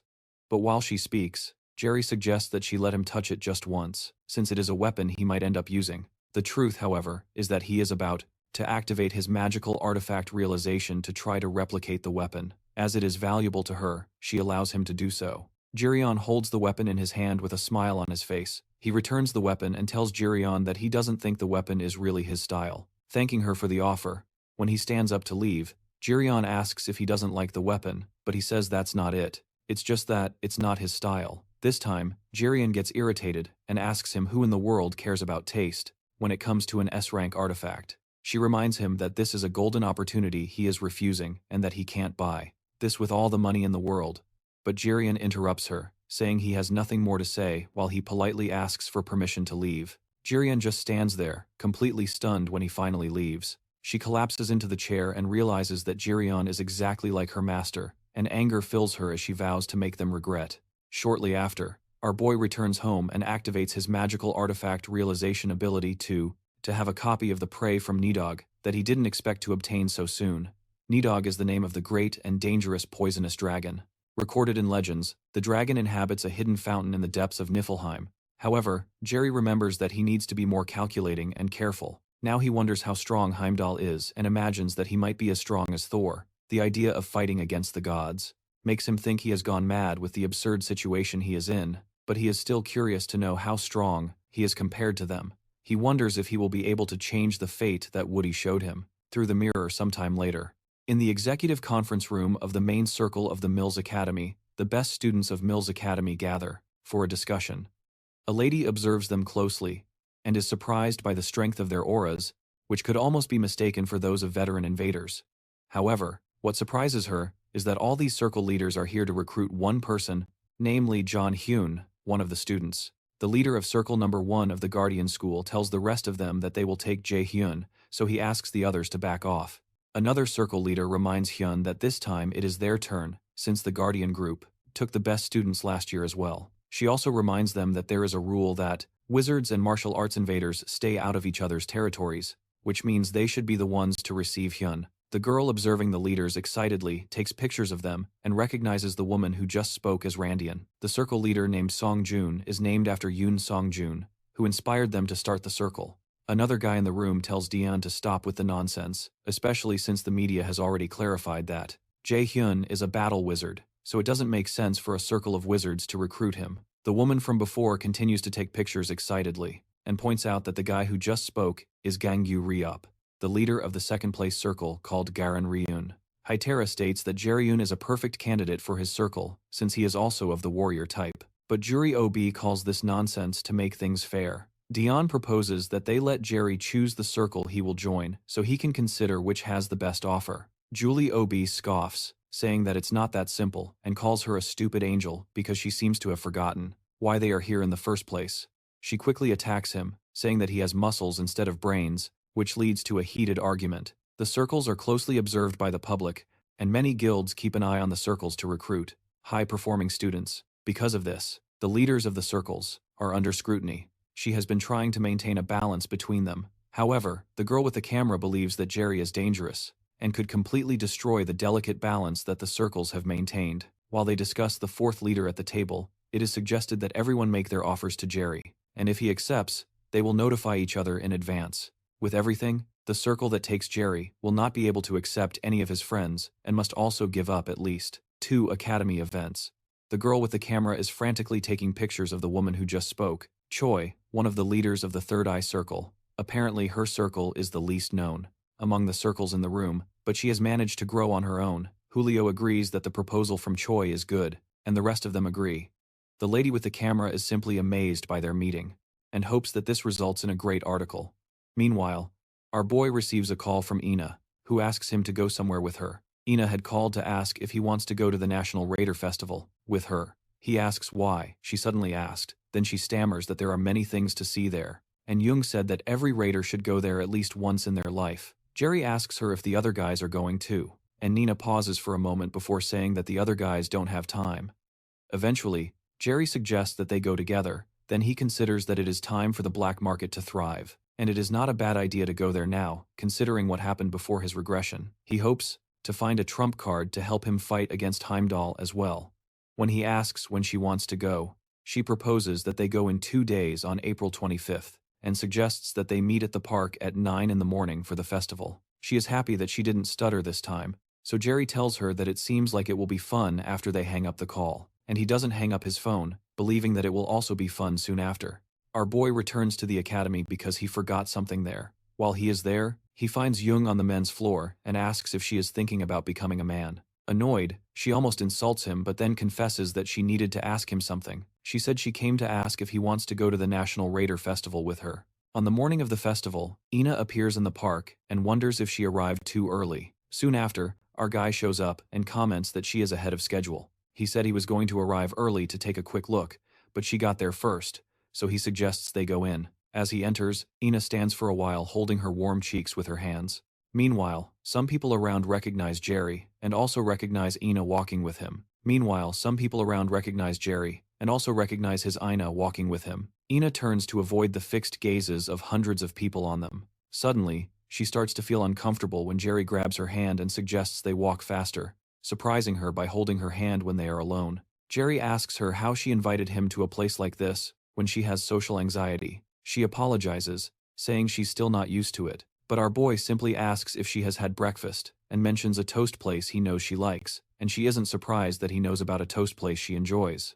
They end up heading there on the night Jung came to the academy to ask him to go to the National Raider Festival with her. Our boy immediately remembers how Jung said the other guys don't have time, and Jung jokes that he will be locked up at home the entire weekend anyway. But Jerry puts his hand on her head and apologizes because he already has plans. He proposes they go next time, but Jung just remains silent for a while they are in the park. Our boy and Ina look around, play some games, and enjoy some toast. Shortly after, it starts to rain, so Jerry goes to get an umbrella, He mentions that's why he doesn't trust the forecast. Ina agrees, and after a moment, our boy suggests they take a photo, which surprises Ina. Then Jerry mentions he heard that you should take pictures when you come to places like this. Since he isn't sure if she's uncomfortable with it, he turns and suggests they just leave if she doesn't want to. But Ina stops him and agrees to take the photo. When they enter, a guy greets them, referring to them as cute lovebirds. Jerry feels that the guy looks familiar, and informs him they want to take a photo. Ina starts to worry again, wondering if they look like a couple to other people. When the attendant tells them they can choose accessories for the photo, Ina eagerly picks a bunny tiara, which our boy finds embarrassing. The worst part is that she picks another tiara for him, and he has no choice but to wear it. Both are clearly uncomfortable in the first photo, but end up feeling more at ease as they go along. Jerry complains that one of the photos is broken, and the attendant apologizes because the staff member he assigned must have forgotten when he told him to fix the machine. The attendant says they don't need to pay for the broken photo, and asks them to think of it as a blank space to fill in their future together. Ina starts to wonder if Jerry will be in her future, and our boy just stares at her in confusion. In a strange tone, the man mentions they can only guarantee the future if they can protect the present. When they finally leave the store, Jerry wonders what that was all about, and realizes the attendant seemed a bit worried. When coming to places like this, he is not sure if she is uncomfortable. With that, he turns and suggests that they simply leave if she doesn't want to. But Ina stops him, and agrees to take the photo. When they enter, a guy greets them, referring to them as cute lovebirds. Jerry feels that the guy seems familiar, informs that they want to take a photo. Ina starts to wonder again if they look like a couple to other people. When the attendant tells them they can choose accessories for the photo, Ina eagerly picks a bunny tiara, which our boy finds embarrassing. The worst part is that she grabs another tiara for him, and he has no choice but to wear it. Both are clearly uncomfortable in the first photo, but end up feeling more at ease when they leave. Jerry complains that one of the photos is broken, and the attendant apologizes because the employee he assigned must have forgotten when he told him to fix the machine. The attendant says they don't have to pay for the broken photo, and asks them to think of it as a blank space to fill in their future together. And Ina starts to wonder if Jerry will be in her future. Our boy just stares at him in confusion, and in a strange tone, the man mentions that they can only guarantee the future if they can protect the present. When they finally leave the store, Jerry wonders what that was about, and realizes that the attendant seemed a bit worried, but he didn't feel any of his mana, and doesn't look back, and eventually stutters as he informs her that he lied to him. She explains that she didn't ask the other guys if they wanted to go with them, and says she was selfish because she wanted to spend some time alone with him. Our boy just stands there, speechless for a second. He remembers his encounters with Hell Nightshade, Rungnir, Thor, Ymir, and Urd. Eventually he tells Ina that he is happy she had fun. She tries to say something but hesitates when she gains confidence. She informs him that she has something to tell, but suddenly an explosion occurs nearby, startling them. Immediately an announcement is made to all festival visitors that there has been a dungeon break. Several invaders are sent to deal with the problem, and visitors are urged to evacuate to a safe place. As the fire engulfs the area, shocked, our boy realizes that this level of mana is not coming from a dungeon. Moreover, the mana smells of blood, and Jerry wonders why. One of the invaders tells the visitors that they need to flee because it is dangerous and tries to guide them to a safe place where they can run, and does not mention Jerry that they need to get out of there. But our boy tells her that they are not, then activates his mana detection. He tells her that they will probably die anyway because of that bastard who seems to be directing people to safety. The guy who was directing people suddenly laughs because Jerry realized faster than he expected. He asks Jerry if he is the great enemy, and Jerry immediately tells Ina to get out of there. Before she can respond, the guy talking to Jerry appears in front of Ina, and tries to punch her at high speed. Even so, our boy covers the distance. Since he has super speed and grabs his hand, Jerry asks what he is. The guy jokes that Jerry is not that impressive, even though he has the title of Great Enemy of Aesir. But our boy simply asks again, and releases an explosion of mana that forces the other guy to jump back. The guy introduces himself as one of Odin's 5 crows, and explains that he was not allowed a name, but is sure he will receive one when he offers Jerry to Odin. Jerry gets irritated and recognizes that this idiot is the same bastard who was pretending to be his father and calls Jerry then. He tells her that he doesn't think she will be able to escape at this moment, so he asks her to stay behind him. The crow realizes that Ina is important to Jerry, then informs that he will make him taste despair by tearing him apart limb by limb, so that she never rises again. Jerry activates his magical artifact perception, and tells the crow that it is a shame that he is the one who will be torn apart. Our boy successfully recreated the dragon-slaying sword, Baumung, and both advance towards each other before colliding. The Raven tells Jerry that his fancy sword won't do anything against him, and they collide with explosive force. Jerry hesitates for a moment and thanks her for the yes stone. He realizes he must stay calm, because this Raven wants him to lose his composure. But he needs to think logically as usual, considering what the Raven's weaknesses might be, and what could help him get out of this situation.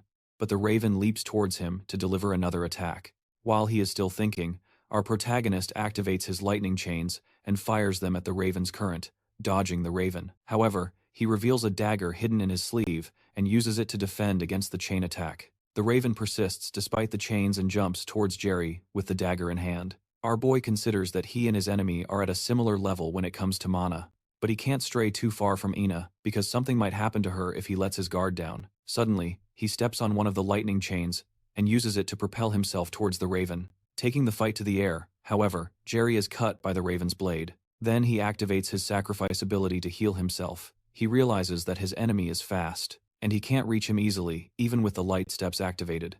Eventually, the Raven admits that he heard Jerry has several tricks, but this is more than he had imagined. The Raven admits that Heimdall was right when he said that Jerry has the potential to become a nuisance for the gods. The Raven says he will kill him here, but our boy realizes he is bluffing because the gods there, sir, cannot kill him now. Because the power of prophecy is still protecting him. He also realizes he can use the power of prophecy to his advantage. To help him win, Jerry advances with the sword in hand. But the Raven points out that such a basic attack won't work on him. The Raven knows that a long sword slows down Jerry's attack. But Jerry still jumps towards him while the Raven prepares for the attack, raising his chains. However, Jerry does not attack with the sword but performs an attack with his free hand. The attack cracks the Raven's mask, throwing him back. He becomes irritated that the mere human dares to attack him. Then he runs back to retaliate in fury. But our boy blocks the dagger with his sword after creating distance. Our boy activates his magical artifact realization ability and replicates the Fang of Nidhogg. He doesn't want to use the weapon for the first time in this type of situation, but he seems to have no choice.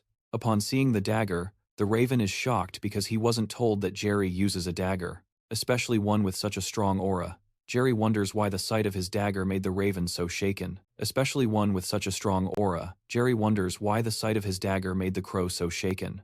And he also notices that the crow has lowered its guard. Our boy activates his lightning chains, wrapping them around the monster's hands to prevent Kinnet from using the chains. Using his light steps, our boy runs towards him and delivers several attacks with his dagger. The effect of the Nidhogg Fang is soon activated, and poison damage is imbued into the enemy, which pleases Jerry eventually. The crow breaks free from the lightning chains and gets angry that Jerry was able to use the power of the Nidhogg Fang. He runs towards Jerry to attack, but our boy launches several lightning chains. At him, however, the crow blocks the lightning chains with its own chains. Shortly after, the crow begins to slow down. Then, Jerry points out that he seems to be having difficulty moving because of the poison, which means the situation has reversed anyway. The crow swears to take Jerry with him, but our boy remembers that he can't kill him anyway. The crow clarifies that he said nothing about killing him, then runs towards Ina before he reaches her. Ina activates a mana barrier around her, but the crow easily breaks it, and just stands there in shock, with its defenses shattered as the dagger flies towards him. Shortly after, an explosion occurs upon impact, and the Nornir System takes the form of R. One that he successfully defeated the Raven of Odin. He is also one step closer to completing the mission, to destroy all the Ravens of Odin, and is informed that he has leveled up. While Jerryon gasps, Ina emerges from the smoke and runs towards him. He realizes that he is using too much human at once, and soon collapses in her arms with Jerryon in her arms. Ina blames herself for not being able to do anything again, just like during the attack when they were in the simulated dungeon in a flashback from a few hours earlier. And Jung returns to his hostel and thinks about how he gathered all the courage to ask, but Jerryon seems to be pretending to be busy. This irritates her greatly, and she considers just going to the festival with Ina annoyed. She ends up sending a message to Ina, asking if she wants to go to the festival, but Ina deeply apologizes, saying she has already left, and Jung is surprised, because Ina rarely goes out and usually just takes naps at the hostel. Eventually she responds, telling her not to apologize, and suggests that they go out for dessert next time, to which Ina agrees after a short while. And Jung finds it strange that Jerryon and Ina never go out but are out on the same day. Suddenly it occurs to her that they might have gone out together, and she starts to remember all the times Ina seemed anxious in the presence of Jerryon. Initially, she doubts that they went out together, but eventually hopes that they haven't. In the present, Jerryon rests on Ina's body due to exhaustion. Ina remembers how she was of no help, when he was in danger during the exam in the dungeon, even though Jae-ryun worked so hard to protect her. She also wonders who the person that attacked them was, and notes that Jae-ryun seems to know him. Furthermore, this person has mana similar to what was detected in the dungeon simulation, so she wonders if there is a connection. Eventually, it is stirring. She touches his head, and our boy wakes up. When he raises his gaze, their faces are just a few centimeters apart, which leaves Aina completely confused. Our boy just smiles and thanks her for letting him rest on her shoulder. After a brief pause, our boy tells Aina that he thinks he knows what she was going to say. Before they are interrupted, he admits he might be wrong, and asks her to listen because it's something he needs to tell her. Before he completes his declaration, Nina places a finger on his mouth and pleads with him not to say anything more, because she is not ready to hear his answer yet. No matter what it is, she says she needs some time, and that she can wait until he finishes what he needs to do, while tears stream down her face. She suggests they talk about it later. Our boy doesn't seem very satisfied with that, so he places one hand on her face to wipe away her tears. Sometime later, Jerry struggles with a group of ogres in the training room. He dodges their attacks and fires several chains of lightning at them. While he is fighting, he wonders why he couldn't respond to Aina. He already knew she liked him, so he questions why he acted the way he did. He also realizes how torturous it would be for her if he gave her false hopes. As he is distracted by his thoughts, one of the ogres takes the opportunity and tries to crush his skull, but our boy dodges the attack. The Nornir System informs Jae-hyun that his level has increased as a result of the mission progress. While Jae-hyun throws the ogre away with a wind attack, the system informs that he can now feel the barrier that was restricting him.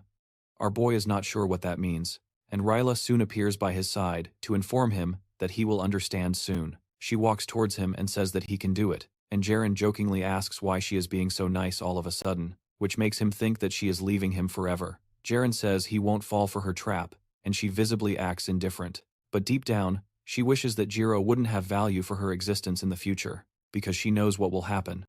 Sometime later, our boy is approached by Jiro. When Jiro introduces himself as the leader of the circle called Guardian, he remembers that he has heard of the circle before, which is the most powerful circle in the academy when it comes to martial arts. He is impressed that Ryun is the leader, but still feels that he is weak.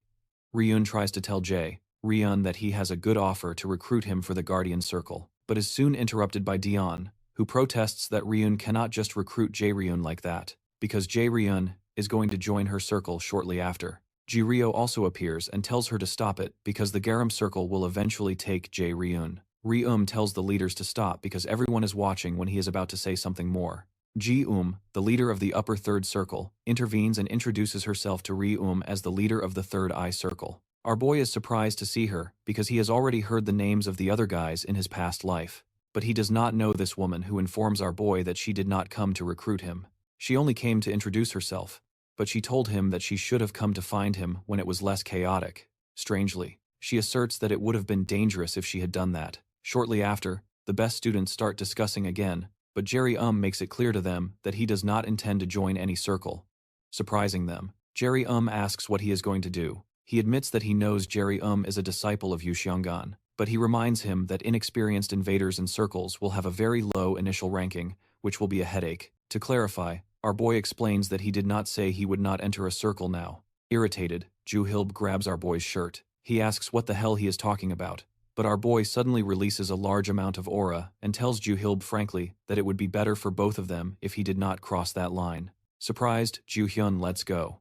Then Ju-hyun claims that he will create his own circle sometime later. The leaders gather for another meeting, and Ju-hyun wonders if Ju-hyun has gone crazy because it does not make sense for a first-year student to create a circle. He agrees that he does not understand, but also admits that there are no rules against it in the Academy's rules, although he knows it is almost impossible. Realistically speaking, because it is very involved in managing a circle, and it would be impossible to succeed without the help of an older student or teacher. However, the only problem is that Jerry might actually be able to create one, because the most important things to create a circle are connections, a faction within the academy, and money. Considering Jerry friends, who are all very skilled and popular people, it seems clear to the best students why Jerry would never need them from the start. Ju-hyun laments that this is going to be a mess, and Hyun proposes that they change their plans, as Hyun can disrupt the balance of the academy. Just with the help of his friends, Hyun suggests that they think of a way to survive, and he offers the help of his circle. As Hyun walks down the hallway,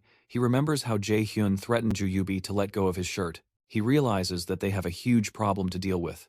which is the second time after Choi Hyun, the current leader of the Third Eye. Sometime later, Jung expresses shock upon learning that our boy wants to create a circle. They are connections, a faction within the academy, and money considering Jae-Hyun's friends, who are all very skilled and popular people. It seems clear to the best students why Jae-Hyun would never need them from the start. Joo-hyun laments that this is going to be a mess, and Hyun suggests that they change their plans as Hyun can disrupt the balance of the academy. Only with the help of his friends, Hyun suggests that they think of a way to survive, and he offers the help of his circle. As Hyun walks through the hallway, he remembers how Jae-Hyun threatened Joo-yubi to let go of his shirt, and realizes that they have a huge problem to deal with, which is the second time after Choi Hyun, the current leader of the Third Eye. Sometime later, and Jung expresses shock upon learning that our boy wants to create a circle. After gathering everyone to deliver the news, he explains that he doesn't think they need to join an already existing one, and be forced by the older students. But Royeom reminds them that they are freshmen, and it would be bad if other classes tried to sabotage them.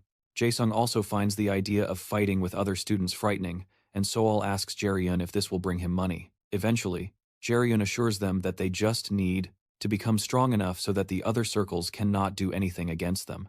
After a brief pause around the table, Ina mentions that she is fine either way, and Jason agrees to proceed, if Jerry thinks it's a good idea.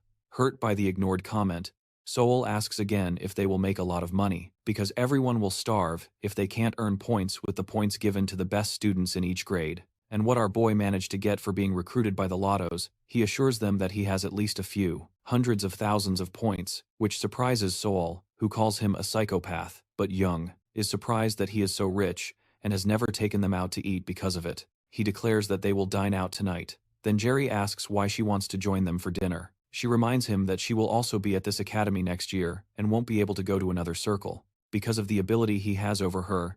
Grum immediately uses his subordination ability to make her stop talking about her subordination, and makes her say that she thought it would be easy to deceive the members here since they are all stupid idiots.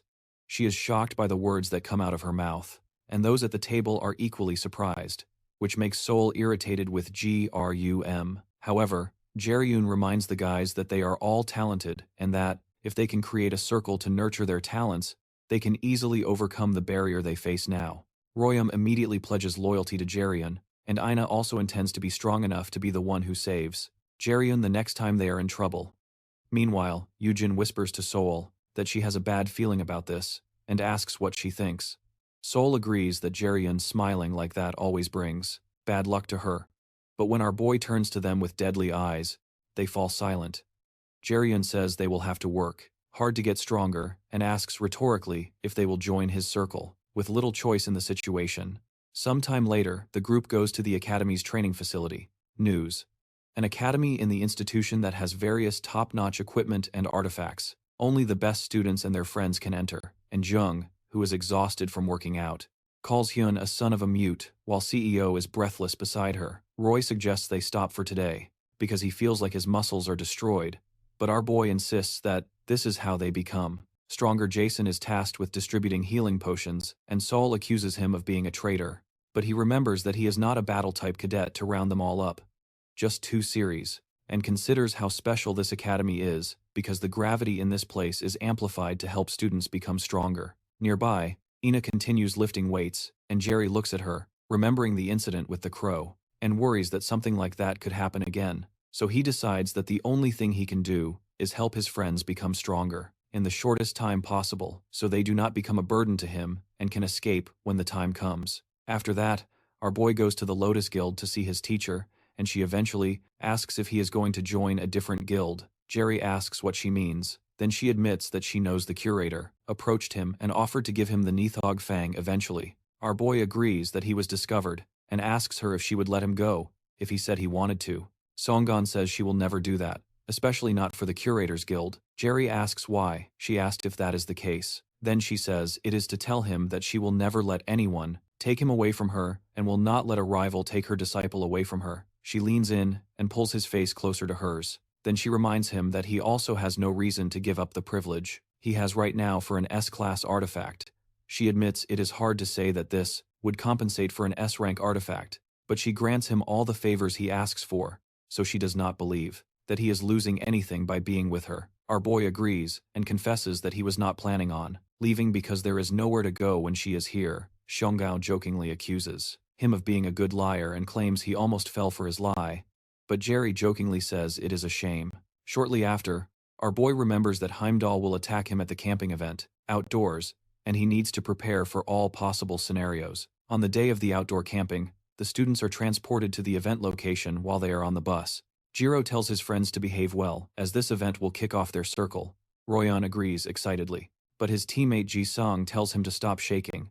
But he says he is scared because it seems serious. Jerry agrees with him that they will now face real monsters, but adds that the other exterminators have already passed and taken care of most of the monsters. However, that does not mean it is still not dangerous. And Na soon asks Hyun why he chose the name 9 for their circle, and she asks if he likes the number. Our boy admits that he technically hates the number 9, because in Norse mythology, the number 9 is a very symbolic number.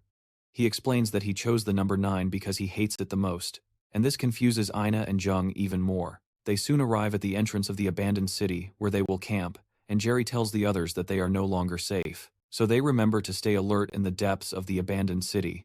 And Rugen will inform Hamdall that one of the crows has died. And Hamdall finds this interesting sometime later on a program known as the World Raider issue. A host invites some guests to discuss the incident that occurred. In the great ruins of Iceland, she welcomes Balak and the world's first rank, S-Mage, Camilla. Balak seems as irritated as always, but Camilla appears delighted to be on the show, trying to nudge Balak to behave, because they are there as the faces of the European Union. But he tells her that it is clear from the eyes of the wretches staring at them that they do not respect them. Camilla agrees that the audience looks suspicious, but still advises him not to act so irritable. Balak considers that these people think the European Union is the one responsible for the theft of the ruins, and it makes sense since they were the ones who had rights over the ruins when the incident happened.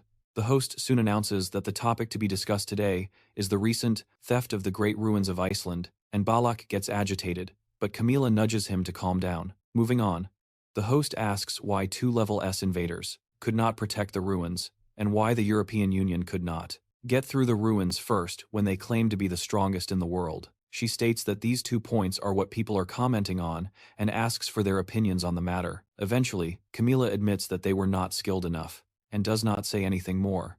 The host soon asks what went wrong since they were so confident they would succeed in the invasion after gaining the rights to the ruins.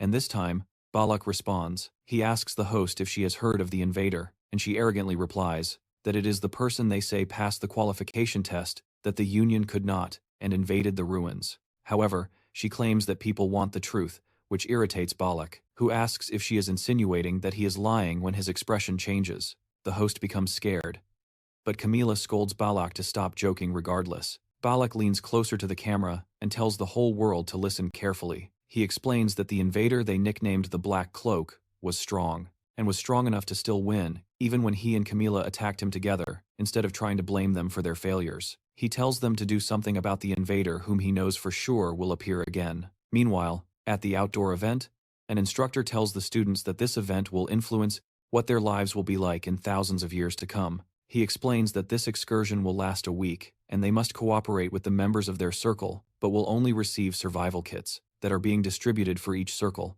They must hunt monsters with what they have learned, but they cannot leave the radius of 50 kilometers from the base to avoid disqualification. The instructor adds that their first task is to survive to prove they have the potential to be great hunters, and the second task is to hunt as many monsters as they can, within the time limit, and bring back the tokens they drop.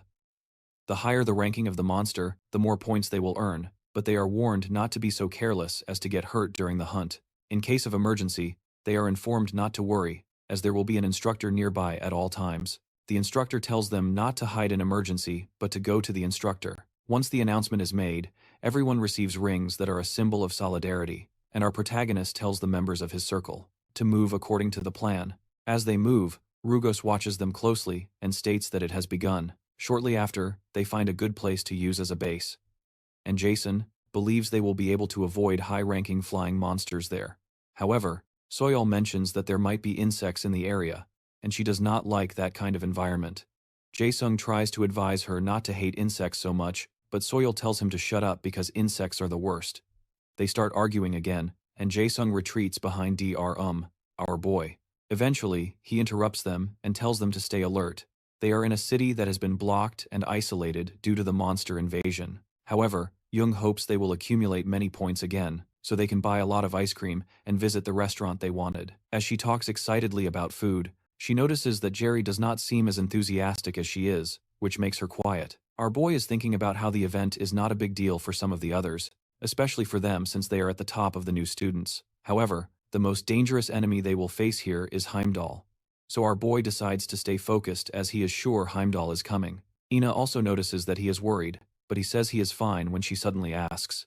Rion asks Ina and Jerry what is wrong with them because they seem a bit strange, as if they had fought before. Then he asks if something happened over the weekend, but Ina distractedly asks what he means and reveals nothing soon. Soal signals that some people are coming in their direction, and Jerryun jokes that they are probably people who do not like them and came because of Soal. Soal agrees and reminds Jerryun that he promised to take responsibility for her, so she reminds him to keep his word, and Nai and Jung are shocked by the mention of him taking responsibility for her and wonder what that means. Our boy tells the others to. They prepare for battle and are soon ambushed by a circle called Sid. J. Ryun's expected this because Soal is from the Sid circle. He had asked her to leave her circle and join his. Sol protested that they are still novices. Despite knowing that Jae Ryun's is talented, she explained that she is quite satisfied with Sid. Sid has more people and potential to give her more points than a new circle. However, Jaryun said that she is not seeing the bigger picture and asked if she considers the members of Sid as friends. She explained that they are more like business partners. But then, one of them suddenly brought a magical item called a recording sphere to play recordings of the circle members speaking ill of Soal, claiming that she cannot fight properly and is only there to make the leader shine more. They even start competing among themselves to see who can win her over first, and the recording makes Soal furious. Even so, Soal asks Jaryun how much he will pay her, and he said it depends on how she performs. Currently, the leader of the Sid circle, Zhu Chang, asks Jaryun if he really thought he could survive after stealing one of their members. But Jaryun asks him if he forgot how he was beaten during the rookie hunt. Zukong asserts that he just let his guard down and reminds him that he cannot defeat all of them alone. Jaryun creates a ball of light to illuminate the area and tells Zhu Chang that he is not alone. He also makes it clear, even if they all attack at once, they will not be able to defeat any of them. Ryo acknowledges that Suyu is one of the most talented people with scout abilities, and he knew that bringing her to their team would involve a lot of risks, but he still considers it nothing after a moment of hesitation. Zuchang tells our boy that he may be strong, but he is still a novice. Zuchang orders his men to kill our boy. Then they charge at him with their swords, but he does not move an inch. Suddenly, Royale activates his ability called Impenetrable Defense, which increases his defensive power and blocks the warriors. The members of the Seed Circle, who are mage types, immediately try to use fire and lightning magic, but Jung activates his air shield to protect them from the fire and lightning attack. Our boy is impressed, and is happy that he has trained these guys to the bone. So much so that Jung has already learned a wide-ranging defense spell. After their attacks, the members of the Seed Circle are surprised that their attacks caused no damage. One of them begins to lament that he knew this would happen, and asks why Zuchang decided to do something against the disciple of the master of the Lotus Guild, even if it is a new circle. Soon, she enters the scene and asks R if she should attack them all. Our boy cheerfully tells her not to spare anyone, so she activates her ability, the Sword of Alfred. Lotus Guild, even if it is a new circle, soon comes on stage and asks Jaryun if she should attack them. Our boy cheerfully tells her not to spare anyone, so she activates her ability, the Sword of Alfred, and throws the swords at them. Extremely scared, they try to flee, but soon they are pierced from behind by the swords. Zuchang avoids the swords but slips on a blue, sticky substance that traps him to the ground. Jerry praises the difficulty of the liquid because the members of the Seed Circle cannot move after getting stuck in it. Then Jae-sung explains that he mixed the slime with paralyzing mushroom spores to create it. As he speaks, Zuchang insults Jae-sung, calling him a stutterer, but Jerry tells him to watch his mouth. He asks Zuchang if he has any idea how much pain he can make him feel before he dies, then steps on his spine. Eventually, he lets the rest of Zuchang's companions go but keeps Zuchang.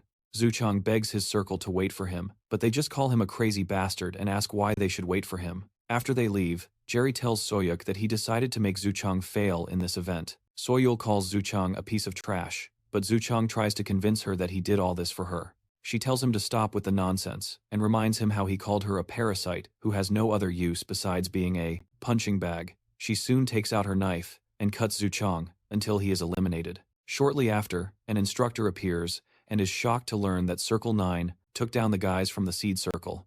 Zhu Chang and the guys taken down by Ina's sword are unconscious on the ground, and the instructor wonders how a mid-level circle with many members was taken down by this circle of rookies. Jerry asks the instructor to ensure that the guys don't kick the bucket because they don't deserve to die so soon, and the instructor asks him to try to avoid future fights with the more advanced classes before leaving. When the instructor leaves, our boy turns to Soo-hyuk, who has been standing nearby, and asks why he helped him. Some time ago, Soo-hyuk had approached Jae-hyun to inform him that the entire Sid Circle is after them. Jerry said it doesn't matter, since the Sid Circle are idiots, so Suryak decided to leave without knowing why he was on Jerry's side in the first place. As he was leaving, Jerry advised him to get out of this event since he was playing alone, and when Suryak decided to stay in the area, Jerry mentioned that he didn't expect him to help since he thought he was only good at starting fights. In the present, Jerry asked Soo-hyuk what his name was again, and the other women were surprised to learn that his name is Soo-hyuk. This irritates him because he expects these fools to have remembered his name earlier in a Seed Circle meeting. Soo laughs, disagreeing with the idea of teaming up against Hyun, especially because Soyu left on her own. Soo laughs, suggesting that they make a better offer, but Zhu Chang insists that he wants Hyun to become an obedient junior. The River wondering when Mila became so political and why they would try to harm someone just because they don't like him. He considers this insane and decides that he needs to step out of the Seed Circle in the present. Smiled as he leaves the junior group, but before going, he warns, our boy will take revenge the next time he sees him, so he better be prepared after he leaves. Junior proposes that they start working immediately. I protest that they just fought, but when our boy begins the speech about how great powers bring great responsibilities, she asks what he will give her in return. By the way, the reason why the Milas Academy chose Daegu as its location, despite being isolated, is that they wanted to reclaim the sealed city of Daegu, where the first gate of the world opened, and also the first city to fall after the appearance of Yggdrasil. Thus, the purpose of Milas's field trip is to prepare for the reconstruction of the area. One remembers that the disaster at the Daegu gate was a calamity because his mother was there too, and soon calls Junior one of his thoughts to inform him that dinner is ready. She mentions that he seems to have a lot on his mind and asks if it's because of the unique ability he told her about. He tells her it's something like that.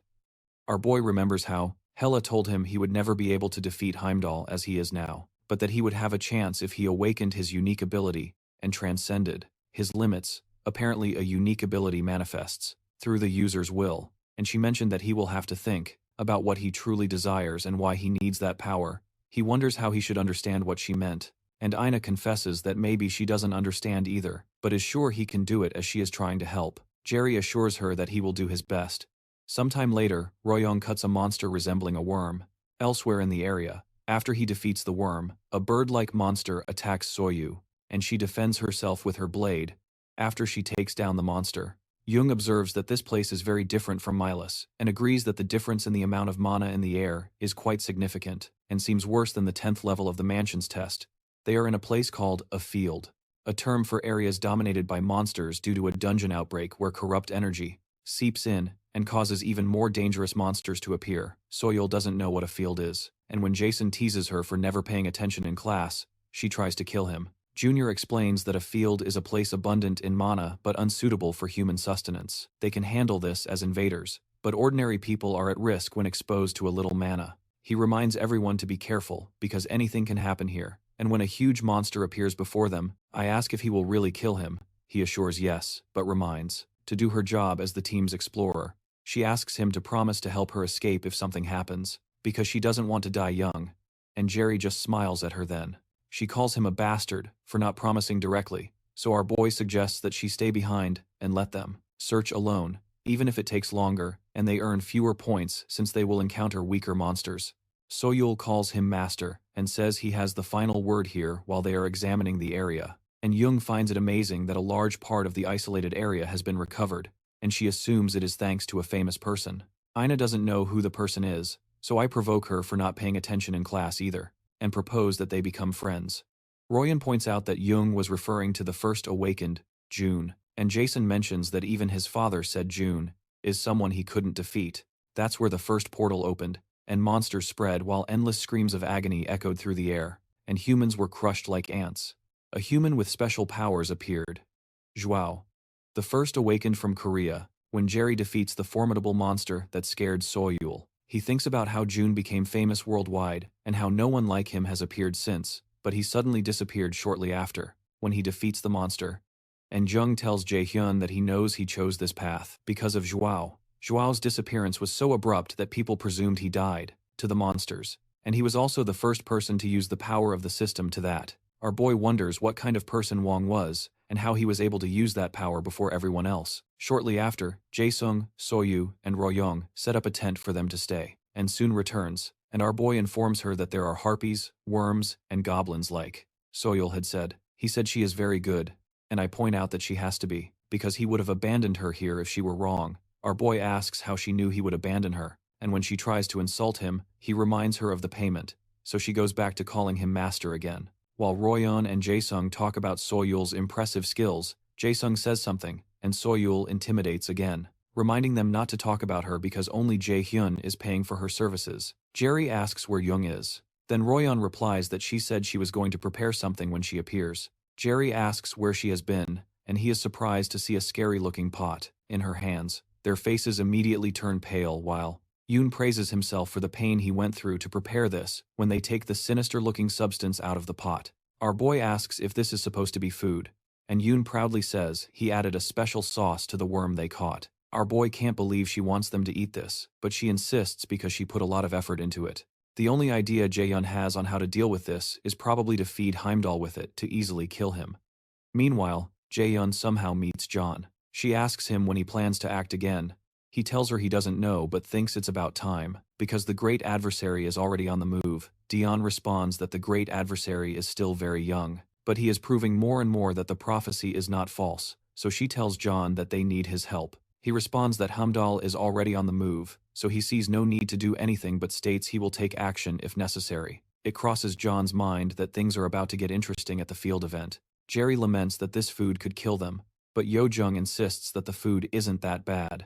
She turns to Jesse for support, but he agrees with Jerry, and Roy also says he isn't hungry. Yo-jung laments that everyone is so mean, so she turns to Soyul for comfort and hopes she will eat her food, but Soyul looks over Yo-jung's shoulder and notices the other guys signaling furiously for her not to eat, even though she is disgusted. She can't resist Yo-jung's lost puppy face, so she agrees to eat the food since it's made of edible things. Soyul takes a bit with the spoon and says it's not a big deal, but soon ends up vomiting a lot by a nearby fence. Some of the others tease her, saying she sounds like a monster in pain, and Jerry reminds her that she should have listened to them. Annoyed, Soyul protests that there was no way to say no when Yoo-jung looked so hurt. Then Jerryon gives her something to help with the pain and points out that she is more sensitive than she seems. After that, Soyul asks if something happened between him and Ina, which surprises Jerryon. She clarifies that it's obvious something is wrong. She asks him not to be too hard on Ina, just like with everyone else, and then Jerryon agrees. Eventually, our boy points out that he wouldn't expect someone like her to say that, which irritates her even more, and then he reminds her that they promised to take someone down. Soyul remembers, but asks for some time for her stomach to feel a little better. Jerry asks her if they should try to see if Yoo-jung's food can poison the monsters, but when she starts to vomit again, our boy realizes it might take a while for her to feel better. Suddenly, he hears a loud scream and tells Soyul to follow him inside because those who are waiting have already arrived. They run towards the others, and JR tells them to form formation A because harpies, B-class monsters, are approaching. He asks Rai-sung to prepare the paralysis traps, but when she starts to vomit again, our boy realizes that it might take a while for her to feel better. Suddenly, he hears a loud shout and tells her to follow him inside, because those who are waiting have already arrived. They run towards the others, and Jerryon tells them to form formation A because harpies, B-class monsters are approaching. He asks Rai-sang to prepare the paralysis traps, place Royeon in the front, Jung in support, and Ina in attack after the fight to protect the base. They return, and Royeon laments that he didn't expect there to be dozens of harpies. He didn't expect them to travel in such large groups, and Jung agrees that they usually travel in groups of no more than 4, which means this was a special case. A special case would mean that a boss monster with overwhelming amounts of mana is commanding them, which must mean that a creature known as the Harpy Queen is nearby. I had detected this, but I didn't expect the queen to be so close. Terium asks them to stay back and protect this place until he and Soyul eliminate the monster and return. With Soyul's unique ability, Tracking the queen shouldn't be a problem, and our boy assures them that he can handle the monsters alone as well, so there is no need to worry. Royon reminds them that they should move together due to unexpected situations, but our boy says it's unnecessary because they would probably end up getting hurt even if they were together, or he would have to take care of them. When they look sad, he explains that it's not that he doesn't trust them, but that they are needed at the base and can always help the instructors if needed. Eventually, Ina and John reluctantly agree, and Jason gathers a load of potions to keep him safe. He and Suryako soon depart, and our boy tells them to take care, and John, who still looks angry, tells him to contact them if he needs them, but he teases her, saying it's rare for her to show she cares. While he is still talking, several harpies invade the tent, and our boy activates his electric chains to hit them mid-flight without even turning around. He assures the others that there is no need to worry, because he only engages in fights he knows he would win. Shortly after, while Jerry and Soyul move to find the Harpy Queen, Soyul tells our boy that his group contains solid people, and it's no wonder they are at the top of the class. Even with how competitive Milos is, she is saying this because of how they dealt with the Harpies in a flashback. Several other Harpies attack them, and Sawu grabs her knife to act, but Jerry stops her from doing anything. Royon tells Ina and Yujung that he will face the front, and asks them to focus on casting spells, while some of the Harpies attack from the front. Royon blocks with the shield and cuts them in half. With the level of skill that Royon demonstrated, Soyul is sure he has reached level A at this point, and the same goes for the other guys. In the flashback, Yujin activates an ability called Overflow, which increases the attack power of the group members by 1.3 times, when one of the Harpies, Amira, uses an ability called Wind Ed to cover the monster, just like two other J.R. realizes that Yujun can cast spells faster now, and also notices that Ina pierces almost a dozen Harpies at the same time, which truly pleases him at the moment. J.R. boasts that he is still the strongest, and Soyul tells him that he is annoying when he calls him a genius. Our boy thinks that he never expected that word to be used for him, especially when he remembers his past life where his other teammates used him as a meat shield on the front lines. G.R. congratulates Soyul for finding her way and not fainting from Yujung's food while they approach. G.R. warns her to be careful not to get killed on this mission, and she begins to lament that she is too young to die. Even so, they push deeper, and the Nornir System informs G.R. that he has found the region's boss monster. One from the field of the blocked city soon encounters a Harpy Queen, which excites J.R. but scares Soyul. The boss monster is of Class A+, but J.R. is sure that he can obtain a certain artifact if he defeats it, which is a good deal when J.R. approaches the monster. Soyul wonders if he has lost his mind, but our boy activates his magical artifact realization. He quickly recreates the Fang of Nidrog again, and Sawu realizes that this is the item that was sold for an insane price at the auction recently. The Harpy Queen immediately launches an attack with her feathers, and Sawu jumps frantically out of the way. Our boy quickly runs toward the monster, but he knows that the monster is still dangerous despite being weaker than him. He continues, dodging her attacks until he gets closer, because the monster can fly and is stronger than before his regression. Soon after, he activates several lightning chains and realizes that the Class A+ monster wasn't as powerful in his past life, which can only mean that someone intervened. He quickly jumps toward the monster to attack it with his knife and hopes that the true culprit, Heimdall, will show up instead of lurking in the shadows.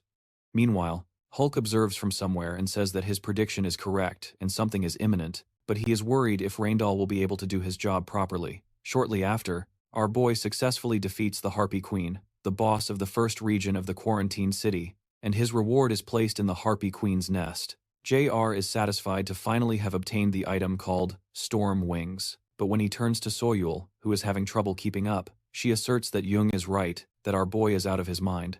Eventually, our boy finds the Harpy Queen's nest and obtains the item Storm Wings of rank S, which grants J.R. the ability called Air Jump, more agility, and more strength.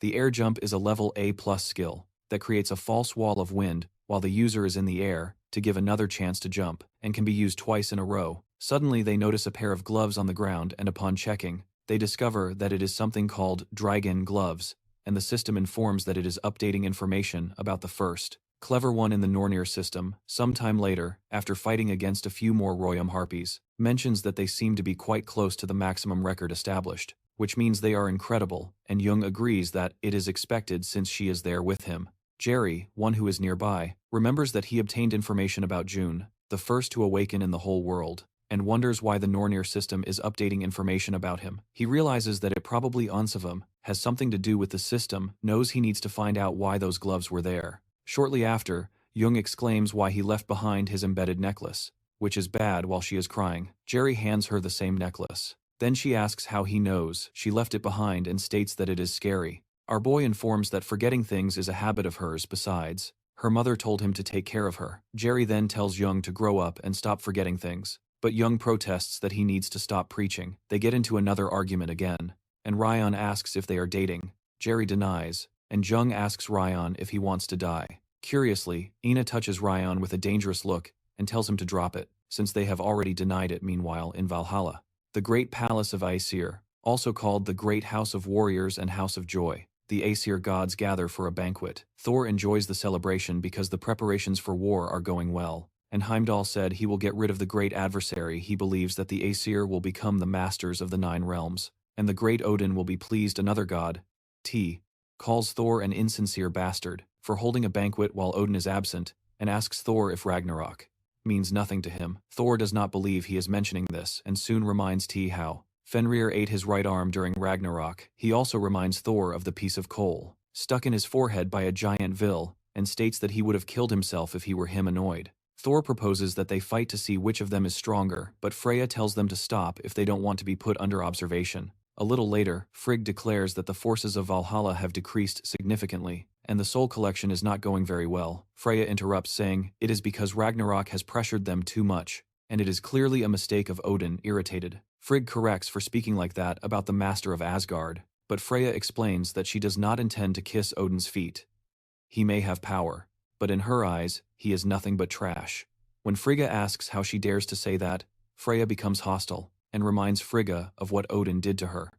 Freya eventually announces that the preparations for the second end are all complete. Ensnaring the souls of the dead, ready to fight for Asgard, are already prepared for the field event. He realizes that Heimdall will reveal himself soon since he intervened in the matter of the Harpy Queen. He knows he needs to awaken his inherent ability as quickly as possible. He remembers the conversation he had with his teacher. She joked that he is greedy because he is already strong as he is, but now wants an inherent ability too.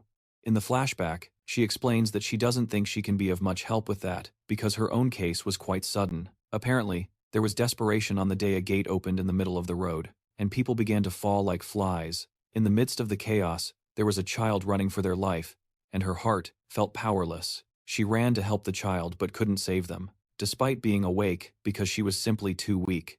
However, shortly after the child's death, she acquired a new ability called Sacrifice, but she could not bring back someone who had already died. She adds that she really doesn't know how to learn an inherent ability as quickly as he wants, but advises him not to rush, because she doesn't want him to lose anything he considers precious in the process of acquiring an inherent ability. In the present, our boy wonders if Ina might know how to awaken an inherent ability, so he asks her how she obtained her inherent ability so he doesn't lose what is important to him. After hearing his question, she confesses that she acquired her inherent ability because of the death of her family. To be exact, she let them die. She confesses that she still thinks it was good that they died.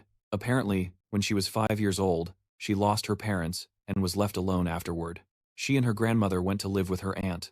Although she had no peace, she never felt alone after moving, not even when her aunt was mean to her because she still had her grandmother, who was now her only family. However, this happiness did not last long because she overheard a conversation where her grandmother told her aunt that she did not have much time left and asked her to take care of Ina, even when she was no longer there. She knew that the only family and the only person she could trust was about to leave her. Dark clouds loomed over her from then on. Although she was not a child who spoke much, this experience made her isolate completely from everyone else. Her life remained the same until her senior year, when her aunt said she received a call from her teacher that the raiders make a lot of money. Her aunt commented that even people like her have some usefulness in the world, and that she never knew that Ina was talented.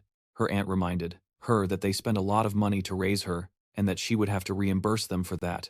So she said that she had no choice but to become a raider if she wanted to be useful. Nina hated it because she had already taken the money from the life insurance of her parents' death and now was trying to use her for her own benefit too. She hated how her aunt treated both her parents and her grandmother as a burden she wanted to get rid of. What disgusted her the most was the fact that she couldn't say anything to defend herself. After that, she enrolled in a raider program, because her teacher told her that she had the aptitude to become one. When she submitted her application, the teacher asked if she was sure, because although she was a perfect candidate, and people treated raiders with a lot of respect, that was not the case for mages. Her teacher explained that she didn't want her to do dangerous things, but Ina insisted because she knew better than anyone that some things were worse than death. When she got home, her grandmother asked if she was sure she wanted to become a raider. Ina realized that her grandmother would eventually let her go too, but she could never bring herself to hate her. However, she decided that everything that was happening was fate, and could not be stopped no matter how much she fought. She suddenly started to cry and told her grandmother that she was fine, but her grandmother said that she didn't need to do that if she didn't want to, because she didn't want her granddaughter to get hurt. After choosing to become a raider, her life changed completely. She learned to handle mana and to kill monsters, and her cold personality helped a lot when she was already used to this life. The inevitable happened, and her grandmother passed away. Apparently, she wouldn't have died if she had received treatment, but Ina was shocked to discover that she had refused treatment. She wondered if her grandmother had given up on life, and if her grandmother had also abandoned her. She wasn't sure of anything, but all she knew was that she missed her and fell into despair. She wondered if her grandmother left her because she was stupid and hoped that she would have taken her along. Shortly after, her aunt called to say that the sponsorship contract had been signed, and the guild was going to take her, so she just needed to go sign the papers. The fact that her aunt still controlled her life made Ina angry, and for the first time, she shouted at her aunt.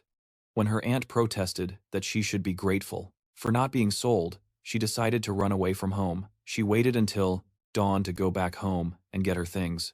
But when she arrived, she found her aunt's house in flames and monsters coming out through the open gate. Her aunt called from the middle of the rubble and asked for help, found his aunt's house in flames and the monsters coming out through the open gate. His aunt called from the middle of the rubble and asked for help, and the only thought in Ina's mind at that moment was why she should help the woman who had taken everything from her. Eventually, when Ina started to cry, our boy told her that she didn't need to force herself if it was too hard to remember. Meanwhile, Jung heard something and assumed that Jerry had returned, but was surprised to see the imposing kingdom before her. The level of mana that this strange person emitted was more like that of a monster. Shortly after, Heimdall approached to talk to the others and asked if they were friends of the great adversary. Everyone stared at him, and when Jung asked what he was talking about, he released an explosive amount of mana again that made them stagger. When they fell to the ground, he told them to answer his questions. Soul tried to use telepathy to signal Jerry to come back immediately, because there was an enemy that seemed to have the mana of a monster. But Heimdall approached her and lifted her by the throat when he detected what she was doing. He told them all that they were going to die there, and prepared an attack in his other hand.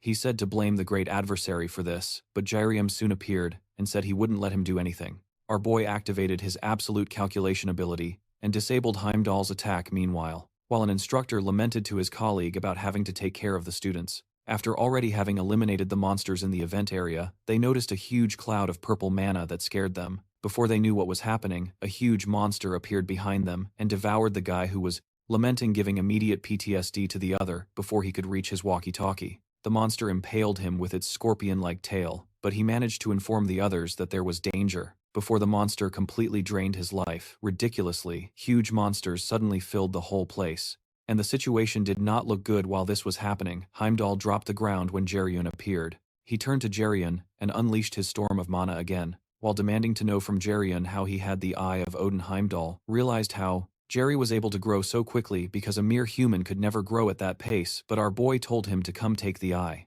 If it bothered him, I told Jerry that even he wouldn't be able to face someone so strong alone, but Jerry told them to run because that was his problem. John refused because they were a team, but GR abruptly told them to run. Heimdall, now armed with his sword, asked him if he really planned to protect his friends. While he was there, with a strike of his knife, Heimdall shattered the ground in front of them. But our boy activated his windstorm ability to push his friends away, allowing him to get out of the path of danger. John called Jerry to ask what he was doing, but he said that everyone would end up dying if he did it another way. However, she still refused.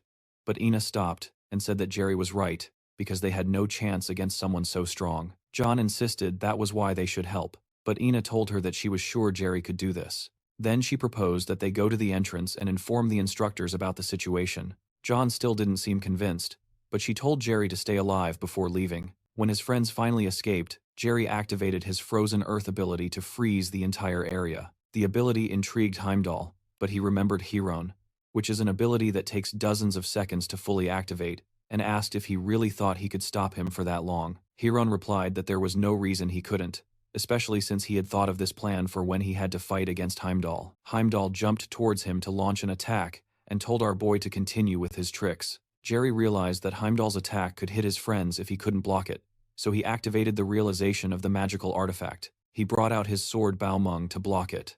Furthermore, he activated his lightning chains and used them to anchor himself to the ground. As he prepared for Heimdall's thunderous strike, the impact of Heimdall's attack soon clashed with our boy's blade and pushed him back, but he managed to maintain his balance with the chains. After Heimdall noticed that Jerry was able to prevent his attack from going further, he became irritated that a mere human could do this. Before he could react, our boy jumped in his direction and activated his air jump ability with the sword Baomeng in hand. Meanwhile, the instructors on the other side of the field signaled for a rescue team. Because many instructors and students had already been injured, they encountered a mass migration of monsters that had never happened before. The head instructor, named Miss Lee, tried to think of something, but the leaders of the circle soon approached her and offered to help. However, she tried to make them avoid fighting as much as possible, since they were still students, but the students insisted. Eventually, Miss Lee accepted their offer and decided to leave the support roles to the students, so she could take the instructors to the front lines to fight against the monsters. When she tried to activate her power, she was surprised to find that she couldn't concentrate her mana, and was soon notified that the Siri system was down. But he manages to maintain balance with the chains. After Heimdall notices that Jerry was able to prevent his attack from going further, he is irritated that a mere human can do this. Before he can react, our boy jumps in his direction and activates his jumping ability in the air with the Baomeng sword in hand. Meanwhile, the instructors on the other side of the field signal for a rescue team. Because many instructors and students have already been injured, they encounter a mass migration of monsters that has never happened before. The head instructor, named Miss Lee, tries to think of something, but the leaders of the circle soon approach her and offer to help. However, she tries to make them avoid fighting as much as possible since they are still students, but the students insist. Eventually, Miss Lee accepts their offer and decides to leave the support roles to the students so that she can take the instructors to the front lines to fight against the monsters. When she tries to activate her power, she is surprised to find that she cannot concentrate her mana and is soon notified that the Siri system is down and the connection was temporarily cut off. Is even more shocking when the other instructors tell him that they are going through the same situation. The system has never been down, and they can't understand why this is happening now. Of all moments, when she turns to ask if there is anyone who can use their abilities, the leaders of the upper circle say they can use theirs. The lady there realizes that it seems only the students can use their mana, so she decides to change the plans to let the students fight against the monsters. While the instructors support the students in the best way possible, she directs them to the 3rd district, because it is where help is most needed and the best students hurry as they rush. Rio challenges Rob to go to the right side, but Rob protests that he doesn't command him, so Rio challenges Jean to heal them from behind. As they run towards the district, they turn around and see a huge skeletal monster that brings an overwhelming sense of fear over them, and they can't believe they have to fight against that. The system. Siri informs them that they have found the boss monster of the 3rd district. Bone Dragon and Ryun realizes that this is going to be difficult, while Jair's friends, Ryun, run.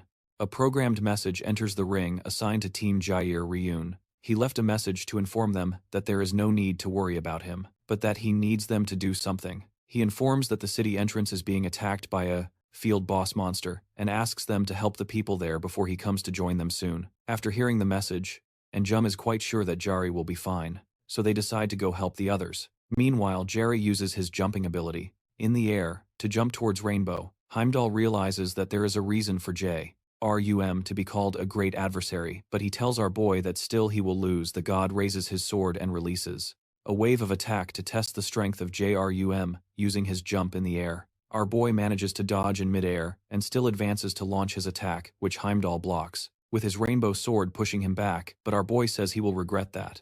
Then jumps back to close the distance. He tells Rainbow that he got a very good grade on his recent exams, so he activates his passive skill called Intermediate Great Sword Arts, and an active skill called Spinning Strike. While the swords of both collide, Heimdall tells JRUM that his skills are not bad for a human, but immediately tries to impale him with a frontal strike. JRUM blocks the strike and suddenly disintegrates his sword. To Heimdall's surprise, the disappearance of the sword makes Heimdall leaned forward momentarily, and our boy uses his artifact realization, magical, to create the prey of Nidog. Then he activates an active skill, called Dagger Fury. With this skill he cuts Rendao dozens of times in a few seconds, and runs past him. The passive skill of the prey of Nidog is activated, and Rendao is poisoned several times, and the poisons form layers on top of each other. Still, Heimdall accuses him of resorting to petty tricks, but our boy tells him to take a good look at himself. Before speaking, there are several wounds on Heimdall's body, and the god realizes that a dose of this normally wouldn't be anything. He hopes the wound has already healed, but even when that doesn't happen, he decides not to care, since all he needs to do is kill this boy. Heimdall had managed to gain the power to interfere, temporarily, in the IC system. However, there is a limit to how much he can restrict the powers of the instructors and students using the authority granted to him by Odin. He thought restricting the system to be fair to the instructors would be enough to deal with these humans, but he realizes he has to admit that Jarum is too powerful for him to face, when only 1/3 of his power is restored. Meanwhile, our boy remembers a recent dispute he had with Royale, where he managed to learn some sword skills, including the skills Dagger Fury and Spin Strike. He is sure that if he uses these skills with the nitrogen prey, even Heimdall won't be able to resist for long. Eventually Heimdall admits to Jarum that he is fun, although he doesn't know why Asgard is so cautious with just one boy. He admits that he is strong enough for him to use his horn. The god pulls out the horn, and Jarum soon becomes worried because he has no idea what it is but doesn't have a good feeling about it before Realm can use the horn. Our boy rushes towards him, with the knife in hand to not give him a chance to attack, but Heimdall tells him to consider it an honor to hear the sound of the Galahorn. Before Jarum can reach him, Heimdall blows the horn, which releases a wave of energy that knocks Jarum down. Only the sound of the horn paralyzes him, and the Nornir System informs that his physical stats will be reduced by 50%. Moreover, the nearby monsters begin to react to the power of the artifact, and gather around. Heimdall Jarum is shocked.